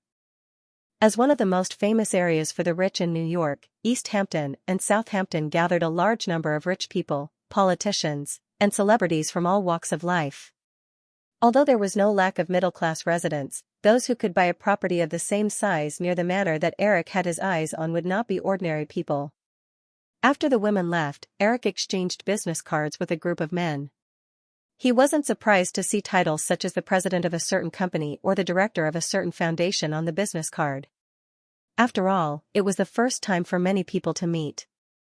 After simply congratulating Eric on the completion of the acquisition of ABC, no one took the initiative to mention this matter again. Instead, they changed the topic to the topic of economic orthodoxy that Westerners were more interested in. They unscrupulously ridiculed the president, wantonly attacked a certain tax policy, or talked about the prospects of a certain industry. In fact, most of the time, the so-called network was formed like this. Everyone drank and chatted together, and became familiar with each other. In the future, when they encountered a problem, they could come up with a way to contact each other. This was a kind of resource. Although everyone present was older than Eric, with the experience of 2 lifetimes, Eric could handle this group of people with ease. Many times, he could even take the initiative to bring up some topics. Gradually, the people present also neglected the fact that Eric was less than 25 years old at this time. As everyone's attention focused on Eric, the topic unknowingly shifted to movies. Hearing that the senior manager from Merrill Lynch, Pierre Clark, was worried about the increasing scale of film investment in recent years, Eric said, "From Gone with the Wind in Hollywood's golden age to Ben-Hur and Cleopatra in the 50s and 60s, to Heaven's Gate in the early 80s, Hollywood has never stopped the production of so-called blockbuster movies. Among them, there is no lack of big-budget movies that have put film companies in a difficult position, such as Cleopatra and Heaven's Gate. If it was before the 90s, it would be a worrying thing for film companies to be more and more inclined to make blockbuster movies, but now the entertainment industry is completely different from 10 years ago. Globalization is an inevitable trend, and the proportion of Hollywood's total overseas revenue is increasing. This means that if film companies want to continue to maintain their advantage in this revolution, they must produce films that are less subject to regional cultural restrictions. CG special effects films and big-budget action films are the most guaranteed types of films. I'm sure that in the next 10 years, blockbuster movies with a total cost of about $100 million will become the mainstream of several major Hollywood film companies. The vast overseas market and more derivative profit channels will also ensure that these films can achieve enough profit. While everyone was deep in thought, another short and thin middle-aged man asked again, "Eric, why not comedies and horror films?" These films also don't have too many cultural restrictions. I've watched Home Alone, Pretty Woman, and Scary Island that you produced. The quality of these films is excellent, and the cost is low. The return on investment is easily more than 10 times. Eric remembered that this middle-aged man was called Kenneth Norton. On his business card, it was written that he was the president of an unknown company. He smiled and shook his head. Mr. Norton, you only see the success of films like Home Alone, but what you don't see is that there are at least hundreds of comedies or horror films that are lucky enough to be released in theaters every year in Hollywood, but in the end, they end up failing to recover their costs, let alone being sold to the global market. Blockbuster films are different. At least before the global market is saturated with demand for this type of film, these films rely on big stars and big scenes. Even if they fail in the domestic market, they are still very popular with the audience overseas. Take last year's Bear Peak, for example. Due to the impact of Jurassic Park, the North American box office of this film, which cost up to $70 million, was only equal to the production cost. MGM and Carlock fell into a huge loss because of this. However, in the subsequent overseas distribution process, Bear Peak achieved $170 million in box office. Although the overseas distribution ratio is very low and the investors are still in a state of loss, Bear Peak is still very lucky compared to those low and mid-cost films that can't even get the opportunity to be distributed overseas. Kenneth Norton couldn't help but nod. Then, he smiled and looked at Eric. He said casually, I didn't expect Eric to have such a thorough understanding of the film industry. If Firefly is listed in the future, I will definitely buy the shares without hesitation. Then you will be disappointed, Mr. Norton. Eric smiled and shook his head slightly. He said, Firefly doesn't have any plans to be listed yet. Oh, you can't say that. I plan to separate the digital domain special effects company and list it separately in the next 2 years. There is also the special effects software company Firefly Software. These two companies are really burning too much money. I have to raise some operating funds publicly. Other than Jeffrey and Chris, who already knew some inside information, and Michael Madsen, who couldn't get a word in on these matters, the rest of the people heard Eric's words. Their expressions couldn't help but change significantly. Of course, they didn't believe that Eric would choose to list these two companies just because they were burning too much money. The terrifying profitability of Firefly's system could definitely provide sufficient funds for these two companies. Although they didn't know Eric's specific thoughts, they could all realize that once these two companies were listed, as part of Firefly's system, they would definitely be strongly sought after by the capital market. Merrill Lynch's Pierre Clark completely let go of his reservations at this time. He couldn't help but ask, Eric, do you have a specific timetable? Not yet. Eric shook his head and said, I don't have the energy to do these things recently. However, the latest plan to be listed won't be later than the end of next year. With the commercial operation of Firefly Software, there were more and more special effects companies of all sizes in North America and even the world. Eric had to cash out Digital Domain and Firefly Software before the special effects company was completely downgraded from aristocrats to commoners. According to the American company listing process and the restriction on the sale of major shareholders' shares, the listing operation would start next year. In 1997, when the dot-com bubble began to rise and the Nasdaq exploded, Eric could use the following years to gradually cash out. After the dot-com bubble burst in 2000, he could buy back the shares of Digital Domain and Firefly Software at a low price. Now that he set his plan in front of these people, it was a kind of early warm-up. Although there were not many people present, Eric believed that the news would spread throughout Wall Street in a few days. Merrill Lynch and Morgan Stanley were both well-known investment banks on Wall Street. Last month, they also participated in the bidding for the issuance of Firefly's bonds, but in the end, Morgan Stanley won the underwriting rights due to its good relationship with Firefly. Pierre Clark realized that if he could pull some strings and let the company obtain the stock issuance rights of even one of the two companies, then he could at least get the position of vice president of Wachovia Securities. However, just as he was about to continue speaking, he looked at the people around him and realized that this was not the right occasion. However, he thought that Eric would definitely continue to stay in New York for a while, so he decided that it was best to live with his family in East Hampton for the time being. This way, he could get in touch with Eric more often. Perhaps he could negotiate this matter in advance. After all, if Morgan Stanley could offer something, so could Wachovia Securities. Everyone chatted casually. Time passed by, and another group of guests came one after another. As the party approached, the smell of barbecue gradually drifted in the manor. Some of the children brought by the guests ran around the manor. The little figure took a skewer of barbecued chicken wings from Elizabeth. Elizabeth squatted down and whispered a few words to the little guy. The little guy stumbled over to Eric. "Daddy, Daddy." Emma's childish and crisp voice stunned the group of men. Then, they looked at the little guy in unison. They knew very well that Eric already had 2 children, but they did not know what was wrong with this little girl. Before Eric had time to explain, Emma had already rushed to Eric's side. She grabbed the sofa's armrest and raised the chicken wing in her other hand high up to Eric. "Daddy, this is for you." Chicken wing. Eric patted Emma's little head and smiled. "Good girl, Emma. But Daddy can't eat now. You eat it yourself." "Emma, I'm not hungry." "You eat." Emma tried her best to pass the chicken wing to Eric. Eric saw that the little one was not going to give up until she got what she wanted. Just as he was about to take it, the little one lost her grip and the greasy chicken wing fell onto Eric's trousers. Ah, it fell. Emma did not realize the consequences of Eric's trousers being stained with grease. She clung to the sofa's armrest and stuck her head out to grab it. Eric was worried that the chicken wing would fall onto the sofa and get another layer of grease.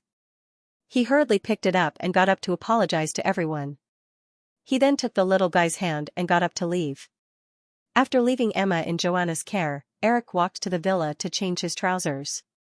Elizabeth saw Eric's movements and tiptoed in.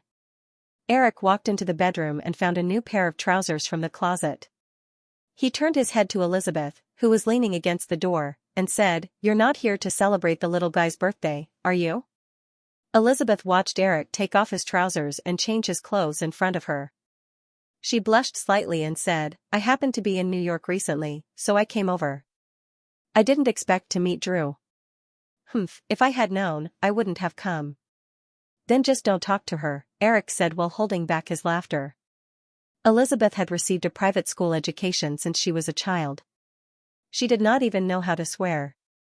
When she bickered with Drew, she gave Eric the feeling that she was a little rookie who had just walked out of the novice village. She had to quarrel with a max-level godly player. She was simply looking for trouble. The most important thing was that she often took it out on herself when she was beaten to tears. It was too unreasonable. Elizabeth felt the teasing in Eric's tone, but she just rolled her eyes at him. Eric threw the swollen trousers into the bathroom, then walked out and said, "Okay, if you have something to say, just say it. If you don't, I'm going to leave. I wanted to ask you about this when we were at the Oscars last time." Elizabeth was slightly embarrassed, but she still said, "Didn't you say before that you don't know how to run a print media?" "Oh, this." Eric suddenly understood and asked with a smile, "Your old man is interested in the newspapers I have?" Elizabeth shrugged and said, "Yeah. Anyway, I'm just asking. If you don't want to do it, just pretend I didn't mention it." Eric pulled over a chair next to the dressing table in the bedroom and sat down. He pointed to the big bed next to him and said, "Actually, at the cocktail party after the press conference at noon, I asked Warren Buffett's Berkshire if he was interested in taking over those newspapers." Elizabeth walked to the bed and sat down. She asked, "So, you really want to sell those newspapers?" "Generally speaking, I'm a person who keeps his word," Eric said with a smile. Elizabeth did not expect Eric to go back on his word, so she did not refute him. She said, "Then have you talked to Buffett?" "No." Eric shook his head and said, "But if you want to hear the truth, I don't recommend News Corporation to take over these newspapers." "Why? Is it still your view that the online media will replace traditional media?" "Something like that. Maybe you don't know yet, but the cumulative number of visitors to the Yahoo portal has reached 20 million.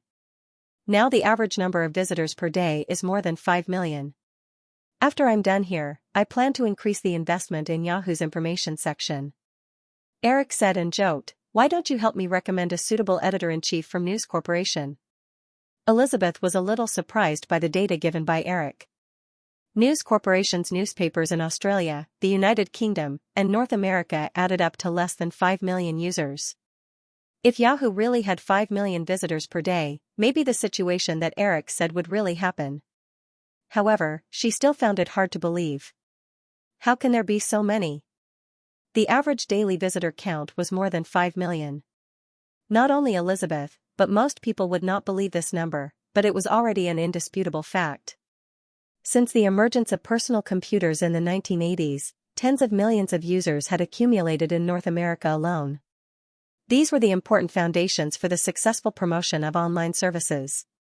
After Clinton came to power, he increased the promotion of the Information Highway Plan at the government level. However, the most important thing was that the graphical interface browser appeared 2 years ago, which lowered the threshold for ordinary people to explore the online world. Coupled with the content support provided by Yahoo's portal and free email and other online services, the online services were no longer limited to professional computing people. They began to expand to the widest user base. That was why Yahoo's user base was so large today.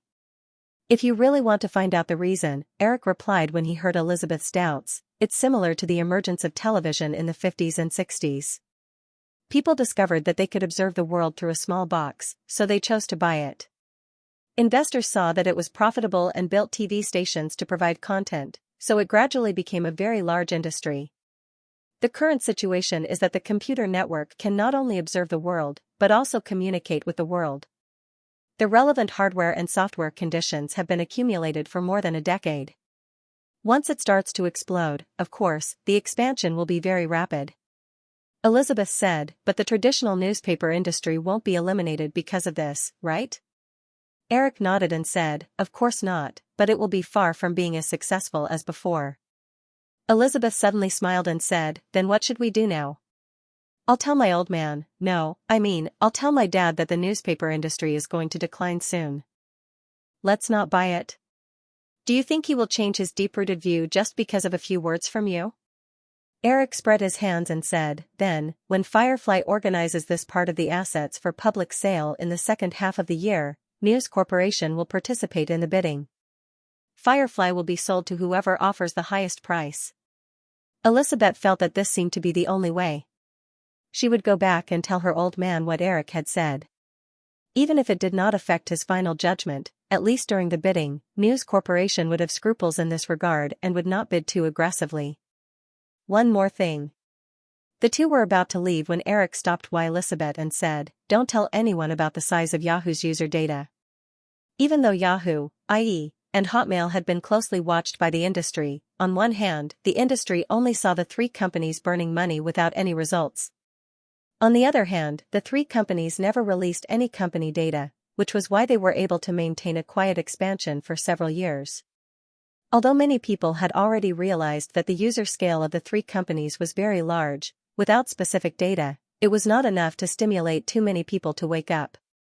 If the data was leaked, many industry giants would realize what 20 million total users and more than 5 million visitors a day meant. With such a large user base, even if there were no profit prospects for the time being, it would definitely be a field with broad investment prospects. At that time, it would attract a large number of competitors into this field. Elizabeth stopped and asked, not even my father? Eric nodded solemnly and said, especially don't tell your old man. Elizabeth punched Eric in annoyance, but she still agreed. I know, but these things can't be hidden forever, right? Eric clenched his fist confidently and waved it gently. He said, as long as I have one more year of planning, the chips in my hands will be enough to crush any competitors. Portals and online mailboxes were relatively easy to copy, but as long as Steve Mitnick's instant messaging software was promoted, coupled with the technical barriers of the IE browser and some other means, it would weave a huge user network, and it would be like a black hole that could suck in all the new internet users. The Matthew effect of the strong becoming stronger in the internet industry was very obvious. Once a behemoth in a certain field was formed, it would be difficult for other similar companies to compete with it. Elizabeth couldn't help but stare at Eric's calm and confident face for a few seconds. She felt Eric's gaze on her and quickly looked away. She said, by the way, you just said that you want me to recommend an editor-in-chief of Yahoo for you. Eric saw Virginia waving at them outside. He walked out with Elizabeth and asked, "Do you have any good candidates?" "I don't know if they're good candidates. You can only judge for yourself." Elizabeth said, "You know Vanity Fair, right?" "Yes." Eric nodded and immediately thought of someone. "You're not talking about Tina Brown, are you? Will she be willing to leave Condé Nast?" Portals had just emerged, and Eric could only choose talents from traditional media. This person must have a strong enterprising spirit and a non-conservative character. Otherwise, it would be difficult to accept the new field of internet media. Tina Brown had led Vanity Fair, The New Yorker, and many other magazines back to the top through a series of reforms in the original spacetime. She should be in her early 40s now, and she didn't lack these required characters. Moreover, she was at the peak of her career. If he could really poach this woman to be the editor-in-chief of Yahoo, it would be a good choice. However, in his memory, Tina Brown left the editor-in-chief position of Vanity Fair magazine and directly transferred to another magazine under the Condé Nast publishing group, The New Yorker, to be the editor-in-chief. Elizabeth said, "Tina just left Vanity Fair at the beginning of the year. We're still quite familiar with each other. I saw her at a party 2 days ago." Condé Nast planned to let her become the editor-in-chief of The New Yorker, but Tina is still hesitating. She's not a person who likes to repeat herself. If there's a better choice, I think she wouldn't mind giving it a try. Eric said, "Then leave me your phone number later." As night fell, the manor villa was brightly lit both inside and outside. Since it was a birthday party, it naturally began with blowing out the candles. Everyone tried their best to coax the 2 little ones who had just turned 1. Hawaii, who was already able to call for her mother, looked at the people around her who were pointing at the candle on the cake in front of her and egging her on. She seemed to be very impatient. In the end, she simply reached out her little hand and grabbed the candle, extinguishing it. It caused a burst of laughter. Little Kevin, on the other hand, was frightened by a circle of strangers and started crying. In the end, the candle was blown out by Emma, who was eager to try. After the cake was distributed, the party officially began. The table was filled with dinners that they could help themselves to. The guests began to gather together in 2s and 3s, sitting or standing. Eric walked through the crowd with a glass of red wine in his hand and greeted the guests. He was continuing the topic about the movie with Merrill Lynch's Pierre Clark and the others from Merrill Lynch when Joanna suddenly walked to his side and gently pulled his sleeve. "Sorry, excuse me," Eric nodded to the few of them and then walked to the side with Joanna. He asked in a low voice, "What's wrong?" Joanna just said softly, "Eric, come with me." Eric followed Joanna into the villa with some confusion. They passed through the hall full of guests and came upstairs. Joanna pointed to the bedroom and said, "Vicky is crying. You go and comfort her." "I don't know what to say." Eric stopped and asked, "What's going on? Wasn't she fine just now?" "It's about Kevin," Joanna said. "Xianxia can speak more than a month ago, but Kevin can't say anything." And just now, Eric understood halfway through. He smiled helplessly and said, "You go down and entertain the guests. I can do it myself." When he opened the bedroom door, he saw Virginia bending over to change the diapers of the little guy who was lying on the bed. Eric walked over and casually leaned on the big bed. He looked at Virginia's slightly red eyes and said, "You don't have to do this. Boys develop later than girls. Einstein can only speak when he's 3 years old. The little guy is only 1 year old. Why are you so anxious? Everyone thinks that Kevin is stupid. They just don't say it." Virginia felt a lump in her throat. It seemed like she was going to cry again. She handed the little guy to Eric and said, "You can hug him. Maybe you won't like him when he grows up." "What nonsense are you talking about?" Eric glared at the woman. He held the little guy in his arms and stretched out a finger to tease his son. Kevin, who was staring at the finger, grabbed it and put it into his mouth. The few little baby teeth that had just grown out were itchy. Virginia looked at the intimate appearance of the father and son and felt a little relieved.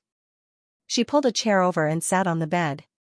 Suddenly, she sighed regretfully and said, "I should have chosen to do a cesarean section.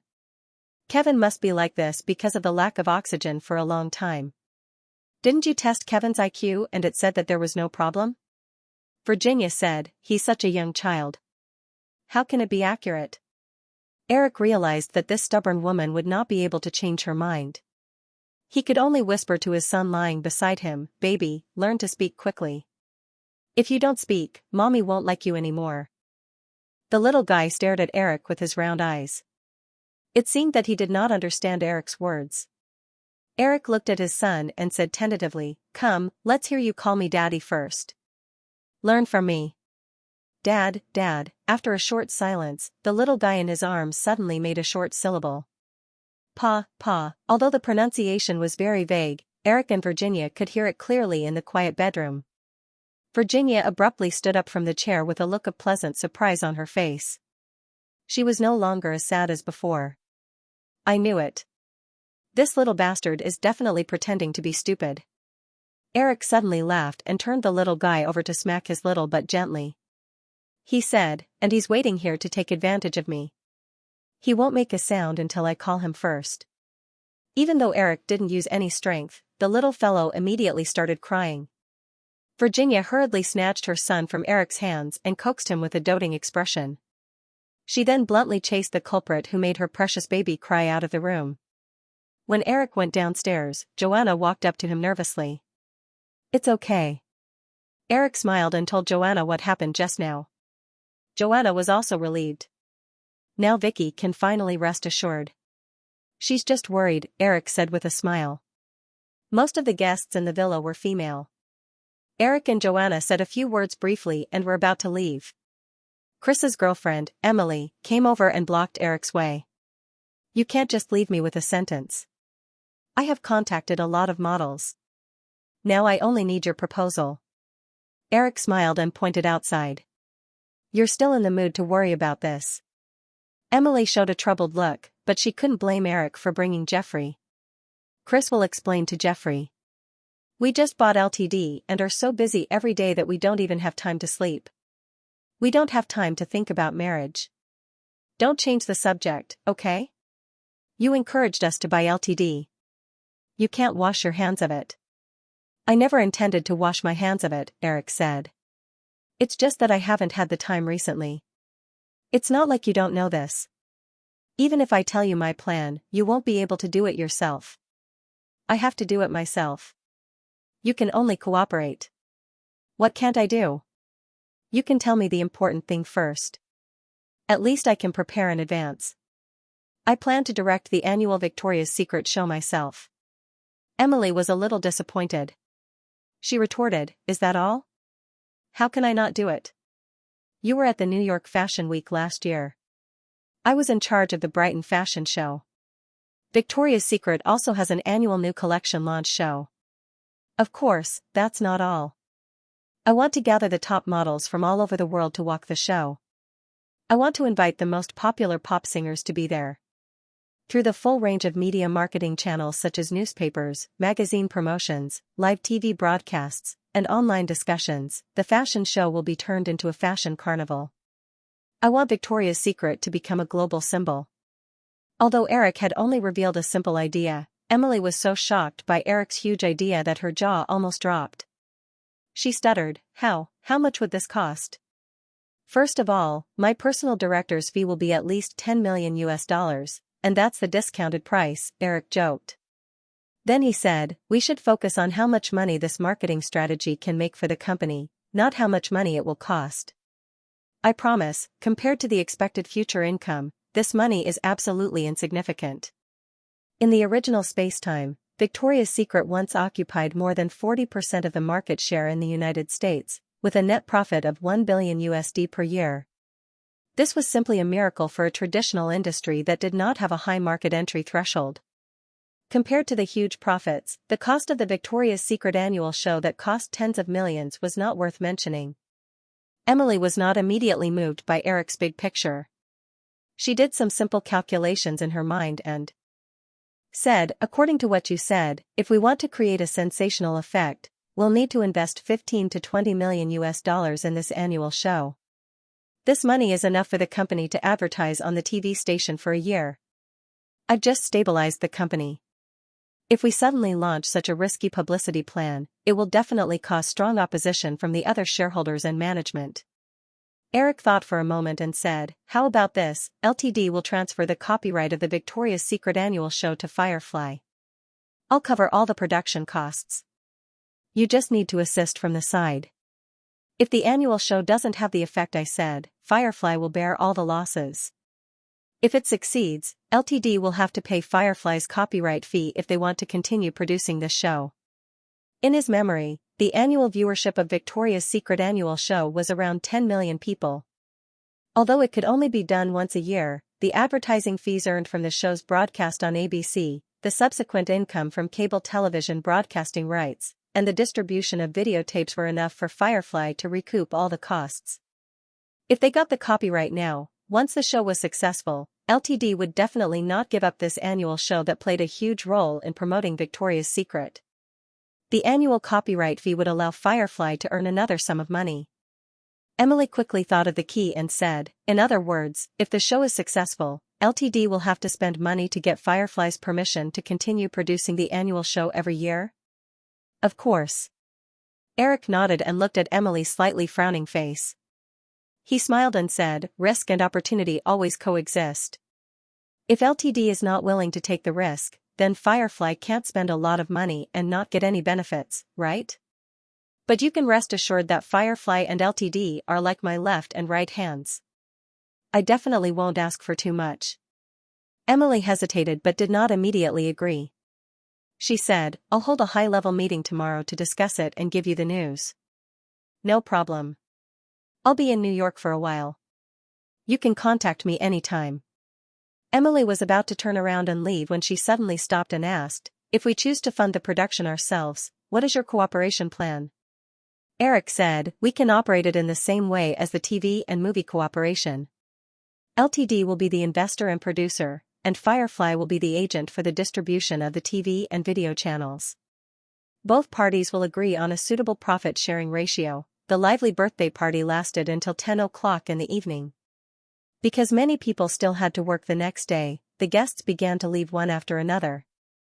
Eric personally arranged for Virginia's brother and his family to live in another manor in East Hampton. When he returned to the manor by the sea, all the guests had left. Only a few servants were cleaning up the mess outside the villa. Pushing open the door and walking into the villa hall, Eric saw two identical tall figures shuttling back and forth to clean up the tableware into the kitchen. Virginia sat on the sofa and was still excitedly talking to little Kevin, who was finally willing to speak in a language that only mother and son could understand. Joanna sat quietly next to Virginia with a book in her hand. On the single sofa, Eva was holding the remote control and changing the TV channel. After greeting the two women, Eric looked at the busy twins and asked, "Where are Drew and Xianxia?" Joanna looked up and said, "In Xiaxia's bedroom. Drew said he would personally coax Xianxia to sleep." "You seem to trust Drew quite a lot." Eric smiled and sat down next to Joanna. He rested his chin on her shoulder and smelled the faint fragrance of the woman. He looked at the book in Russian and asked, "What book are you reading? You can even speak Russian?" "Anna Karenina." Joanna intimately leaned on Eric and said, "When I was in school, there was a compulsory Russian class. It wasn't difficult to learn, so I slowly learned it." Eric nodded and remembered that when Joanna was in school, Poland was still in the Soviet Union. It wasn't surprising that she was required to learn Russian. He still remembered that when he was in elementary school in his previous life, the chubby language teacher also knew Russian. It was said that she learned it when the Soviet Union was on good terms with Poland. But relatively speaking, the Polish language belonged to the Slavic family, so it would be easier for Joanna to learn Russian. Eric sent Eva and the twins to rest and chatted intimately with the two women for a while. It was already 11 o'clock. Just when he was about to go to bed, he realized that his daughter was nowhere to be seen. "You two go upstairs first. I'll go take a look. I don't think she's asleep in Xiaxia's room." The two nursery rooms were on the first floor. When Eric walked into his daughter's room, he saw Drew leaning on Hawaii's bed with a book in his hand. When he saw Eric, he immediately stopped. For a moment, Eric didn't notice Drew's momentary abnormality. When he saw that his daughter seemed to be awake, he walked over to the bed and wanted to coax her. Only then did he notice that Hawaii was crying pitifully. When she saw her father, she immediately cried and reached out to Eric. Eric hurriedly carried his daughter and glared at his daughter, who was already sticking her tongue out. Recalling what happened earlier, he reached out and took out the book that Drew seemed to have inadvertently hidden behind his back. He took a look and saw that it was Stephen King's thriller novel, The Witch Carrie. Curious and amused, Eric threw the book aside and reached out to pinch the girl's little ear. Ouch. It hurts. Joan said that Xiaxia likes to listen to people reading to her before she goes to bed. That's why I read it. Besides, Xiaxia might not understand it. I only read a few pages. Eric tightened his grip a little and smiled. You're scaring her to tears. You still don't understand? Did your mother read The Witch Carrie to you when you were young? Who would read to me? I was only 6 months old when she took me out to shoot commercials to make money. No one celebrated my birthday with me. No one read me fairy tales before I went to bed. I didn't have a comfortable single room either. Sob sob. I'm a child who didn't have a childhood. Sob sob. I'm so pitiful. Although he knew that the girl was 99% pretending, Eric still let go of his hand with pity. Looking at the girl who instantly stopped crying and wrapped around him like a koala, Eric helplessly patted her back. Don't read horror novels to Xiaxia in the future. You'll scare her. Okay, Virginia had coaxed her son to sleep. When she heard the commotion, she walked over. She leaned against the door and looked at Drew, who was rubbing against Eric. Amused, she asked, "What are you guys doing?"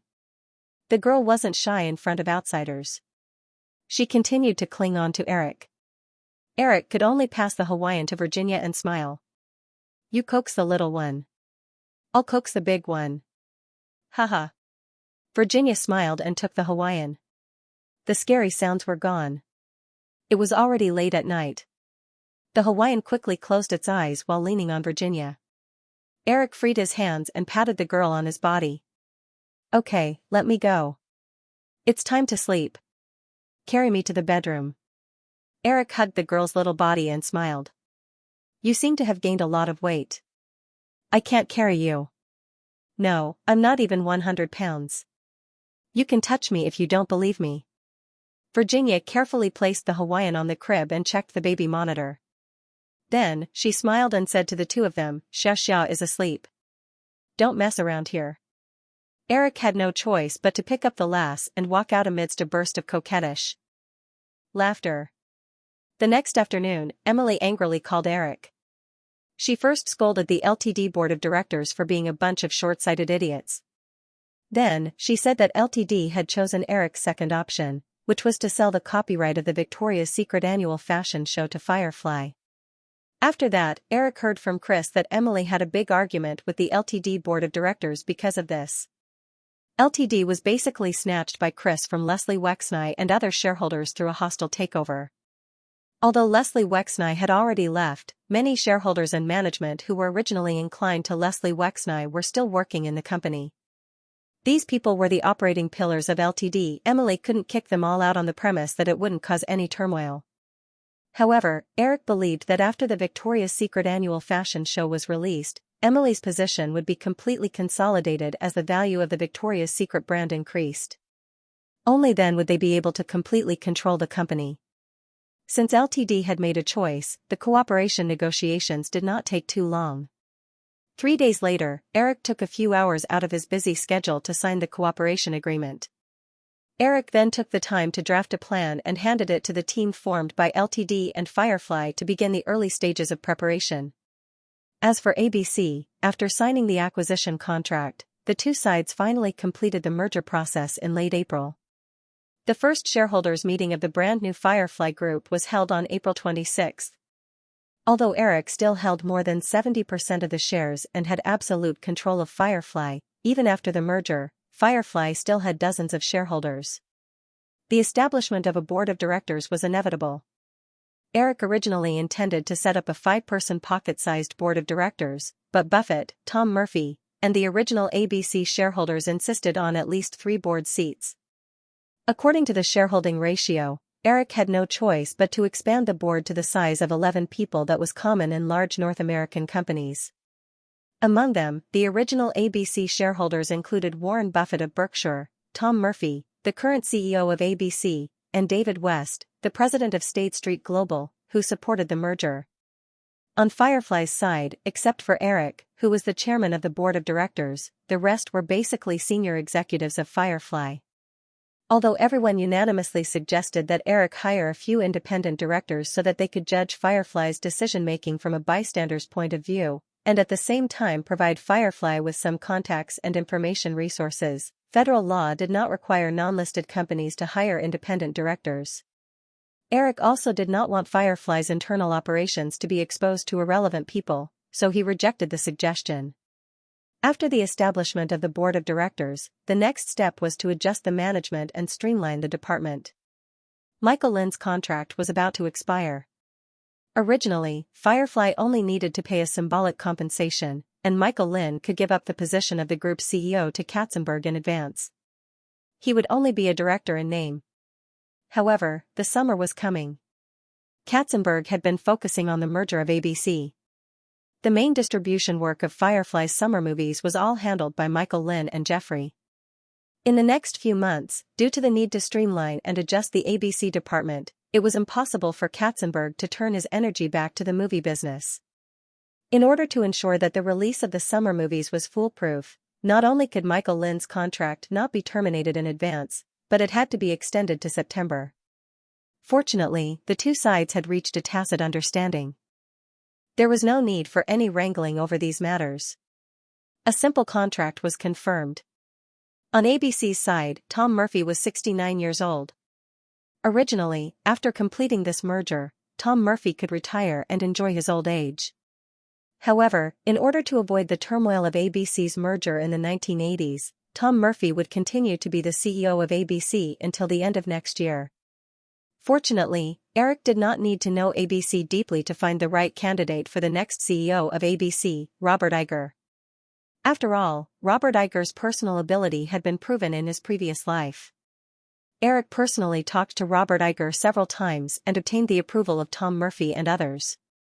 This matter was confirmed internally in ABC.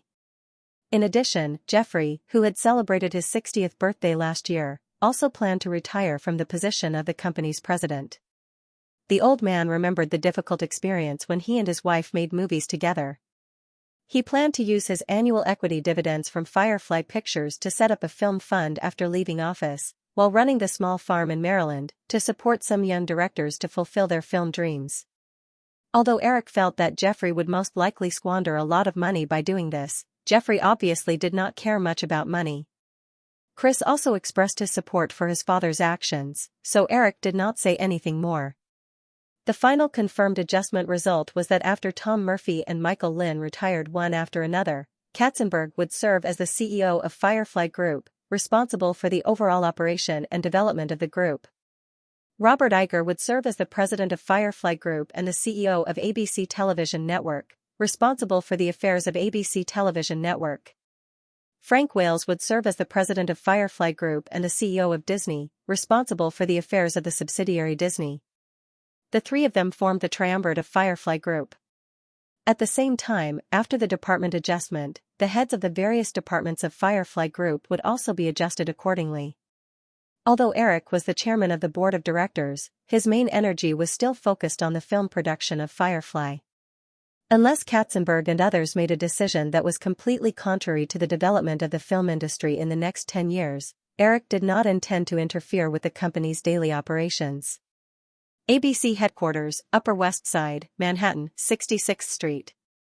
In the multimedia screening room, Dr. Mark, played by Anthony Edwards, was once again woken up at 6:30 in the morning. He looked at his watch and sat up tiredly in the small storage room. The 87-minute pilot episode of Emergency Room Stories had officially ended. The lights were turned on, and there was a lot of discussion in the screening room. Eric heard some people from ABC say things like too many medical terms, unpopular theme, messy structure, not enough conflict in the plot, and so on. He just smiled faintly. He did not doubt the professionalism of these managers who had worked in the television industry for many years. However, this professionalism could only ensure that the TV program was above average. If the ratings of every TV series were in line with these people's expectations, there would not be any dark horses in the ratings. Tom Murphy, who was sitting next to Eric, whispered a few words to Buffett on the other side. Of course, he could also hear the discussion around him. He smiled and said to Eric, "Eric, don't mind what they say. I think this is a very good TV series. Relatively speaking, movies with unpopular themes are more eye-catching. Maybe there will be unexpected ratings." Eric, of course, did not mind. He nodded and asked Buffett's opinion of the TV series with a smile. "It's indeed a little too trivial," Buffett said, "but I don't think the plot is messy. After a little analysis, you can see that the characters of Dr. Mark, Dr. Doug, and the intern named John Carter are all arranged in a good way. I'm now looking forward to the next plot development." Katzenberg, Robert Iger, and others who were sitting nearby all expressed their opinions. Emergency Room Stories was personally directed by Eric. At least before Eric's first failure, no one would question Eric's vision. The broadcast of this TV series was also a foregone conclusion. This test screening was more like a relaxation after the completion of the merger between Firefly and ABC. It was already May 7th, and the North American summer vacation was just around the corner. The major personnel adjustments after the merger with ABC had also been completed. The next step was to streamline some departments that had overlapping functions between Firefly and ABC. Katzenberg still needed to continue to focus on this area for a few months, but Eric no longer needed to keep an eye on this side. Although there were many things waiting for Eric to deal with in Los Angeles, he had to take time to go to Boston and talk to the managers of the three companies in charge of the browser, Yahoo Portal, and online mailbox. After a simple reception at the ABC headquarters restaurant at noon, Buffett and a group of people who had stayed in New York for a while for the acquisition began to gradually leave and return to the city where they originally worked and lived. Although a suitable successor had not been found for the time being, Eric still arranged for Alan Fissman, who had been with him for more than 5 years, to be the deputy general manager of ABC's primetime program department. After the merger of the two companies, Eric did not make a large-scale personnel transfer in ABC, which made many people feel relieved. Therefore, Eric parachuting a confidant into the core department of ABC did not cause any objection. After saying goodbye to Katzenberg and others who still had work to do in the afternoon, Eric pushed open the narrow glass door and walked out of the ABC headquarters building. Standing on the slightly narrow road of 66th Street, he endured the urge to look back at the red brick building that made him want to paste mosaics on it. He patiently waited for the driver to drive the car over. ABC originally had a very imposing headquarters building in Rockefeller Center in the 1980s, but after Buffett and Tom Murphy, two very thrifty old men, bought ABC, they sold ABC's property in Rockefeller Center to the Japanese at a high price in order to save money. It was the acquisition of Rockefeller Center that caused a wave of anti-Japanese sentiment in the United States in the 1980s. After that, Tom Murphy chose the Upper West Side, a crowded area that was not yet bustling, to build a new headquarters building. The driver quickly drove the car over. More than 10 minutes later, Eric got out of the car outside a coffee shop near Bryant Park in Midtown. It was working hours, so there were not many people in the coffee shop. Without the waiter's guidance, Eric saw Tina Brown sitting by the window on the left. Last month, Elizabeth gave Eric the contact information of the former editor-in-chief of Vanity Fair, but it was not until recently that Eric made an appointment with Tina Brown. Tina Brown was just in her early 40s. She was wearing a very simple white shirt and had short hair. She was neither as flamboyant as Anna Wintour nor as strong as Emily. Instead, she was more like a housewife. However, as long as one knew Tina Brown, no one would doubt this 25-year-old woman who was the editor-in-chief of the century-old British magazine, Gossip. Tina Brown also noticed Eric's appearance. She waved to the waiter who was walking towards Eric and got up to greet him personally. "Hello, Mr. Williams, nice to meet you." Tina Brown came in front of Eric and extended her hand to Eric generously. Eric shook hands with her and said, "Nice to meet you too, Ms. Brown, but I seem to be late." Tina Brown brought Eric to the seat just now and smiled, "Of course not. I've been coming here every afternoon for a while recently, so I'm early."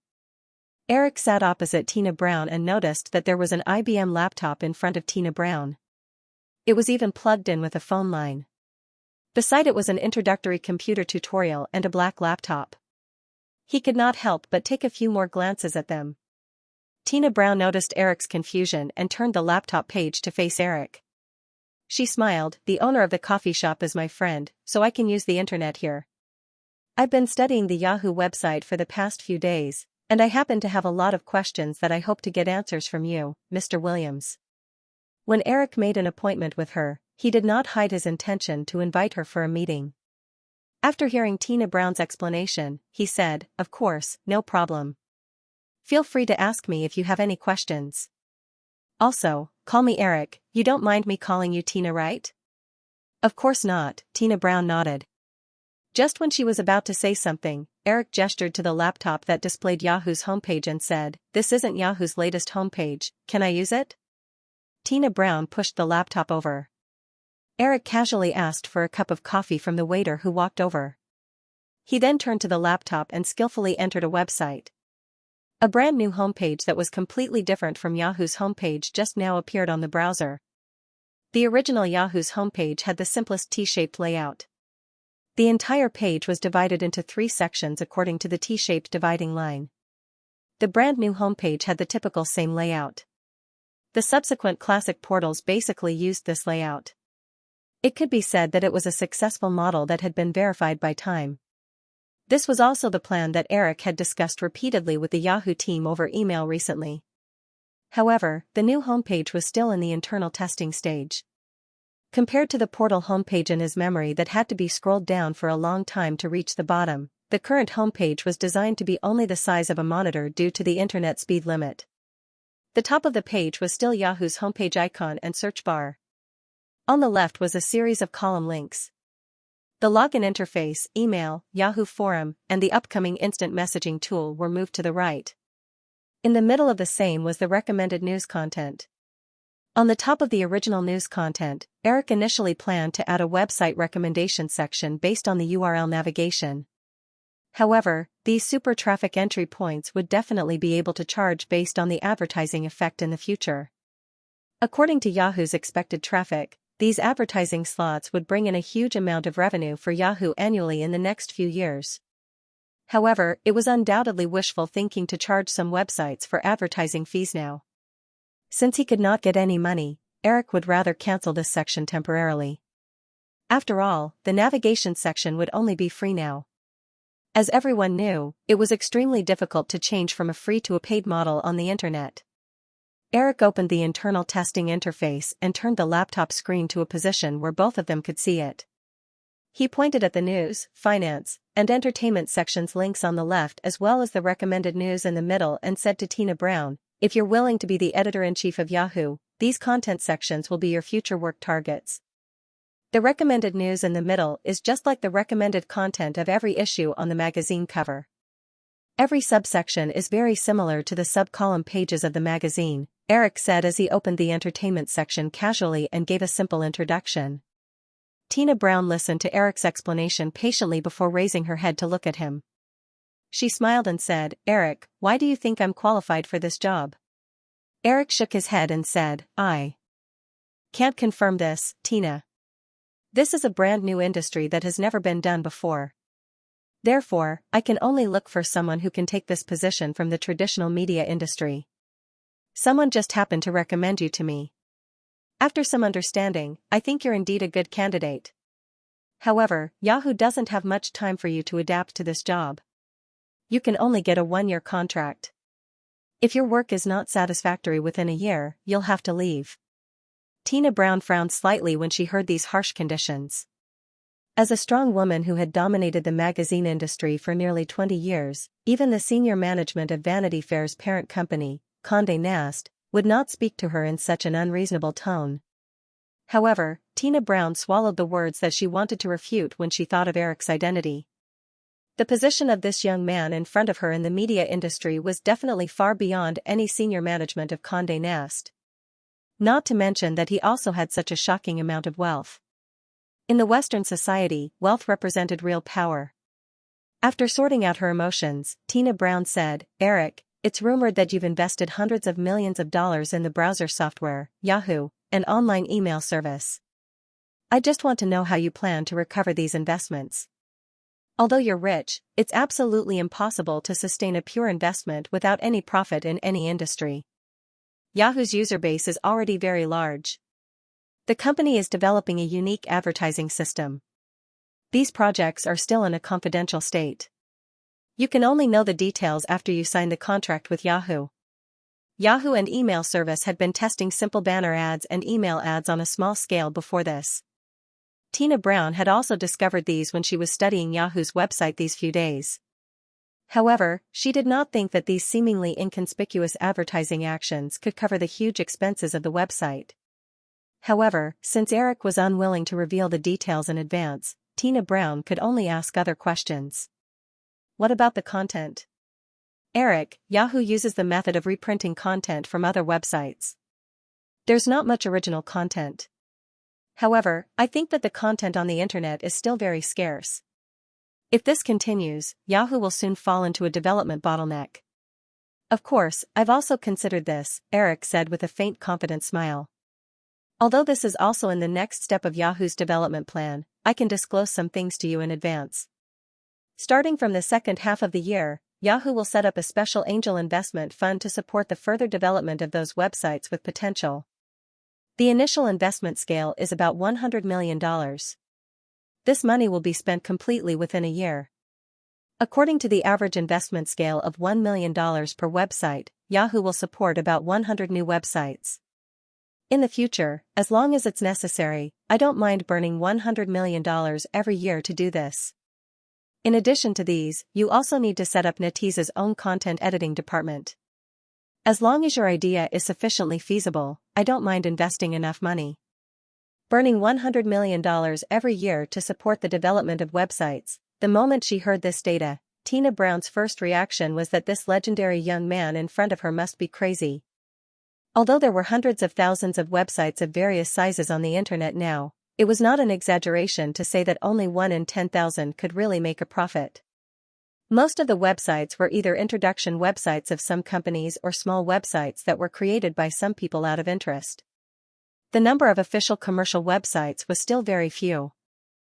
From Tina Brown's point of view, Eric spending so much money was no different from throwing gold coins down the drain. Eric noticed Tina Brown's fleeting expression and smiled. When Columbus proposed the Great Voyage, many people thought that he was crazy. However, he still chose to go on a long journey. Because of this, we can now sit on this continent where he landed and discuss another crazy plan of a suspected lunatic, isn't it?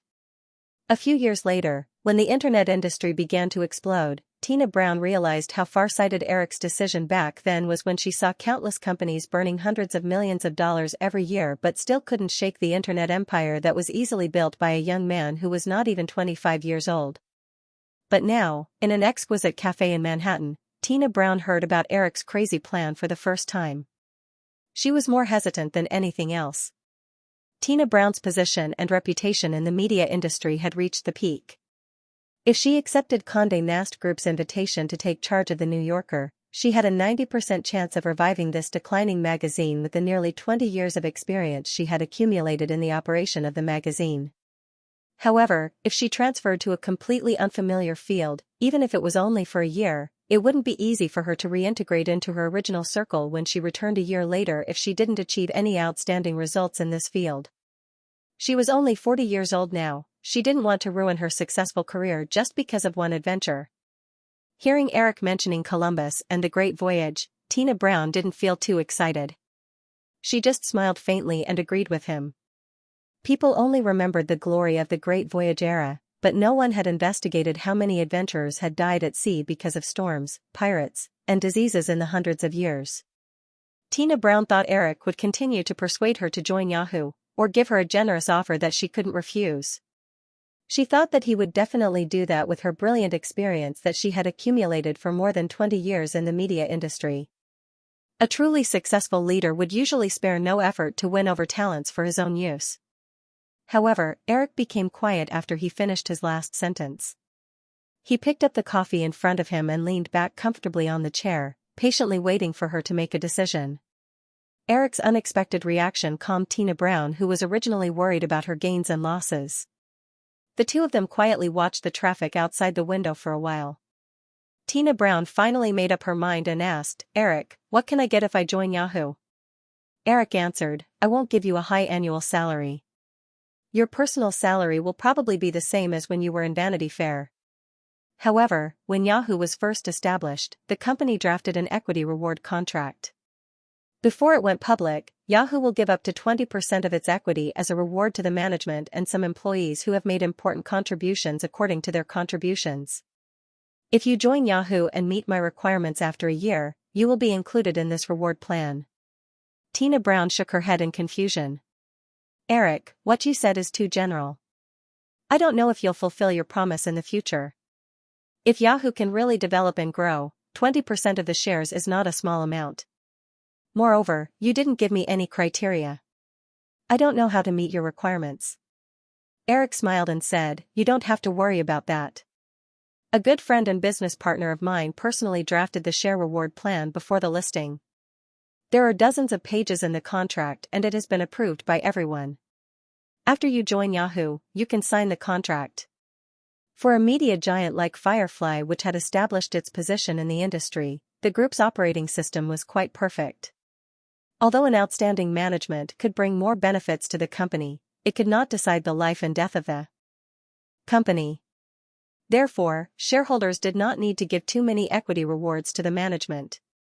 In the past few years, although Firefly's profits were very high, the equity Eric used to reward the management was less than 1% of the company's total equity. However, for the rapidly rising internet industry, the accumulation of a lot of industry experience in advanced technology and management personnel was very important to the company's development. Under the situation of the company's rapid development, in order to prevent the management from leaving the company or being poached by competitors, it was very necessary to win over the people's hearts by rewarding them. Because once these people who were crucial to the development of the internet technology company left, it might be like a high-speed train suddenly discovering that a section of the track in front of it was removed. The disastrous consequences could be imagined. The reason why there were so many young billionaires in the early days of the internet industry was that most investors understood this principle. They did not naively place their hopes on their passion and loyalty.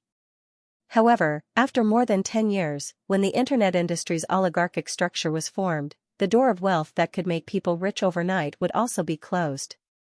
Other than a few lucky people, most of the internet companies that could come up with some new ideas could only accept the oligarchs' offer of amnesty obediently. After explaining Tina Brown's first concern, Eric pointed to the IBM laptop that still showed the Yahoo portal's homepage and said, "Also, it's not that there's no evaluation standard for your personal work results. For example, Yahoo's server has a detailed record of the user's access data.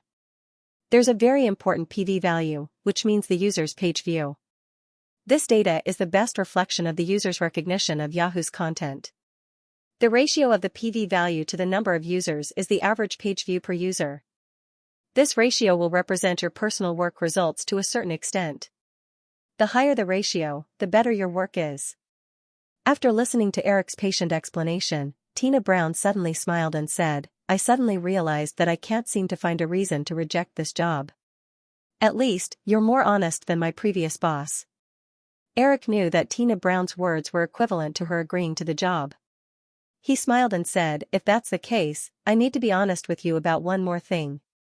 Compared to being the chief editor of Vanity Fair, your workload at Yahoo will increase exponentially. This is because Vanity Fair only needs to do one issue per month, but Yahoo's information needs to be updated every day or even every hour. Not only that, you'll need to coordinate all the content sections and even more subsections." Tina Brown was stunned for a moment before asking, "How many people do I have under me?" Yahoo spent most of its energy on website technology research for the past 2 years. Currently, it only has a simple editorial team of 50 people. The original chief editor used to be the chief editor of an ordinary newspaper in Boston.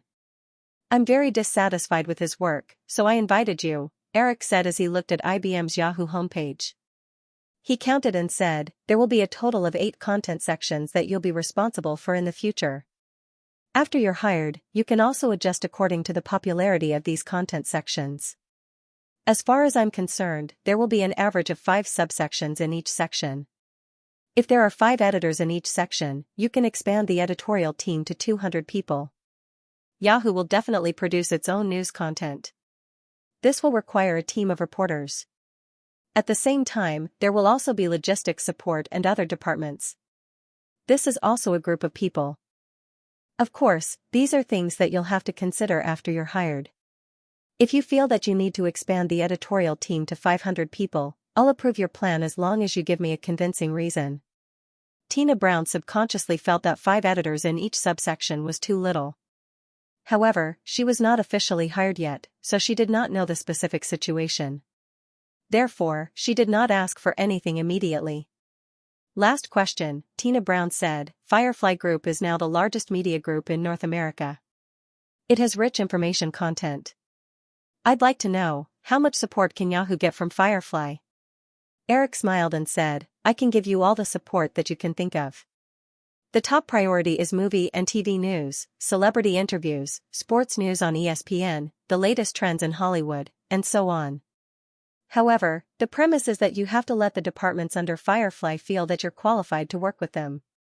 When they hear about working with Yahoo, their first reaction should be, oh, Yahoo, that's a great website, instead of asking, what is Yahoo, with a puzzled look.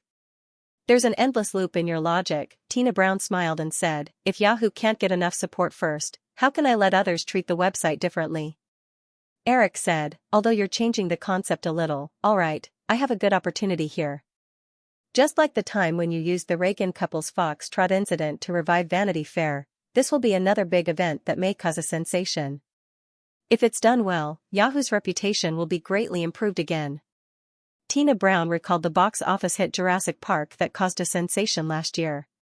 She asked curiously, is it your new movie? No, Eric shook his head and said, but it's another show that I'm directing personally. It's a grand fashion show.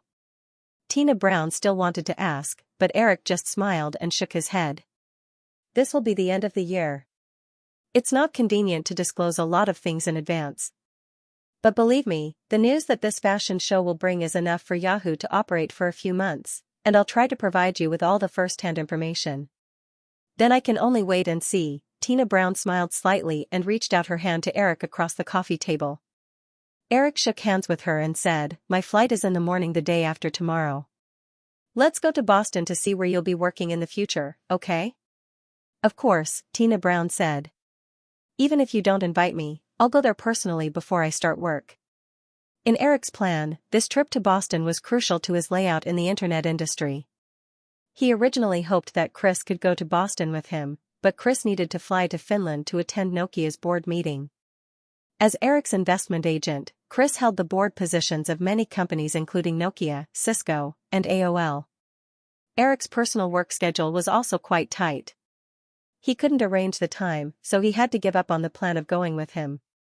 In the end, Eric only brought 2 attendants and Tina Brown to board the plane to Boston. Before leaving, Eric had personally called 2 other people, John Chambers, the CEO of Cisco Corporation, and Steve Case, the CEO of AOL, to invite them. The other party had also readily agreed. The small Gulfstream business plane under the Firefly Group slowly landed at Boston General Edward International Airport. Eric and Tina Brown got off the plane together. When they walked out of the airport, they saw 3 men of different ages walking towards them. The 3 of them were the head of the browser company, Ian Neer, the head of the Yahoo website, Jeff Locke, and the head of the online mail company, Steve Mitnick, who occasionally chatted with Eric on the internet. Ian Neer was originally a product development department manager of the database software giant Oracle. He was in his early 40s, tall but somewhat bald. He wore a neat gray suit. Jeff Locke was recommended by Tim Berners-Lee to be the head of the Yahoo portal. He was in his 30s and had a master's degree in computer science from the Massachusetts Institute of Technology. He had also worked at Sun Software for 2 years. The last one was Steve Mitnick, who was in charge of the online mail service. He was Chris' classmate at the University of Pennsylvania. Although his parents had arranged for him to major in finance like Chris, he was very obsessed with computer technology. In the end, he did not get a degree in finance. However, his research on computer and information technology had reached the point where the computer science professor at the University of Pennsylvania was amazed. The professor at the University of Pennsylvania even wanted Steve Mitnick to be his student. However, he rejected the suggestion on the grounds that Steve Mitnick had nothing to teach him. According to Chris, Steve Mitnick had been hanging around in a small company run by his father in his hometown in Dallas. When he heard Chris say that someone was willing to spend a lot of money to research the computer technology that he was interested in, he immediately threw everything aside and came to Boston. The group of people introduced themselves to each other. When they were about to leave, Steve Mitnick naturally pulled Eric into his inconspicuous black Buick sedan. Tina Brown seemed to want to talk to the head of Yahoo immediately, so she got into Jeff Locke's car. Carter Moan and Eric's other bodyguard got into Ian Neer's Mercedes-Benz. "Eric, I have a good idea recently, and I'm sure you'll be very interested in it," Steve Mitnick said eagerly as the Buick entered the airport highway. Now, in order to adapt to Windows, Unix, Linux, and Apple's personal computer operating systems, several different versions of IE have to be developed at the same time. I think, why don't we develop a network operating system based on IE? With the advantage of our browser software, we might be able to surpass Microsoft in the future. Besides, I've recently written a simple system kernel. As long as you agree to this plan, I promise that I'll come up with a brand new system in 2 years, oh no, a year and a half. Eric retracted his gaze from the red building of the Hilton Hotel near the airport highway and sized up Steve Mitnick's suit that clearly didn't fit him. He said with a smile, "You should have discussed this plan with Ian, right?" Steve Mitnick said, "Yes, but he said the plan was too expensive and you would never agree to it. But I think the thing you don't lack the most now is money, right?" "Indeed, I don't lack the money," Eric said with a smile. Although Firefly Group had just issued a huge amount of bonds worth $8 billion, as long as Eric needed money, he believed that all the banks in the United States would not refuse to provide a huge loan to Eric. But what we lack is time. Computer operating systems have been developed for more than 10 years, and there are many mature operating systems in the market. Moreover, compared to developing a new operating system, it is obviously easier to bypass our software patents and develop a new web browser. Since we have achieved an unparalleled position in this field, it is unwise to give up our advantages and switch to other industries. In fact, the most important reason Eric did not say and could not say was that Microsoft was going to launch the epic-making Windows 95 operating system next year. The release of Win 95 meant that Microsoft would unify the operating system industry. Launching another operating system at that time would definitely be of little value. If it was 5 years earlier, Eric would definitely not hesitate to agree to Steve Mitnick's plan and use the advantages of browser software to develop a web-based operating system. Netscape, which had developed the first successful graphical interface browser in the original spacetime, had proposed an operating system based on the Netscape browser, and this plan was aborted because of the rise of Win 95. Later, Google had also planned to develop a free operating system based on the Google browser, but after the news was released, there was no follow-up. It was obvious that after Win 95, it was impossible to shake Microsoft's position in the PC era. Steve Mitnick nodded disappointedly. "It seems that what you said makes sense." Eric smiled. Although Steve Mitnick was a technical genius, he was still somewhat idealistic. However, such a person was pure, just like the two founders of Google in the original spacetime. Eric could conclude that at least Steve Mitnick would put more energy into technology research and development, and would not spend so much effort to make money. In fact, Eric felt that the more one concentrated on something, the more they would gain. Actually, you should have guessed it already. Eric waited for a while before taking the initiative to say, "I'm here to integrate all three companies into one and form Yahoo Incorporated. IE and Hotmail will also be officially renamed as Yahoo Browser and Yahoo Mail." "Steve, are you interested in being the CEO of this company?" No, Eric." Steve Mitnick immediately shook his head. "You can make me sit in front of a computer screen for the rest of my life, but if you want me to sit in an office or a conference room every day like those company managers, I'll go crazy." After a pause, Steve Mitnick said, "You'd better let Ian do it. He's obviously better at running a company. Maybe I can be Yahoo's CTO." Eric was a little surprised. Then he smiled and said, "I've always thought that you and the other Steve I know are quite similar, but now it seems that the two of you are completely different." The other Steve was, of course, Steve Jobs. Jobs was a very controlling person, and the guy in front of him was more inclined to be a technology maniac who did not care about what was going on outside. "You mean Steve Jobs?" Mitnick turned the steering wheel to pass a white commercial vehicle and followed closely behind the two cars in front. He said with a reminiscing look, "I bought a Macintosh when I was at Penn University. At that time, it was really a great personal computer. The graphical user platform, the first multimedia features, and the 8 MHz processor speed were far superior to the IBM personal computer of that time." Unfortunately, after Steve Jobs left, Apple did not come out with anything good in the past few years. More than half an hour later, the three cars stopped in front of a white 6-story office building on the other side of the Charles River near the Massachusetts Institute of Technology. After talking along the way, Eric had pretty much given up on letting Steve Mitnick, a computer genius who only cared about technology, manage Yahoo. Although Steve Mitnick had a very high IQ, he had no intention of managing a company at all. Forcing it would only backfire. Except for a few stores on the bottom floor of the office building, the top 5 floors were all occupied by the 3 companies. At present, the 3 companies had a total of nearly 900 employees. Eric, led by Steve Mitnick and the other 2 supervisors, began to greet the employees in the open work areas on each floor.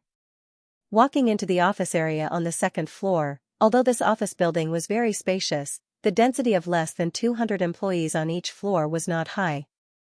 However, with a large number of office equipment, personal computers, and other equipment, it looked a lot more messy and crowded. However, when they saw Eric, the big boss behind the scenes, appear, all the employees seemed to be in high spirits. Some of the bolder female employees even found a camera and excitedly pulled Eric to take a series of photos together. They went all the way to a lounge on the top floor. Eric sat down at a round table and said to the others with a smile, "When I first went to Pixar Studios, all the employees of Pixar were gathered in a very dilapidated and crowded office building, but now Pixar has its own 16-acre exclusive office park in San Francisco's Emeryville City. I believe that the future achievements of the companies in your hands will far exceed Pixar's, so all of this is only temporary." The 3 companies had been burning money for years and didn't have much income. Of course, Steve Mitnick and the others didn't dare to ask for a better office environment. Moreover, ever since they discovered the growing development potential of the 3 companies, they didn't care about such trivial matters as the office environment. Ian Neer, who was in charge of browser development, said, "Eric, I think this place is already very good. So, why don't we take a look at the development results of IES? It's in my office. Your idea of translating languages into browsers is really genius. Once IES is released, I don't think anyone will be able to surpass IE in the browser field." When Jeff Locke and Steve Mitnick heard Ian Neer mention IES, they were eager to give it a try. Eric smiled and glanced at Tina Brown, who was at a loss. He shook his head and laughed, "There's no need for that for now. Everyone has worked for me for more than 2 years. We have to show off. Do you know any place in Boston that can accommodate 900 people for a party?" This time, it was the 3 men's turn to be at a loss. Tina Brown realized that she had not signed the employment contract yet, so Eric deliberately changed the topic that seemed to involve the company's secrets. She did not mind. As the most famous vanity planner after the Oscar ceremony, Tina Brown was obviously the most experienced in this kind of thing. She smiled and said, "Eric, if you want to arrange a party for 900 people at once, it's best to hold an open-air party. The location can only be chosen in a nearby park. I happen to know the phone number of the owner of the biggest party company in Boston. They can contact the corresponding party venue on their behalf. But if you want to do it tonight, it will cost more to urgently contact the party venue and arrange all kinds of drinks, food, and other facilities." Eric smiled and said, "Then I'll have to trouble you to contact them, Tina." Tina Brown smiled and said, "All right, as you wish, boss." After saying that, she looked at Ian Neer and the other 2, "Can you lend me your phone?" "Follow me, madam." Ian Neer took the initiative to stand up and led Tina Brown into an office. After arranging a staff gathering in the evening and having lunch together, Eric and Tina Brown returned to the hotel together. They found a coffee shop in the afternoon. Eric let Tina Brown go through some of the prepared documents, including the extremely long stock incentive contract. After making sure that she had no doubts, Tina Brown finally signed an agreement and officially joined Yahoo as the chief content editor. Looking at the Massachusetts Avenue that connected MIT and Harvard downstairs through the glass window of the hotel suite, both sides of the street were buildings of different heights and ages that would drive people with obsessive-compulsive disorder crazy. Compared to the metropolis in the memory of his previous life where tens of millions of people would gather if he did not pay attention, the total population of the entire Boston region in a radius of several hundred kilometers was less than 5 million. The permanent resident population in the urban area was only a mere 600,000. Perhaps it was because of this that the municipal planning appeared to be so unhurried with a strong sense of chaos. As the boss, even though he was very careful in the face of 900 enthusiastic employees at the party in Boston Park on the other side of the Charles River last night, he was still carried back to the hotel in a drunken state. His head was still a little swollen. Eric stood in front of the floor-to-ceiling window and looked at the downtown area of Cambridge that was shrouded in the morning sun. He stretched his body while letting his imagination run wild before walking out of the room to eat in the restaurant. Seeing Eric walking into the restaurant, Tina Brown, who was eating by the window, nodded at him. She waited for Eric to walk over before gesturing that she had almost finished her breakfast and said with a smile, "Try the Boston baked beans. Restaurants rarely serve this kind of food nowadays. I didn't expect to see it here." Boston had a nickname that was 10 times cuter than the Big Apple in New York. It was called Beanie City. It originated from the dish called Boston baked beans that Tina Brown had just cooked. Eric was not a Westerner who was used to sweet food. He politely declined this kind of food that was baked with syrup. He sat opposite Tina Brown and casually ordered a sandwich and a glass of juice. Tina Brown asked the waiter to take away her cutlery. She sat opposite him patiently and read today's newspaper. She waited for Eric to finish his breakfast before saying, "Eric, I hope to take over the editorial team of Yahoo as soon as possible. Also, the offices of the 3 companies that I saw yesterday were really scattered. It was difficult for me to concentrate on working in that kind of environment. I called and consulted some real estate agents yesterday. 2 floors of an office building on the same street happened to be vacant because the original company went bankrupt. I hope to rent that place." Eric nodded with a smile and said, "As I said, after you join the company, these are all things within your authority. However, there are still a lot of things that I need you to understand together, so there's no need to be in such a hurry. After I leave Boston, you can go all out." "A lot of things?" Tina Brown repeated and said with a smile, "For example, about the IES yesterday?" "Yes, but that's only one part of it," Eric said. "The so-called IES is the code name of a computer language that the IE browser team and 2 other companies started to develop at the end of last year. The full name is IE Script. This is a completely new scripting language that is different from traditional programming languages. Simply put, for example, the IE browser software is mainly written in the C language. However, the C language code written by the programmers can't be recognized by the computer. It needs to be compiled by special software and converted into a language that the computer can recognize and execute. The new IES scripting language omits the compilation process. Web page programmers can directly write this language into the web page code, and then the IE browser can directly translate it. The IE Script scripting language was a design idea that Eric proposed to Ian Neer and the others based on his memory of JavaScript developed by the Netscape browser company. For the top computer technology talents like Ian Neer, Jeff Locke, and Steve Mitnick, some vague hints from Eric were enough for them to design the new IES scripting language by analogy. Although Tina Brown didn't know much about computers, she still understood Eric's explanation. However, she still had some doubts. "Eric, what is the function of this scripting language?" "The main function of this scripting language is to make the originally static web pages dynamically change. Let's give a simple example. For example, web advertisements. The current Yahoo web page can only embed a fixed advertisement in various web pages with different content. Although the content of the advertisements on different pages can be manually adjusted, in the face of millions of web pages in the future, it's unrealistic to achieve a complete manual operation. However, with the IES scripting language, we can more accurately place the corresponding advertisements on different web pages with different content. Through dynamic code recognition, the movie information web page can automatically place movie advertisements, and the sports news web page can appear sports advertisements. Speaking up to this point, Eric took a sip of juice and gave Tina Brown some time to think before continuing. Of course, this isn't the most important thing. The most important thing is that the IES scripting language will be made available to web developers for free.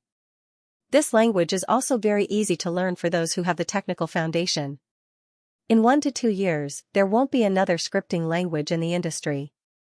This plan, together with the $100 million Yahoo Angel Fund that I told you about, will be used to fund the development of content websites.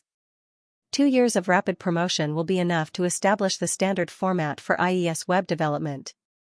We have the patents for IES and Internet Explorer, so in the future, all websites designed using the IES scripting language can only be recognized by Internet Explorer. I think you should understand what this means, right? Of course, Tina Brown knew what this meant. Standards meant monopoly, and monopoly meant huge profits. This was a truth that had been proven countless times. Although governments around the world were clamoring against monopolies, and there were countless anti-monopoly investigations every year, in fact, monopolies were everywhere, and it was also the ultimate goal of countless enterprises. Tina Brown was even slightly excited when she thought that she might have the opportunity to participate in a brand new monopoly industry. In the next week, Eric started the merger of the 3 companies without stopping. He finally decided that Ian Neer, the person in charge of the original Internet browser company, would be the CEO of the merged Yahoo Internet company. Jeff Locke would be the COO, and he would still be mainly responsible for the operation of Yahoo's website. Steve Mitnick got the position of CTO as he wished, and he would be responsible for all the technology development projects of Yahoo Internet company in the future. Tina Brown would be the editor-in-chief of Yahoo's information department. The original Internet browser, Hotmail, and other online services would be gradually renamed to Yahoo Browser and Yahoo Email within the next month. The upcoming instant messaging software would also be named Yahoo Chat Room, or YCR for short. Once the main management framework of Yahoo Internet company was set up, Chris flew back to the United States from Finland and immediately rushed to Boston. Eric picked Chris up from the airport. The two of them did not go to the hotel, but went directly to Yahoo's headquarters to attend the first executive meeting after the company's reorganization. Recently, perhaps it was because of Eric's arrival, Yahoo's headquarters seemed to be a lot cleaner. Of course, Eric also knew that the real reason was that there was an additional woman in the management of the 3 men. Tina Brown's position in Yahoo Internet company was second only to Ian Neer, and the same as Jeff Locke and Steve Mitnick. Although it was confirmed that Yahoo's content editing department would not work in the headquarters, the distance between the 2 offices was only a few hundred meters. Compared to the 3 men who did not care about trifles, Tina Brown could not tolerate the slightly messy office environment of Yahoo. Therefore, she personally arranged the logistics and cleaning work. Eric and Chris walked side by side up the neat stairs to the conference room on the top floor. Along the way, they talked about Nokia. Chris asked, "Didn't you invite John Chambers and Steve Keys? Are they here?" Eric said, "Of course, it's because I've already made the arrangements here. Otherwise, I'm not sure if I can convince them to join this plan. They'll all be here tomorrow." Chris said, "If they don't join the plan, I think they will regret it in the future. There's no problem with Cisco. We're still Cisco's biggest shareholder, and that plan is definitely beneficial to Cisco. John Chambers has no reason to disagree. But I'm not sure about AOL." Eric shook his head with a smile and said, "Although I hope that AOL can focus on being an internet service provider, many of AOL's services overlap with Yahoo. They even imitated Yahoo to launch an AOL portal. It won't be easy to convince Steve Case to withdraw from competing with Yahoo. Steve Case is a smart man. He'll definitely understand what's best for AOL's development." Eric shrugged with a smile and said, "Smart people are often very stubborn." They pushed the door open and walked into the conference room. Ian Neer and the others, who were talking in low voices, stopped chatting and got up to greet Chris. Today's meeting was very important to the future development of Yahoo. The confidentiality level was also the highest. The second-tier company executives were not qualified to participate in the meeting. Including Eric and Chris, there were only 6 people in the conference room. Eric knew all the details of today's meeting and had thought about it countless times. He didn't rely on any documents. After they sat down, Eric walked to the writing board in front of the conference room and wrote 2 simple sentences on the board with a pen. Okay, Eric put down the pen, clapped his hands and said, although many of you have more or less understood the content of today's meeting, today, you will hear the complete picture of Yahoo's future development plan. Eric tapped the 2 sentences on the board and continued, in the next few years, or the next decade, all of Yahoo's development will be carried out around these 2 plans, Yahoo Technology Alliance and Yahoo Advertising Alliance. First of all, Yahoo's Technology Alliance. After more than 2 years of unremitting technology investment, Yahoo has obtained the absolute leading technology reserve in the industry. We have successfully launched Yahoo's portal, browser software, and online email service, 3 successful products that have changed the habits of internet users. We will launch more products in the future. But at the same time, if we are satisfied with just this, it will be a very stupid idea. It is difficult to maintain a technological lead for a long time. So, in order to maintain Yahoo's position as the absolute leader in the future, we need to promote the internet technology developed by Yahoo. We need to attract more companies and more users to Yahoo's technology standards. As long as Yahoo becomes the industry's technology standard, we can form an invincible alliance and crush all potential competitors in the bud. If Eric's words were recorded, in the future, when Yahoo encountered an antitrust investigation, it would definitely be an explosive and irrefutable piece of evidence. However, the people in the conference room were obviously not selfless advocates of the spirit of sharing the internet. Xianxia and the others had a fanatical look in their eyes when they heard Eric's undisguised ambition. In the next year, the browser software-based IES scripting language, the new MP3 audio technology, and GIF image format will be Yahoo's first batch of technology promotion projects and will be licensed to the industry for free. Firefly Investment Company will provide more funds for the research and development of user internet multimedia technology.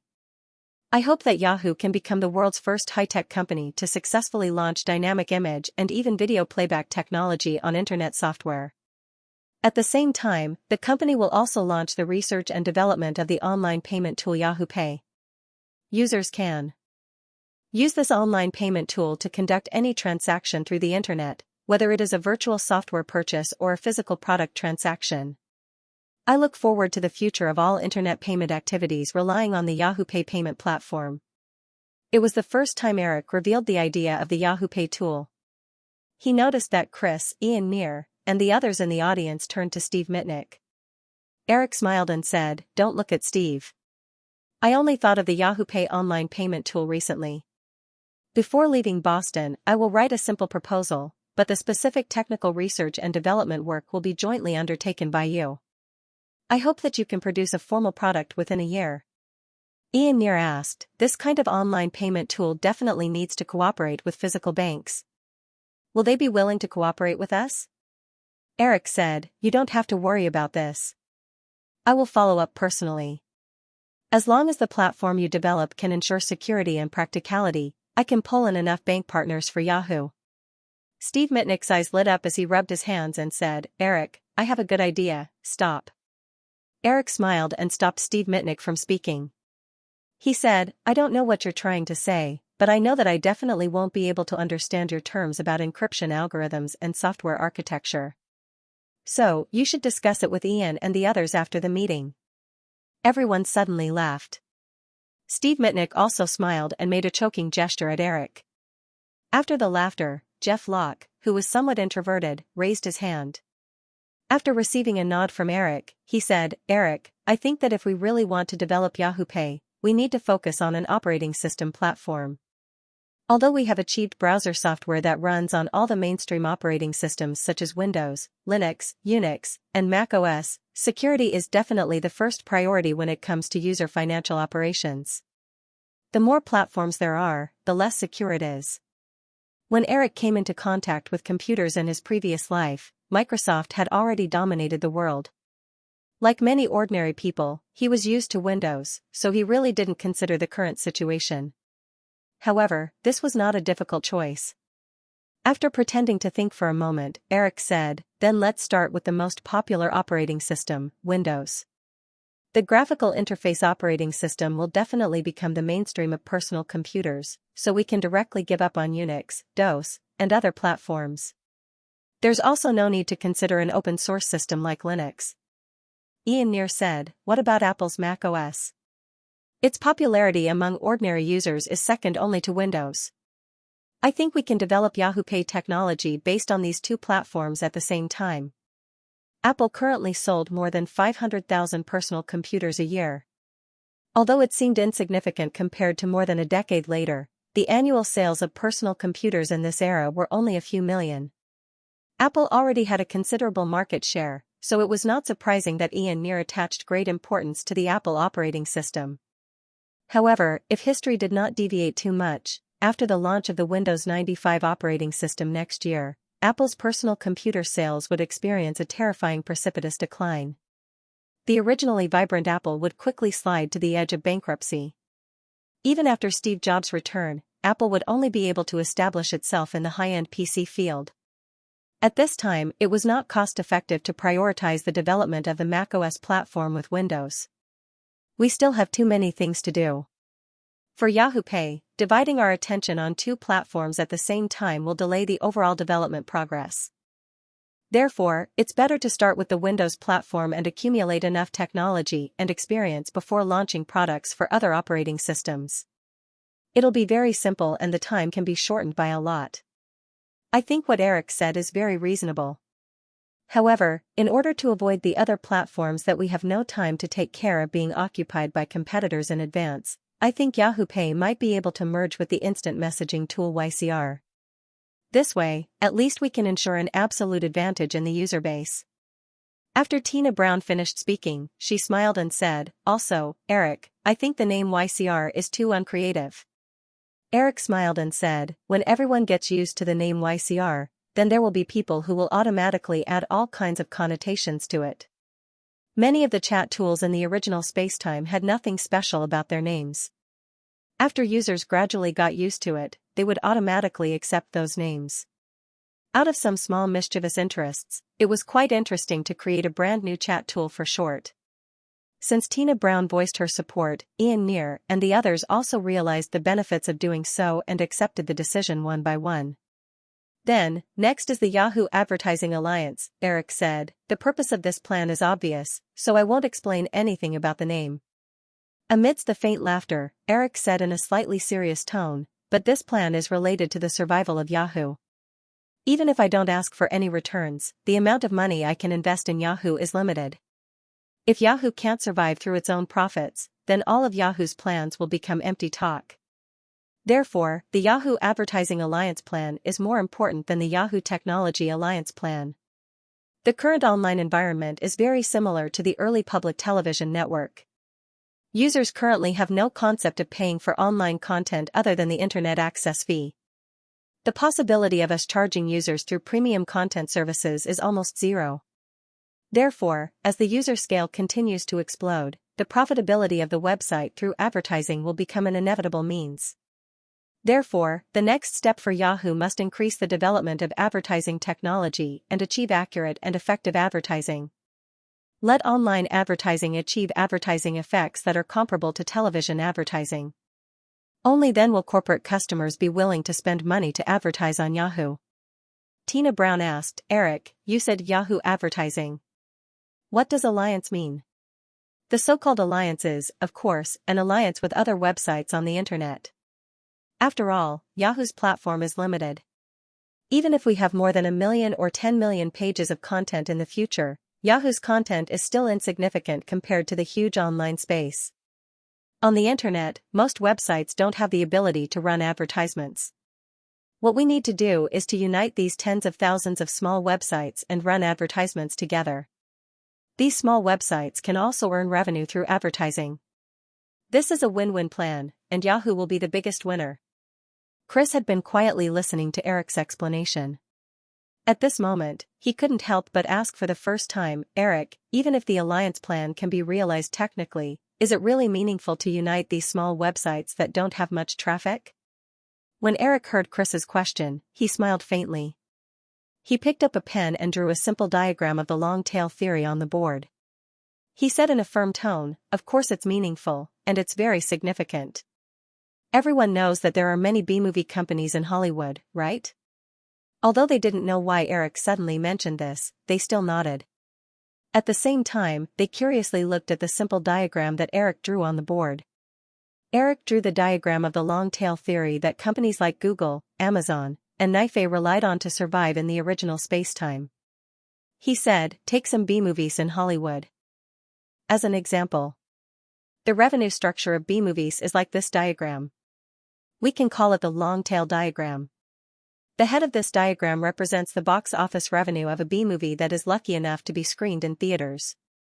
This part of the revenue occupies most of the area of the long-tail diagram. For a B-movie that usually costs only a few million or even a few 100,000 yuan to be screened in theaters, it can almost make a fortune. However, it's very difficult for most B-movies to be screened in theaters, so ordinary people often think that it's very difficult for B-movie companies to survive. However, this is not the case. Many B-movie companies live very well, and the law of their survival is like this diagram." As Eric spoke, he used a pen to cut vertically at the head of the long-tail picture with a dotted line and drew a cross. Then, he continued to use vertical lines to quickly cut out areas on the tail area. As he marked, he explained, like in the picture, even if they can't get the biggest income from the head, they can still get an income equivalent to the head area through the distribution of videotapes in the market, the income from cable TV broadcasting rights, and the sales of copyrights in the vast overseas market. Moreover, as long as they have enough channels, the income from the overseas market is very rich. Think about it, a B-movie that costs $2 million can recover a large part of the cost in the United States, but in the vast overseas market, even if it's a package sale of all the copyrights, it can sell for $200,000 in the United Kingdom, $150,000 in France, then Italy, Germany, Spain, Portugal. After Europe, there's the equally vast Asian market, and even some relatively rich Latin American countries and African countries. These scattered revenues are enough for a small company to make a lot of money. At this point, Eric put aside the pen in his hand and looked at the few people present. He said, "So, do you see anything?" Chris revealed a thoughtful look, while Tina Brown, who was more familiar with Hollywood, retorted, "Eric, I think that other than the 7 major Hollywood film companies, there are very few small B-movie companies that have such a wide range of channels as you said. The ideal situation that you mentioned doesn't seem to exist. But it's a fact that the production companies of famous B-movie producers like Roger Corman are doing very well in Hollywood through the distribution method I mentioned, isn't it?" Eric smiled and said, "Also, I'm just using an idealized example to demonstrate Yahoo's future profit model." As an outstanding finance graduate, Chris understood faster than the others and said, "Eric, I think I know what you're trying to say. You're saying that if the sales channels of a product are large enough, then even if the profit brought by these channels is very insignificant, it will still become an amazing number when accumulated." Bingo! Eric raised his right hand and tried to snap his fingers, but he failed. He put down his arm amidst the chuckles of the few people and said, "Considering the current online environment, there are hundreds of thousands of websites of different sizes in the entire cyberspace. If we can develop a set of advertising distribution technology that is easy to operate and recognized by customers, and pull in 100,000 websites with good traffic to join the Yahoo Advertising Alliance, even if each website only brings us a negligible income of $10 per month, then Yahoo can earn a total of $1 million per month. Although this $1 million is still far from enough to cover Yahoo's current annual operating expenses, the growth rate of the number of online users and websites in recent years is very amazing. If the number of websites in the Yahoo Advertising Alliance can increase by 10 times or even 100 times in the next few years, then our income will also increase exponentially." Tina Brown asked again, "Eric, if I'm the one who builds a website and successfully develops it to a certain scale, I'll definitely not join the Yahoo Advertising Alliance and choose to operate it on my own. It seems like I can get more income that way?" Eric pointed at the cross at the head of the long-tail picture on the writing board and said, "The focus of the Yahoo Advertising Alliance's operation is not on these websites at the head of the long tail. What we want is the tail of the profits that are equal to the scale of the head." Tina Brown smiled awkwardly. She had neglected the rule that Eric had just explained. Eric did not mind and continued, moreover, the plan of investing $100 million to fund the development of a large number of small and medium-sized websites that I mentioned to you guys earlier can actually be classified as a part of the Yahoo Advertising Alliance. Any website that wants to get angel investment funds from Yahoo must join the Yahoo Advertising Alliance. It's still in the early stages of the internet industry. I think those small and medium-sized websites don't have many investors to choose from. We can take this opportunity to pull those websites with more potential into the Yahoo Advertising Alliance and promote them through Yahoo's huge portal channel effect. Then, at least in the next few years, the most powerful websites on the internet will mostly come from the Yahoo Advertising Alliance. Even if these websites choose to leave in the future, I think Yahoo has developed enough power to get rid of other profit channels. The so-called other profit channels were, of course, search engine services. Currently, Yahoo already had the basic functions of a search engine. However, due to the scale of the internet industry, it did not have enough potential. The main reason why Yahoo failed in the original spacetime was that they blindly believed that the portal's position was unshakable and neglected the development potential of a search engine. Otherwise, with the huge resources that Yahoo had at that time, it would definitely not be replaced by Google. And now, of course, Eric would not make such a mistake. This small high-level meeting lasted until 3 o'clock in the afternoon. After Eric finished talking about the two future development plans of Yahoo, Chris, Ian Neal, Tina Brown, and others also spoke freely and expressed some of their suggestions. After the meeting, Eric and Chris left Yahoo's headquarters together, but Ian Neal and the other three still stayed in the conference room to discuss excitedly. Chris had just returned from Finland to Boston after attending a Nokia board meeting. He was very tired.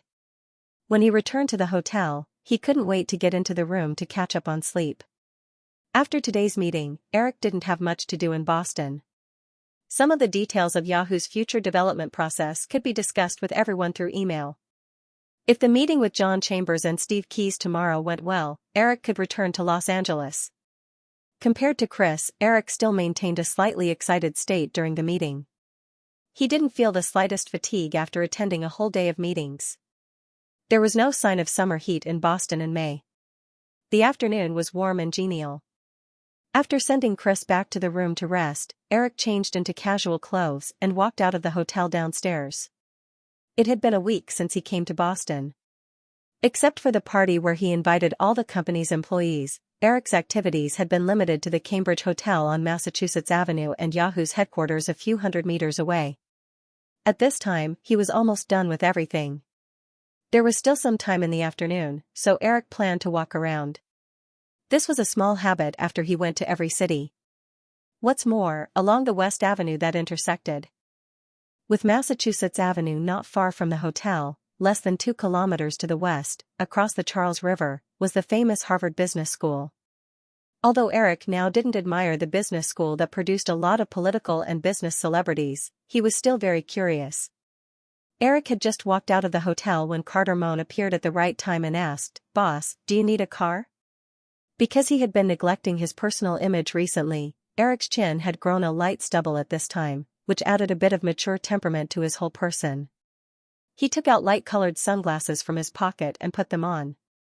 Coupled with his casual clothes at this time, Eric believed that there were not many people who could easily recognize him except for very familiar relatives and friends. "I'm going to the other side of the river for a walk. I don't need a car."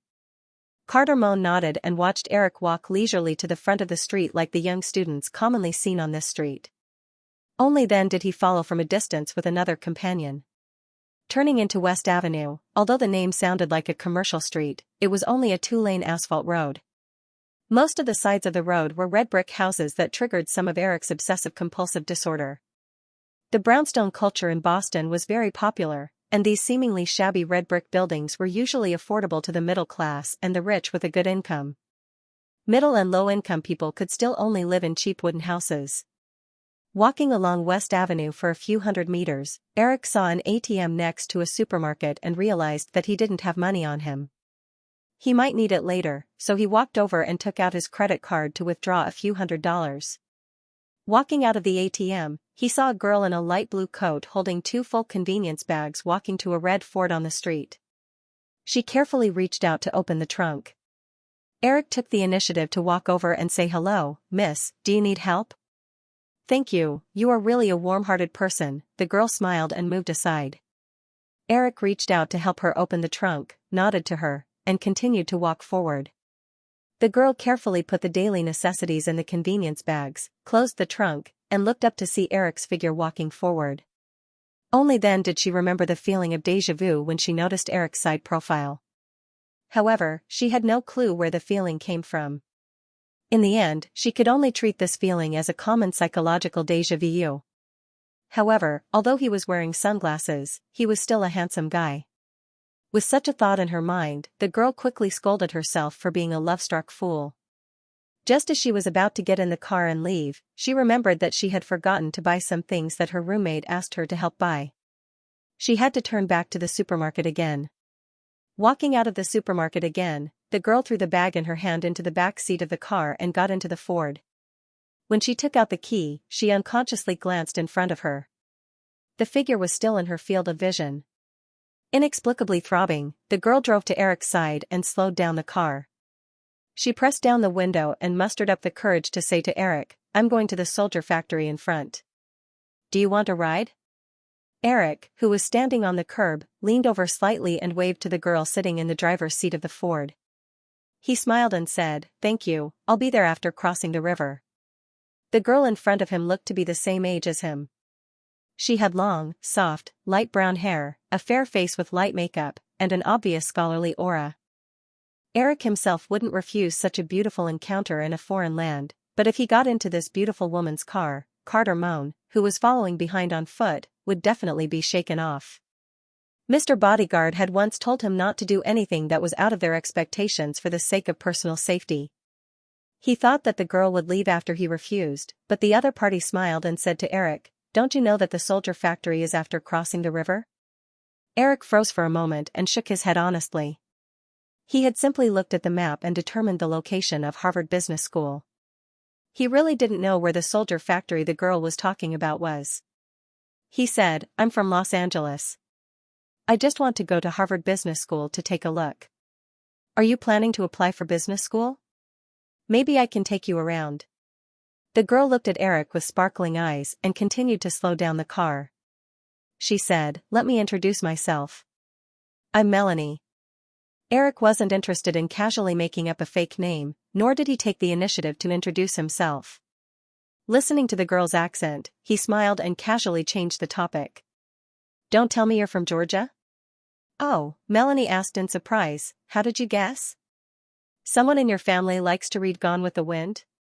Eric asked casually again. "Yeah, my dad. My name is Melanie Hamilton from Gone with the Wind.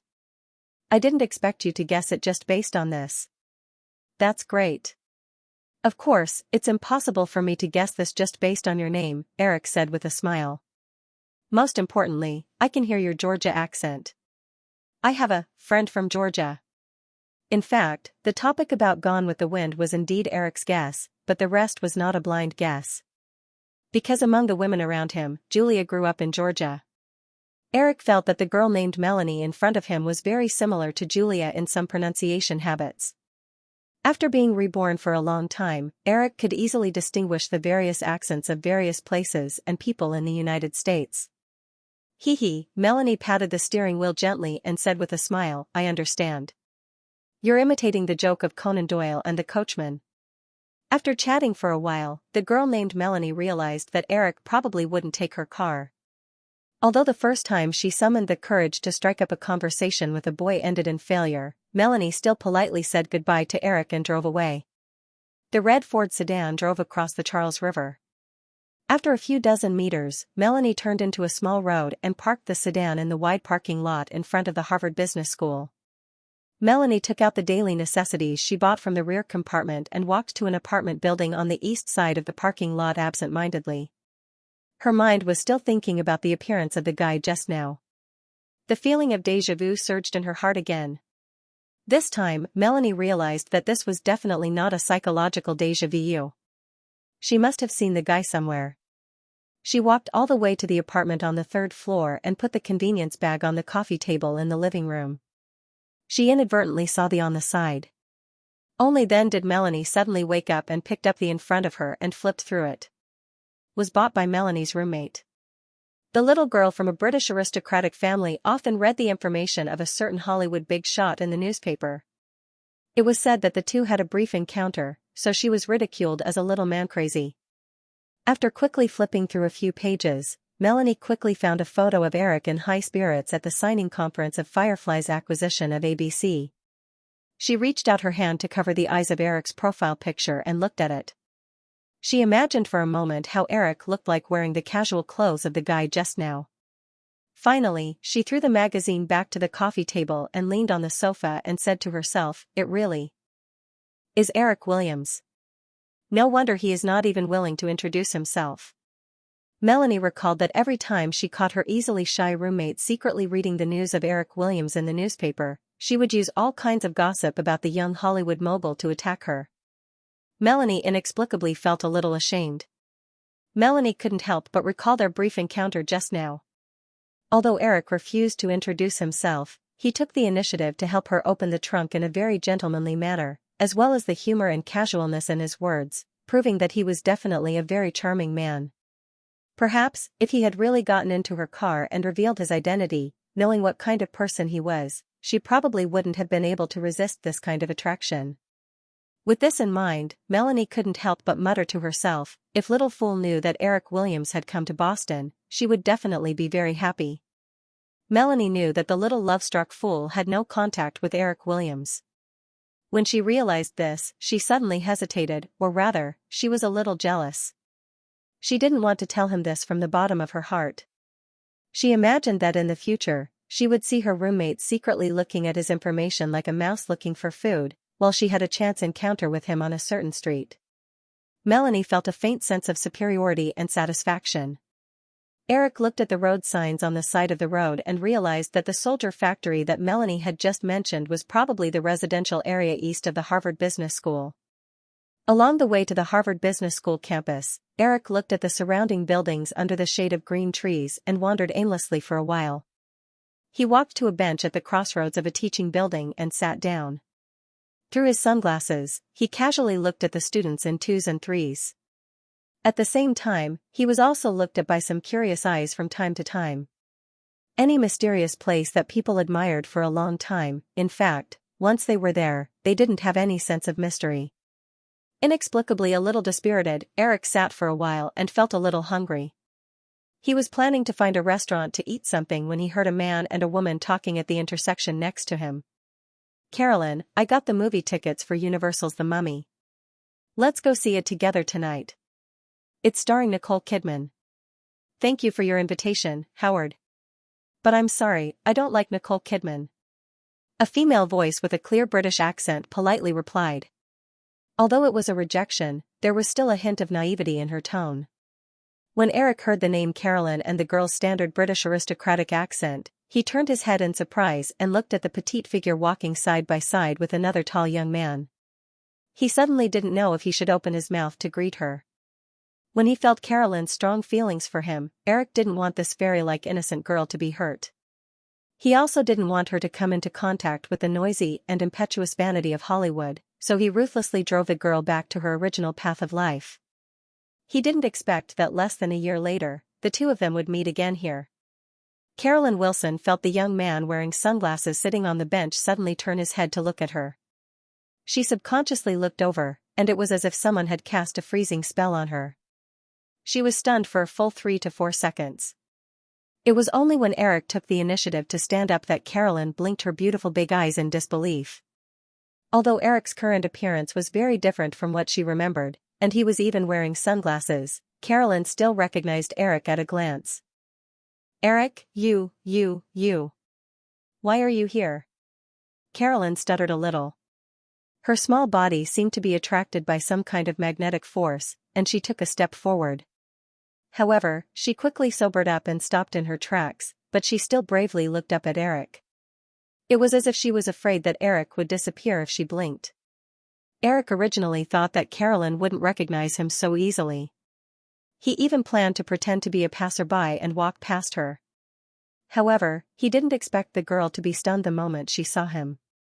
Knowing that it was impossible for her to avoid him, she took the initiative to stand up. Looking at the girl's eyes that didn't seem to fade in the slightest, Eric sighed in his heart. However, he took the initiative to spread out his arms and said with a smile, "It's been a long time.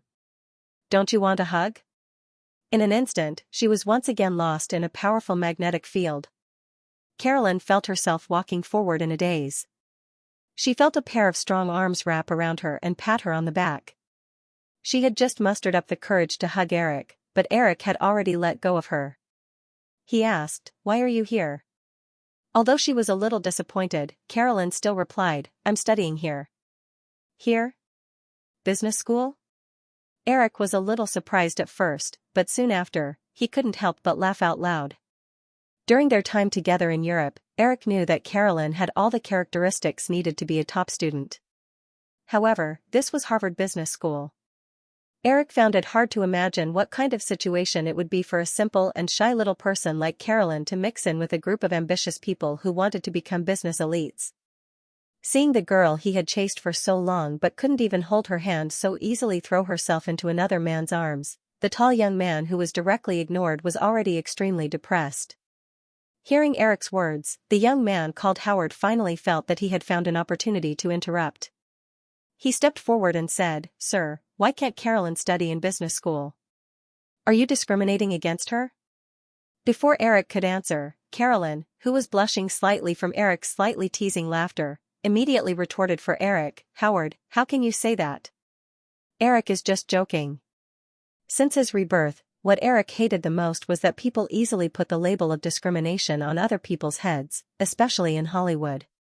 Due to the scruples of racial discrimination, the glass-hearted black film stars had basically received the special treatment of only playing good people.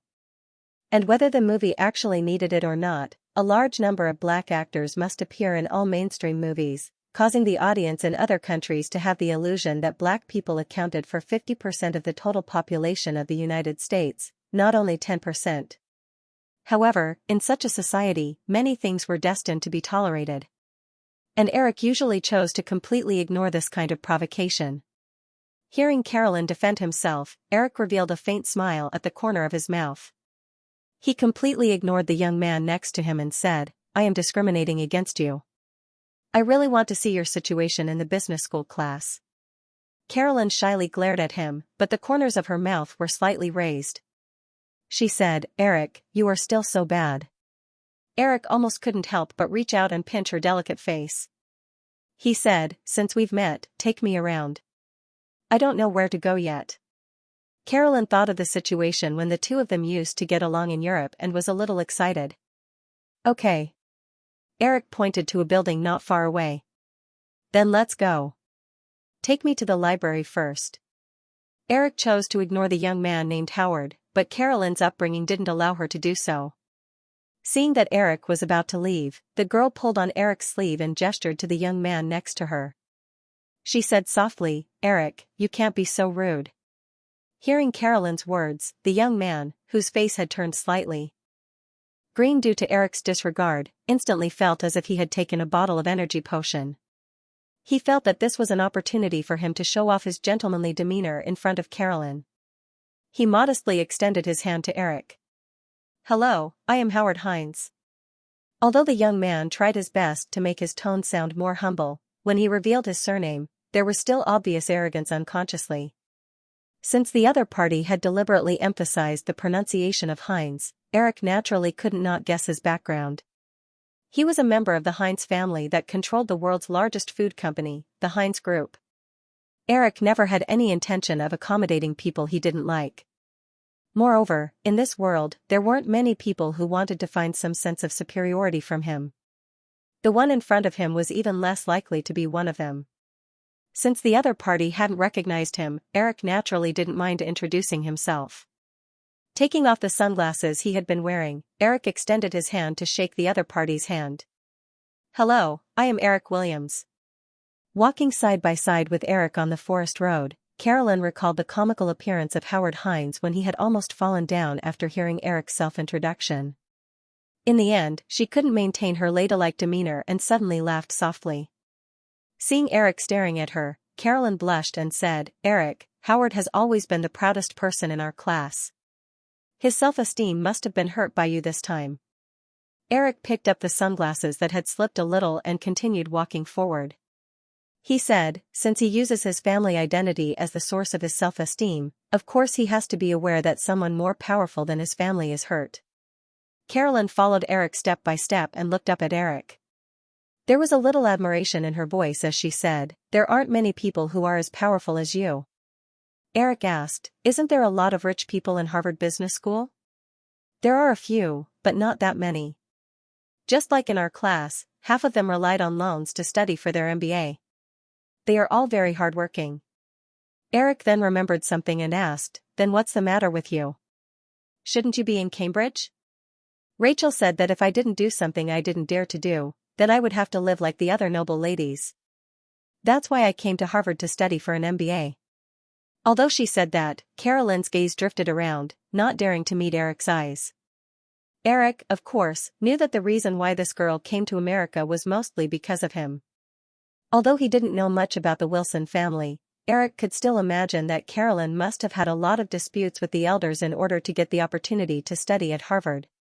Looking at the girl's guilty look, Eric didn't want her to be too embarrassed and took the initiative to change the topic. Harvard Business School should be very difficult. I heard that the acceptance rate is only 11%. Also, you should have missed the opportunity to apply last year. My father and the dean of the business school are good friends. My family has always donated money to this school. My father personally came out to mediate." "Oh." Eric deliberately showed a look of understanding and teased, "So you got in through connections." Carolyn immediately raised her face and retorted with a deadpan expression, "Of course not. I passed the entrance test." "Well, you passed the entrance test because of connections." Carolyn angrily glared at Eric. "You. Humph, after coming to America, I found out that you are so bad." Eric laughed and said, "How am I bad? Tell me so that I can turn over a new leaf." Carolyn opened her small mouth and wanted to say something, but she hesitated for a moment. She seemed to think that if she were to talk about the gossip about Eric in the newspaper, it would be very unladylike. She hesitated for a while and finally said, "You were very bad when you deliberately made fun of Howard." The two walked into the library together and looked around for a while. Eric didn't like the cold-tone decorations of the Harvard Library very much, so he quickly left after a while. They walked around some other places until evening, when they walked into a small restaurant on campus. Eric casually ordered a beef burger and asked Carolyn, who was sitting opposite him, "Don't you say that business school students have countless homework to do every day and have to study for 14 hours a day? Why do you seem to be very free?" "It was really busy at the beginning." Carolyn nodded and said, "But our classes are almost over. There won't be many classes next year, and a lot of people are already looking for internships." Thinking about the upcoming summer vacation, Eric realized that students in America were on summer vacation starting in May. Today was already May 18th. Because he had been away from school for too long, Eric had no idea about these things. When he heard Carolyn's last sentence, Eric jokingly said to Carolyn, "You must be looking for an internship, right? Why don't you come and be my assistant? My original assistant just left." After saying this sentence without thinking, Eric immediately regretted it.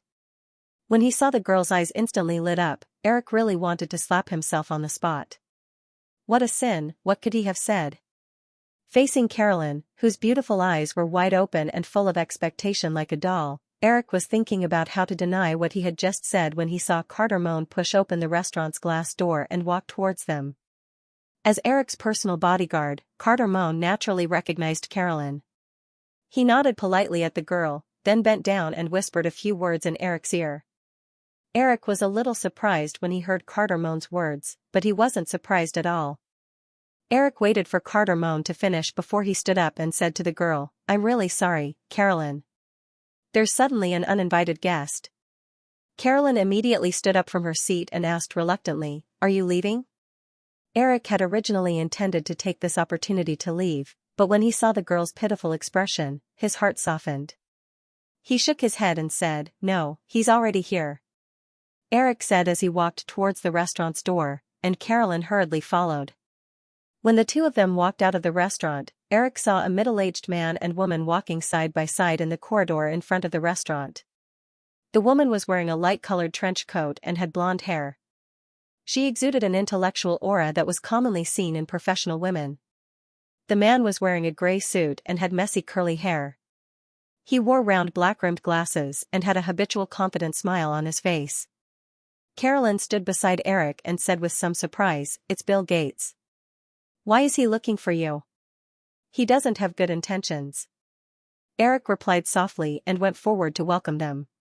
Carolyn was a little confused by Eric's words, but she still took the initiative to follow him. "Hello, Eric. This is my wife, Melinda." When the two of them approached, Bill Gates shook hands with Eric and introduced Melinda Gates. Although they were already middle-aged, Bill Gates and Melinda Gates had only officially gotten married at the beginning of this year.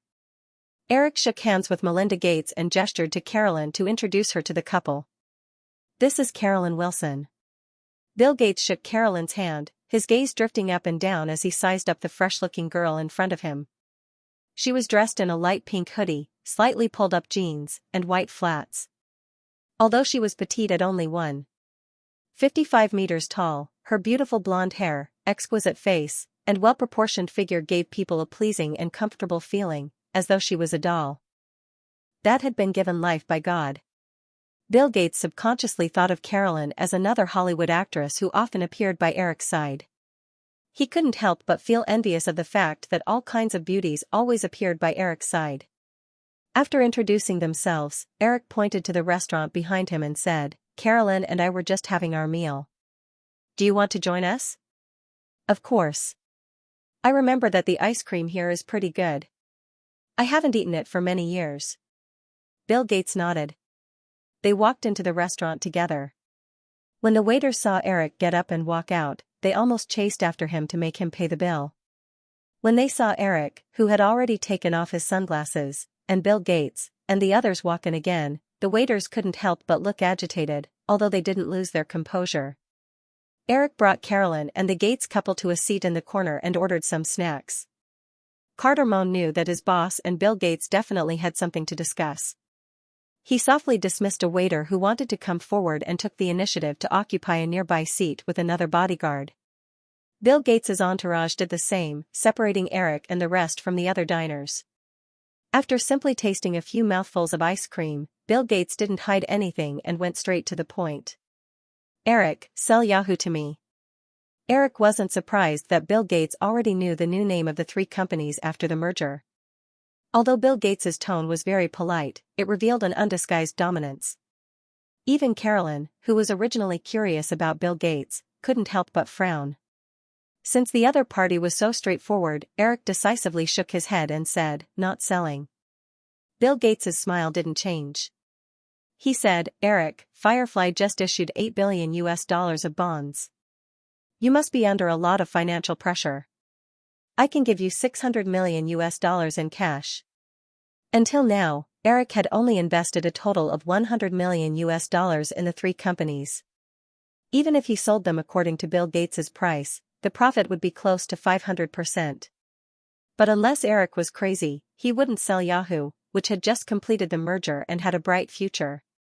"Bill, I definitely won't sell Yahoo. Why don't we talk about something else?" $600 million was far from Bill Gates's bottom line. Bill Gates thought that Eric was complaining that his price was too low, so he said, "How about $650 million? Microsoft is very sincere." Carolyn, who was sitting obediently beside Eric, couldn't help but chuckle when she heard that Bill Gates was only willing to increase the price by $50 million and still had the face to say that he was sincere. But the girl immediately realized that she had lost her composure and quickly apologized to Bill Gates. I'm sorry, Mr. Gates." Although Carolyn looked like she was sincerely apologizing, Bill Gates was still slightly annoyed by Eric's little vase. He even felt that Eric shouldn't continue to keep his little lover by his side in this kind of situation. However, Bill Gates felt that Carolyn was Eric's woman after all, and it wasn't up to him to scold her. So, he smiled politely and said, "Miss Wilson, is there anything wrong with what I said?" Carolyn looked at Eric cautiously. She still didn't understand what was going on. If her chuckle ruined the business negotiation between Eric and Bill Gates, she would definitely die of guilt. Eric, of course, didn't mind Carolyn's sudden interruption. He encouraged her and said, "If you have anything to say, just say it, Carolyn. I'm also very curious." Carolyn was slightly relieved. She looked at Bill Gates again and said softly, "Our mentor has been paying attention to the 3 companies in Eric's hands since last year. He said that the 3 companies are almost one. Some time ago, he even asked us to do a case study on them. Although we didn't get the detailed data, based on the number of potential users and development potential, the total value should be about $1 billion US. Mr. Gates, your price is too low." Perhaps she felt that her last sentence was too direct, but after she finished speaking, the girl's face turned slightly red. But she still looked at Eric expectantly. Eric nodded approvingly at Carolyn. She looked like a little kitten waiting for a reward. He suppressed the urge to scoop up a spoonful of ice cream and feed it to her little mouth. He said to Bill Gates, "Carolyn is studying for her MBA here. I think Harvard's professional judgment should be more accurate. So, Bill, I think we shouldn't talk about the acquisition anymore. Why don't we cooperate?" As Microsoft's position became more stable day by day, Bill Gates was like a king in Microsoft. Even outside Microsoft, almost everyone was polite to him. So, Bill Gates was a little angry when he heard Carolyn's words. When he heard Eric talk about cooperation, he asked sarcastically, "How do you plan to cooperate? Yahoo's browser can become Microsoft's pre-installed browser software. I know that Microsoft will be launching a new operating system next year. This can achieve a win-win situation. If Microsoft is willing to pay an exclusive fee, Yahoo doesn't mind stopping Yahoo's browser support on Linux, Mac, and other operating systems for a period of time. More users will switch to the Windows operating system." In Bill Gates's view, it was always Microsoft's application software that invaded other operating systems. There had never been a precedent of external applications being Microsoft's pre-installed software, let alone the other party asking Microsoft for an exclusive fee. This was simply a dream. Bill Gates laughed and shook his head at this young man's naive proposal. "Eric, you are doing so well in Hollywood. Why don't you focus on the media industry?" Eric smiled and retorted, "Isn't Microsoft also interested in the internet industry?" Bill Gates was silent for a while. He then looked at Eric and said in a deep voice, "Eric, although your browser software has almost taken over the market, Microsoft can still produce their own browser software. Also, don't forget that I own the world's most widely used operating system platform. On this platform, I set all the rules." This was a threat. Bill Gates was hinting to Eric that if he does not agree to sell Yahoo to Microsoft, Microsoft does not mind doing something to stop Yahoo's browser software from running on Microsoft's platform. But Eric was not angry when he heard Bill Gates's threat. Instead, his fighting spirit was ignited.